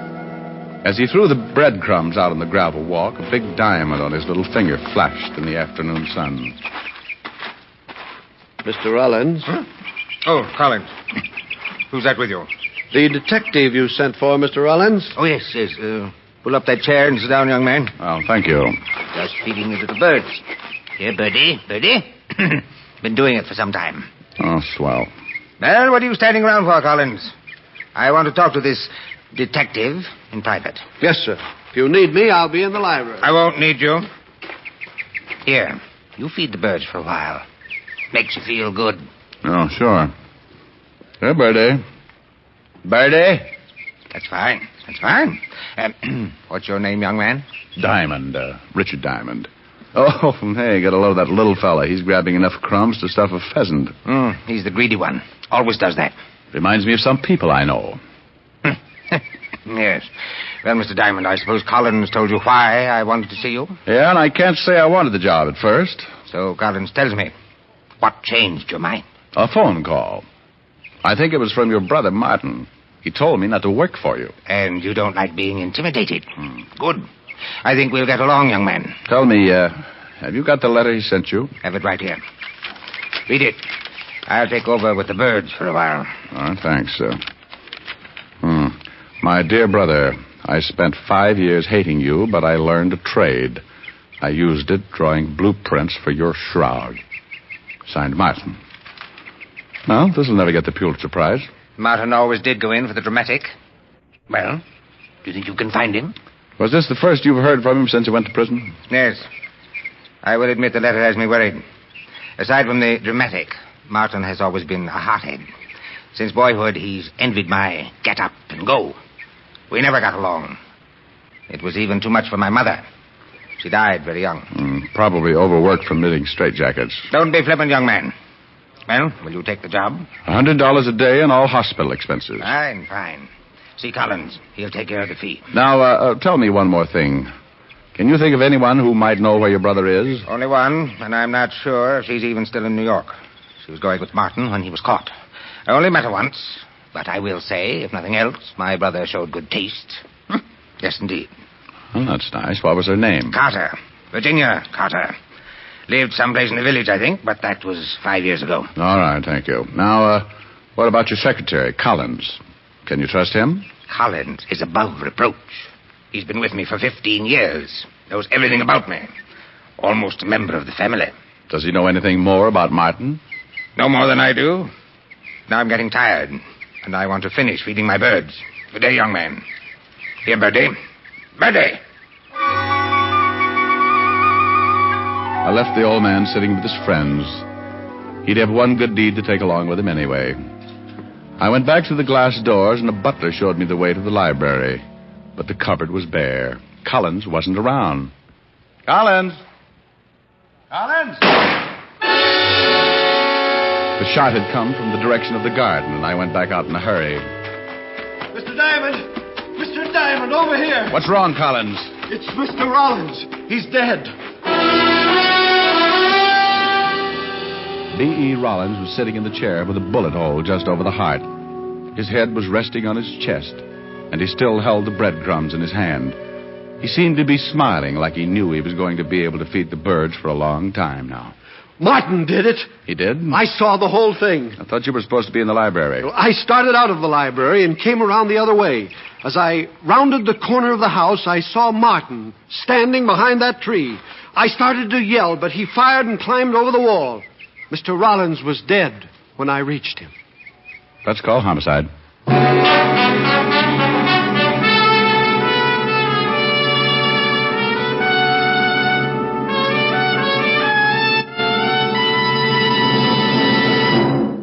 Before we continue with Richard Diamond, Private Detective, here are a few words about smoking enjoyment. Not one single case of throat irritation due to smoking Camels. That's what noted throat specialists reported in a coast-to-coast test of hundreds of people who smoked only Camels for 30 days. That's how mild Camels are. Make your own 30-day Camel mildness test. Smoke only Camels for 30 days and enjoy the rich, full flavor of Camel's costly tobaccos. And see for yourself how mild Camels are pack after pack.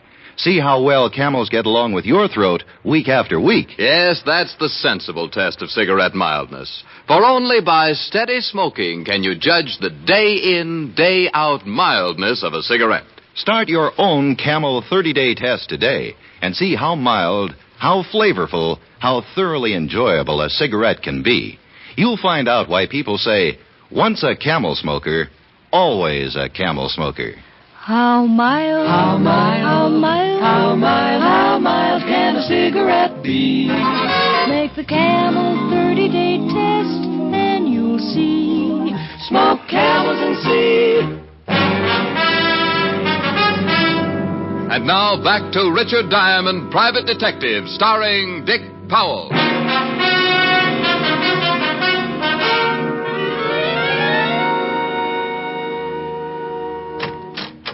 Hello, Rick. Hi, Walt. Well, the great private detective. What do you want the police force to do for you now? Get rid of one of their stupid sergeants. Now, I don't like... it is? Okay. Okay, yeah. This is Mr. Collins, Walt. Lieutenant Levinson, Mr. Collins. Hello, Mr. Collins. How do you do, Lieutenant? The body's in the garden. B. Rollins, huh? Yep, big time. Rollins Investments. That's right, Lieutenant. Any idea who killed him? Mr. Collins here says it was Rollins' brother. That's right, Lieutenant. I saw Martin shoot Mr. Rollins. There he is. Gee, on such a nice day, too. Isn't Otis a dream, Oh, such a one. Well, right over the heart. Otis, you go... What are you doing, Rick? It was a letter from his brother. A letter? Sure, I read it myself. Holy Ike, it's gone. We searched the whole garden for the incriminating letter and came up with a big fat zero. Then I remembered something that the old man had told me about Martin. Something about a girl named Virginia Carter. I questioned Collins, but he didn't know her. So I put the old mind to work and became my usual shrewd self. I went back in the library, grabbed a phone book, and found the only Virginia Carter listed. It was a wild, long shot, but I grabbed a cab, and 40 minutes later I was standing in front of her door. When she opened it, I got the quickest scalding in history. Hello. Oh, but you have a hard time finding something to wear in July. Do you like it? It's French silk. Love it, love it. What's on your mind?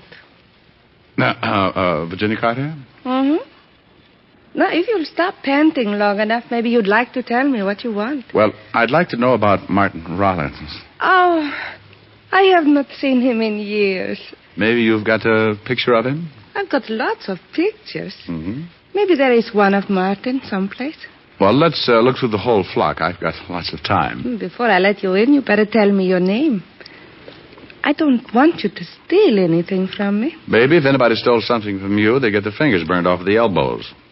Mm-hmm. You can come in. She opened the door and walked ahead of me like she'd just oiled her sacroiliac. She led me into the living room and sat down. The shades were drawn. I had a hard time finding the couch. Right here. Oh, wow. Well, how do we look at the pictures? With a magic lantern? I thought maybe you wanted to relax for a minute. Well, put something in a glass. I'll cool down. I don't drink. I never keep this stuff around. Well, that doesn't leave you much of a field. Or what do you major in? Cigarettes. Have a Camel? Oh, yes, anytime. I haven't got a match. Well, just hold on to it. It'll light up. I think I better get the pictures. I'll be right back. Just make yourself comfortable. Mm-hmm. Hoop-de-doo, hoop-de-doo. Ba-da-dee-doo-da-dee-dee-dee. Hoop-de-doo, hoop-de-doo. We can start with this. If Martin isn't in this pile, I've got lots more. You're not in a hurry, are you? No, not a bit. Good. This might run into overtime. There was one trouble with the setup. Looking at the pictures with her sitting close was like trying to read a mail order catalog in front of a blast furnace. She handed me one picture at a time, describing each guy in the photographs. I've seen draft boards with smaller clienteles. Several times she stopped and looked at one of the pictures like Diamond Jim eyeing a 10-course meal, then passed the guy to me. After 24 photographs, I started thinking she was the reason for the rise in the vitamin market, and I was just going to mention an old snapshot I had of myself when she thumped one of the collection with a polished fingernail. Martin Rollins, here he is. Well, he figured to show up sooner or later. How long ago was this taken? Well, I could not say exactly, but I'd guess about 6 years. Well, you should keep a file. How'd you get along with Martin? All right, I guess. He had money, and he showed me a good time. What else do you know about him? He has a brother with a checking account at Fort Knox. Any unusual habits? Yes, but they wouldn't help you find him. Oh, yes, he used to play a saxophone. A hobby? No, not exactly. He played around town with several other small bands. He was a nut on jazz. Did he make money at it? I guess so. Well, thanks, baby. I'll stop around again sometime and take a look at your parlor. I'll spin a nice soft web. Mind if I take Martin with me? Not if you bring back a picture of yourself. Maybe I'll just bring my camera. You can take it. Good. That's why I keep the room so dark. I like to develop things. I hated to leave, but my hair was on fire. She'd given me one lead. Martin was a musician of a sort, and sometimes he made money at it. I started to cross the street to catch another cab, and I was halfway there when I heard the car. That was an old trick. You drive by fast, open your door, and if anyone is in the way, he winds up with a face full of automobile. I picked myself up and thought about chasing him, but he was so far down the street I couldn't even get the license number. I grabbed a bug-eyed cabbie and had him take me to local 802 of the Musicians Union. I went in, and a little short guy with a twitch looked up at me from behind a big desk. Something I can do for you, Pops? Bad twitch. Yeah, too much bop. Tell me, do you know Martin Rollins plays the sax? Has he got a card? He makes money. Then if he ain't, he better have. Let's see if he does, will you? I'm an old friend. I'd like to get in touch with him. You look like a cop. And I've got a shiny little badge. Oh, wait a minute. I'll see what I can find. Cop, huh? Now look what you done. You got me twitching more than ever. Between twitches, he found what I was looking for. Martin had just renewed his card. It didn't show a home address, but his mail was being sent to one of the swing joints on 52nd Street. I said thanks and left him in the middle of another twitch. I walked out on the sidewalk, looked at the long gray shadows stretching out from the tall buildings. One of them moved and ducked around a corner. I was being followed.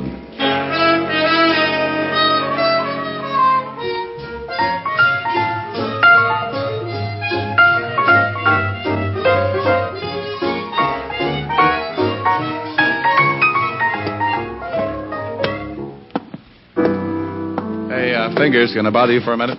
No, but you can talk to me. Move in, lean on the piano. Yeah.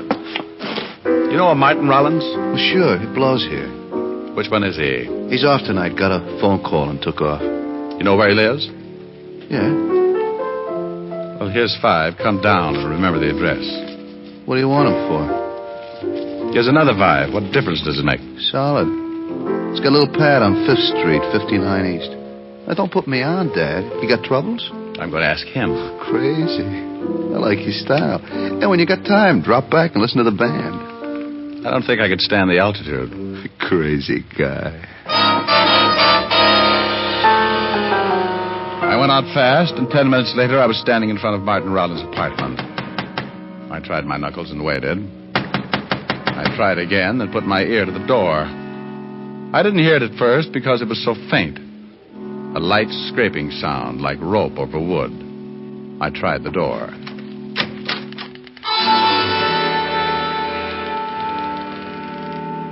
I had been right on both counts. It was a rope, and it was rubbing on wood. Brother Martin was making the sound effects, but he was doing it the hard way. He was on the other end of the rope, hanging by his neck. He was turning slowly like a weather vane in a soft breeze. The chair was tipped over at his feet, so I picked it up and sat down to think. I started to get up when something in my stomach jumped up and kicked my mind into high gear. I looked up at the dead man, and what I saw threw the suicide theory right out of the window. Sitting in the chair, my head was just on a level with his shoe tops. If he had used the chair to stand on, he would have still needed a ladder just to tie the rope to a beam.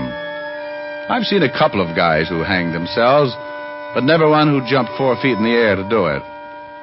I shoved the chair under him just to make sure. He cleared it by a good foot. I started to think of all the people who had been connected with the case, and the phone rang. I knew Martin would have trouble answering, so I helped him out. Hello? Hello, Martin. Well, he's tied up right now. Who is this?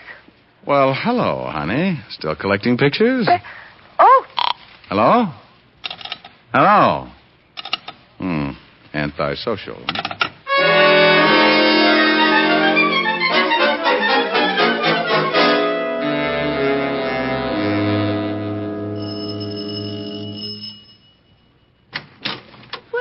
Mr. Diamond, did you bring your camera? We'll play spin the bottle some other time. How did you know my name? But you gave it to me this afternoon. You're a bad liar, baby, and look out, I'm coming in. Now, wait a minute. I'm expecting someone. Well, if it's who I think it is, you better hide all the rope in the house. Now move it out of the way. Oh, You heard from Collins yet? I don't know what you're talking about. Now get out of here. Collins, Rollins' secretary, just killed Martin Rollins. He stretched his neck out so far he started looking like an ad in National Geographic. What? Yes.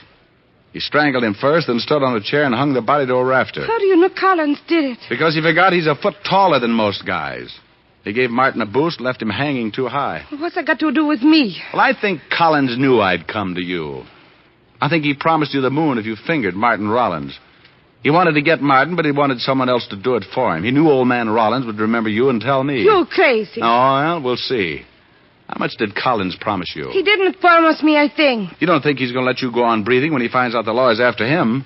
You're the only hole in his story. Wait a minute. He just left Martin waiting for oxygen. He's probably on his way here right now. He didn't say anything about killing Martin. I want to get out of this mess. Now, that's better. Tell me everything you can. Well, he met me about 3 months ago at a party. We started to see each other. One day he told me he was in some kind of trouble and asked me to help, and I said I would. He told me that he had been in a deal with Martin and that Martin had gone to prison for it. So Martin had come back and wanted his share, is that it? Yes. He promised me 50... It all happened in the time it takes you to change your mind. He must have come in through the kitchen and started shooting. She went down like a diver with a bends and died on her face. He was trying for me when I jumped to one side and knocked over the only light burning in the room. He came close, but the flash of his gun gave me his position, and I threw enough lead to start a pipeline. He stumbled back into the kitchen, but he was dragging it. I heard him drop, and I moved in after him. The moonlight slanted down through one of the windows and splashed out on the hard floor. He was lying in it, on his back, like he wanted to get that far anyway. Don't try again, Collins. I still feel like shooting. Forget it. No reason to kill you now. Before you close your eyes, tell me something. Better make it quick. Why didn't you go out and get Martin Rollins yourself? Why hire me to find him? I didn't want anyone to know I was looking. You were the alibi. With Rollins dead and Martin suicide, you'd swear Martin killed the old man. Because Rollins showed me the letter? You forged it? Yes. Yes, I shot Rollins and took the letter. And you planted that phony call to my office. Yes. Well, you nearly got away with it, Collins. You just forgot how tall you were when you hanged Martin. I thought sure Martin was the one who was trying to run me down. I'm a rotten driver. How bad is it? You must have been a good cop. I caught all three. It should be raining out.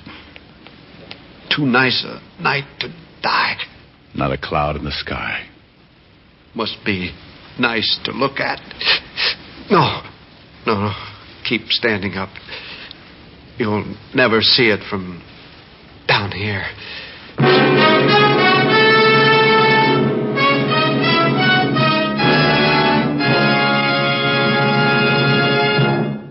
Dick Powell will return in just a minute. What cigarette do you smoke, Doctor? That question was asked of doctors in every branch of medicine, doctors in all parts of the country. What cigarette do you smoke, Doctor? The brand named most was Camel.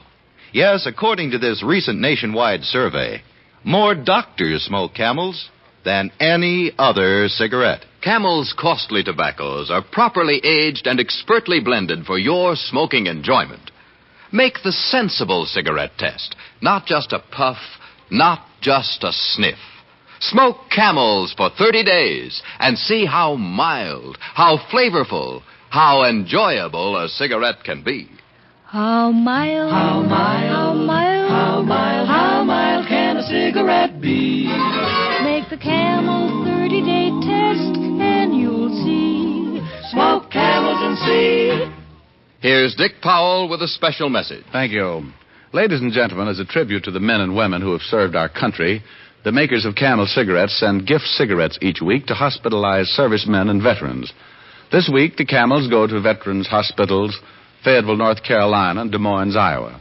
U.S. Air Force Hospital, Bolling Air Force Base, Washington, D.C., U.S. Naval Hospital, Memphis, Tennessee. Now, until next week, enjoy Camels. I always do.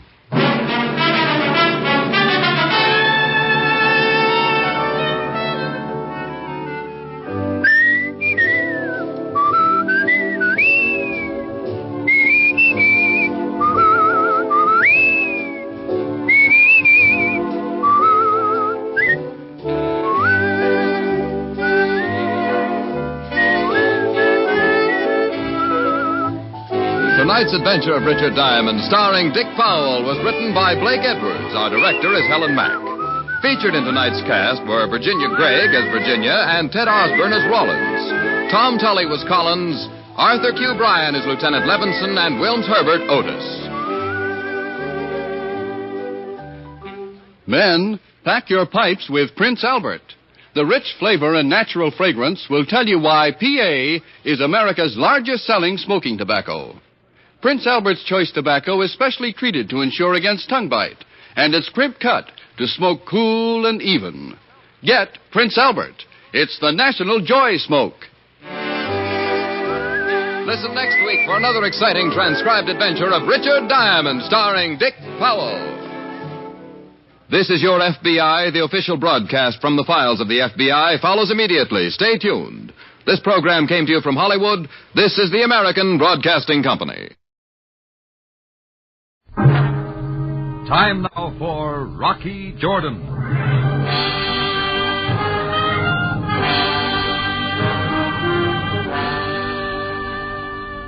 There's nothing I like better than a good game of poker. But I get tired of always drawing to straights that never fill. You have to keep throwing your chips on the table. Only the last card pays off if you're lucky enough to get it. This time I had to fill my straight. The stakes were too high.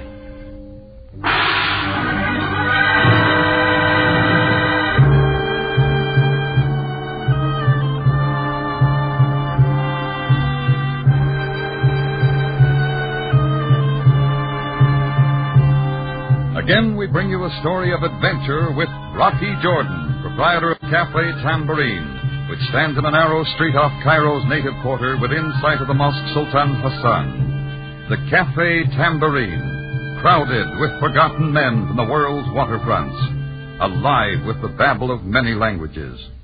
Now, Rocky Jordan, and tonight's story, Ace High Straight.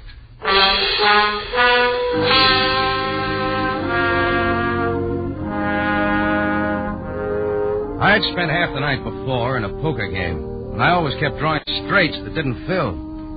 Finally, I cashed in what chips I had left, wrote out an IOU for plenty, and went home to the Tambourine to bed. Even in my sleep, I kept drawing the inside straights and outside straights that never filled. I got up late the next morning, and knowing my gambling friend would soon be around for his dough, I took a bag of money out of the safe in my office. I had just sat down at my desk to count it out when Chris, my bartender, came in. Hey, Rocky. Guy named Jack wants to talk to you on the front payphone. Jack who? I don't know. Just said Jack wants to talk to you. Yeah, you said that. Why'd he call me on the payphone? Shall I give him your office number? Smart thinking, Chris. Do that. Sure, Rocky. Oh, and there's a man been asking to see you out front. I told him he was busy. What's his name? Mr. Queen. Jack and Queen. Not bad with the first two cards. Cards, Rocky? Skip it. I still got poker in the brain. You want me to send him away? No, I'll see what he wants. Might as well take the phone call while I'm out there. I'll watch the money on my desk till I get back, huh? Sure, Rocky. I want to see the manager. Nothing there. Bring him to me. Bring him to me at once. As I stepped out into the cafe, it sounded like business was starting a little early. The big voice came from the big mouth of a swarthy, well-dressed Egyptian sitting at the rear end of the bar. I sidetracked over his way. I will not be treated this way. I demand respect. Where is the manager? Bring him to me. Right on tap, mister. Who are you? Name's Rocky Jordan. I own the Tambourine. What's the trouble? The trouble? Everything, sir. I ask for food, and what do they bring me? Garbage. Oh, specialty. Now listen. The drinks are abominable. And where is your bartender? The service is unspeakable. Then try the Hotel Shepherd. Why come slumming here? No, you are insulting. Do you know who I am? I am Tom King. Tom King! Never heard of you. Take my advice and get some sleep. This is no time. Enough, sir. I will show you what I think of the Cafe Tambourine. Okay, Kingpin. Now we go bye-bye. Come on. Stop it, sir. Get your hands off me. I am warning you. I twisted Tom and King's arm behind him, escorted him the full length of the bar, out the front door, and discarded him with a shove 2 doors down. He retreated, still shouting insults. I brushed my hands and strolled back into the cafe. It's routine. I was about to take the call on the payphone when a smiling man of uncertain nationality and thick glasses stepped up. Pardon. Are you Mr. Jordan? Yeah. I am Mr. Queen. Milton Queen. Oh, sure. I'd forgotten about you. I am a visitor in your city, Mr. Jordan. A chance acquaintance, a Mr. Willoughby, told me to look you up when I came to Cairo. Willoughby? Oh, well, have a good time. Oh, thank you. I am to meet my nephew, Junior Queen. He should be here now. We are especially interested in the mosques of Cairo. Could you direct me to the Sultan Hassan? Oh, right down the street. See, I've got a phone call waiting. So... Oh, well, just one more thing.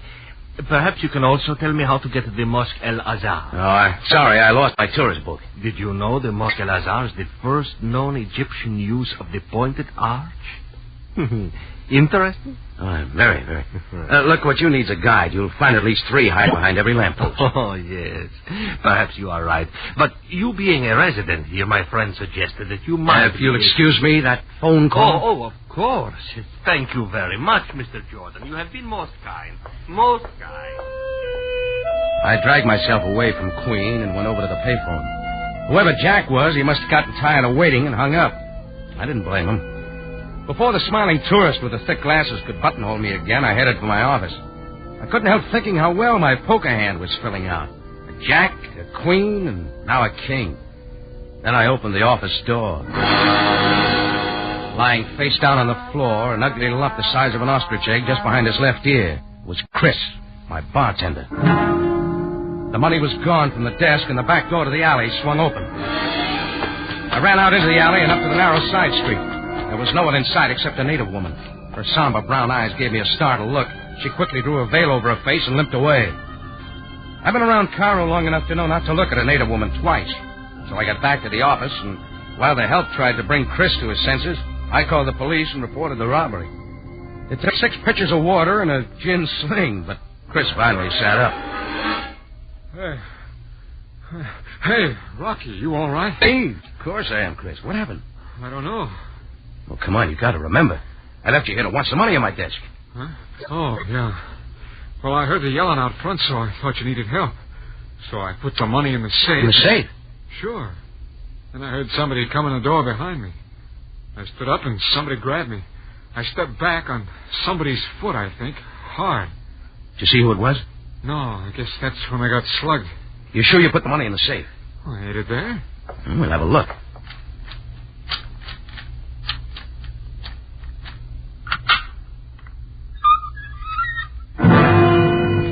Rocky. Well, what do you know?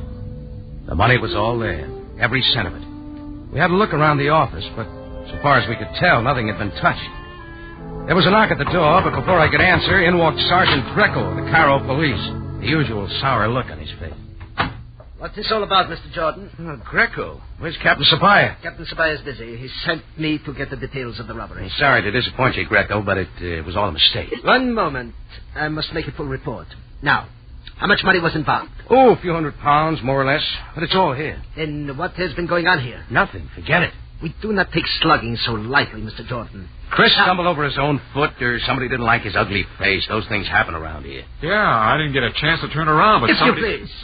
I will question you one at a time. Look, Greco, I'll put in a good word for you to Sabaya. Now, if you'll just... Now, leave... Mr. Jordan, did you strike? No, I told you there's no complaint. Now, for the last time... I will take it. Get away from that phone, Greco. It's for me. Sergeant Greco speaking. Oh? Oh, Captain Sabaya. Yes, yes. Oh, by all means, sir. Yes, yes. Jordan is here. Yeah, I'll take it. He is not at all cooperative. What? So?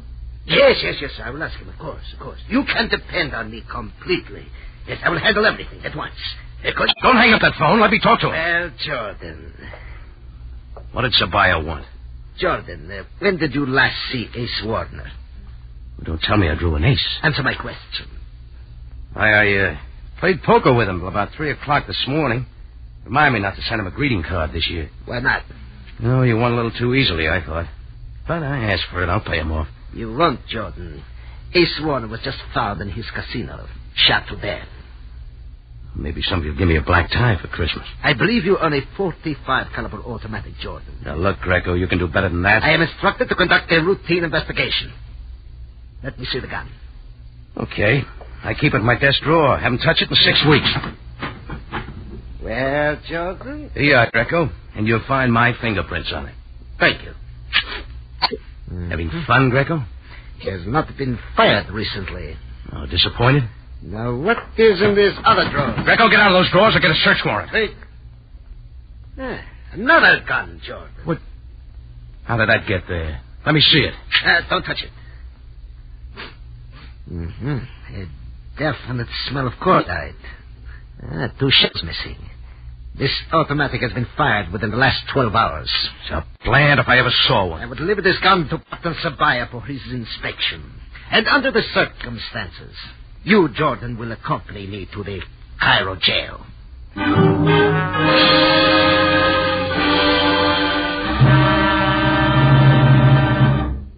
Rocky Jordan will be back in just a moment.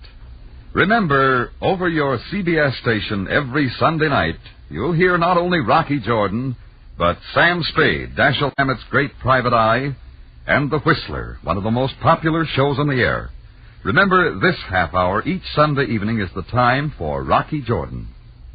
Now, back to tonight's story, Ace High Straight.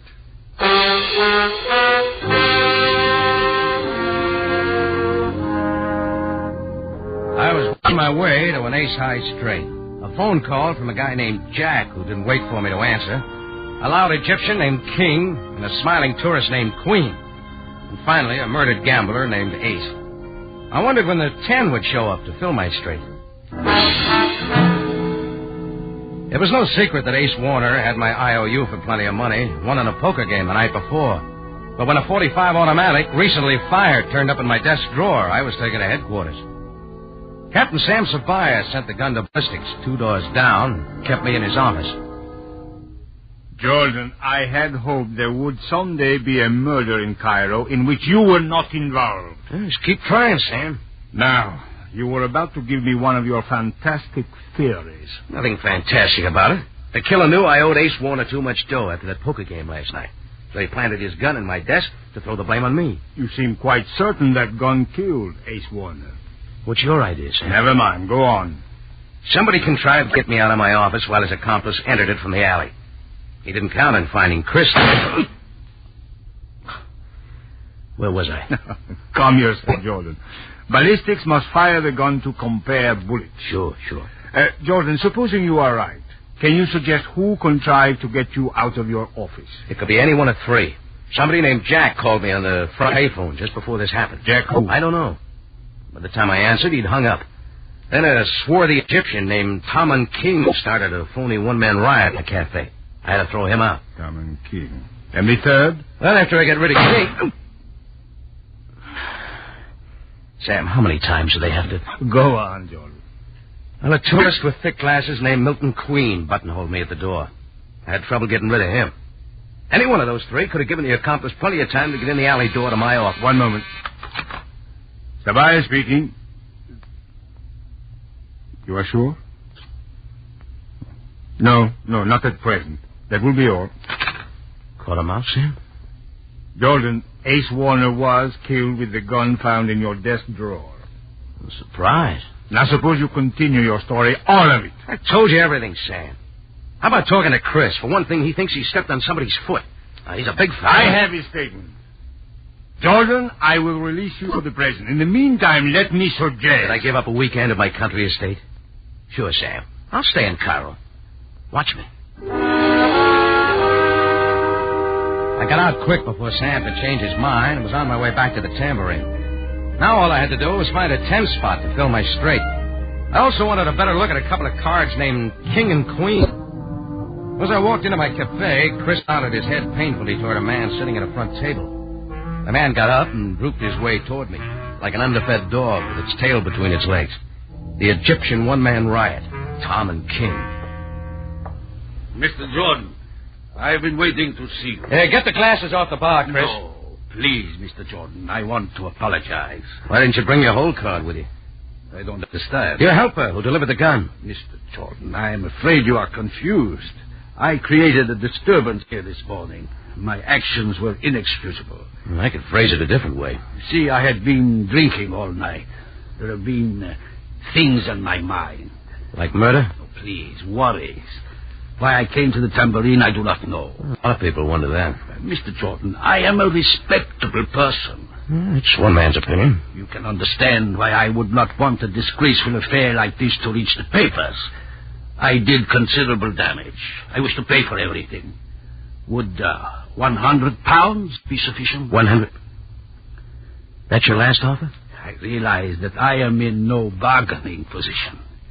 Well, give me your card. I'll send you an itemized bill. You are very kind, Mr. Jordan. And you will tell no one? Well, that depends. Keep in touch with me, King. He handed me his card and backed out the door, bowing all the way. I asked Chris if the guy named Jack had called again. He hadn't. There was a chance I could learn something about Ace Warner to help me find my 10. So I taxied over to his gambling joint on the other side of town. A lone policeman was on guard out front, but he let me in. One of Ace's boys was in a back room testing a roulette wheel. Hello, Maxine. Hiya, Rock. Watch your 13 coming up. Watch it. See? 13. What'd I tell you? Yeah, I see. Worked something like that poker game I was in last night. Oh, yeah, Rock. Sorry about that. We had to fix to clean out a couple of the other boys. They had some tricks, too. There was too much dough on the table. Ace couldn't afford it. You know Ace is dead? Yeah. 23 this time. Watch it. What do you know about the killing? I tell you, Rock. Watch it now. 23 coming up. 23, just like I said. Come on, what do you know about the killing? Nothing, Rock. Not a thing. Who were his enemies? Who's the angel behind this affair? Angel? It's funny. How do you know? Know what? That was his girlfriend. He met her in France or someplace. Quite a dish, Rocky. He was getting rid of her dough.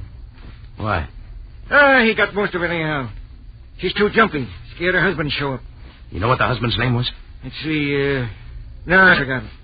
Ford this time. Try to remember, Maxie. Was it King, maybe? King? Yeah, King, that's it. How'd you know? I didn't.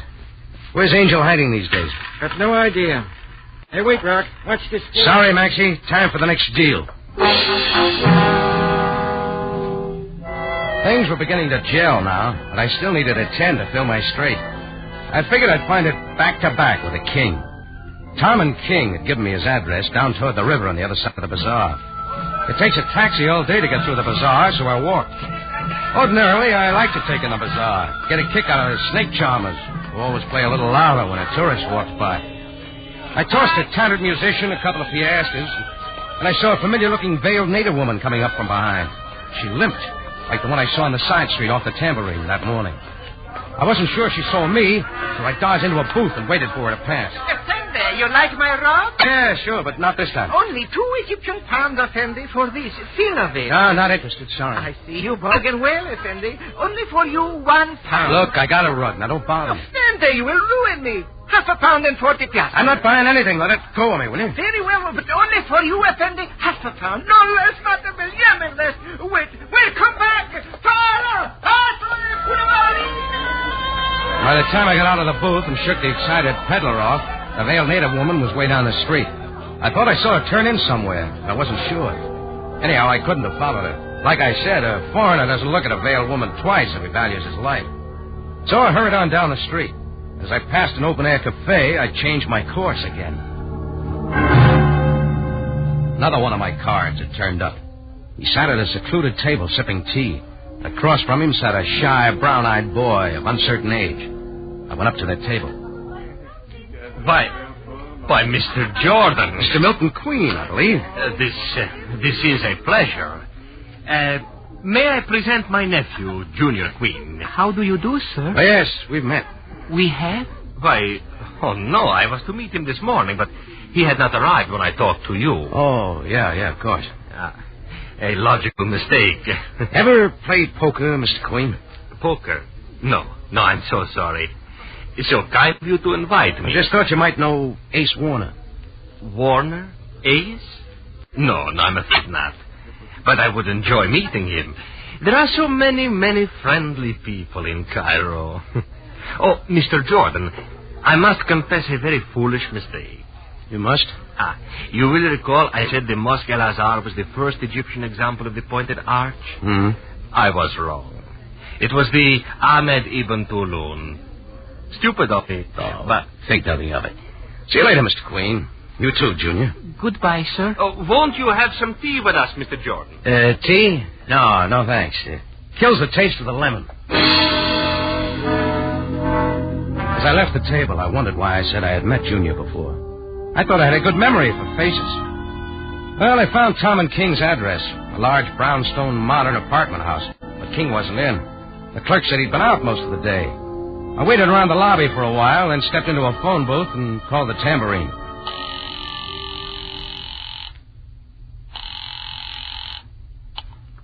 Cafe Tambourine. Chris, this is Rocky. That fellow named Jack ever called me back? No, never did. But somebody else called. Who? I don't know. Hey, bartender, surveys. Just a minute. He said if you wanted to find Angel, try 10 dahabir. 10 dahabir? What else? That's all. He hung up. Oh, great. Now you can do something. What, Rocky? Hang up. Well, it looked like I finally had that 10 to fill my ace high straight. I remembered the paddle streamers along the Nile are known as dahabirs. Then I thought again. The swank little houseboats anchored along the Nile are called the same thing. A 5-minute walk from King's place took me to dahabir number 10. I walked up the narrow awning-covered gangplank that led to the little deck and knocked at the door. Who is it? The name's Jordan. I don't want to see anyone. Wait, Sorry, Blue Eyes, I gotta talk to you. Who did you say you were? Rocky Jordan. I was a friend of Ace Warner's. Oh. Well, how did you find me here? Oh, I just filled a straight, and there you were. I don't understand. Straight. Oh. Well, if you mean you want a drink, it's on the side cabinet. Go ahead. Thanks. I believe I will. I'm sorry I couldn't get it for you, but you see, my foot. Yeah, I noticed it. Why did you come here, Mr. Jordan? To find your husband. My husband? Did you know you had one? Well, I have not seen him since I left Bordeaux. You had better go, Mr. Jordan. Oh, sure. But the next time you see Mr. King, tell him I said hello, huh? Mr. King? Who is he? Isn't that his name? I don't know what you are talking about. Now, kindly get out of here. Oh, I'm going. Oh, one more question, Angel. What happened to your foot? A camel stepped on it. Well, it seemed almost too easy.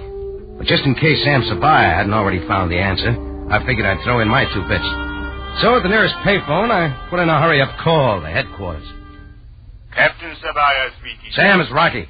Well, Jordan, you did stay in Cairo. I'll make it short and sweet in case you still want to know who killed Ace Warner. You mean you can tell me? All wrapped up neat like a package from Santa Claus. Try a man named Tom King at 1114 Fingal Place. Jordan, I have already talked to Mr. King. And next, look up a blue-eyed beauty named Angel. Or didn't you know Tom King was her husband? This is news, Jordan. All right, add it up, Sam. While King got me out of my office at the Tambourine with his drunk act, Angel put the gun on my desk. She still has a sore foot. That lovely creature knocked Chris out? Well, she had to. Then made her getaway disguised as an Arab woman, maybe. Ridiculous, Jordan. How do you explain Sam, it? if I figured this any farther, you'd have to put me on your payroll. Come on, better be on your way. Well, from there on, it was Sam's baby. 10 Dahabia did it. My first 4 cards had been people instead of a house address, but I was satisfied. I found myself walking back through the bazaar, and this time I was enjoying it. I slowed down to listen to the tattered beggar musician. I was about to put in a request for the St. Louis Blues when I saw her again. Right behind me this time. Still following me. The veiled native woman who limped. But this time I figured I knew who she was. She hesitated. Her somber brown eyes flicked my way. Then she quickened her pace and went on by. I stood there, puzzled. Then it hit me. My house of cards collapsed like a tent in a sandstorm. Rocky Jordan, the prize sucker of Cairo. Sure, I figured it. Just enough to leave a girl named Angel at the mercy of a killer and get another murder rap pinned on me. This time I didn't dare let the veiled woman get out of sight again. I turned and started after her. 3 natives eyed me suspiciously and fell in behind. She saw me coming and limped faster. Then she began running. So did I. And with every step, I picked up another native bent on mayhem. There we went. The veiled woman, followed by me, followed by a pack of Muslims, right through the bazaar of Cairo.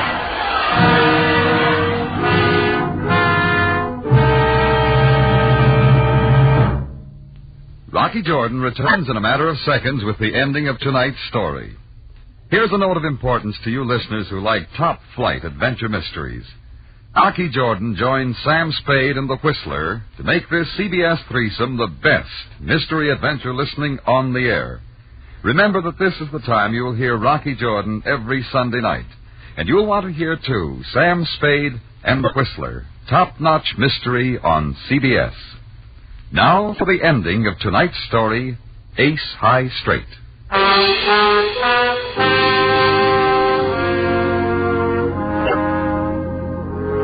If you're ever in Cairo and crave excitement, try following a veiled woman. You'll get it. I did better than that. I chased this woman at a dead run, past the beggars and the snake charmers and the street vendors of the crowded bazaar. A pack of natives on my tail were beginning to close in.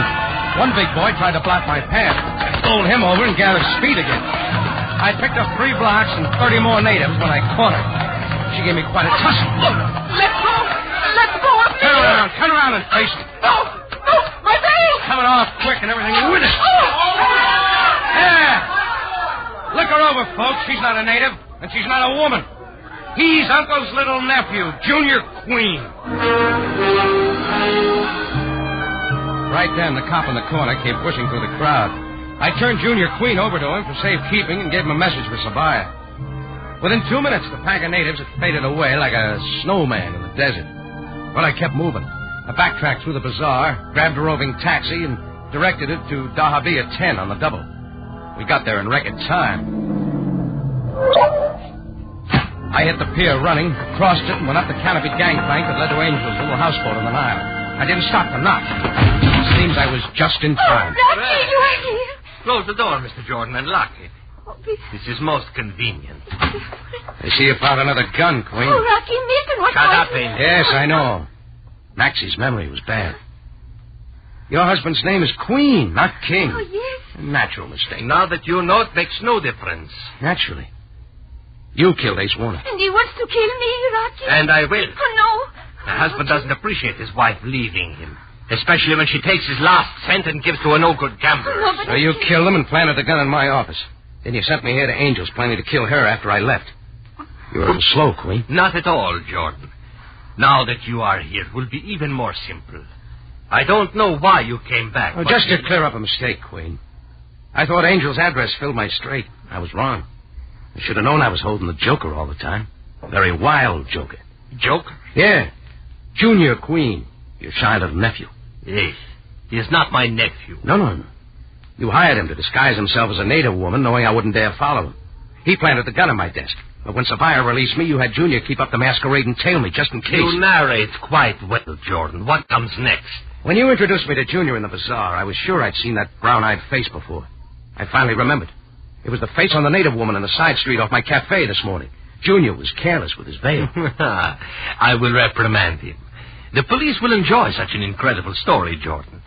After they find Angel dead and know that you have been here. Oh, Milton, please, no. Go ahead, Queen. Shoot her. Get it over with. Oh. What? Rocky, what are you saying? Oh, please don't. What do you think kill Sam me. Sabaya has been doing since he talked to Junior? To Junior?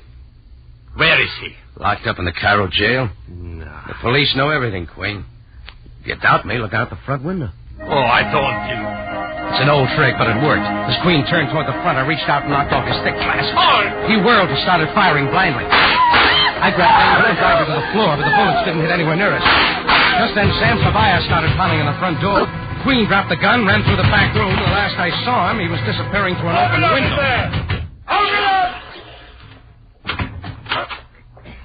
Gordon, you here. Where's Milton Queen? Get out your water wings, Sam. Milton went for a swim. Greco, get after him. But, Captain, I cannot swim. It is an order, Greco. All right. Don't worry, Greco. It's only 3 feet deep. You'll find Queen among the bulrushes. Now, Jordan, about Angel. Is she... No, she's not dead. Just passed out. I must have stepped on her sore foot when I pulled her down. Yes. She's suffering only mild shock. You know, that's something I'm still trying to figure out, Sam. How did she hurt that foot? Her foot, Jordan? Why, I received a full report on the accident yesterday. Yeah? What happened?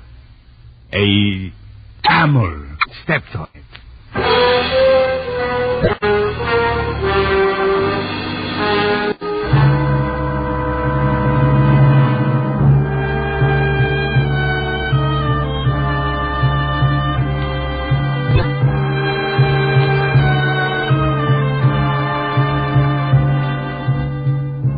Rocky Jordan is presented from Columbia Square in Hollywood and stars Jack Moyles in the title role. Tonight's story was written by Gomer Cool and was produced and directed by Cliff Howell, with original music by Milton Charles.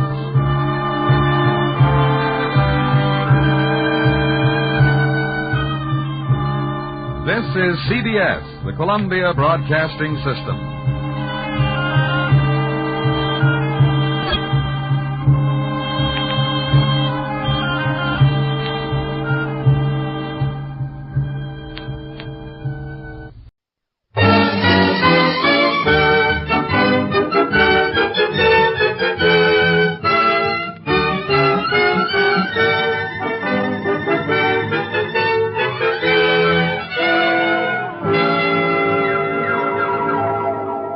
W. Fitch Company, makers of Fitch's saponified coconut oil shampoo and Fitch's shaving creams, presents Dick Powell as Private Investigator Richard Rogue in Rogue's Gallery.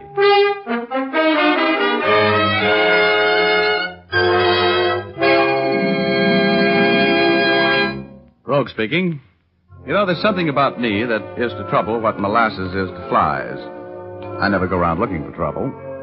Trouble goes around looking for me. Now, take that afternoon a few months ago when I walked into the press room of the Hall of Justice and found, among others, Clark Ames, the young City Hall reporter for the Chronicle, expounding on his favorite subject, a deep hatred for a man named Fred Curtis, nicknamed the Alibi Master. Ames and the other newspaper men had watched Curtis win acquittals for a dozen different clients, and always by the same route: unbreakable alibis. This made the clients very happy and the district attorney very miserable. The Chronicle, a crusading newspaper, had, at the instigation of Clark Ames, been running an anti-Curtis campaign, bordering pretty close on libel. And Curtis, who was sharper than a razor's edge and harder to catch up with on the horizon, hated Ames with a wonderful passion. Curtis had won the last round, and Ames was telling me about it. So Curtis goes to Williams, my managing editor, and threatens a libel suit. Well, I had gone a little overboard, I guess, and Williams had to let me go. Temporary layoff until the heat died down. But now I'm back on the job, Brogue, and I'm solid. And you wait until that phony Curtis sees me sitting here. Wait till he finds out I'm back on the job. Huh? Look, Ames, I've been around this town for a while, and if I'm picking out a guy to buck, it won't be Fred Curtis. Huh? How come you decided to make a career of locking horns with the smartest mouthpiece in the business? How do you expect to win? Oh, don't worry about it, Rogue. I got that phony right where I want him. You wait a couple of days, that's all. Mr. Alibi Master Curtis is going to be nailed to the Chronicle's masthead. Hello, Ames. Did I hear you taking my name in vain? Could be. How uninteresting. What are you doing sitting around in the press room? It's reserved for the working press. Hello, Rogue. How's your trial going, Curtis? Oh, my client will have dinner at home tonight. Jury just retired. Your client is guilty as the devil, Curtis. What's his alibi this time? Now you know he couldn't have committed the crime. I've just proved to the jury that he was in San Francisco at the time the murder was committed. How are you getting along on your unemployment insurance, Ames? It was a pleasure getting you fired. Too bad it didn't last. Well, I'm back on the job, which means I'm right back on your trail. That's bad news for you, Curtis. Do me a favor, will you, Ames? When you call in the report of the not guilty verdict the jury's about to bring in for my client, tell your stupid managing editor I'm filing a libel action against him the first thing in the morning. Look, Curtis, let's go in the courtroom, will you? I'm going to be there when the jury comes in. Okay, Rogue. Oh, here, Ames, here's $10. Go get a haircut, will you, kid? And have your suit pressed. And don't forget to spell my name correctly when you phone that story in. Here's your 10 right in your face, Curtis. I'll see that your name is spelled right. In the biggest type in the shop, right at the top of the page, when you're tried for falsifying evidence. And that's going to happen to you awfully soon, wise guy. Here. Take it easy, Ames. Oh, let him talk. Let me give you something to kick around in that warped mind of yours, Curtis. You remember a guy named Don Thompson? Your alibi witness for Ed Harris a year ago. I'm sure you remember Thompson. What about him? Would it put a crimp in that famous poise of yours if you knew that Thompson had given the Chronicle a signed and witnessed statement admitting that he had perjured himself in that alibi statement for Harris? That is preposterous. Is it? Well, you'd be in quite a spot if the Chronicle happened to have a statement like that, wouldn't you, Curtis? A statement that swears that you paid Don Thompson $1,000 for the perjured testimony that kept Ed Harris out of the gas chamber? That'd sure stop your clock, wouldn't it? Have you been drinking, Ames? You sound even a little more illogical than usual. Oh, that's right. You like logic, don't you? Mm-hmm. Well, figure this one out. I've been trying for some time to get convicting evidence on you. You got me fired for trying. The Chronicle was scared of a libel suit. But all of a sudden, my managing editor, Williams, doesn't seem to be very afraid of your suing the paper. Now, what could be the reason for him giving me my job back? It could be that statement from Thompson did it, couldn't it? All right, now sweat it out, Curtis. You'll be seeing your picture in the Chronicle with bars in front of you and a number on your chest in about 48 hours. Not even one of your phony alibis can keep you out of this rap, big shot.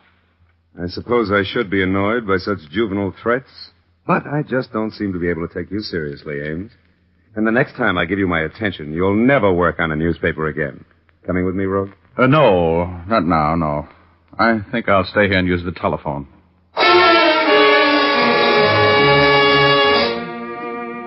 You could see and feel the hate that hung in the air in that press room like a cloud of poison gas after Fred Curtis left. Clark Ames went all to pieces as soon as we were alone, paced the floor, said he'd talk too much. He was as worried as a man with a 3-horse parlay and 2 winners. Pretty soon, though, he left, and I used the telephone to call a couple of girls I know. They weren't home. I was about to give up and go to dinner by myself when I turned around and saw Betty Callahan standing there behind me, looking like $1 million, which is a nice figure, which is what she has, if you know what I mean. Betty had a funny little quizzical smile on her face. Hello, Richard. What's the matter? Aren't you having any luck? Honey, I was just going to call you. You mean that if Alice isn't home and Liza doesn't answer, I'm next in line? Oh, now, you know better than that. You're always first on my list. Remember, Richard, I was standing here when you were phoning. Sure. I was just trying to get a substitute, that's all. Uh-huh. Well, what do you want? The names of some girls and a few phone numbers? Now, don't look at me like that, Betty. The only reason I was calling those other girls was because I couldn't find you. Well, I'll forgive you if you'll take me to dinner and then to the theater to see Tallulah Bankhead. Oh, my goodness, you have such expensive taste. Oh, really, my dear man. I have something infinitely better. I have 2 passes for the show. Well, good. I've got 2 passes for a drive-in. Come on, I want to see if I can walk through that door without eating the jam off of it. I'm hungry. So am I. That's the only reason you have a date with me tonight, Richard. Well, then come on. All through that hamburger, I kept dividing my thoughts between how such a little girl could eat so much food and that scene in the press room at the Hall of Justice. I knew Fred Curtis for what he really was, cold-blooded and completely ruthless. I remembered that look in his eyes as he left the press room. A little puzzlement, a little fear, and a great deal of malice. Even if nobody else believed the story Ames told, I was sure that Curtis more than half believed it. And that meant trouble for somebody. Betty and I finished our dinner at last, and in spite of everything she could eat, I still had money enough to pay for it and a cab to the theater. We were just back in our seats after the second act intermission when I heard my name being paged. If Richard Rogue is in the audience, will he please report to the lobby? Mr. Richard Rogue, please report to the lobby. Isn't that a sort of obvious piece of publicity, Richard? How the devil did anybody know I was here? You better go see what's so important. Would you hurry back? I'll be right back, baby.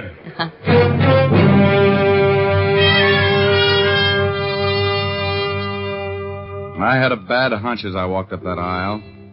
Those little chills that always race up and down my spine when I'm walking into trouble were acting up. I didn't know what to expect as I walked out into the lobby. Then I saw Clark Ames standing there. His face was as white as a dove's wing, and his eyes had the strained look that is the aftermath of seeing violent death. Rogue. Yeah, what's the matter, Ames? You look like you've seen a ghost. I've seen something worse, Rogue. You got to come down to the Chronicle with me. Now, get a hold of yourself. You're shaking like a dice cup. What's the matter? Williams, my managing editor, was just killed. Huh? Murdered in his office.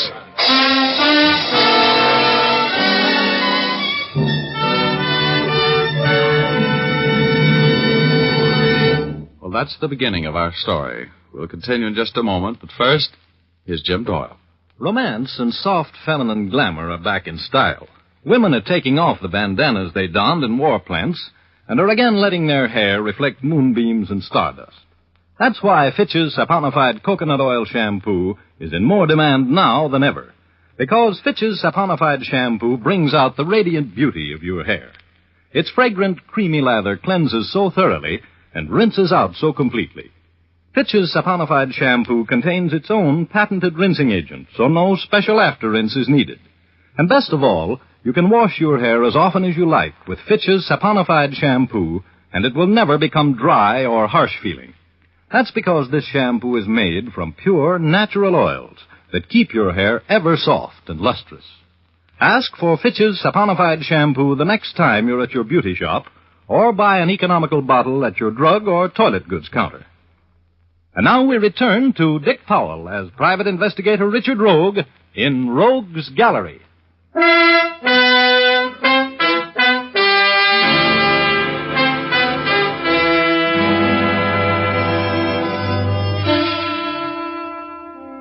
Well, I was working. The publisher of the Chronicle was paying me $1,000 for putting the long, cold finger on the murder of Williams, the managing editor. I was pretty sure I knew who the murderer was, so it looked like a soft buck. When Ames and I arrived at the Chronicle, homicide was already there. My friendly enemy, Lieutenant Urban, was in charge, as usual. He walked over from where he was examining the remains of the late Mr. Williams. Hey, Sam, help me with this. What are you doing here, Rogue? Now, Urban, you know whenever anything comes along you boys can't handle, they always send for me. Who's paying you? The publisher of this paper. Now, shall we go on with the third degree, or shall we get to work on the murder? What do you know about it? More than you do. When was he killed? The medical examiner says he got it about 2 hours ago. Stabbed to death with his own copy shears, huh? Yeah, the last edition had already gone in. No one else was in the city room when it happened. Found a motive? Well, look at the office. Every file's been emptied. The murderer was looking for something, Rogie. Yeah, I wonder if he found it. You wouldn't know what it was, would you? Yeah, I might. I might at that. I heard the Chronicle had a signed confession from Don Thompson. They were going to run it tomorrow. Now, what was Thompson's confession? Come on, Rogue. You might as well give me all of it. Well, it seemed Thompson was confessing that he had been paid quite a sum of money for a job of perjury by Fred Curtis, commonly known as the Alibi Master.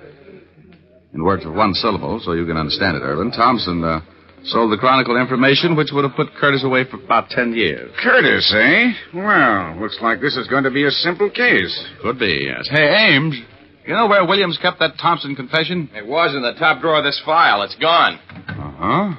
Well, I guess that settles that, Urban. That's too easy. Curtis knows every trick in the book. Hello, Urban. May I come in? Yeah. We were just talking about you, Curtis. You're very welcome. I figured I would be. Why did you kill him, Curtis? You knew you'd be the number one on the suspect parade. Oh, that's not very smart, Rogue. If I had killed him, I would have been much more clever about it. I wasn't within 100 miles of here when he was killed. Well, that sounds familiar. I know I'm wasting my time asking this, Curtis, but you can prove that alibi, can't you? Of course. I was on my ranch in Antelope Valley when I heard over the radio that Williams had been killed. I suppose my friend Rogue has told you of the fantastic story a drunken reporter named Ames was shouting in the press room at the Hall of Justice today. Yeah, I told him. He knows all about it. Oh, incidentally, Thompson's little composition is missing. The man who killed Williams lifted it. Very convenient for you, wasn't it, Curtis? Convenient? Oh, there never was such a confession. There couldn't have been. Because there wasn't the slightest background of truth for the wild tale Ames told today. Okay, Curtis. We'll let you know what we think of the story after we've checked your alibi. You were on your ranch in Antelope Valley when you heard the report of Williams' death. Yes. That's about 100 miles from here, right? Approximately. As soon as I heard the report of the death, I knew I would be a suspect. So I started to town. I stopped in a bar in Palmdale for a drink on the way in and then came directly to the Chronicle office without stopping. My car's at the curb now in front of the building. Ryan, check those alibis. Oh, they'll check, Lieutenant. I'm sure they will. The alibi master would never slip up on his own alibi. That's right. I'm sorry to disappoint you, Rogue. And I'm sorry to be disappointed, Curtis. You sure you don't know anything about this murder? You didn't hire someone to do it for you, did you? Of course not. I had nothing against the man. Why should I want to kill him? You can go, Curtis. We'll try to break that alibi or find the boy you hired. Until we do, take it easy. Thank you, Lieutenant. Oh, you can reach me at my office if I can be of any further use to you. Oh, Curtis, are you going back toward the Biltmore Theater? Mm-hmm. I got to get back there. I left my car there. And, oh, brother, Betty. Ooh, she'll massacre me. I'll give you a lift. Come on, Rogue.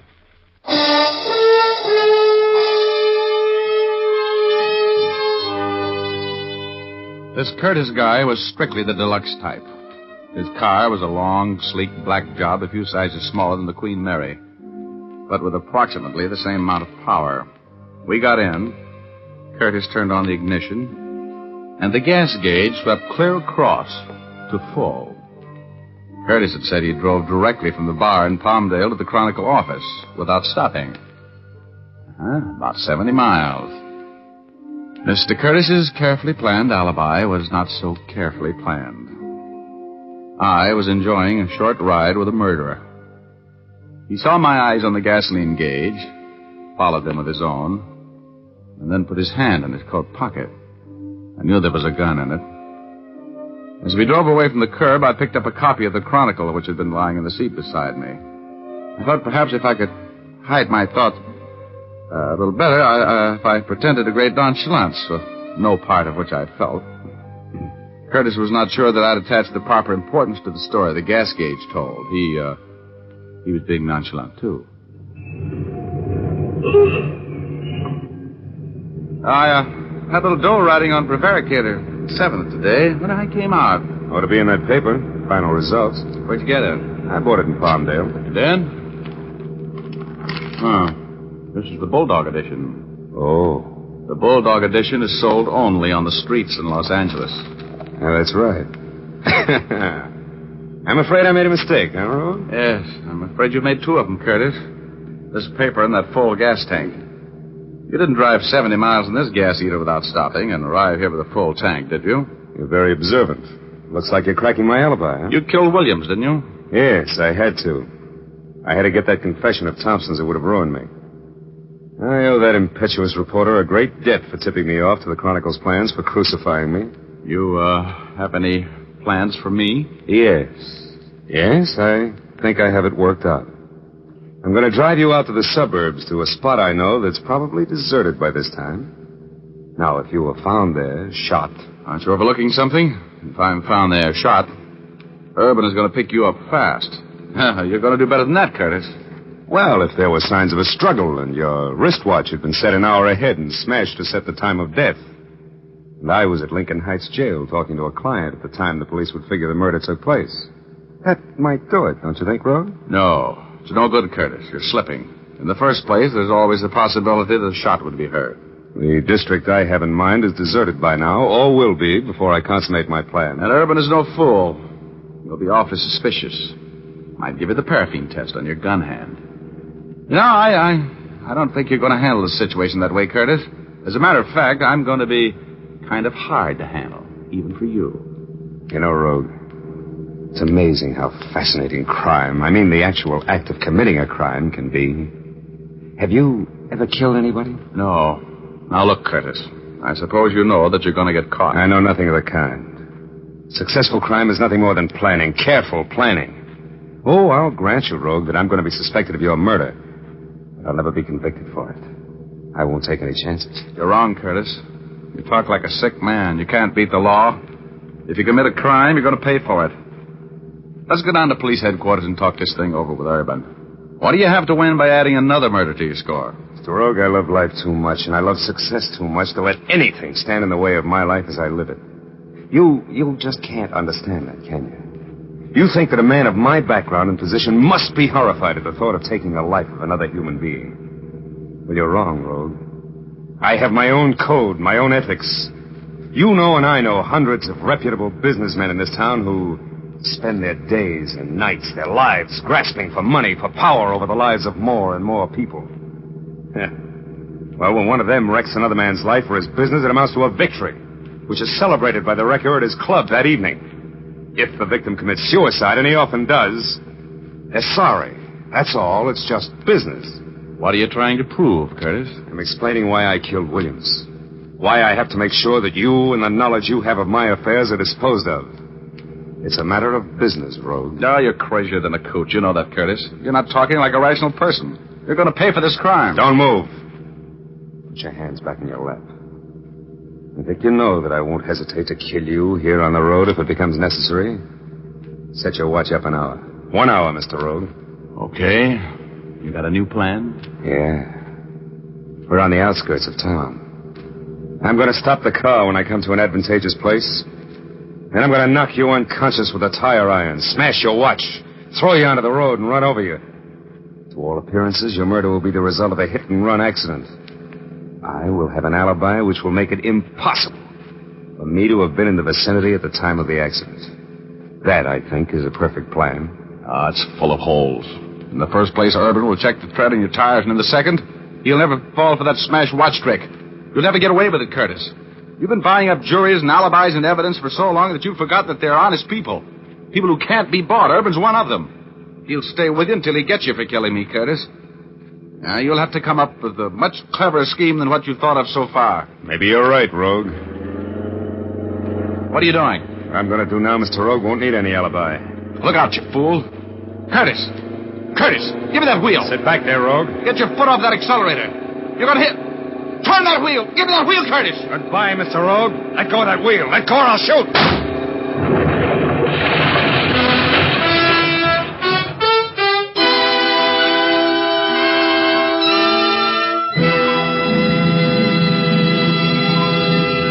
We'll continue in just a moment. But now, here's Jim Doyle. Time is a valuable thing these days, and no man wants to spend any more of it than possible on shaving. So you busy men who want to cut down on your shaving time, use Fitch's No Brush Shaving Cream. This swell cream gives you a close, comfortable shave in a hurry. It's an expert blend of 3 important shaving ingredients. These ingredients enable your razor to fairly sail along without nicking or scraping.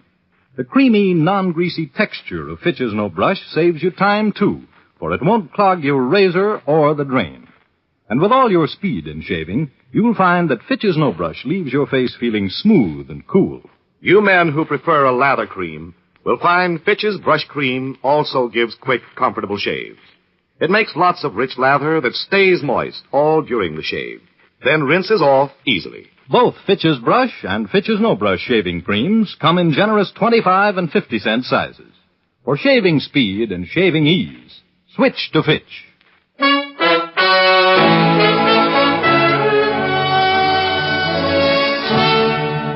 Now back to Dick Powell as Richard Rogue in Rogue's Gallery.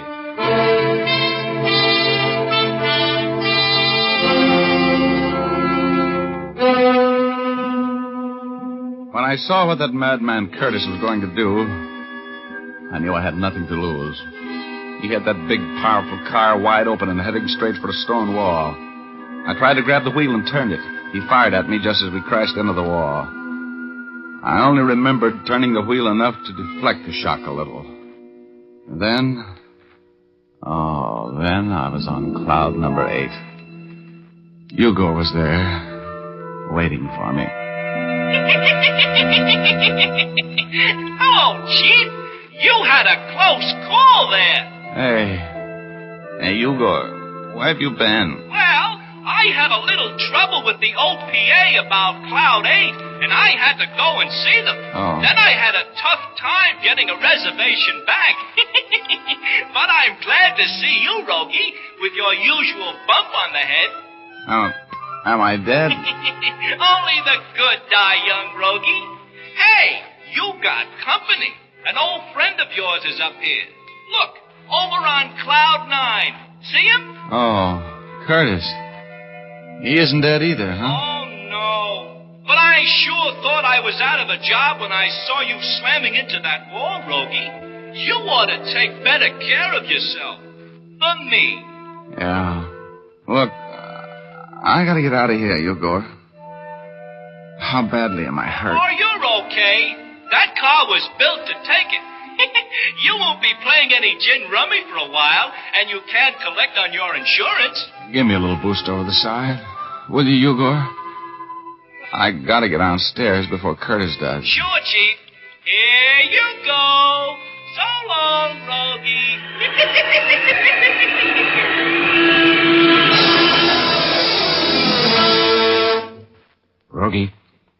Rogie.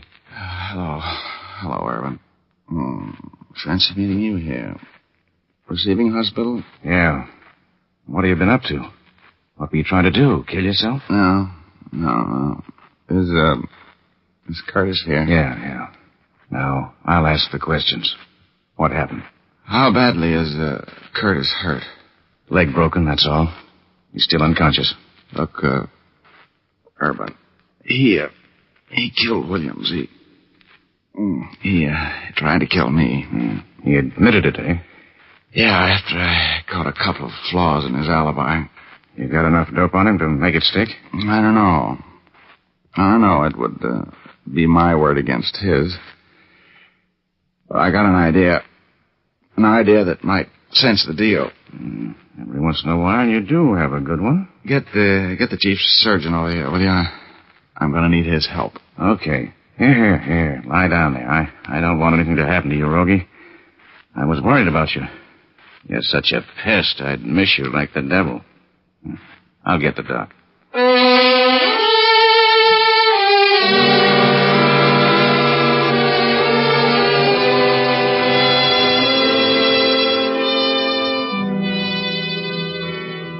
When I outlined my scheme to the chief surgeon, he looked for a minute like you might call him the head of the psychiatric ward.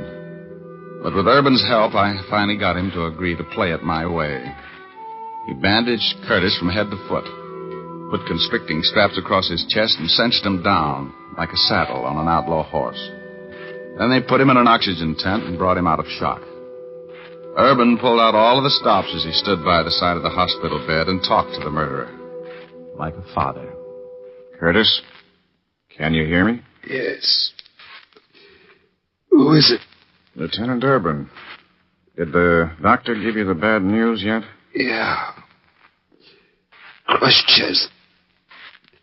Nothing they can do, I guess. No.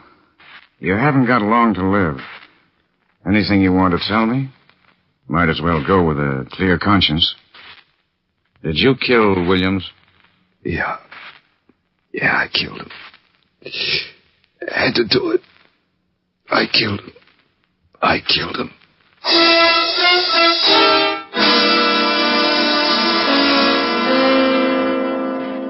Well, that was the end of the case. Brilliant piece of work on my part, I thought. Going through that little tableau of making Curtis believe he was on his deathbed and had nothing to lose by confessing the murder. And, I love that Urban. He's so proud of the fact that he confined his remarks to the truth when he was talking with Curtis. All he said was, "You haven't long to live." Remember? That was true enough. Curtis was executed a few months later, which proves that the theory about perfect crimes is as foolish as a sure way to beat roulette. And, Betty, well, I left her in a theater when I started out on this case. It cost me about, just about what I made, $1,000 to get her over her peeve, so I broke about even on the deal. Oh, well, you know the old saying, a fool and his money is some party. You know what I mean?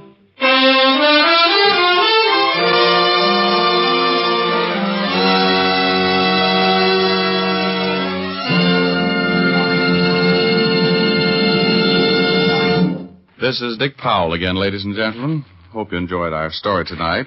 Ray Buffum wrote it. Leith Stevens composed and conducted the music, and Dee Engelbach produced and directed. Don't forget, you've all got a date with us next Thursday night. We have a story for you about the last time Rogue saw prison. So make a date with us, will you? Thanks for listening. And now, once again, here's Jim Doyle.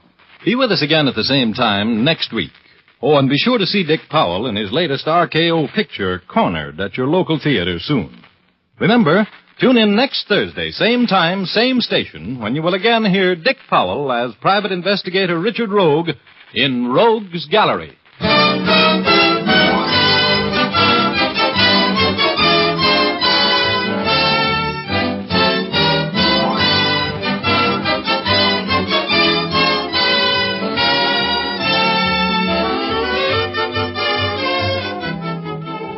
Remember, if dandruff is your problem, ask for Fitch's Dandruff Remover Shampoo. It's the only shampoo made whose guarantee to remove dandruff is backed by one of the world's largest insurance firms. No other shampoo can make this statement.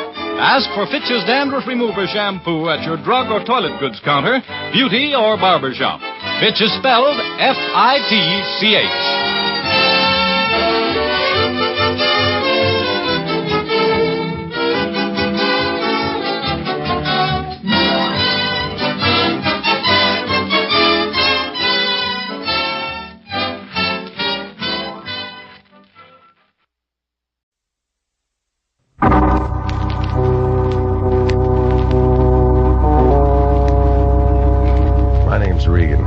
Get 10 a day in expenses from a detective bureau run by a guy named Anthony J. Lyon. They call me the Lion's Eye. Jack Webb is Jeff Regan, investigator, as CBS offers you hard-boiled action and mystery and thrilling adventure in tonight's story of the man who lived by the sea.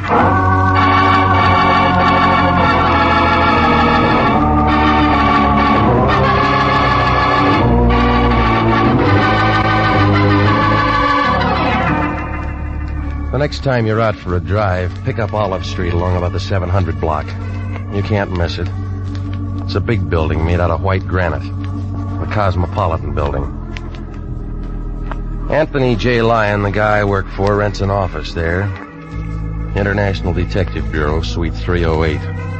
A couple of rooms with a connecting wastebasket. The Lion has the only desk in the office and a typewriter that Remington dropped from their catalog back in 1915. I walked in about 11 o'clock last Tuesday morning. The room was loaded with taboo.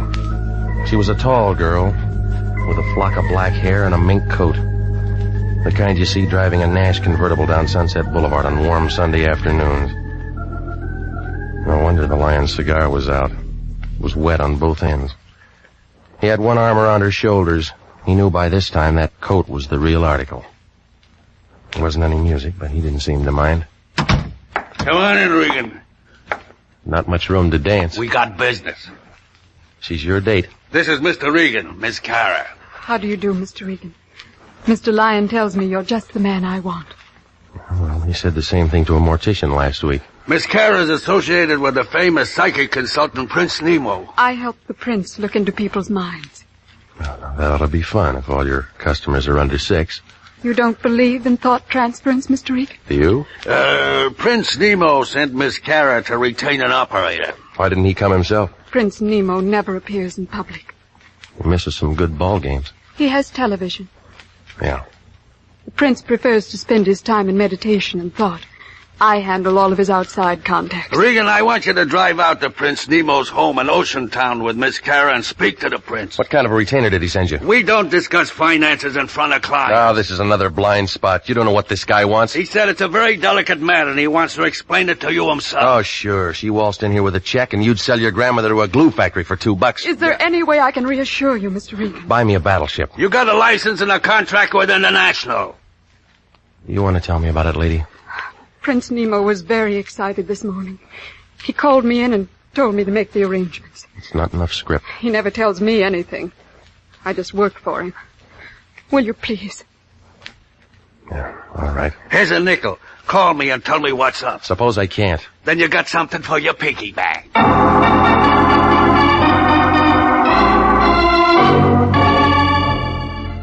The lion stood there and watched us leave. He looked happy, like a hobo in a bubble bath. Well, we went downstairs. We climbed into her convertible. The guy in the parking lot had to take a walk around the block when she flashed him a smile. I asked her about lunch. She said no. I asked her about dinner. She said something that meant no. It's like that sometimes. The flag's up, the meter's ticking, and you get nowhere. But from a couple of things she told me, I got the idea that she was doing more than help the prince read minds. His place turned out to be a good hour from Los Angeles up 101. A couple of stories of glass and concrete leaning out over the ocean. Inside, a guy in a white turban and some pants that looked like oversized diapers put his hand on a big curved knife he had in his belt. He was wearing tennis shoes. Right this way, Mr. Regan. Butcher?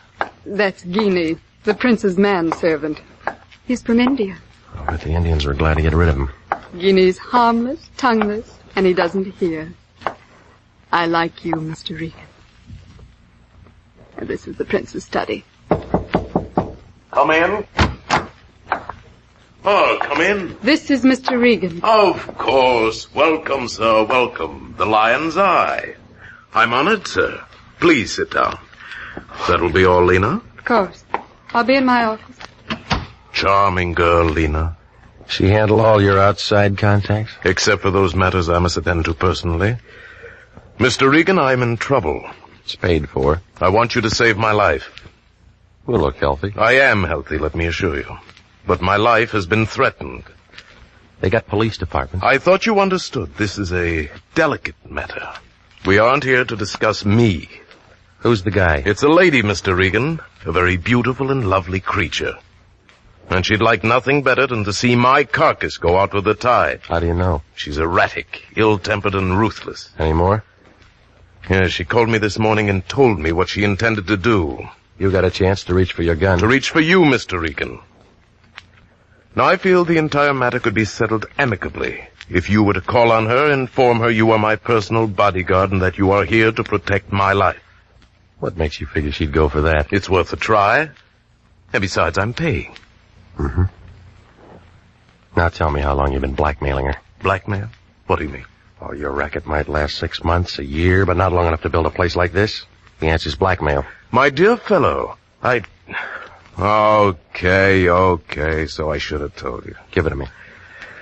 Well, I can slip them into a trance, spill a family secret or two. What kind of secrets? Any kind. They want their minds read, I read them. $25 a hit. Where does the shakedown come in? When I tell them what they told me. You been putting the squeeze on her? She's an actress. She was in on a deal at the studios. And she won't shake. She said she'd blow my head off. Look, I'm in a spot rig, and she's the kind who'd do it and make love to the jury. Give me a name. Doris Patrick. Ever heard of her? Where's she live? Palisades. Here's her address. All right. You going over to talk to her now? Well, she isn't gunning for me. Oh, thanks a lot, Regan.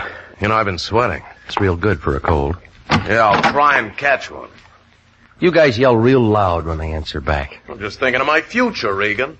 I won't look good dead.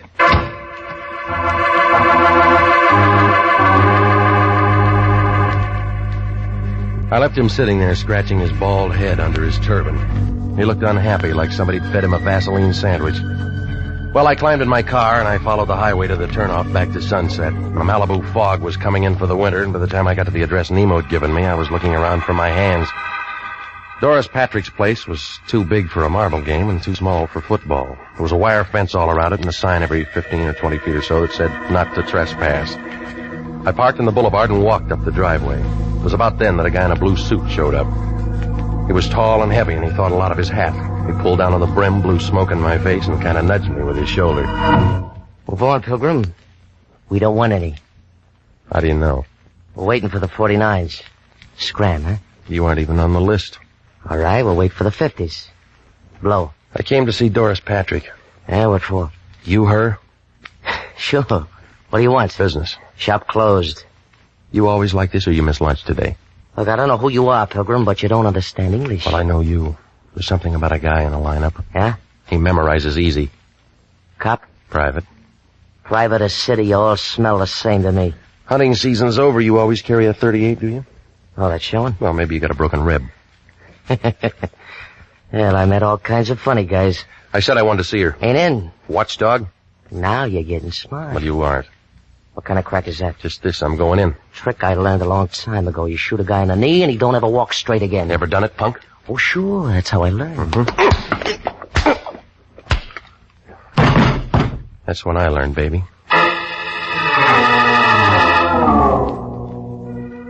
He slumped against the side of the wall, and he looked tired, like he'd been running from Compton. Well, I left him there, and I went up the driveway to the porch. Coming around a blind corner, I bumped into something that kind of relaxed and rolled into me. It was a blonde girl, about 25, in a white polo coat. Well, I was willing to try it again, but she began talking with a voice that was deep enough to go in the oil business. I thought you might be running interference, but you look like the whole team. Whose side are you on, lady? I keep score. Doris Patrick? You're on the right field. Where's the locker room? Maybe I like you. Where do you come from? Right here. Didn't know we raised your kind anymore. Or did you grow wild? Do I pass? What'd you say your name was? Regan. Welcome. Mm-hmm. Which highway? Straight ahead. To the den. Nice place you got. When's harvest time? I said welcome. That isn't what the tall boy said. Tall boy? A blue suit with a .38 and a hat. That'd be Jesse. I was married to him once. What about now? Oh, he hangs around like that sometimes. I never see much of him. Trouble? No, not much. You got a lot of size, mister. Must have been good. Do that kind of thing often? Only when I have to. Sit down. How do you like it? Soda or water? Your way. There now. Isn't that better? I don't know. This is my first drink. You'll get another. It's a cold day. Not in here. You're quick. Must have a good straight man. His name's Prince Nemo. Must we talk about him? He thinks you're dangerous stuff. What do you think? Right now, or when I'm a couple of feet away? Now. Hey, now look. Remember me? I just got here. Your name's Regan, and we're gonna get along. Yeah. It's in the cards. You got a fast deck. Go ahead. Deal. All right. How much time between rounds? Yes? Who? Oh, just a minute. You know somebody named Lion? Yeah. He has quite a roar. Here. Yeah. Who's the dame who answered the phone? Nemo's friend. Sounds like she's a friend of yours. All right, you got something to say? It's all off. Check bounce? It was certified. Nemo called 10 minutes ago and canceled the contract. Well, what happens now? Finished, come back to the office. Who told you I was here? The prince. It was a quick change. We got paid. Well, I already started something. I don't care what you started. You finish it on your own time and expense sheet. Bad news? Well, I'm through working for the day.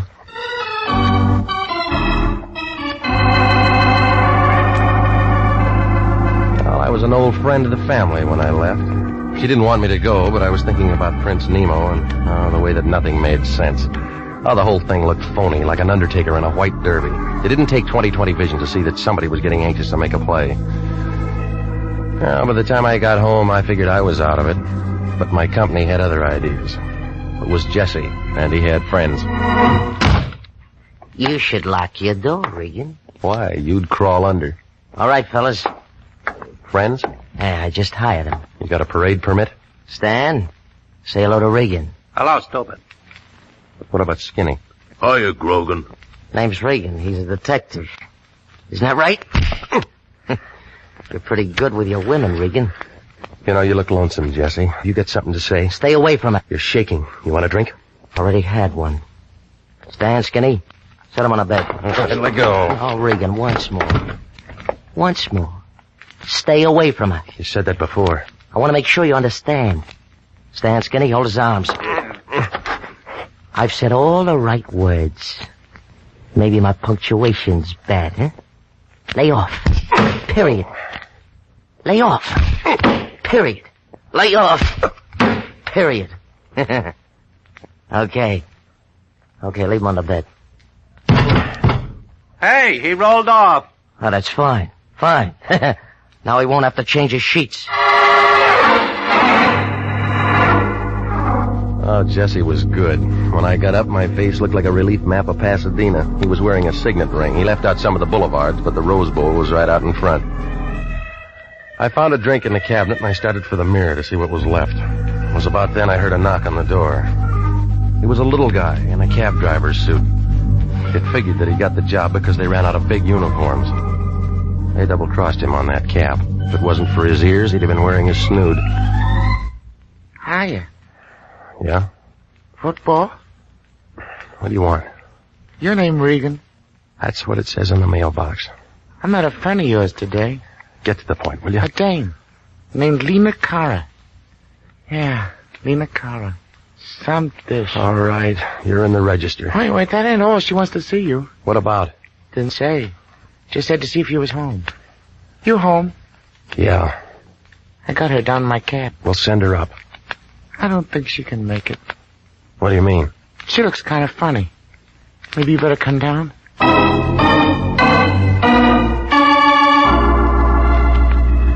She was sitting on the edge of the seat, staring out at nothing. Her back was as stiff as a filing cabinet, and there was a little ring of white around her lips. I paid off the cabbie, and I took her back up to my place without a word. When we closed the door, she was sitting on my sofa the same way. Only this time she had a .25 automatic in her hand. Well? Well? Where'd you get the gun, lady? Gun? Oh, this? I bought it for $30. Can I see it?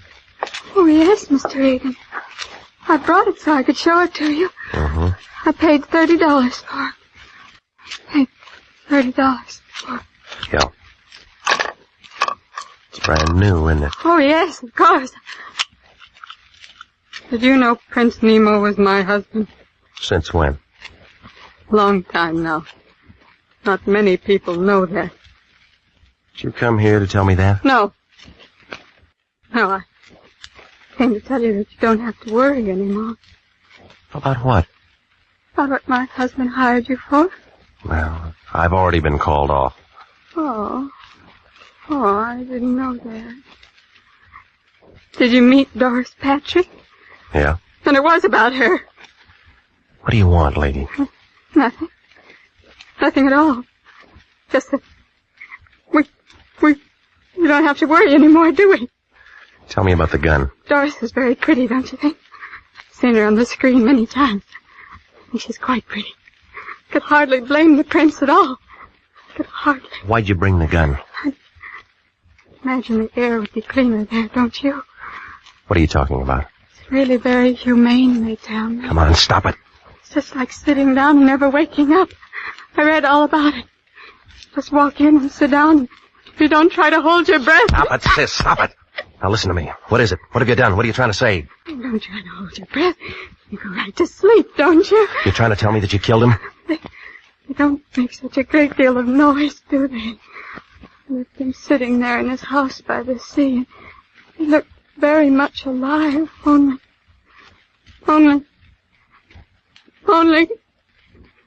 He isn't alive at all! Tell me, Mr. Regan, tell me! Do I make a good murder? Do I?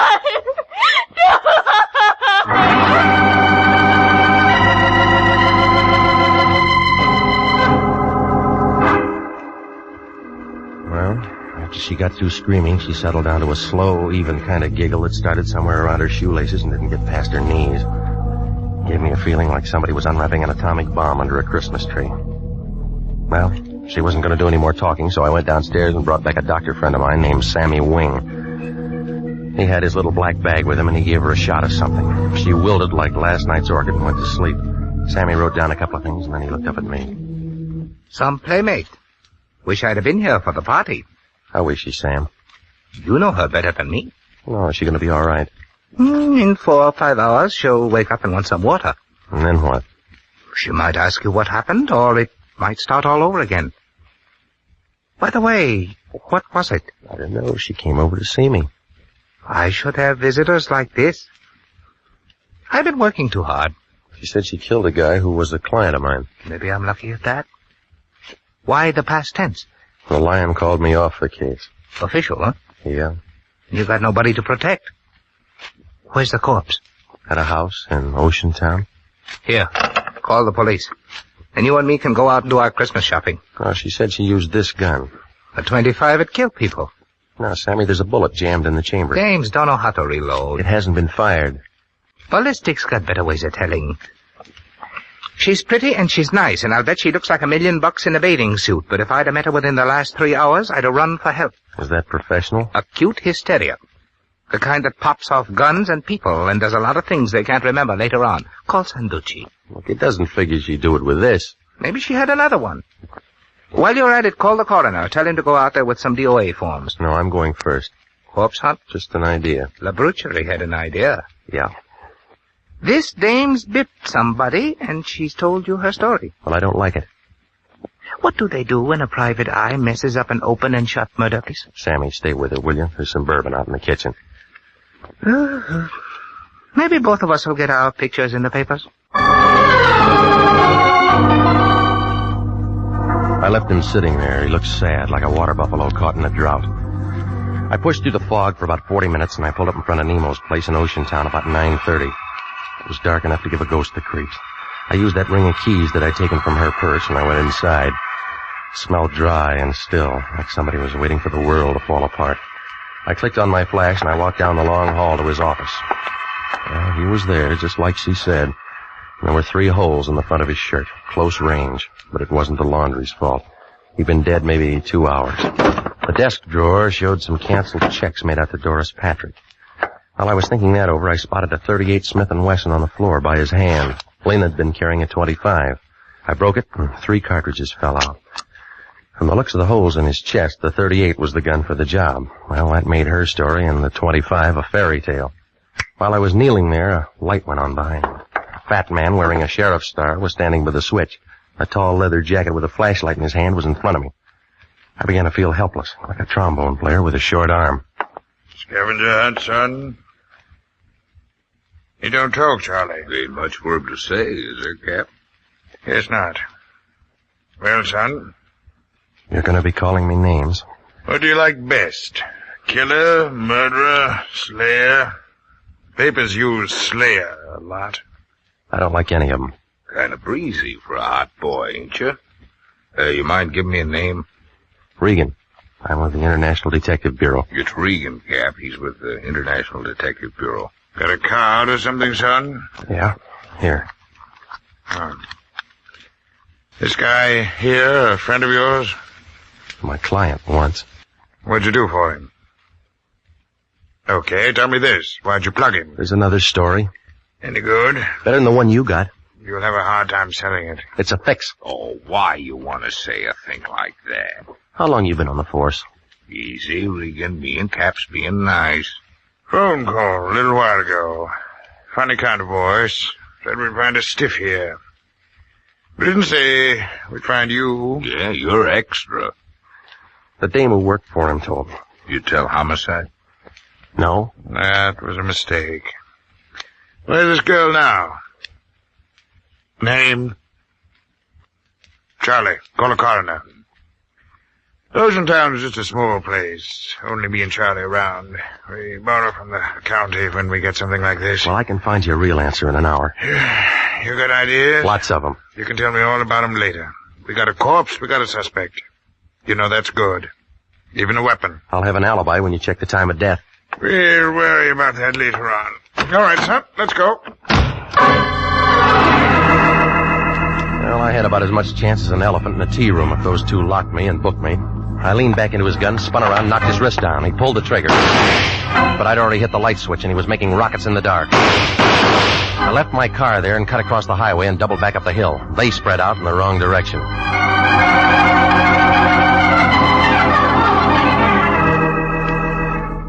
An hour later, I was standing in front of the lion's door. He was wrapped in a bathrobe big enough to keep all the silkworms working overtime. What do you want, Regan? Information. You been drinking? I've been working. That Lena Cara see you? You sent her. She called me and said she wanted to hire you for something else. After Nemo canceled the contract. Yeah, why? You gave her my address. I thought you ought to talk to her. What she want? She told me that she killed the prince. She can't do that. We got a contract. Well, it's already been done. We're in a spot. Yeah, I figured that'd get through to you. They'll be asking me all kinds of questions. Well, why didn't you think of that before you signed? What are we going to do? You're going to find out where this 25 came from and if anybody fired it. Huh? She was carrying it when she came to me. I don't want to get involved. Well, you're in it up to your ears. I went out there and found the prince. Only a 38 might have done the job. Yeah? Well, that cleans her up. Not yet. The Oceantown sheriff and a guy named Charlie are looking for me. What for? They think I know something. Do you? Not yet. There was a tip-off. Somebody was supposed to be a patsy. Where's Cara now? My place with Sammy Wing. I'm going to get a lawyer. It'll look good. All right, give me the keys to your car. Why? I got a date. Find out who fogged Nemo and we won the championship. Yeah. You'll have to give the cup back. You cheated.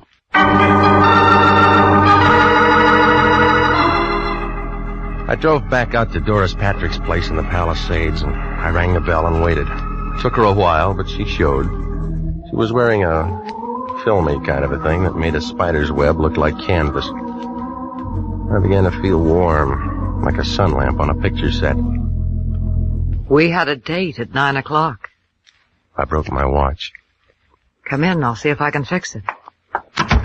I'm great with a swift movement. Yeah, it shows. We were going to look at the stars together. How long you been here? I gave you up at 10. Tell me, how do you like my new dress? It's the right color, but the wrong cut for a funeral. I haven't read the obituaries today. No, it'll be in tomorrow's paper. Have a drink and let's wait for tomorrow. Your friend Nemo was killed tonight. He was no friend of mine, I told you that. So did he. Did he fall off his house? Murdered. We've been having fun up to now. You know, you'll be first guess. I don't think I like that. He tried to blackmail you. The story's backwards. Well, that's the way it comes out. Not quite. You got another way? He never tried to blackmail me. Mm-hmm. I blackmailed him. How? I went to him one day and put him in a trance. Only I used scotch. I found out what he was doing and how he was doing it, so I turned the tables. It was good, clean fun, but expensive for him. Well, now, if he was your meal ticket, then you have an alibi, huh? There'd be canceled checks somewhere. Right where I could find him. I'm telling you the truth. Where does Jesse fit? Oh, I told you we were married once. He's jealous. Did he know about Nemo? Maybe. He was watchdog when I came out. I told you... Jesse. Hello, gorgeous. I still have a key. What do you want? You. Get out. You still tramping with his tramp? Just in time, Jesse. You know, you didn't listen good. I told you to lay off. Where's your friend? Paid off. I'm handling this alone. We've been finished for a long time. We're starting up again, Angel. Or didn't you know Nemo was dead? I saw your 38 tonight, Jesse. Ah, you're wrong. It's her 38. It's got her prints on it. What do you mean? I put him there. And you're gonna be tagged for his murder, Angel. You see, you're sorta in a spot. Regan. Easy, baby. This punk never did anything right. Oh? Tell me how wrong I've been. All right, that tip to the Oceantown cops was wrong. Killing Nemo was wrong. Ah, you twisted, Pilgrim. Cops got a warrant out for you right now. Yeah, I heard it on the car radio. Murder suspect. Plugging you is something they'll thank me for. With her prints on the gun? Well, how was I to know? I just see you and plug you. Everybody will be sorry, but it'll be manslaughter and suspended. It's pretty right, isn't it? Well, what about me? A friend of mine shoving off at Pedro tonight, Angel. Going all over the world. We'd be together. Well, Angel, do I plug him and meet you somewhere in 2 weeks, yeah? All right. Move over, Regan. The lady's making up her mind. Now, where do you like? Oh, it was a real photo finish. Just as Jesse set the gun up against my head, Doris pulled a gun from the desk drawer and threw a couple of fast ones into him. Jesse tried for her. I'd call it a dead heat, but you'd have to give Doris the edge. Her first slug cut him down like a blade of grass, but she didn't give up. Angel!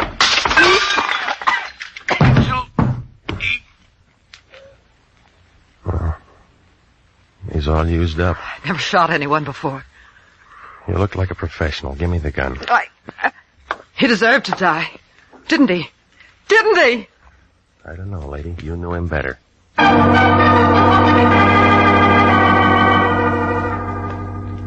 Well, it all unwound like red thread in a Levi factory. Nemo told me his phony story so he'd have a good self-defense angle when he finally got around to killing Doris Patrick some afternoon. Jesse worked for him to keep me out, but I bounced him and got inside. When Jesse phoned Nemo about it, Nemo called the Lion and had me jerked before we could compare notes.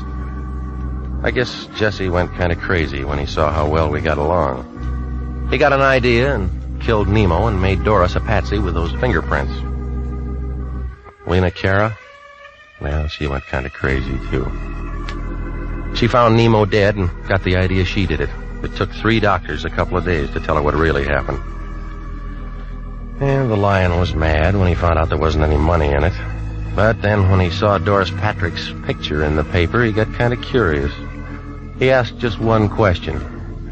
What did I do all that afternoon I was out in her house?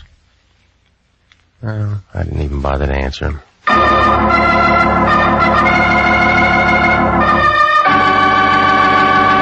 Jack Webb is featured as Jeff Regan with Herb Butterfield as Anthony J. Lyon. The story of the man who lived by the sea returned tonight by special request and was written by E. Jack Newman, produced by Sterling Tracy. In tonight's cast, the role of Doris Patrick was played by Yvonne Patey. Also heard Sidney Miller, Peggy Weber, Paul Frees, Marvin Miller, and Barry Kroger. Music for this program is by Milton Charles. This is Bob Stevenson speaking. This is CBS, the Columbia Broadcasting System.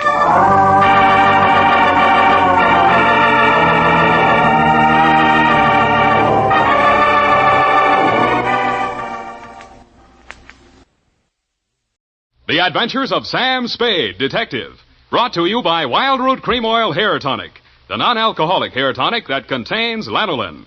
Wild Root Cream Oil. Again and again, the choice of men who put good grooming first.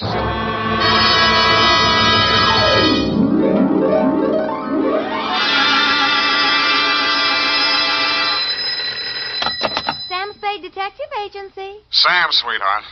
Any calls? Only one, Sam. Lieutenant Dundee of Homicide. He wants you to drop around so they can get your formal statement. No hurry, not now. He told me what happened, Sam. I'm sorry. Yeah, so am I. I guess he was one of your oldest friends, wasn't he? You don't make any friends in this business, Evie. You can write that in your book now, and I'll give you the rest of it when I get there. You sound tired, Sam. Wouldn't you rather just, What, baby? well, go home and, and just put it off until tomorrow or... Yeah, maybe I... No, I'll get it off my chest tonight. Stay there, Effie. I'll come on down and dictate my report on the Dick Foley caper.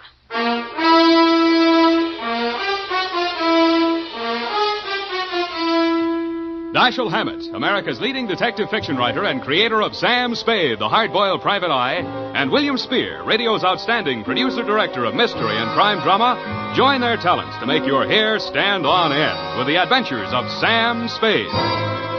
Presented by the makers of Wild Root Cream Oil for the hair. No two ways about it, folks. Hair that's well-groomed can make all the difference in the world to a person's overall appearance.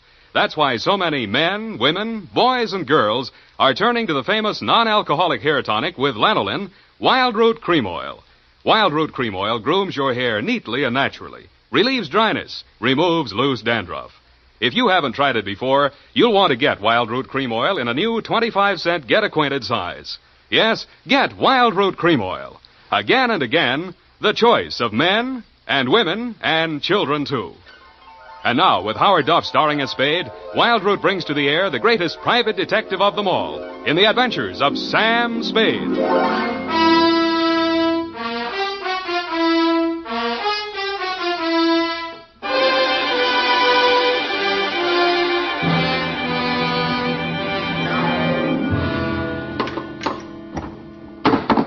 Nuts. Oh, here, Sam, let me. Am I that shaky? Say when. Just to the top of the glass. Now, that's enough. You'll spill it. Yeah. Sam, what you said over the phone about not making any friends in this business, you didn't really mean that, did you? Forget it. You can label this, file on Dick Foley. Date, fill it in. Yes, Sam. To Dundee at homicide, I guess, from Samuel Spade, license number 1375596. The facts are all here. If you can dig a formal statement out of it, you're welcome.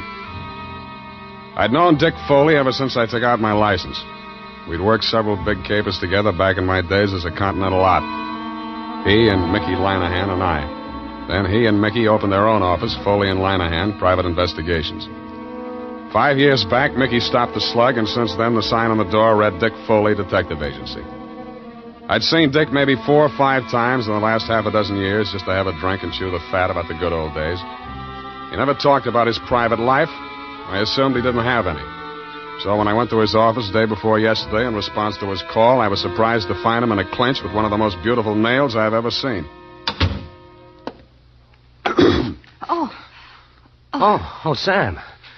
Well. Shall I come back after lunch? Sam, this is Maxine, my wife. Well, you don't deserve it, but I'm happy for you.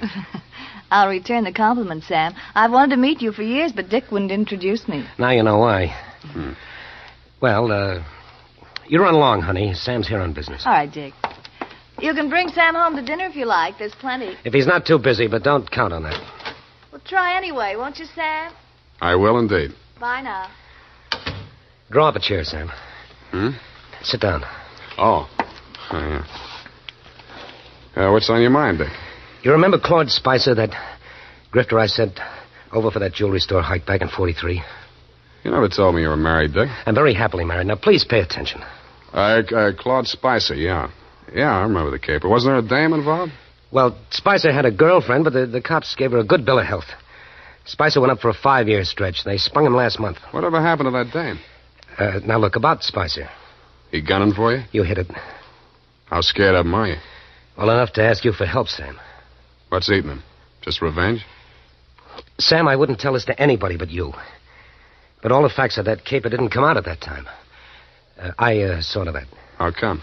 Well, I couldn't have stayed in business in San Francisco if it had been generally known that my partner was the inside man on that jewelry store heist. Mickey? Yeah, Mickey Lanahan. You and I are both great at choosing partners, Sam. They both deserved what they got. Only one difference. I sent up the killer that plugged my partner. Some people thought the way you gave evidence at Spicer's murder trial wasn't so hot. Well, he was alibied, Sam. In fact, the robbery was his alibi for the murder. I don't know how he managed it. I've been trying for 5 years to figure it out. Spicer's afraid I might succeed someday. That's why he's out to get me. What's he waiting for? Oh, I don't know. He won't do it simple. He'll have a fancy plan like the other time. He's tricky. Where's he staying? At the Belvedere. Here's his mug. I kept a plant in the building for a couple of days, but he stayed holed up in his room. I think he spotted me. Okay, Dick, I'll give it a buzz. Now, wait a minute, Sam. Yeah? I'm not asking you to do this for love. Standard fee, 25 in whiskey money. Okay? Forget it. This one's on me.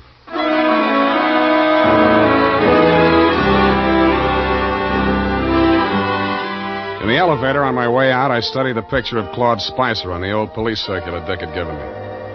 But a picture in the back of my mind kept getting in the way. It was Dick Foley's wife, Maxine. When I hit the street, I still saw her face before me, and it was no picture. Only pretty as. Sam, I waited for you. I've got to talk to you. My pleasure. Shall we confer in an adjacent cafe? Wherever you say. Only I don't want Dick to know. Then you shouldn't have married a detective. Please, Sam. How's this? Black watch. Yeah. Looks dark enough. Oh, that booth in the corner, it's secluded. Why not? Slide in. Oh, no, over here, stupid, not facing the street. Oh, sorry. I'm not much good at this sort of thing. Sam, I'm not asking you to tell me what it is, but if he's in really bad trouble, I think I have a right to know. What makes you think he's in trouble? Well, I'm not blind. You can't live with a man and not sense it when something goes wrong. I never thought Dick was the type to show it. Oh, he's tried to hide it from me, and I haven't said anything. I thought if he wanted me to know, he'd tell me. It was a wise thought. Hold on to it. Well, I meant to. But then a terrible possibility crossed my mind. Sam, it isn't me, is it? In what way? Well, you know what I mean. He's been away from home nights so much lately, and he questions me so closely about where I go and who I see and so on, Well, I may as well ask you right out. Did he hire you to check up on me? Then that is it. No. You're not lying to me, Sam. Why should I? Dick says you're almost his oldest friend. He's talked so much about you. Then he must have told you I don't do that type of work. Why do you keep looking at me? Sorry, trying to place you, Maxine. I keep thinking I've seen you someplace before. Oh, it must have been my picture. I was an actress. Yeah. Picture. Yeah, maybe that was it. Why do you say it like that? Like what? Well, as if you were angry with me. Because I just got the caption on the picture. Well, Sam, wait. Come back. Yes, I had. And the caption was from a newspaper circa 1943. And it read, "Actress Lovely cleared in Lanahan slaying." I flashed my tin star at the room clerk at the Belvedere, learned that Claude Spicer was in, and stuck around to make sure the clerk didn't buzz the room to tip him off. Around 4 p.m., Spicer went out, very dressed up, umbrella, gloves and all. He walked down Geary to Grant and turned north. A cold San Francisco drizzle started blowing up from the bay. I wished I'd brought my overcoat. A half a block up from California, he entered Grayson's jewelry store. I peeked through the Rain Streak show window after him. Inside, pawing eagerly through a tray full of diamond clips while a long-suffering clerk eyed her hopelessly from his side of the counter, was the actress Lovely. Maxine shot Spicer a quick glance of recognition as he entered, but they didn't speak. He took up a pose of gentlemanly patience, shrugged his eyebrows sympathetically at the clerk, and leaned elegantly on his umbrella while Maxine found fault with every piece of jewelry that was shoved in front of her. The bored expression left his face only once. That was when the clerk opened the vault and brought out some unset stones. Their act may have been fooling the clerk, but it was as plain as the nose on Spicer's face, a very plain nose it was, that they were sizing up the joint for a pushover. Maxine left first. He stayed long enough to buy a cigarette lighter and then followed her out. As I took out after him, I stopped to read the sticker on the inside of the glass door. It said, "These premises protected by Dick Foley Detective Agency."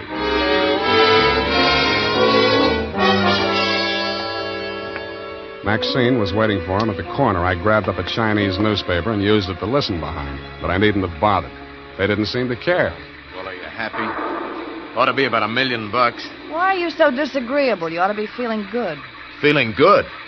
5-year stretch, I come out to find my girl married to the joker that sent me up. You didn't think it was such a bad idea at the time. Well, I do now. Well, after tonight, we'll go east, you and me together, baby. He'll catch up with us wherever we go. Oh, you should live so long. How do you mean that? Just like it sounds, baby. Bye. Oh, don't leave. I'm going to get some sleep. I'll need a clear head. Claude, I don't want to be alone. Oh, not even tonight? I don't want to be alone. See you later, honey. Bye-bye. He went straight back to the Belvedere, no stops.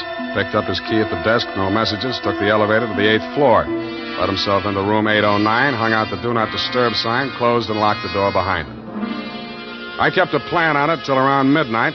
Then I lifted the Do Not Disturb card from the doorknob and wedged it into the crack of the door. It was a crafty move, and I had just finished doing it craftily when the door opened again in my face. Huh?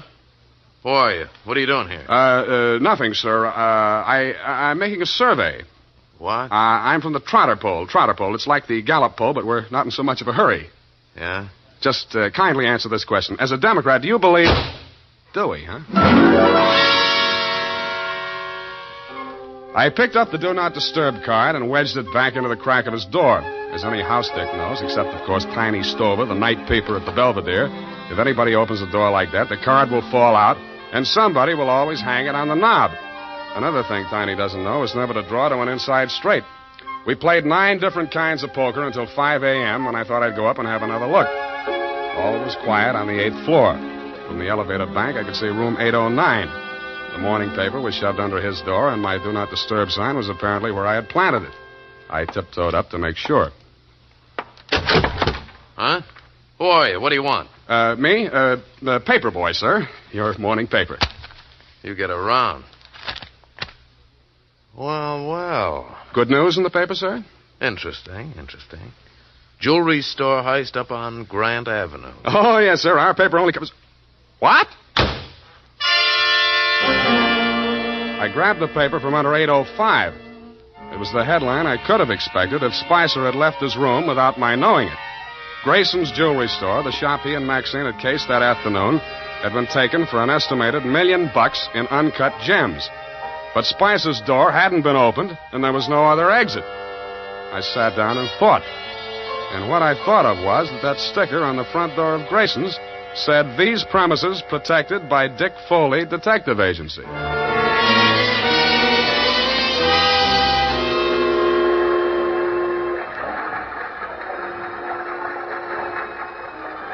When the 6 a.m. Oakland ferry boat felt its way blindly out of the slip, Claude Spicer was aboard, and so was I.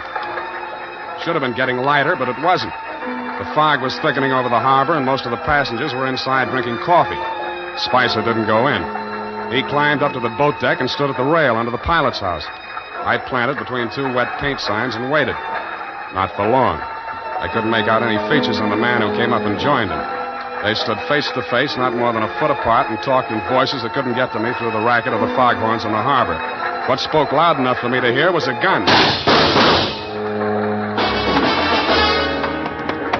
They seemed to fall into each other's arms, then collapsed in a heap on the deck. But when I got to the spot, only the dead one was there. It was Spicer. The other man had disappeared around the corner of the deck house. A ray of light from the pilot's window swept over him, and I saw gunmetal shine in his hand and then spin out over the rail as he threw it. What? Oh, it's you, Sam. Oh, I was afraid you'd lost him. What did you do it for, Dick? I had my reasons, Sam. Now, trust me, I'll keep you in the clear. How long? As long as I go on playing sucker for you? What do you think I hired you for? Maybe I was supposed to say you killed him in self-defense. Maybe I was supposed to see him making passes at your wife if you needed that. But, Sam, you've got to... I've worked for killers before. I've even worked for thieves, but not for a detective that knocks over a place he's supposed to be protecting. Sam, it's not as simple... Save it for the cops, Dick. I'm turning you in when we get to Oakland. No, you're not, Sam. Dick, come back here. Let go, me. I'm going over the side. If you try to stop me, you're going with me.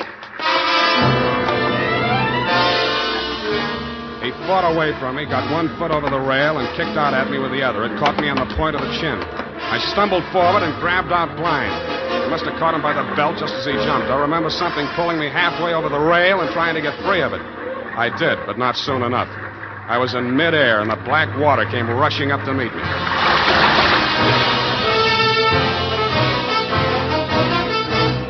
The makers of Wild Root Cream Oil are presenting the weekly Sunday adventure of Dashiell Hammett's famous private detective, Sam Spade.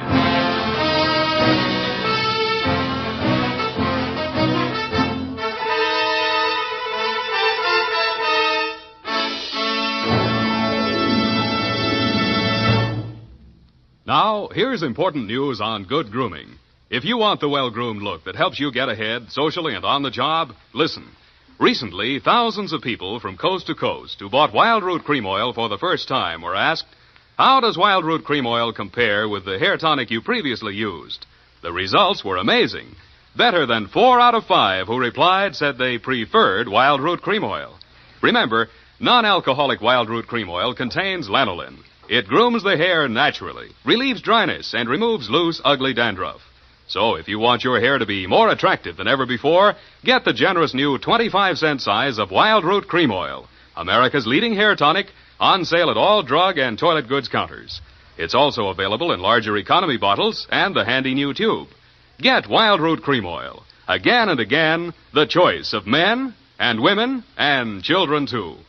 By the way, smart girls use Wild Root Cream Oil, too. And mothers say it's grand for training children's hair.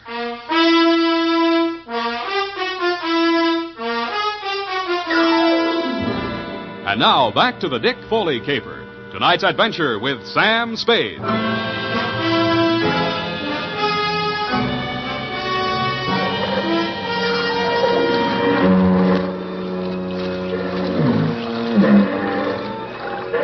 found myself mechanically keeping afloat somehow and trying to get out of my coat. I felt heavy and logged, as if I'd swallowed gallons of water.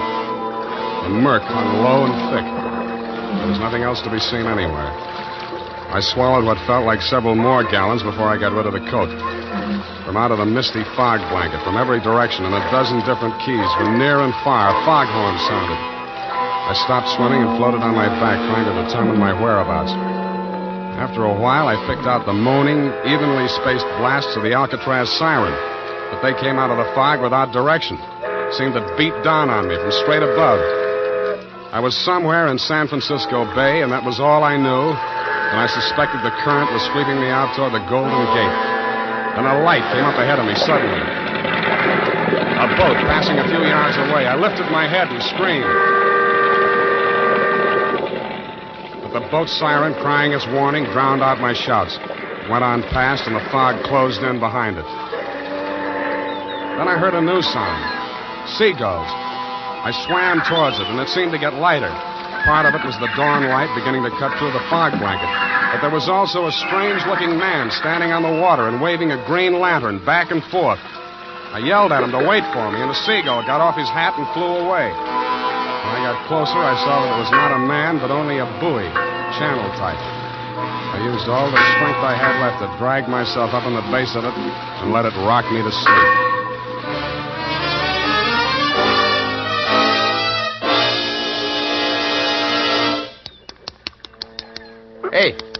Hey, mate.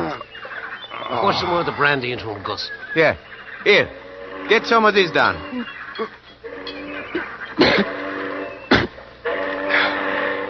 Where are we? Hey, it ain't heaven. You can tell that by the smell. Oh, Fisherman's Wharf. Yeah, take it easy. We got ambulance coming. You going to the hospital? No, I'll be okay. Hey, give me a hand. Yeah, okay. Hey, you do us a favor, will you? Don't fall down till you get out of sight this time. We're tired of picking you up.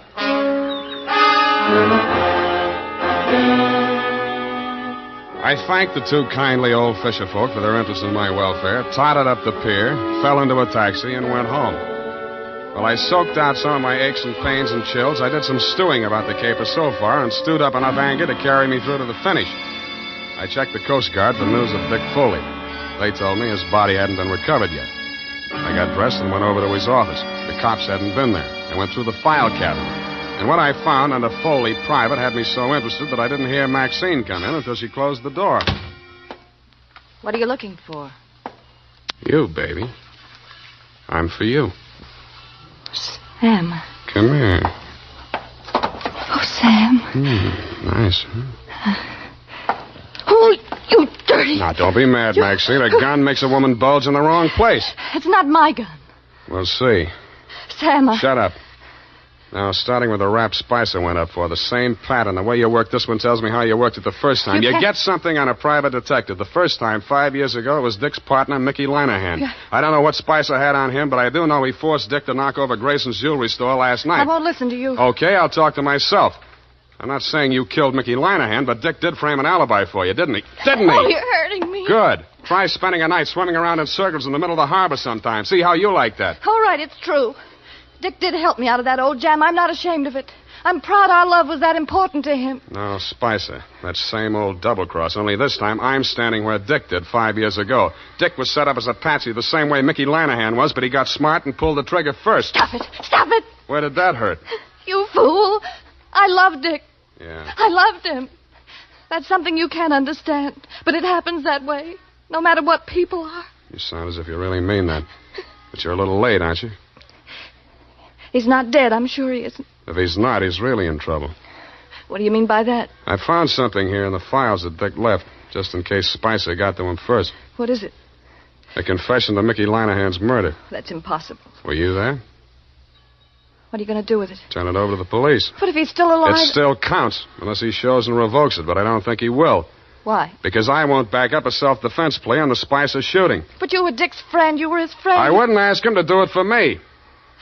Then what can I do for him? I'll do anything at all. Well, if he stays away, he's as good as dead. If he comes back, you'll get a jury trial. And if there are more men than women in the panel, he'd probably be acquitted on your testimony alone. Do you really think he might have a chance?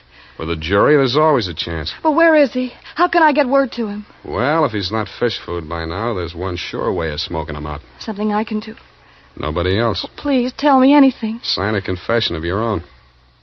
Confession? Not Mickey Linehan's murder or anything they might nail you for. Swear that you shot Spicer. What?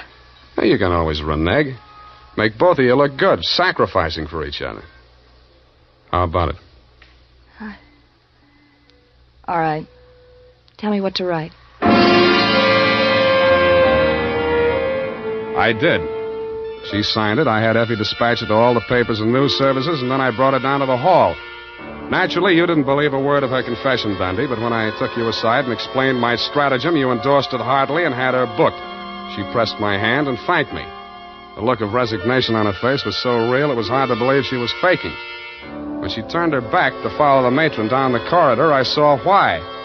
On the back of her coat, there was a smear of white paint. I remembered the wet paint signs on the Oakland ferry boat. Dick Foley gave himself up an hour after her confession hit the street. Screamed and yelled at everybody in homicide, trying to convince them that Maxine was innocent and he should take the full rap. But I'm afraid I queered that when we confronted him with the autopsy surgeon's report. He tried to bluff even then when he read it. Pellet A ended right side between third and fourth ribs, penetrated left lung. Pellet B, pleural membrane, side wound punctured. Well, so what, Sam? All three on the right side, angling up, you see? No! I don't know why. You even saw me on that boat. You saw me throw the gun over Oh, it. cut it out, Dick. What I saw was in the dark. But you two men were facing each other directly. If I were going to drop a man fast at close range, face to face like that, I would not put the gun in my left hand, twist it around, straining my wrist in the process, and pull the trigger with my thumb. Unless I were left-handed, double-jointed, and a trickier shot than you are. I'd blast him straight through the middle. All right. All right, yes, it was Maxine. Yeah. Well, that's good. Maybe you can get cured now. Why don't you open up some more? Let me put it down like it was business. All right, sir. Number one, Maxine killed your partner, Mickey Linehan, 5 years ago. Probable motive to eliminate him and send Spicer up for it. Yeah, she didn't figure on Spicer being smart enough to confess to the robbery, and that alibied him for the murder. 2, you perjured yourself to clear Maxine of the murder. Motive? To prevent the truth about your partner from coming out, and Maxine. It was motive enough for anything. Cut it out, will you? Sorry. 3, Spicer forced you to team up with him in the jewelry heist. How? Well, he threatened to make a full confession as accessory to Mickey's killing. I would have put the whole works on Maxine and leave him in the clear. Yeah. Can't be tried twice for the same crime. 4, you decided to rub out Spicer whether you could beat the rap or not and clear the books once and for all. So you pretended to play along with him, told Maxine to do the same, and called me in his empire. Yeah. Sam, I'm sorry. Why couldn't you lay off Maxine? Why did you have to... Oh, I thought you were my friend.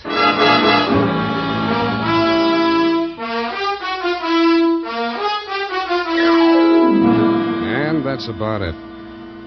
Period. End of friendship. Oh. You mean the confession that you tricked her into making turned out to... That's it, Effie. Oh. What'll happen to him? Hmm? What about Dick Foley? Dick? Oh, they got him on a number of things, I suppose. May take some time out of him. But I think he'll be an okay guy again. With her out of the way. With her out of the way. Sam? Go and type it up, will you? It's late. I want to get out of here.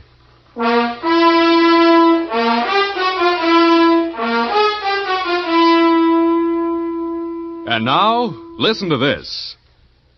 When it comes to hair tonics, the best friend of the family is Wild Root Cream Oil. Wild Root Cream Oil grooms the hair neatly and naturally, relieves dryness, removes loose dandruff. Now, you can get America's leading hair tonic in the new 25-cent Get Acquainted size. Also, ask your barber for a professional application of Wild Root Cream Oil Hair Tonic. Again and again, the choice of men and women and children, too. Well, here it is, Sam. I know how you must feel, so I won't... What's your hurry? Well, I thought, well, you know how you always feel. Look, sweetheart, Dick Foley was a private dick. So what? You mean you can bring yourself to talk about it? Sure. Go ahead, try me. Well, Sam, it seems terribly complicated. I suppose because Mr. Foley was in the profession and thinks like you do. Up to a point, Effie. What's bothering you? Well, why did he call you in? You, another private detective, and he knew how smart you are and all, and... Yeah. I don't know, maybe he thought, well, if I turned up anything, I'd look the other way. Do you think that could ever happen to you, Sam? That's a clever phrase you dictated. He called me in as umpire. That's baseball. But if he was so clever, why didn't he win, Sam? His mistake, Effie, was trying a quadruple play which has never been heard of in the history of baseball or crime. All he wanted was to bat Maxine home safe. But it usually figures when 3 men are out, the side retires. Oh, well, I don't understand baseball, Sam. And that's all right. Football will be here soon anyway. Oh, but I don't... Good night, Levy. Good night, Sam. Good night, sweetheart.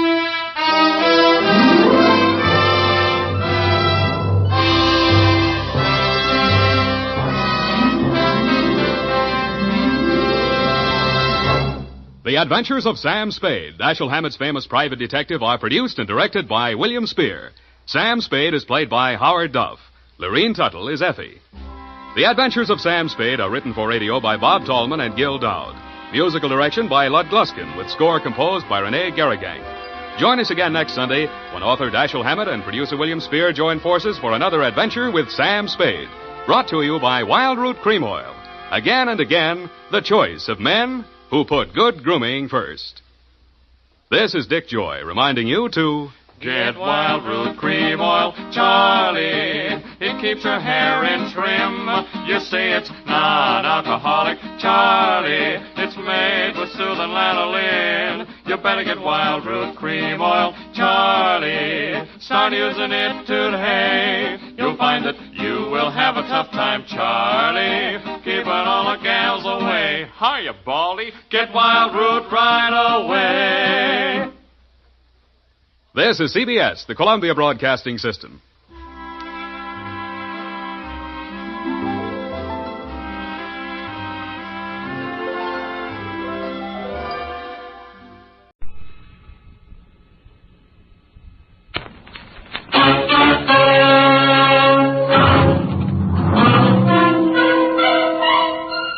Box 13, with the star of Paramount Pictures, Alan Ladd, as Dan Holliday.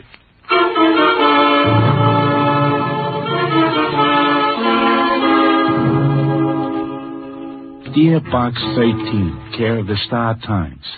If that there ad of yours is on the level, if you'll go any place, do anything, I'll be waiting for you at 3 tomorrow afternoon in the park. I'll be sitting on one of the benches near the lake. I'll be sitting on one of the benches near the lake. And you'll know me because I got red hair. That was the letter written on the back of an old handbill. Poor Red. I wonder if he would have written a letter had he known what was going to happen. You know, I think maybe he would have.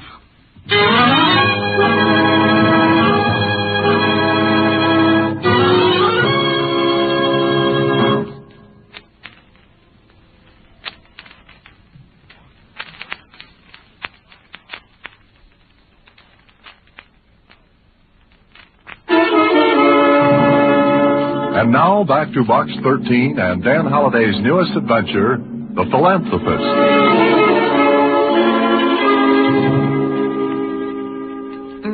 It's sure dirty and all full of finger marks. Ah, Susie, don't be a snob. I'm not, Mr. Holliday, but it's very evident that this person isn't too particular. Why, Susie, you went through a whole sentence without shifting gears. Oh, I can be careful of my renunciation if I want to be. Oh, Susie, you had to spoil it. Never mind, it's a fine day, so I'll be in the park by 3 o'clock to see what Red has on his mind. It was just 3 when I turned into the park.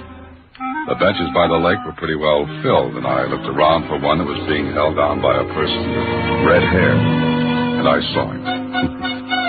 Susie must have been psychic, only she wouldn't have pronounced it that way. Red was dressed in a suit that must have had a tentative date with a pressing iron maybe 10 years before, and didn't keep it. If he had ever shaved, the shock had been too great for his face, and he had stopped. His red hair bounced out of his head like wires, and he was eating peanuts. Good afternoon, Red. Huh? Oh, hiya, chum. Mind if I sit down? It's a democracy, ain't it? Drop, chum. You wrote to Box 13, didn't you? Oh, yeah. He gave me the once-over, but good. He seemed to be satisfying himself that he'd want to talk to me. He must have checked an okay because... that ad of yours, was it on the level? On the level, Red. How'd you know my name? Hunch. I have an intuitive sense for names. Oh, yeah, sure. Okay. Peanut? Oh, thanks. Gotta pick 'em up fast before the pigeons snag 'em. Nothing. Say, how comes a guy like you sticks that ad in the paper? Adventure. I use the plots for my fiction if they're any good. Oh, you're right, huh? Well, that's my bread and butter. Tough racket? Sometimes. Yeah, I guess. But you make a lot of dough? It all depends. How about you? I'm retired. Oh. What's on your mind, Red? What's your name? Dan Holiday. Uh-huh. Okay, Dan. Peanut? No, thanks. Okay. Dan, I want to know where my pal is. Your pal? Is he missing? Yeah. We left Shy together. Then the yard bulls cut a fast clip on us, and we do a split. In other words, you were separated by railroad detectives. Yeah. Best way to keep him being jugged up on a bag charge. Well, anyway, we're supposed to meet him in town. And he didn't show up? Yeah. I got in late. Had to stop off in Indianapolis. So I go to the place where Suki told me to... Suki? Is that his name? I guess. I ain't never heard him say no other one. All right, and then what? Well, we was going to meet here at the Hope Rescue Mission. You know where it is? I think so. At least I know the neighborhood. Yeah. Well, I wait there 1, 2, 3, 5 days. But no Suki. I get worried. I ask around. But nobody's seen Suki. Well, maybe he changed his plans, Red. Without consulting me? Mister, Suki wouldn't leave without me. We're pals, buddies. We've been hitting roads for 5 years together. Something's happened to Suki. Well, what do you want me to do? Well, I thought maybe you could help me look for him. Well, look, Red, the police could... You kidding? But if he's missing, they can locate him for you. One bag missing ain't nothing, mister. Something bad's happened to Suki. Well, how do you know? Because one of the bows in the jungle said Suki was talking about a job. That funny, mister? Look, Red, maybe Suki did get the job and... Then why ain't I heard from him? Maybe you will sooner or later. You ain't gonna help me then. But what can I possibly do, Red? In a city this size... Yeah, I get it. In a city this size, nobody cares none about a guy like Suki. Except maybe a guy like me. He pulled me out from under a freight once. Almost got it himself by doing it. I like Suki. We're buddies. Red stared out over the lake, and somehow a little lump came into my throat. Certainly, Red was no pillar of society, but he was a man, a human being, and Suki was his friend. For a minute, neither of us said anything, then... Okay, mister. Forget the whole thing. Sorry I got you out of bed. Oh, wait a minute, Red. Come back here and sit down. Huh? What for? I want to help you. Why? Well, I guess I like Suki, too. But you ain't never seen him. I don't have to. He saved your life, risked his own. Now, what do you want me to do? You're a topper, Dan. A good guy. Suki like you, too. Well, now, what's your idea?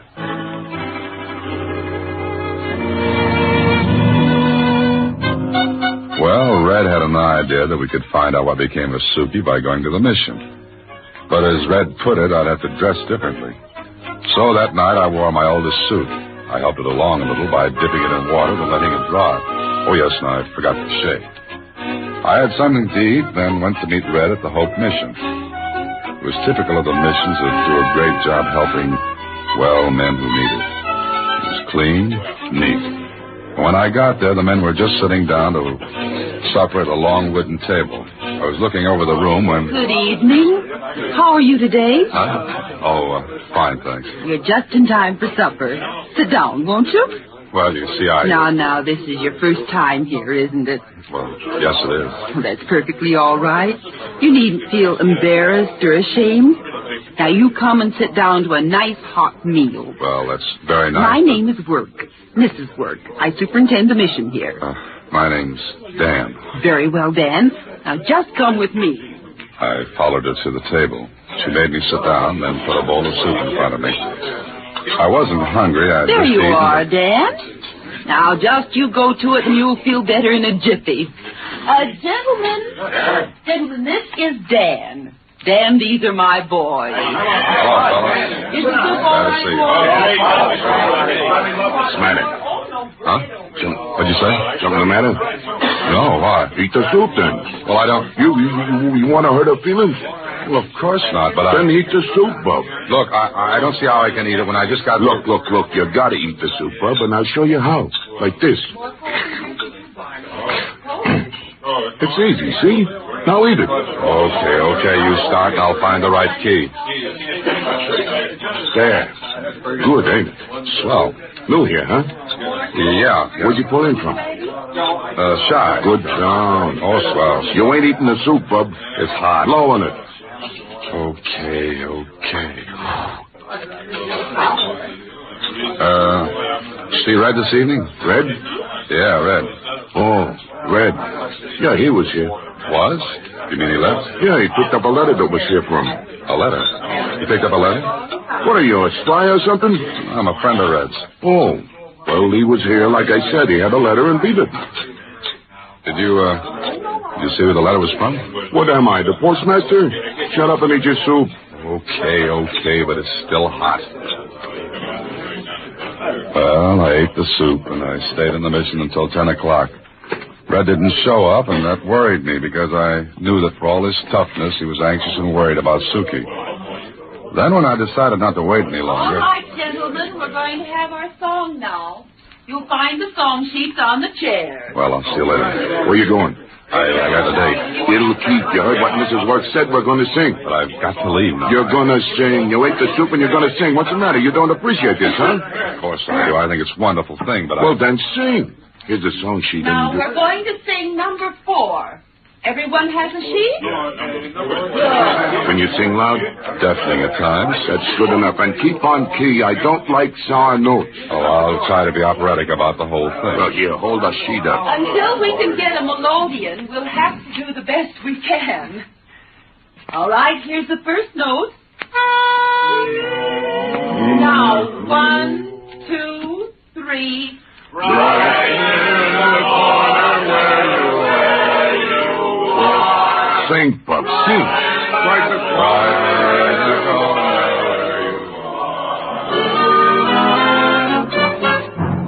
Well, I sang, then I left. I wondered about Red and wondered about that letter. Was it from Suki?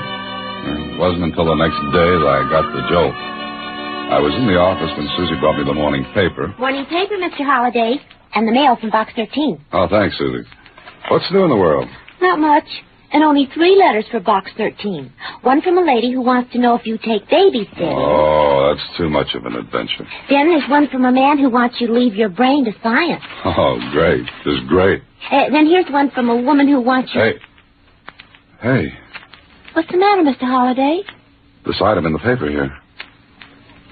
Accident, rail yards, vagrant, killed. Description, hair red.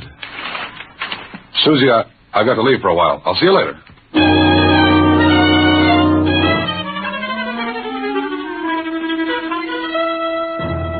So what? A vag gets killed. We get a dozen like that a year. But look, Kling, I told you about Suki. Suki, Smokey. His pal of yours was hitting the rods and get killed. I know. It happens a dozen times a year. Sure. Now look, so Red got a letter from Suki. Suki told him where he was. They're pals. Red takes off to find him, gets tangled with... You're forgetting one thing, Kling. And that's... Red had a lump on his head. So? I think he was slugged. All right, he was slugged. Got in a fight in the yards. Dan. You're letting that Box 13 imagination whip you around on a merry-go-round. This is just one of those things. Now I've got to go to work. Suppose I turn up something, Kling. Something that proves Red was killed by somebody who wanted that letter. Then I'll be glad to fill out your dance card. Until then, rumba by yourself. Okay, but I've got a hunch that Red was killed because Suki told him where he was. And I'm going to find out where and why.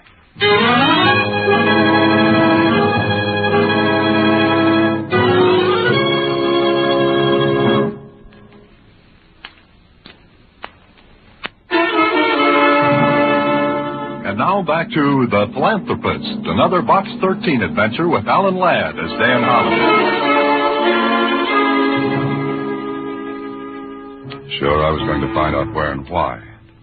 Sounded a lot easier than it turned out. But I still believe the place to start looking was a rescue mission. I haunted it. Went back night after night, day after day, until finally my face was as familiar there as the surface of the floor. Then one evening... Good evening, Dan. How are you? Oh, fine, Miss Work. How are you? Splendid. Do you like it here, Dan? Yes, I do. I've been watching you. Somehow you don't seem like the others. Hmm? Why not? I'm no different from them. No, not in so many words. But, well... What's the matter? Dan, wouldn't you like to help yourself? How do you mean that? Oh, get a job, rehabilitate yourself. Do you think I need it? All of us do, more or less. Now, there's a gentleman who's done so very much for the mission here. Contributions, furniture, lots of things. And? He's done quite a bit for other missions, too, I understand. I want to send you to him, Dan. Why? What can he do for me? I've sent other men to him. The ones I think are worth the effort. And you think I am, is that it? Yes. And what'll he do for me? If he likes you, he may give you a job if you want one. You say he gives jobs to other men from other missions, too? Yes, I believe so. Oh. Okay, Mrs. Work. I'll give him a whirl. Fine, Dan. Splendid. I'll give you his name and address, and you go see him the first thing in the morning. Maybe this was the lead I'd been waiting for. Red had spoken about Suki going to get a job. Okay. I looked at the name on the slip of paper Mrs. Work gave me. It was Philip G. Rockland. And the next morning found me sitting across from him in his office. Well, so Mrs. Work sent you, did she? Yes, sir. Mm-hmm. Fine woman, splendid. Magnificent work she's doing down there. Yes, sir, it is. In my own little way, I try to help as much as I can. Yes, that's what she said. Mm-hmm. How old are you, Dan? 32. I see. Somehow you don't seem like the usual type she sends to me. What is the usual type, Mr. Rockland? Oh, it's no matter. But do you really want a job, Dan? Yes, sir, I do. Mm-hmm. For the wife and kiddies, eh? No, I'm not married. Oh, too bad.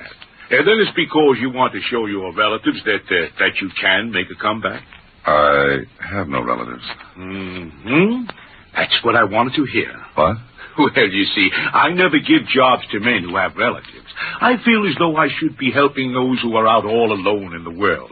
I want to reach out and make men feel, well, that there is someone who cares. Do you see that, Dan? Yes, I do. It's very generous of you, Mr. Rockland. Oh, nothing at all. My own little contribution toward making this a better world. Well, Dan, I think we have just the job for you. But you'll have to leave town. Leave town?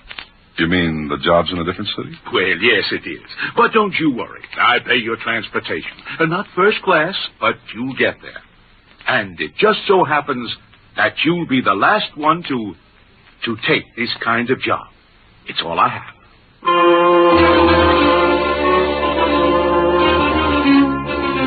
I didn't like the way he said I'd be the last.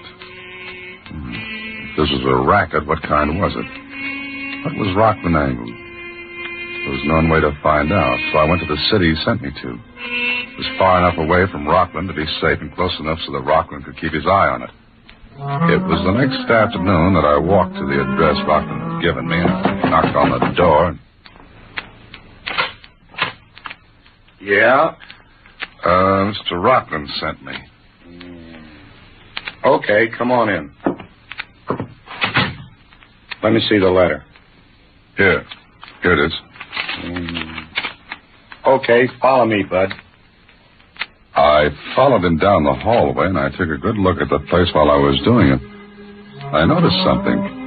It was one of those old brownstone houses, and every window was barred. The bars weren't new. They'd been put there by the original owner. Why should Rockland pick a place like this, then... Sit down a minute. Oh, your name's Dan, huh? Yeah. That's right, Dan. Had anything to eat? No. Okay, supper's in 10 minutes. Go in and wash up. Where? Straight ahead and to your right, there's a big washroom. Then go in the room right across when you're finished.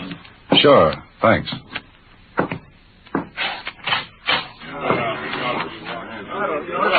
There were about 7 of them in the room, talking, washing their hands, smoking. One of them looked up when I entered. He seemed to be expecting someone. Then when he saw me, he went back to washing his hands. I moved in next to him. Hiya, fella. Hi. Just come, huh? Yeah. Hey, what is this joint? Softest touch in the world, guy. What's your name? Dan? Yours?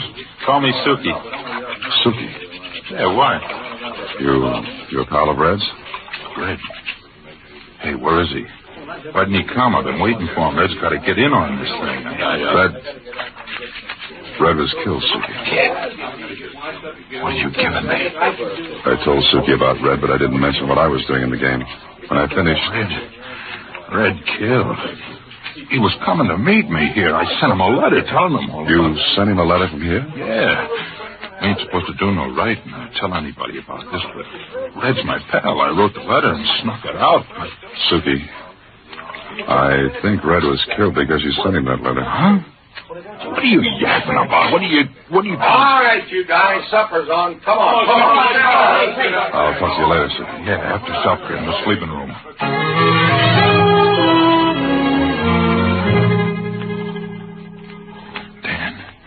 Dan, you sleeping? No. Is that you, Suki? Yeah, don't light no match. Now, what was you telling me in the washroom? Listen, Suki. First, tell me what kind of a place this is. What do you do here? That's a soft touch, show. We do a sort of old magazines, and then we make a kind of... Well, we write down what's in each magazine, and then... You mean all you do here is index magazines? Yeah. We get to live here, board and room. Grub's pretty good, only... Only what, Suki? Well, we ain't allowed to leave. We gotta stay here. Only place we go out is in the backyard. I don't get it. I don't get it at all. Oh, what's the difference? It's a soft touch. We each get a couple of bucks after we fixed up 10 magazines. And... What's the racket, Suki? What's the racket? Well, there ain't none, but Hey, that's the nose counter. Make sure we're all in. I gotta get back to my bunk. The same man who let me in came through and checked each bunk. What was the angle? I lay there watching, waiting, thinking. The moonlight filtered in through the bars at the windows, and suddenly I remembered something else. The doors. Big, heavy, reinforced. Then the man came close to my bunk. I could feel him looking down at me. I must have looked as though I was sleeping like a baby. He walked on and out. And he locked the door after him. All of us were prisoners in that room. For 5 days, I worked like the rest of the men, sorting magazines, indexing them, a boring job that made absolutely no sense. And we were watched, but good.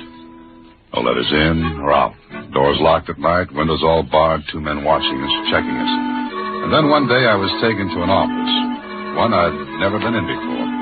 Rockland was there. I've called you in, Dan, because there's a little formality to be gone through. Formality? Yes, the other men have gone through it. Workman's compensation policy. We'll take you to the physical examiner this afternoon. It'll be all over in a jiffy. Oh, I see. Do I have to sign anything? Oh, no. Everything's been taken care of. It's a matter of form, you understand. Oh, sure. Excellent. At 2 this afternoon, then. So, at 2 that afternoon, I was given a physical examination. I passed. I was beginning to get an idea. One that made me a little sick, scared. That evening after supper, I got Suki to one side and told him what I thought. Oh, but you're crazy, Dan. You gotta be. They couldn't get away with anything like that. Listen to me, Suki. Every one of us here have been insured. Not one of us has any relatives. We've been screened, picked carefully for just that reason. But there's 9 of us here. They can't kill 9 guys to get that insurance. Suki, this looks like a legitimate business. Rockland hires us. We work here. We're insured for small amounts, sure. But 9 men add up to $9,000 in policies. And How do we know how many more places there are like this? It's nuts. It don't make sense. It'd be on a murder rap, sure as shooting. The insurance company would What get if on. it's an accident? What kind of an accident would kill 9 guys at once? That's what we've got to find out. Don't you see? Red got that letter from you. They found out about it. Red must have talked to the mission, and to keep anyone from finding out where you were, Red was killed and your letter taken off of him. Dirty. What do you want me to do? We've got to look this place over. Tonight.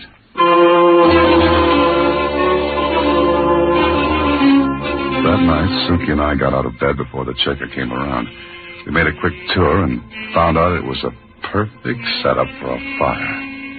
Sure, a fire. Locked doors, barred windows. Men trapped in there, and it would be just an accident. What could anybody prove? Anybody who set up a gimmick as clever as this one would have all the angles covered and his tracks wiped out. But what are we going to do? We can't get out. We're watched every minute. We've got to get out soon. If we don't, we're cooked. And I mean cooked. Tell the other guys there's 9 of us, only 3 of them. No, Suki, we've got to pretend we're still patsies for them. Let them think we're not wise. And don't tell anybody, Suki.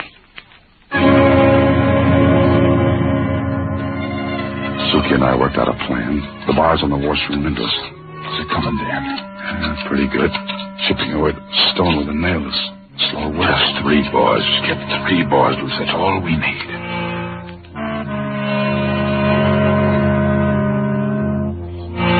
Well, Suki worked while I watched, and I worked while he watched. We finally got 3 bars loose. It was working against time because I was sure the thing would happen any time now. And I was right. Dan, you awake? I haven't slept for 3 nights. What's up? It's after 12 and the checker ain't been around. Okay, then tonight's the night. Hey, wait a minute. Out. Wait a minute. Smell that? Smoke. Come on, Suki, get the other men up.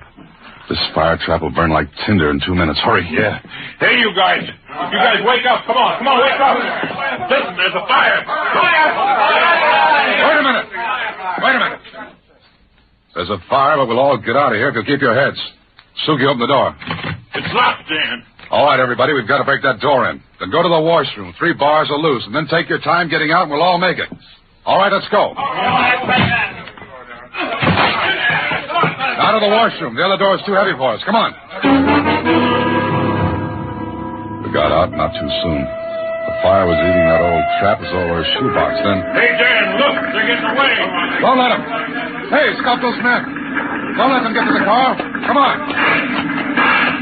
They got guns, the dirty rats. They can't get away. Head them off at the garage. Head them off. Dan, we got them. Hold them, Suki. Okay. Now you're going to talk. About what? You'll see. Men. Listen, men. This fire was deliberately set to trap us, kill us. I'll tell you why later, but these are the men who did it. What'll we do with them? Oh, wait a minute. You want to talk? Yeah, I'll only keep them away from me. Suki, talk to the rest of the men. But it wasn't over. There was still one thing to be done. Rockland couldn't know things had gone wrong, so I set up a little surprise party for him. Suki and I went to him. Yes, Yeah. What are you doing here? Having fun? Why aren't you at work? Let me move in on him, Dan. Let me get my... Hold it, Suki. Rockland, it didn't work. What's the matter with you? It didn't work, I said. Everyone got out. Fine. Got out of what? The fire. And one of your men talked, Rockland. He talked plenty. Oh? Well, it doesn't matter because you bums won't let to talk about it. Dan, look out! Okay, Dan? Yeah, okay. But you can shoot straighter than that, Kling. Lots straighter. My hand. Yeah, I can shoot straighter. But this is one guy I want to save. See how he likes bars on windows.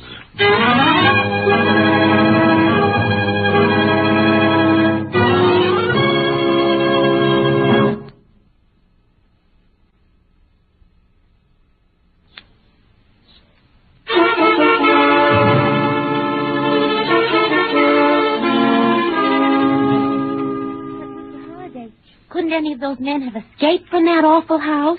Sure, Susie, sure. But when he did, he'd end up in an accident like Red. Oh. What are you thinking about, Mr. Holliday? Oh, nothing, Susie. I was just saying goodbye to a friend. Huh? Oh, Suki. He wouldn't stay? No, he wouldn't. Oh, and that reminds me. Make out a check to the Hope Rescue Mission. Okay. For how much?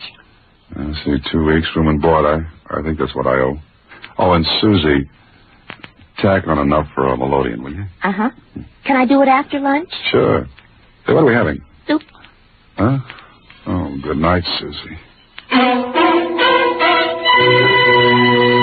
Next week, same time, through the courtesy of Paramount Pictures, Alan Ladd stars as Dan Holliday in Box 13. Box 13 is directed by Richard Sandville with an original story by Russell Hughes.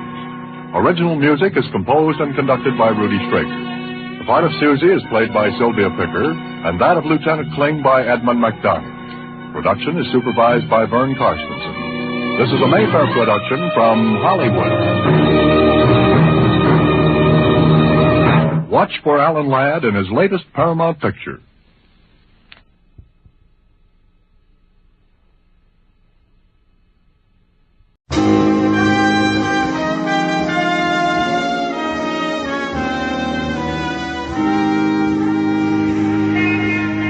Broadway's My Beat, from Times Square to Columbus Circle, the gaudiest, the most violent, the lonesomest mile in the world.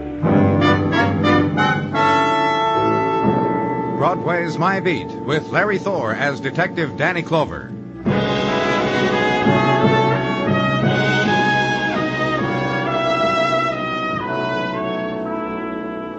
When it's June, the breeze that sticks against Broadway is straight from the geographical belt of romance. The tropical flowers bloom in 2nd Avenue pushcarts, and but 15 minutes trek away, 20 girls 20 dance the hula like regular Hawaiians. And for refreshment, coconut milk from contented coconuts. And T-shirts are festooned with vat-dyed surfboard riders. And the wiener goes down well with papaya juice.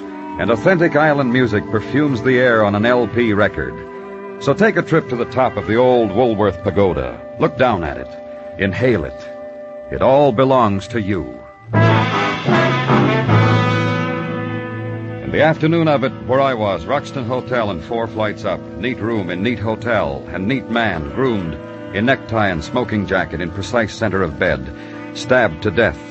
And Detective Muggavan. Cleaning lady found him, Danny. Called the manager who called it in. Who is he? Name's John Nelson. Registered that way. Been living here for the last 3, maybe 4 years. Manager's checking. The manager tell you anything else? I wouldn't know whether any visitors today, a big hotel and all. Also, that Mr. Nelson was a quiet sort of man, no trouble. Only thing even a little bit out of the ordinary is his asking for and receiving permission to hang all those pictures on the wall. Hey, take a look. No? What's this one? A tiglan. Cross between a tiger and a lion. Oh. How about the rest of those pictures? Elephants charging, crocodiles snapping. Speaking of crocodiles, Danny, you know there's a difference between alligators. Yeah, I've heard it brooded about, Muggavan. Stick around for technical, huh? What? Huh?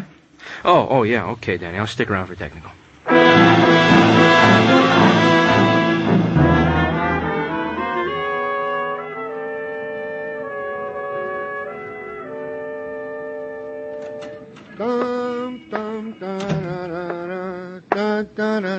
Hi, Danny. You happy, Gino? Crazy, man, crazy. What? A saying I picked up from around 1 o'clock last night. Oh, At which time Tina, my eldest, did return from a June prom in her white lace formal. At which time I was waiting up for her in the dark, and she danced tippy-toe through the living room, spun, and I asked, "You happy, Tina?" And she said, "Like crazy, Papa, crazy." Oh, I see. Tina must be very lovely now that... Now she's going on 19, comes home from a dance at 1 o'clock. Soon, Mrs. T will be putting crocheting needle to wedding veil, and Tina will slip away from us soon, Danny. And you who could so easily be number one boyfriend. Yeah, you got something for me, Gino? All right, you don't want to discuss it. Far be it Just if you got something, Gino. As indeed I have. Any time. Concerning the deceased of earlier this afternoon, one John Nelson. Detective Muggavan, having made a routine check and interrogation of the employees of the hotel, has come up with an item. You need a glass of water, Gino? No, Danny. Thank you kindly. Item to wit. that John Nelson deceased had no visible means of support, that he could indulge himself in late rising in his hotel room, in taking sun and moon on the hotel roof at odd hours, in never fumbling for a tip for hotel service. Man of leisure and means. Anything else? Report of medical examiner that on John Nelson was found the scar of an old bullet wound, right shoulder. And this from his belongings, which I lay on your desk to read at your leisure. A newspaper clipping concerning the daring and intrepid adventures of a husband and wife team, Lila and Victor Sutro. Big game hunters, with many an orc scalp to their belts. This was found in Nelson's things? By the technical boys in the folds of an adventurer magazine, which one of them happened to pick up on the job for something to read. The name John Nelson could be an alias. Maybe the man we found was... Pardon me, Danny. All right, what is it, Gino? This same thought about Nelson occurred also to the thoughtful Detective Muggavan. And? And what? And what is? So he looked into it and came up with Victor Sutro died in Tibet 7 years ago while on the hunting expedition with his wife. Did Muggavan find out where Lila Sutro... As indeed he did. Last year, at the conclusion of a farewell lecture tour, her third farewell, she keeled over in her apartment and was dead, in the tearful presence of her widower, Lionel Foster. Where do I find Foster? I was coming to that all by myself, Danny. Lionel Foster, 1823 East 60. Danny? Oh, this afternoon you've been splendid, Gino. Thank you. I will relay this to Mrs. T. Thank you. Evening now, and ride the streets of it. Drive the squad car in the shallows between crests of crowd headed toward Central Park. People with paraphernalia, bedding, brown paper bags, and some adventurers enough to trust in potluck. Right turn toward the East 60s. Find an address. Ring a bell, and a small man in a white coat takes your name, breathes almost audibly at your badge, and bids you wait. Time enough for walk around the museum of a room, to wonder out the circumstances which put a zebra's head on a board and was nailed against the wall next to the ibex. Know that it's an ibex because the sign under it says so. Pause at the uncaged black leopard which had been stuffed in stride by the magic of modern taxidermy. Be on your way to envy the elephant guns when a voice stops you. Mr. Clover? That's right. I'm from the police. Yes, I'm Lionel Foster. I'm very busy, Mr. Clover. What can I do for you? You know a man named John Nelson? No. Well, is that all? A man by that name was found murdered a little while ago. In his effects, a clipping about Mr. and Mrs. Victor Sutro and you traced, and you're here. Now what? You were married to Lila Sutro. Lila. All this was hers. Makes you feel small, doesn't it? Not particularly. But then you weren't married to Lila. No, I wasn't. Nor did you know her, the woman she was. Well, I heard she was a big game hunter. Compare any woman you want to with her. How long had you been married to her, Mr. Foster? 5 years, before she died of an unheard-of malady, so strange that next month would have been our 6th anniversary. If doctors here had been competent in a diagnosis... I understand her husband was killed. For Lila. One thing I can say about Victor Sutro is that he gave me Lila. On account of him. On account of he was a... Well? A hero. Oh? 7 years ago on safari, in Tibet, there were marauding bands of cutthroats. You wouldn't think so in this day and age, would you? Go on. Well, somehow, Lila didn't like much to speak of it. Only Victor died and Lila lived. And she got back and Victor didn't. That's why I say what I did. How did you meet Lila, Mr. Foster? I did her writing for her, you know. No, I don't know. Secretary? What? The books. There were 4 of them, of her adventures around the globe. She told them to me, I wrote them. Also the spoken part of her travelogues, mine. If you have no more suggestions, Mr. Clover, may I make one? What? I've written a book about Lila. Anything you'd want to know about her as a huntswoman... I'm sure it's fascinating, Mr. Foster. If I ever need one, I'll send out for it. Goodbye.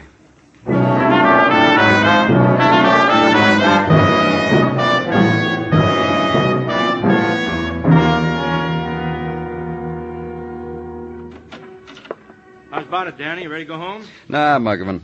A couple of things I need to clear off my desk. Yeah, sure there are. You mind if I sit down and clouch for a while? Sure, sit down. Thanks. Mrs. phoned a little while ago, said it was such a nice day she didn't get around to cooking. Said bring home some delicatessen.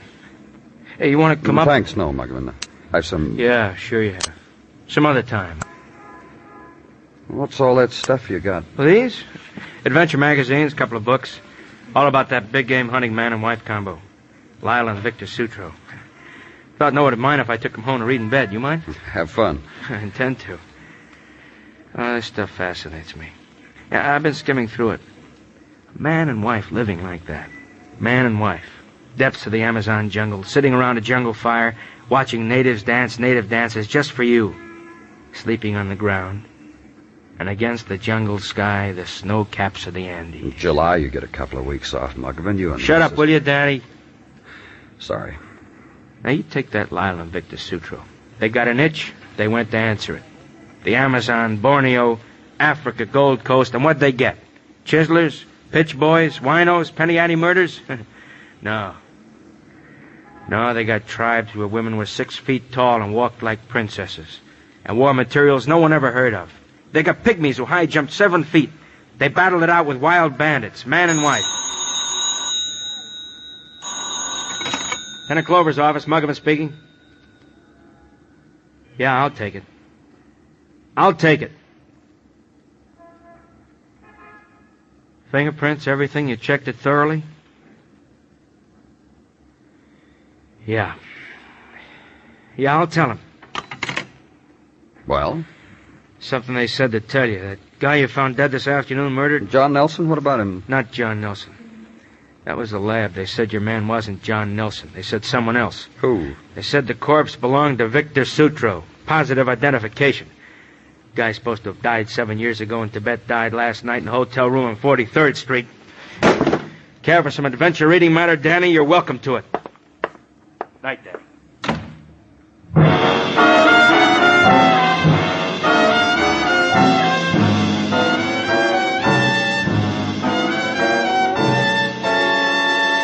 You are listening to Broadway's My Beat, written by Morton Fine and David Friedkin, and starring Larry Thor as Detective Danny Clover.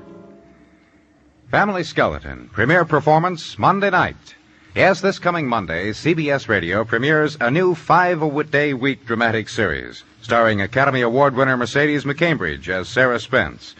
You'll find yourself a complete captive of the day-to-day adventures of this small-town schoolteacher who became a community scandal by eloping. Monday through Friday evenings over most of these same stations, enjoy CBS Radio's new dramatic series, Family Skeleton.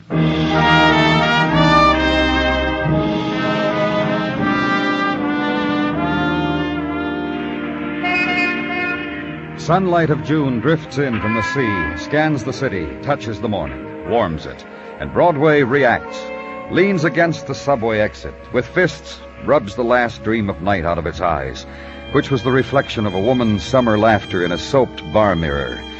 The shudder, and the new day now, and prophesy its points of interest, the heat, the beads of perspiration glistening on the lips of the office secretary, and the 10-minute break to really observe the phenomenon.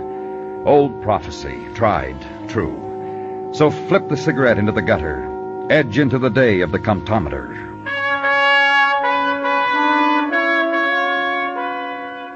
At police headquarters, another quality to the new June morning. Embellishing your office, gentlemen in dark blue raw silk suit. Gentleman with Panama hat banded in scarlet. Gentleman of gold-tipped cane, and gentleman who takes a gold-tipped wallet from his breast pocket, extracts a thing, hands it to you. My card, Mr. Clover. Thank you. Alistair Grover 3. How do you do, Mr. Grover? Very well, thank you. Exceedingly well. And you? You wanted to see me about... About an arrangement I have in mind concerning the dead Victor Sutro. Call it business proposal. Yes, let's call it that. All right. My name didn't register with you, impress you. Alistair Grover III. Not nothing to you. No, should it? No, by no means. A vanity that the publisher and editor of the travel magazine Horizon would be known in all walks of life. A pure vanity. You said it was about Victor Sutro. Yeah, his death. The manner of it. I should like to enhance Sutro's death. Which involves you. My business proposal to you. Well, what are you talking about? Victor died in a sordid hotel room, stabbed with a common knife, right? Uh-huh. And you have not as yet released this particular information to the newspapers? No. Good. My proposal? That we concoct a legend. That the knife that murdered Victor was an accursed knife. Tibetan or, let's say, Tatar origin. Perhaps Kubla Khan's. Victor's death, an oriental curse and vengeance, the lingering death that was not his 7 years ago. You kidding, Mr. Grover? My magazine is of slick paper. It pays slick paper rates. There are movie rights, subsidiary rights. Yours. I'll get a hack to write it for you, and I am not kidding. You could make a pile. A question, Mr. Grover. All you want. Did you know Lila and Victor Sutro? Know them personally, I mean? Oh, yes. Matter of fact, I financed the expedition to Tibet. Made a pile on Lionel Foster's articles about it. Lila, dear man, was a renowned huntress. World-renowned. And for this, she had a publicity agent. Who? Johnny Courtney, an office in the Whitaker building on Broadway. And I've discussed this angle with him, and Johnny is in absolute agreement and will promote... Yeah. Another question, Mr. Grover. You killed Victor Sutro? A man who laid for me a golden egg? A stunning thought. Any annuity within reason, Mr. Clover. Goodbye, Grover. I built a fortune on exotic lies, Mr. Clover. Sorry you haven't the feel for it. Awfully sorry. Thank you. Goodbye.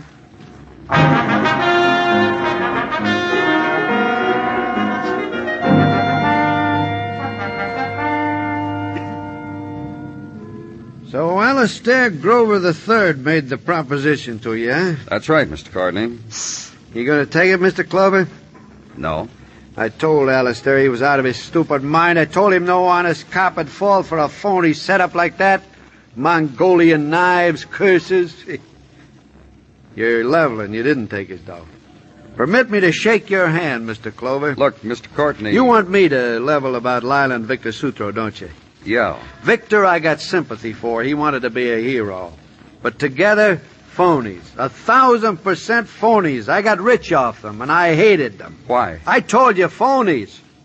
Big game hunters, two big-time chiselers who hired professional hunters to do their job, hired experienced natives who made the kills, did the dirty work, while Victor and Lila Sutro posed astride fallen rhinoceroses. You're saying... Yeah, I'm saying. You seen their movies where the rhino charges right at Lila like he was panting to... You know where we got that rhino? From a bankrupt one-ring circus in Jersey, and the movies were taken against a process screen in a warehouse in Astoria. You never noticed it was always the same rhino no matter in what jungle? No. I tell you the same. And not even a male. An old cow female made up with sharp tusks and named Bessie. Phony, phony, phony. My words for Victor and Lila Sutro. Still, they did expose themselves to danger. What dangers? Tell me, what dangers? Lila Sutro died of some rare mystery disease, a tropical disease no doctors... Mr. Courtney... How rare is mumps? Tell me, how rare? What? What Lila died of? Mumps. Go ask her, Doctor. Dr. Edward Dowd on Park Avenue. Go ask him of what Lila died. Go ask him how out of fat lumps on her face Dr. Dowd and Lionel Foster, her widower, made a rare, mysterious, tropical, unknown, unheard of voodoo. Black magic. Mumps. Big, large lumps of mumps. So onto the streets again, right up Park Avenue, which owns its own brand of sunshine. Less hot, but somehow warmer. Which causes women to appear who somehow look alike, but for a reason dress in different color linen and different harlequin glasses, but who wear exactly the same tan, have the same walk, and give the brief impression that they're married to the same man. Only their poodles are different. And doctor's office, cleverness with wrought iron and canvas called chairs, and people who have discovered how to slip into them. Paintings in colors never discovered before, of things never dreamt of for framed exhibition before. And receptionist in a lime-colored material designed to call one's attention to her necklace. You're staring at my necklace. It's made of Mayan artifacts. My husband brought it from Mexico. Who looks at your badge with interest, and at you with a new interest, and lets the doctor know you're here. Lieutenant Clover to see you, Doctor. Lieutenant? Police Lieutenant. Tell him to wait. So do what the doctor suggests. Wait. And finally... The doctor will see you now.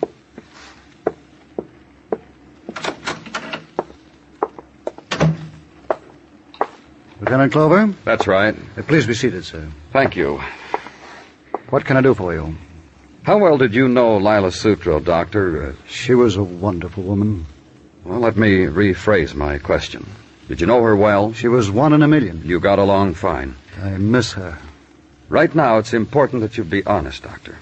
About the murder of... I know. I read the papers. You were an old friend of hers, weren't you? A mercurial woman. Sometimes I was her friend. Sometimes her very good friend. Sometimes a buddy.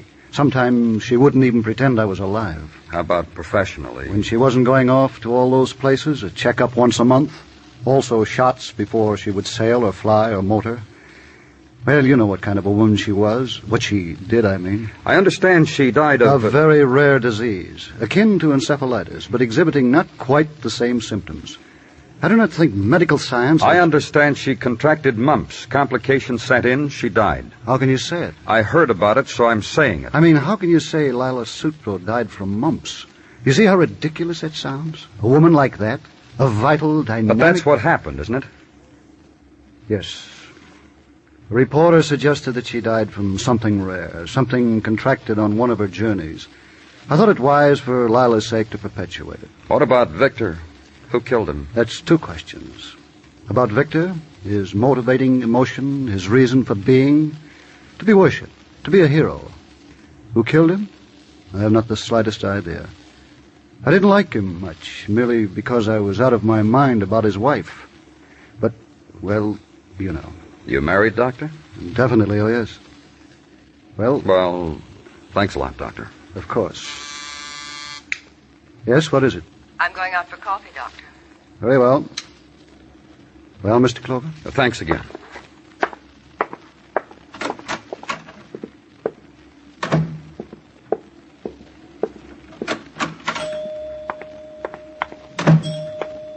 Hi. Hello. I rang the elevator bell for us. Thanks. Not only am I the doctor's receptionist, I'm his wife. Oh? Mm-hmm. My place is by his side. If not, he plays around. Married long, Mrs. Dowd? For many years. Long before he met Lila Sutro. Would you like to have coffee with me, Mr. Clover? I was going to suggest it. I had a feeling.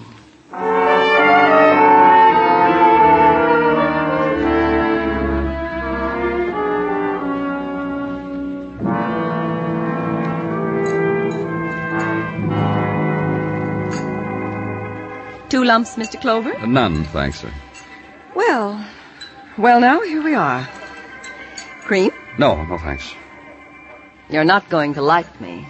I wouldn't say... As a woman, I mean.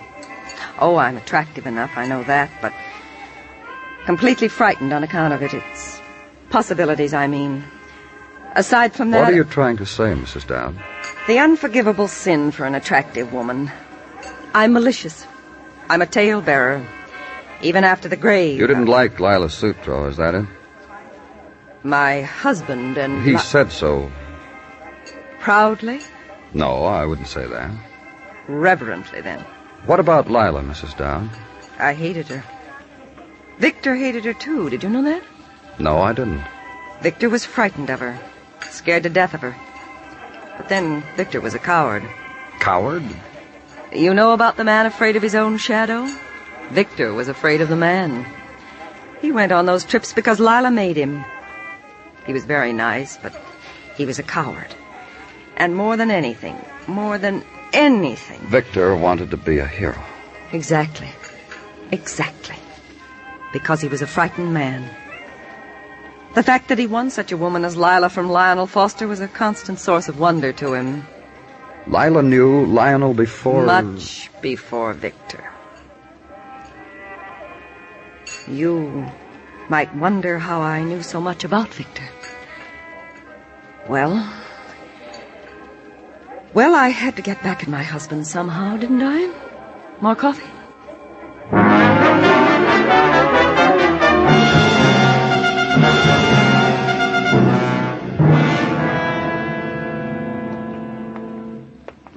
Hey, Danny, come on over here and look at this head. Shot in Kenya, June 1940. You know giraffes don't talk, Danny? Don't talk? I mean, they can't make any sound. You'd think with all that throat they'd have even a small vocal cord. Not so. You're a mine of information, aren't you, Muggavan? Eats you, huh? You know, I could spend a lot of time in Mr. Foster's home museum. You're entirely welcome, any time. I consider it a tribute to Lila. Hello, Mr. Foster. This is Detective Muggavan. Hi, Mr. Foster. Mr. Foster was married to Lila Sutro after Victor Sutro was killed in Tibet. Must have been a privilege, Mr. Foster. Shall I tell you a story? Well, Yeah, sure. To let you know the kind of woman she was, this way. This, gentlemen, is a wild boar which Lila stuck while riding a horse in India. One thrust. There's a small spot on the boar which, if pierced... It's a pity she had to die. Such a brave and wonderful woman. Sticking boar and shooting giraffes. A lot of woman. But what'd she die from? Medical science had no name for it. They sent my kid home from school with the same thing your wife had. They called it mumps. I went to the doctor and took shots. Get out of here. Afraid we can't do that, Mr. Foster. We've got a lot more talking to do. How'd you find out? Lieutenant here saw our agent. He said so. He's a liar. Then I saw our doctor. Then you've made a trip here to ridicule Lila. Is that it? You want to destroy She her? was quite a woman, wasn't she? One little slip. She had to die of a stupid disease, and you want to destroy her. We didn't say that. A woman who went into the darknesses of the world. The way I heard it, she got pros to work for her. And that's what you'll tell everybody? No, she's dead. There's no need to destroy her. I loved her. I know. Oh, please. Just don't... Well, That don't... time Lila came back from Tibet and Victor didn't. I walk around this room at night and I remember Lila. Did it have anything to do with that bullet wound that Victor carried? The secrets I know about Listen, her. Mr. Foster, the secrets are yours. She shot him. They got drunk. Someplace in India. They never got close to Tibet, did they? After she shot him, a month later or so, she got permission. She flew over it. Okay, she shot her husband. She thought he was dead. She came back with that story of what a hero her husband was, that he'd been killed saving her life. Did you know that if you tell yourself something, no matter if it's a lie, a terrible lie, if you tell yourself something enough times, you'll come to believe it? When did Victor get back? After we were married, he appeared. She hadn't killed him. And he threatened to tell what a phony his wife was. He would have, no matter how much money we gave him, except for the story Lila had told the world about him, that he was a hero. And being a hero was what he wanted most, wasn't it? Pensioned hero, who was really a coward. $500 a month, and he didn't have to be frightened anymore. When Lila died, when she died... He wanted more money, is that it? At first, not much, then more and more. Then I didn't have enough for him. Then he threatened to tell. It didn't make any difference to him. So you killed him? Yes. And in killing him, I was closer to Lila. How she felt when she hunted and killed. You think she ever killed anything, Mr. Foster? I don't know. I really don't know. She never was a very good shot.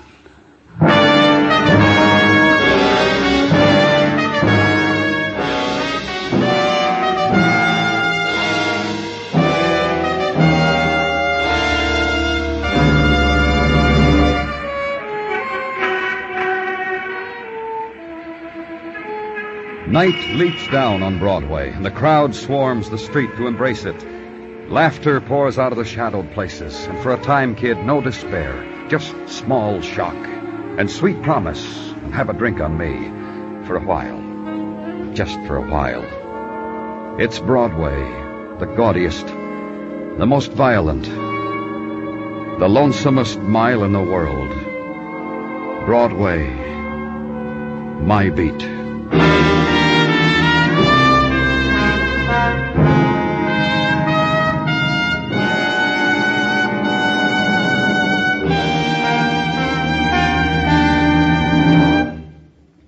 Broadway's My Beat stars Larry Thor as Detective Danny Clover, with Charles Calvert as Tartaglia and Jack Crucian as Muggavan. The program is produced and directed by Elliott Lewis, with musical score composed and conducted by Alexander Courage. In tonight's story, Herb Butterfield was heard as Lionel Foster. Featured in the cast were Irene Tedrow, Ben Wright, Hal Gerard, and Tom Tully. Bill Anders speaking. The Johnny Mercer Show bows in over CBS Radio this coming Monday evening for songs, music, and conversation of Tin Pan Alley. We know you'll want to get next to the Johnny Mercer Show, starring one of the top personalities of the singing and songwriting trades. He'll be on most of these same stations starting this coming Monday. CBS Radio's new Johnny Mercer Show. Come and get it. And remember, for thrilling dramas of escape, listen Sunday nights to the CBS Radio Network.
Rex Stout's Nero Wolfe, Before I Die, a full cast dramatization.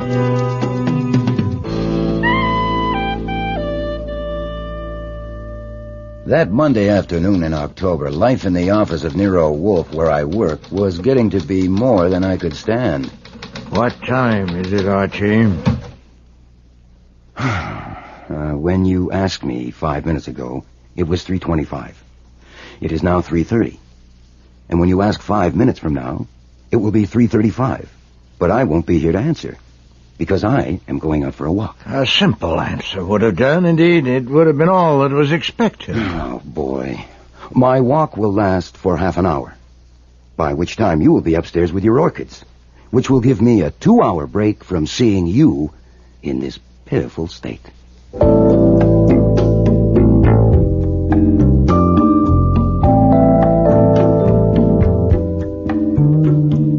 I wasn't blaming him. I was merely fed up with him. You see, it was smack in the middle of the great meat shortage after the war. And to my 270-pound boss, a meal without meat was an insult. He'd got so desperate that he started taking long walks, as for instance, back and forth between his chair and the bookshelves.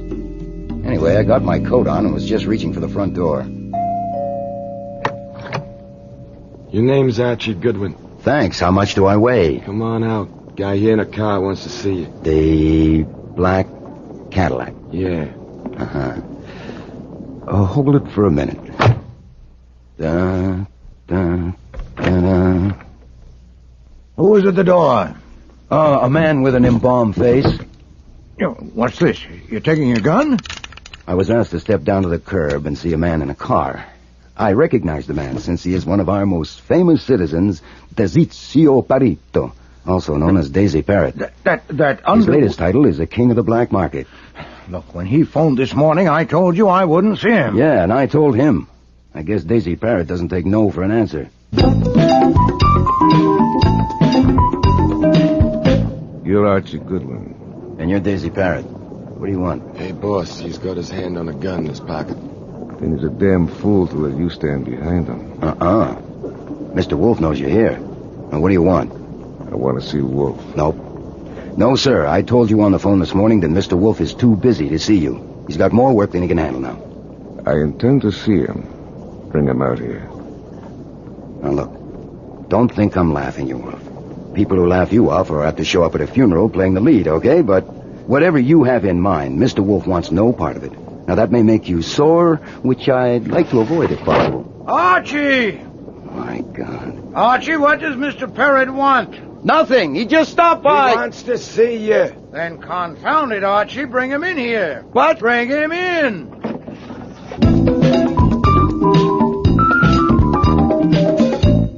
Be seated, Mr. Parrott. I don't like it in here. I've got something private for you. Come out and sit in my car. Oh, I rarely leave my house. I do like it here. I'd be an idiot to leave this chair made to fit me. Okay, Goodwin. You go out and sit in my car. No, sir. I do nothing without Mr. Goodwin. You might make exceptions. This might be a good exception to start with. No, sir. Please sit down. Even if you decide against entrusting secrets to Mr. Goodwin and me, there's a little matter I'd like to discuss with you.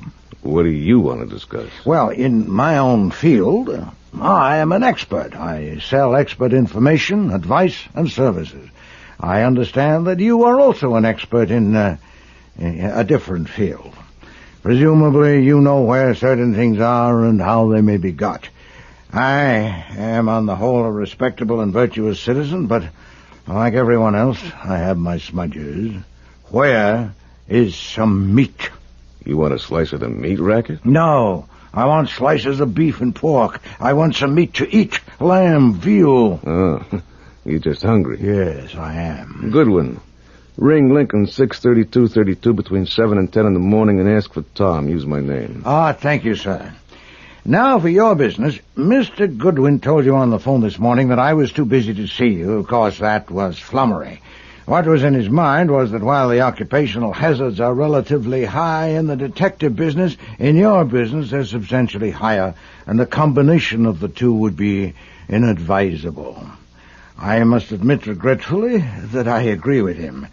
It would be foolish for you to entrust me with secrets only to be told that I can't undertake a job for you, so I tell you in advance I'm sorry. I need help. Doubtless, or you wouldn't have taken... I don't often need help, but when I do, I get the best there is, and I pay for what I get. There. 50 C's. $5,000. That will do for a start. I'm being blackmailed, and your job is to stop it. But I've told you, Mr. Perry, I'm being blackmailed by my daughter. Hold it. Nobody in this world knows about that except me. I said, hold it. Now I want to warn you that Mr. Wolf is every bit as stubborn as you are. This is damn dangerous. We're all concerned. Now, he's told you he doesn't want to hear it, and neither do I. Now, Mr. Wolf, what's wrong with egg salad sandwiches? But she's not really my daughter. The one who's blackmailing me. Now you know that, too. I have got a daughter, a real one. She'll be 21 next month. Where are you going? You'll have to excuse me, Mr. Parrott. You walking out on me? I always spend from 4 to 6 upstairs with my plants. Always. If you insist on confiding your troubles to me, tell Mr. Goodwin about it. I'll phone you later. You know something? Tu sei pazzo. Huh? You're crazy, both of you. What's that gun in your hand for? Crazy as bedbugs. Okay, tell me about it. When my kid was just a baby, I got sent up the river for a long spell, and while I was there, her mother died.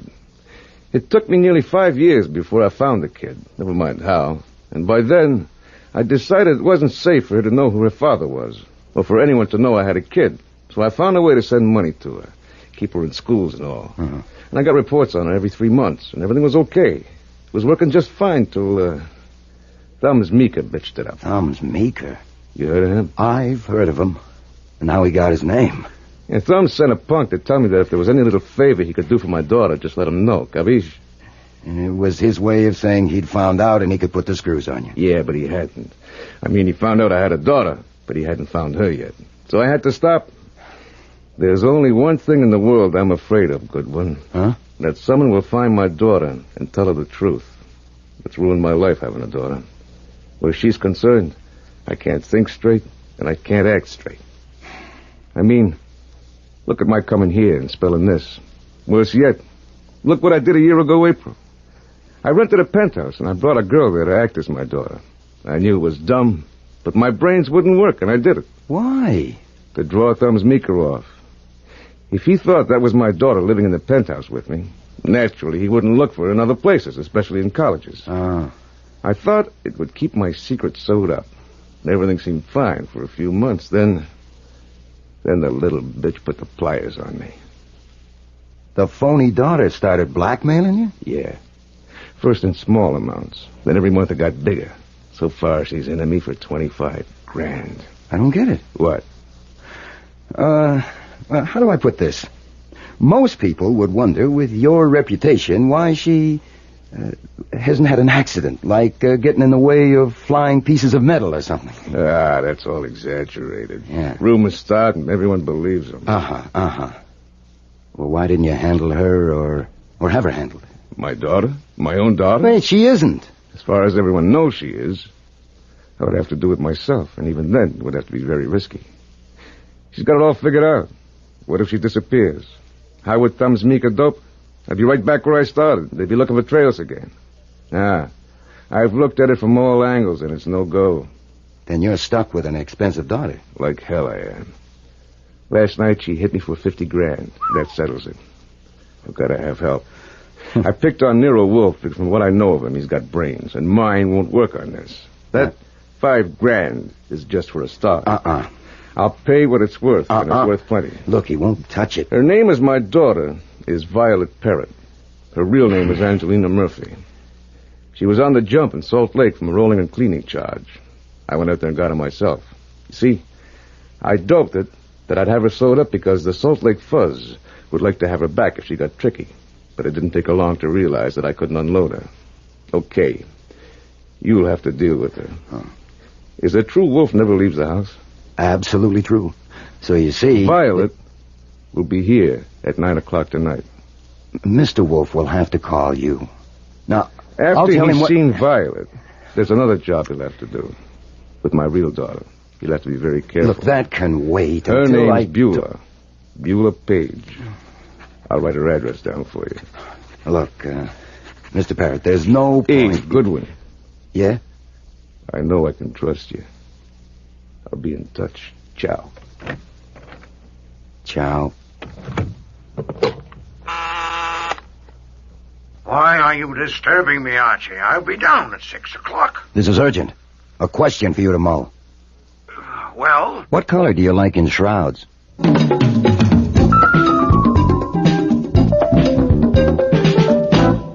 Beulah Page.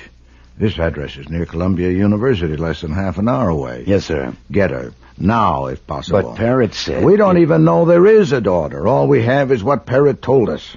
Miss Beulah Page is registered at the university. Medical and Social Services Studies honor student. I checked. I want to see her. At the very least, I want you to see her. You can introduce me to her? Phooey, she's 20 years old. Flummox her.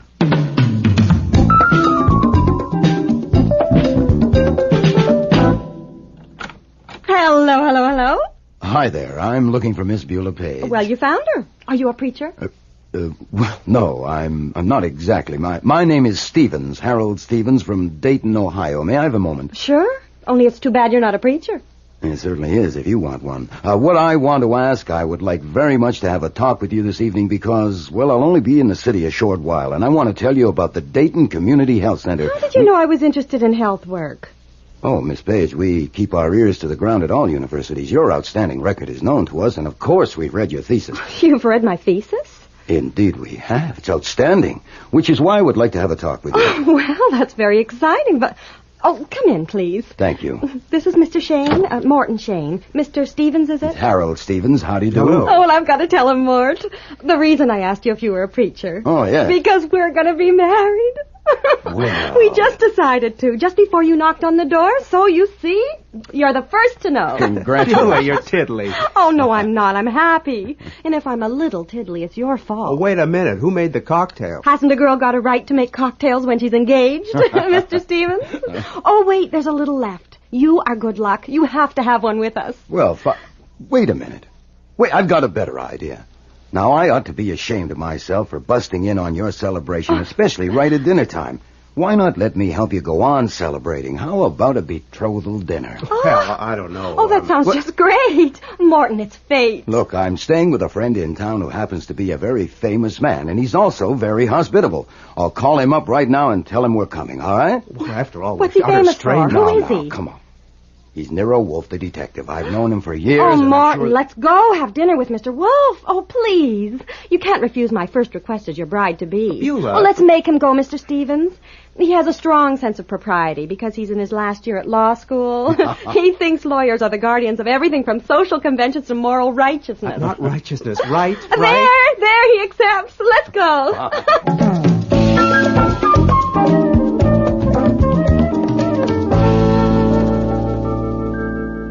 To my surprise, Wolf helped out over dinner by hopping all over the place. Conversationally, that is. Which saved me from having to talk about the Dayton Health Center. He asked Beulah about her courses. He talked about cases he had handled, which fascinated Shane, which in turn fascinated Wolf. He adores adulation. He even ended up calling him Morton, for God's sake. Morton, I hope you're prepared to face the fact that very few people like lawyers. I don't as a general rule. You know, they're inveterate hedgers. They're insufferable word stretchers. Yeah, I had a lawyer draw up a tort for me once. Well, just a simple conveyance, and he made it 11 pages. Oh, God. Well, 2 would have done it. Have they taught you to draft torts? Oh, no, naturally, sir, that's in the course, yeah. I try not to put in more words than are necessary. Well, for heaven's sake, keep it brief. A little more wine. Thank you. Oh, there's a crack in your wine glass. Fritz, replace Mr. Shane's glass, please. Yeah. Well, Miss Page, let me give you another helping of zucchini a la It was like that right through dinner. Almost more than I could stand. And after dinner, Wolf and Beulah sang songs. Well, at least Beulah sang. She was in very high spirits. And Wolf was moving a finger to keep time and evidently trying to hum. For him, that was drunken revelry. I'm sure his mood could only have been brought on by a girl whose father could get him a pork chop. I had to remind Wolf of our appointment, or he would have ended up with both daughters in the house at the same time.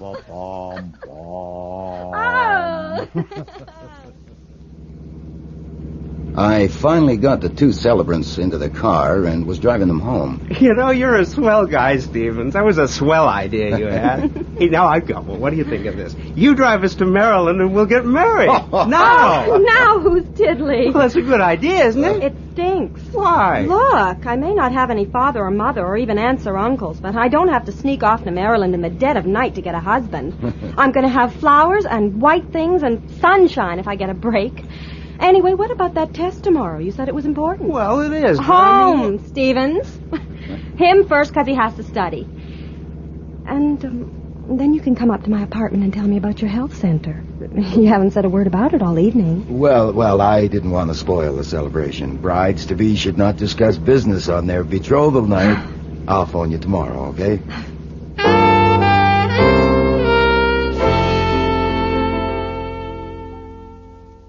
Sit down, Miss Murphy. I like eyes at my level.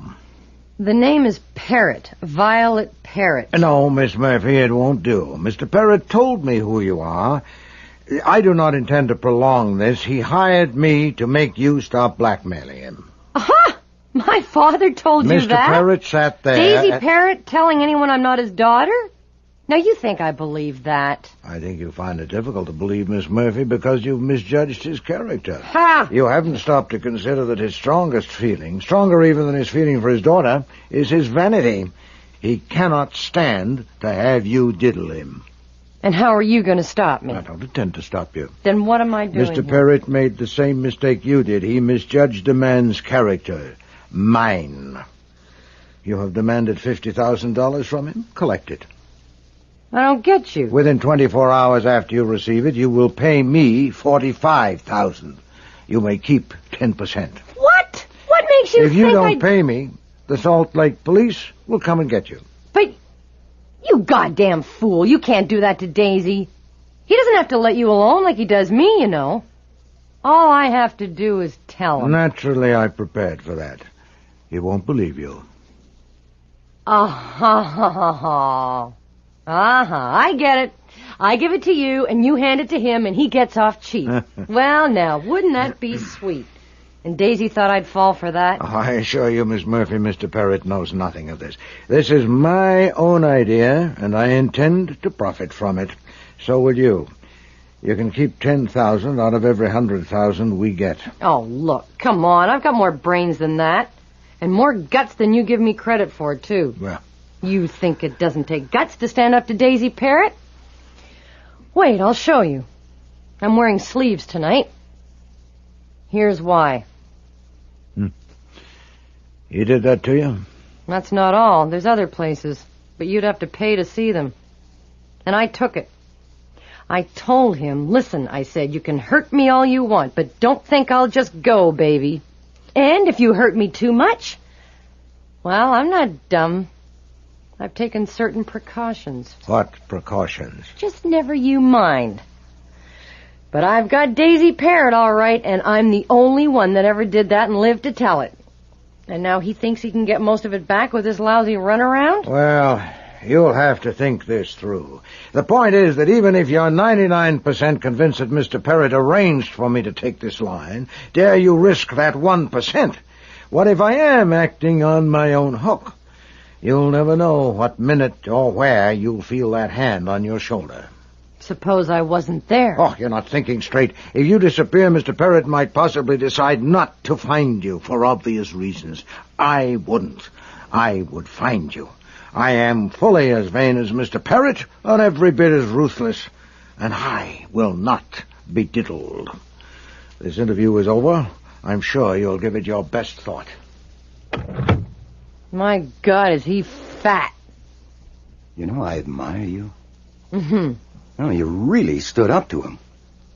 Well, luckily, you don't have to decide now. You got time to sleep on it, which is a good idea. Shall I take you home, tuck you in? Hey, you don't look like a grister.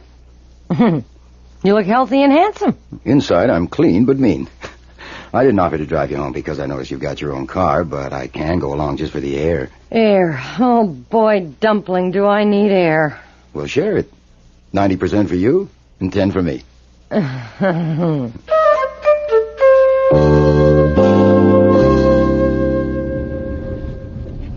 You know, Angelina, you're sunk. You can cut out the Angelina. Just call me Angel Food. Ooh, I don't like angel food. I'll call you Maple Delight. No, but you're absolutely sunk if you try to pull it through.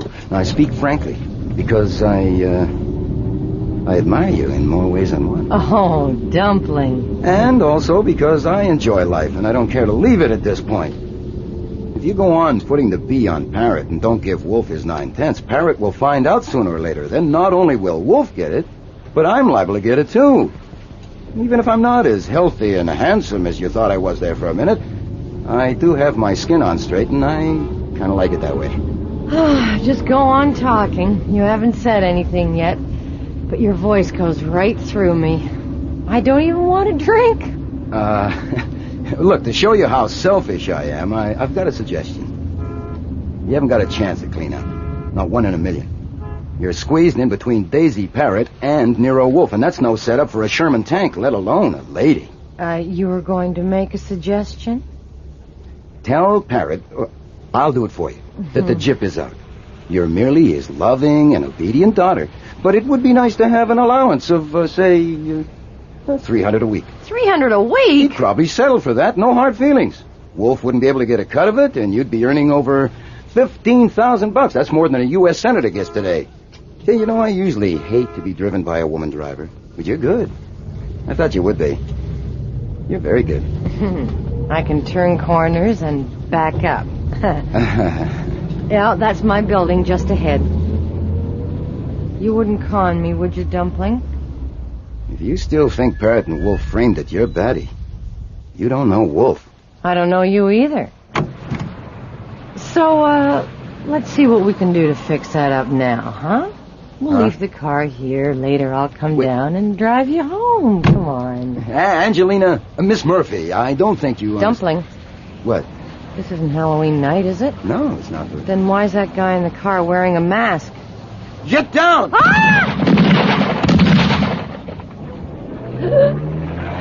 I'm shot. Oh, my God, I'm shot. Don't move, kid. Just try to be quiet. Angel food. Don't... Shane. God damn. Shane.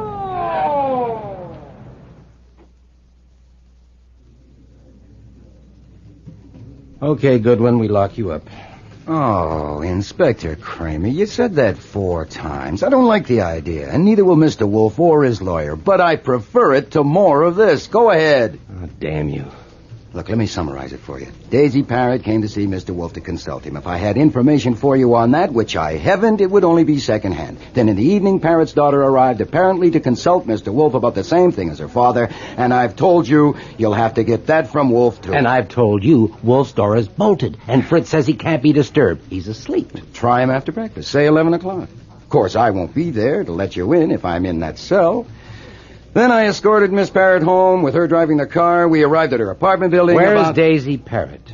You mean now? Now. I have no idea. Is he holed up in Wolf's house? Oh, good God, no. It makes my teeth chatter just to think of it. Did your teeth chatter when he was there yesterday? Now, look. It will soon be dawn. And I've told it over and over, all I know. You know damn well the man to tell you what Parrot and his daughter wanted is Wolf. You know damn well I can't tell you. You also know if you hold me, Mr. Wolf will resent it, and you won't be able to depend on a thing he says. Now, Kramer, what do you want to do? Get in another jab in a private feud? Or solve a murder? Okay. I warn you. I'm going to take a nap. Either in a chair, or on a cot, or home. In bed. Get out of here. Go on, get. In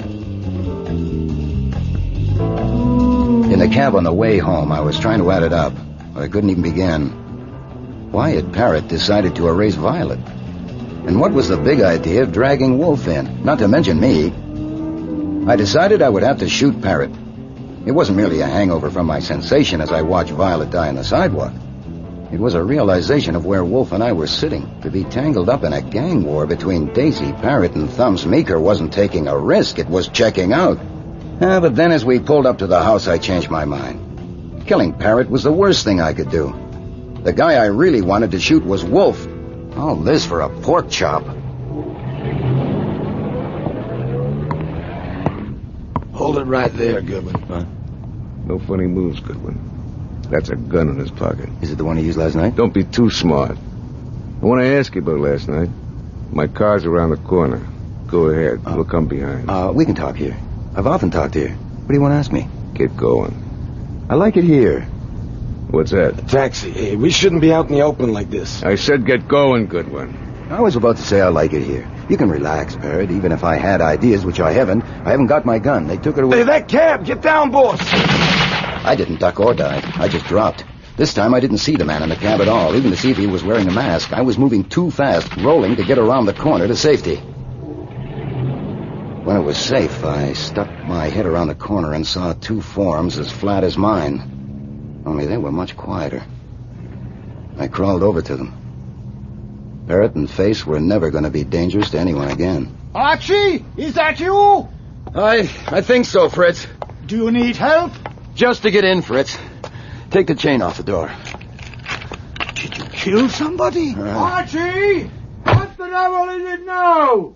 Just a couple of corpses on the sidewalk. By luck, one of them isn't me. Sorry to have disturbed your sleep.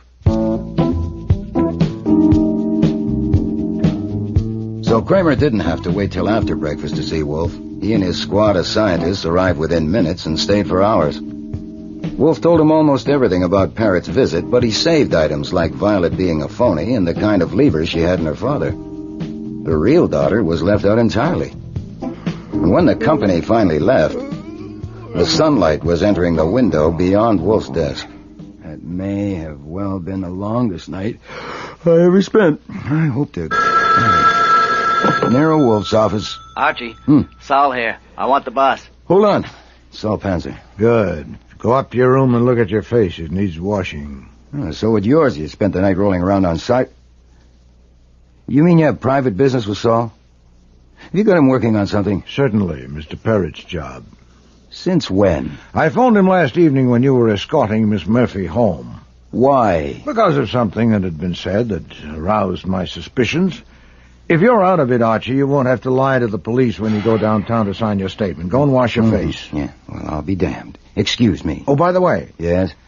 I suppose it would be futile to call that number Mr. Parrott gave us, now that he's dead. I'm out of it.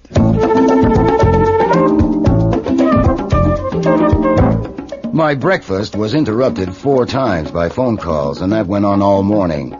That wasn't so bad. Stalling journalists had to be routine with me over the years, but one of the calls was a sample of what might be expected from life from then on, as long as it lasted. Goodwin? That's my name.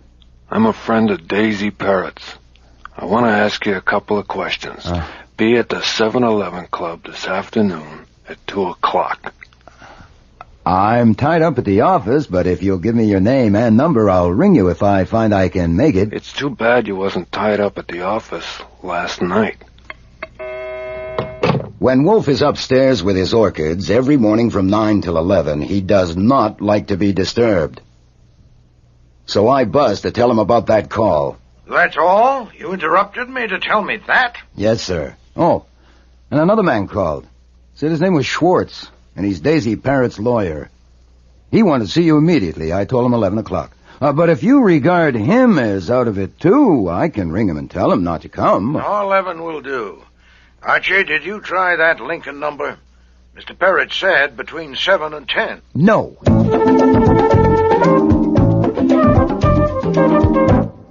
Sit down, Mr. Schwartz. Thank you. Mr. Wolf, I must apologize for being urgent about this appointment, but I felt there should be no delay. I gathered from Mr. Parrott last evening that you had not explicitly given your assent, and Assent to what?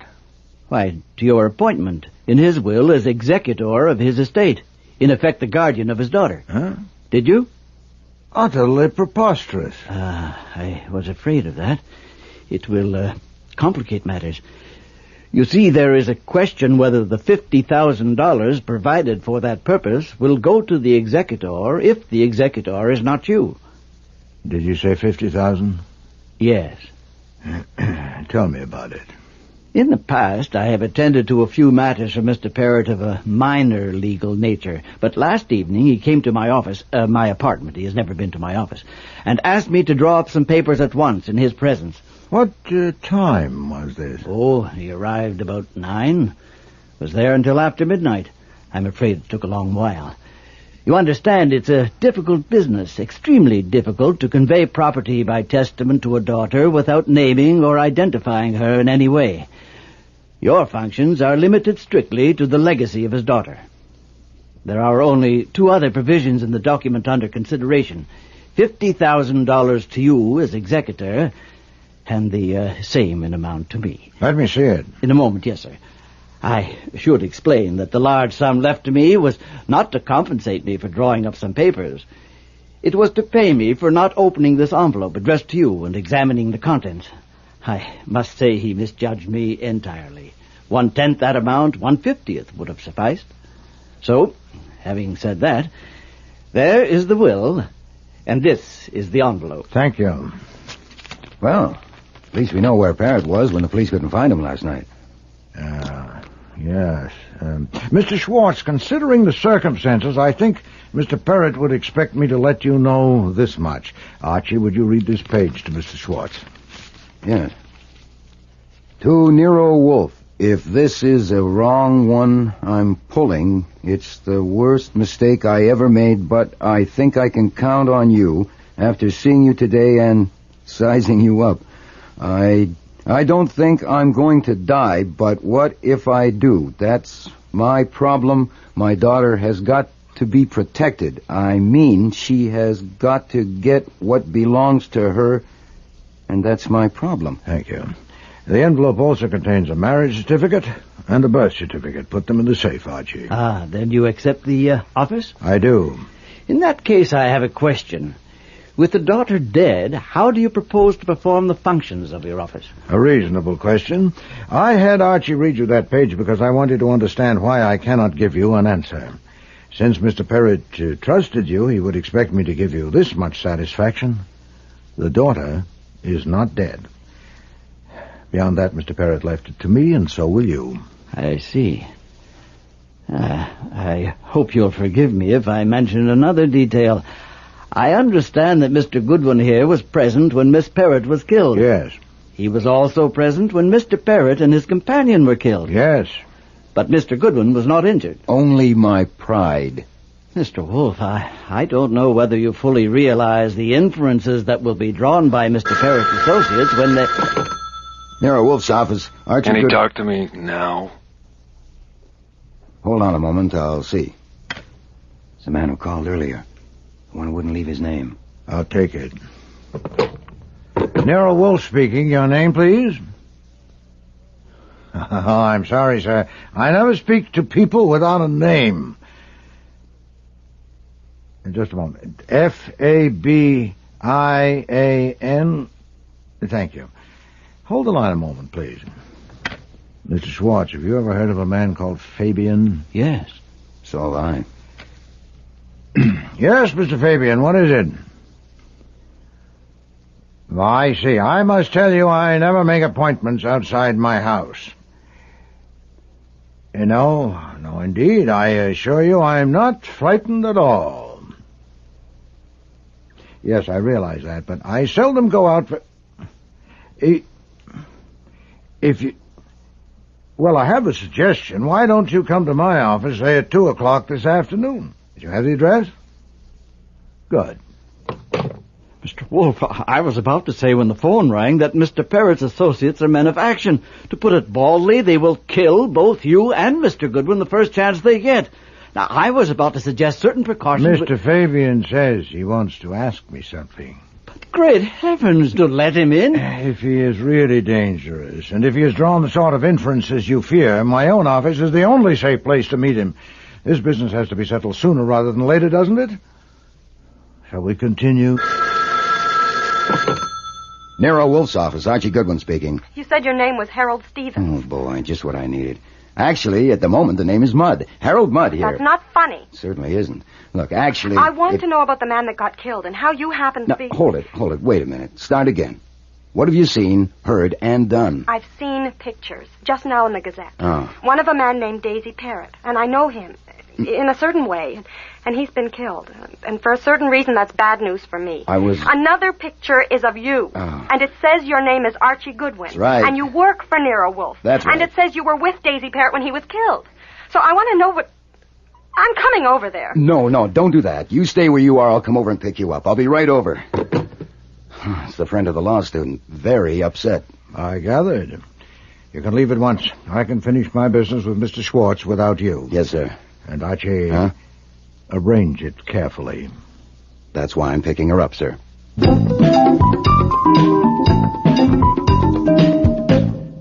How do you do, Miss Page? And, Morton, I wasn't expecting you. He wouldn't let me come alone. I certainly wouldn't. I'd like to know what this is all about. Goodwin saying his name was Stevens. And why were we sneaked in the back way like this? The sidewalk in front of our house was the scene of 2 murders, and quite conspicuous ones. I demand to know what is going on. Miss Page deserves an explanation, and she'll get it. Doubtless you'll get it later from her. Mr. Goodwin and I are taking Miss Page up to the plant rooms to show her my orchids and have a talk with her. Now, there are books and magazines down there. I must insist. No. Don't try. Archie, tell Fritz there'll be 2 luncheon guests at 1 shop.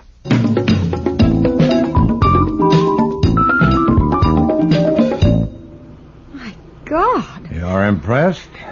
I've never seen such a blaze of color in my life. Someday you must spend an hour or 2 up here. Now I'm afraid we haven't time. You're not an infant, Miss Page. I'm 20 years old. And I won't have to use a nipple for this. You know what a hypothetical question is? Certainly. And I'll put one to you. Suppose these things.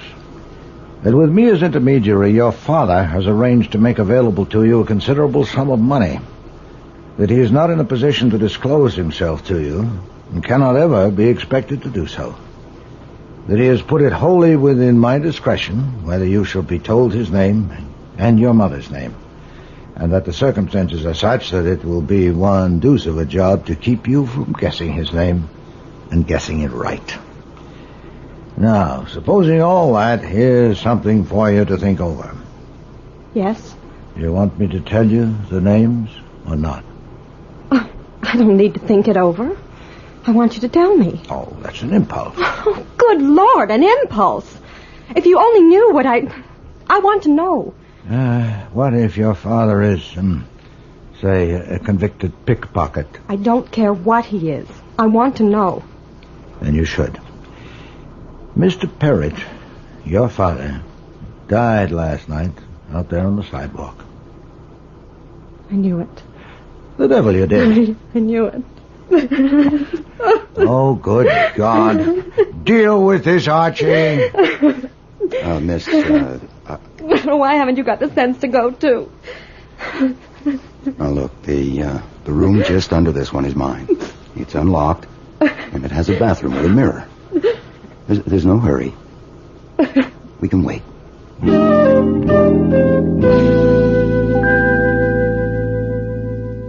Down so soon, Archie? Is she all right? She needed a shoulder to cry on, but with her fiancé under the same roof, I didn't think it would be fitting. Morton's in the front room, pacing. Nero Wolf's office, Archie Goodwin. Let me talk to him. It's Kramer. Mr. Kramer. How are you? I'm fine. You? The way I always am before lunch. Hungry. Enjoy it. This is just a friendly call. I wanted to let you know that you were right as usual when you decided to keep it all to yourself and tell us only one thing that was worth a damn about Parrot's daughter being wanted in Salt Lake. We got onto her through the Washington fingerprint piles, as you knew we would. I don't think she was his daughter at all. Her name was Angelina Murphy, though she used others. She had about 10 years coming. I suppose I might as well ask if you have anything to add. No. No, I think not. Nothing at all? About the job you took on for Parrot? No, nothing. Okay.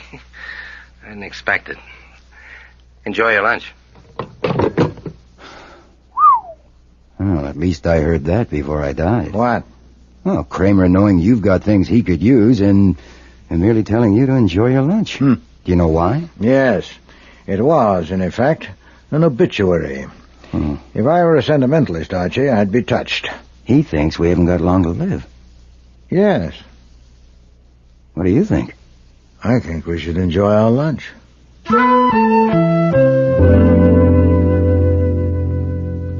Excuse me, sir. Mr. Schwartz has arrived. He says he has an appointment at 2.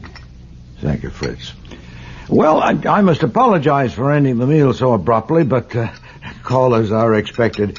Miss Page, I think it would be best for you and Morton to leave the same way you came. I don't want to leave yet. Couldn't I wait?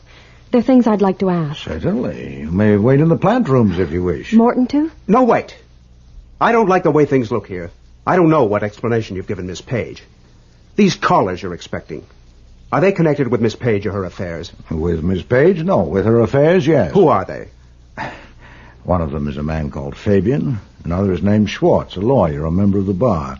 And I've invited a private investigator currently in my employ, Mr. Saul Penzer. I want to be present. Morton, no. You don't understand. Miss Page's name will not appear in the conversation. I can see no reason why you shouldn't be there if you want to. That will be Mr. Fabian. So, please go ahead into the office, Mr. Shane. Archie and I will join you shortly.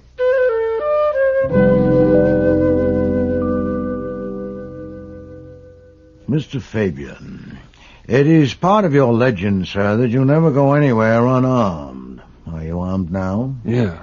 Any objections? None at all, but I'm not calling you a liar, but I would be better satisfied if I saw proof. Where is your weapon?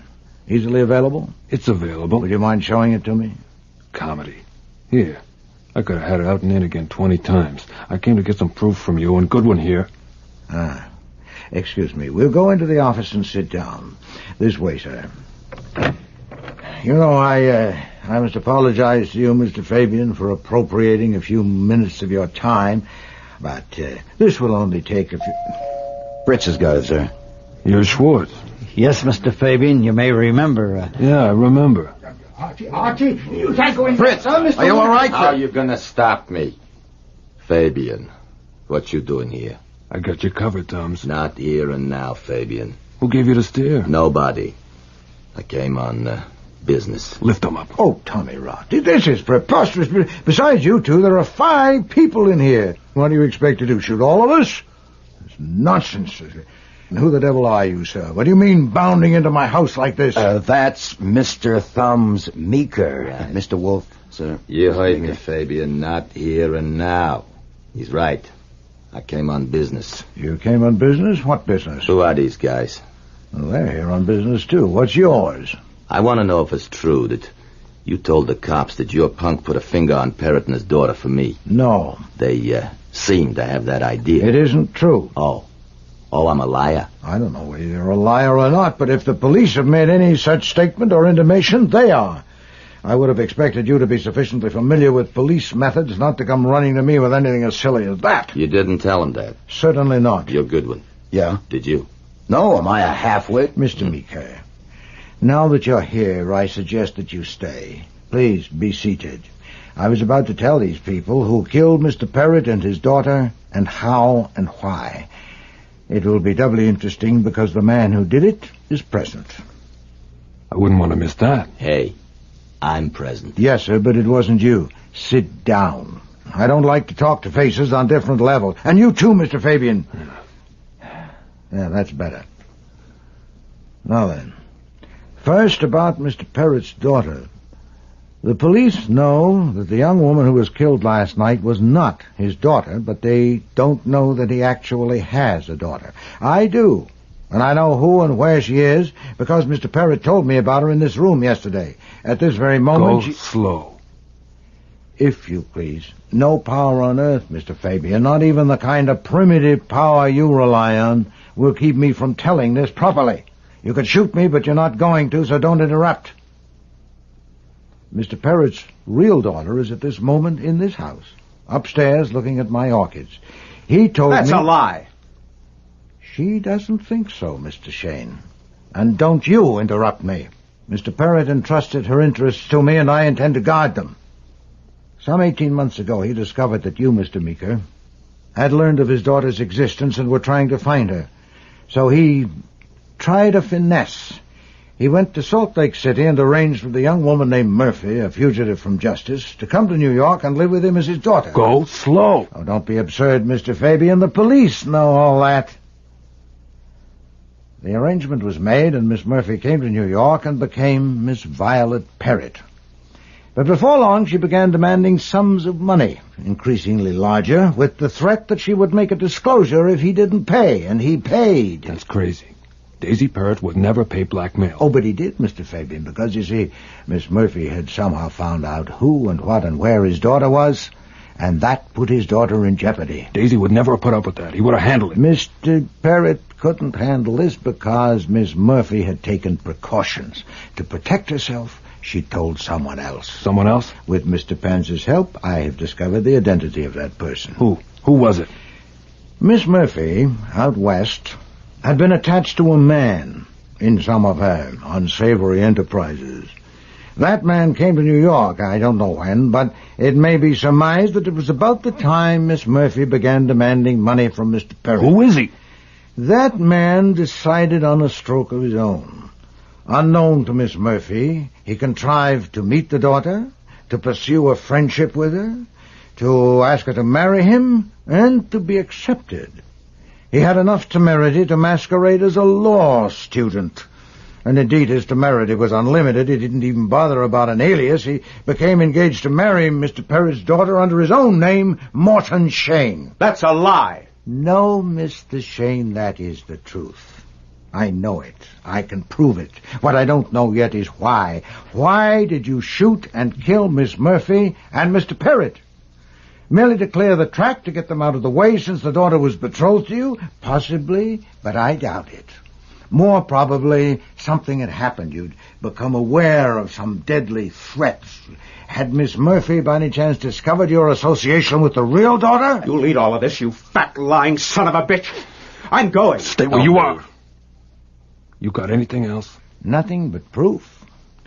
Last evening, Mr. Perrett's daughter and this young man dined with us, and one or two remarks he made stirred a faint suspicion in me. Faint, but simple to test. He said he was in his last year at law school, and I asked him if he'd learned to draft torts, and he said he had. Mr. Schwartz, you're an attorney. Is that possible? No, certainly not. A tort is an act, not a document, as any law student would know. You can't draft a tort any more than you can draft a burglary. I had my chef save your wine glass, Mr. Shane, and after you had left, I got in touch with Mr. Panzer. Through the FBI, we learned of your background and your record. And I also arranged that Mr. Panzer should pick you up last evening in front of the building where Mr. Perrett's daughter lives and keep on your trail. I'll kill you, you son of a...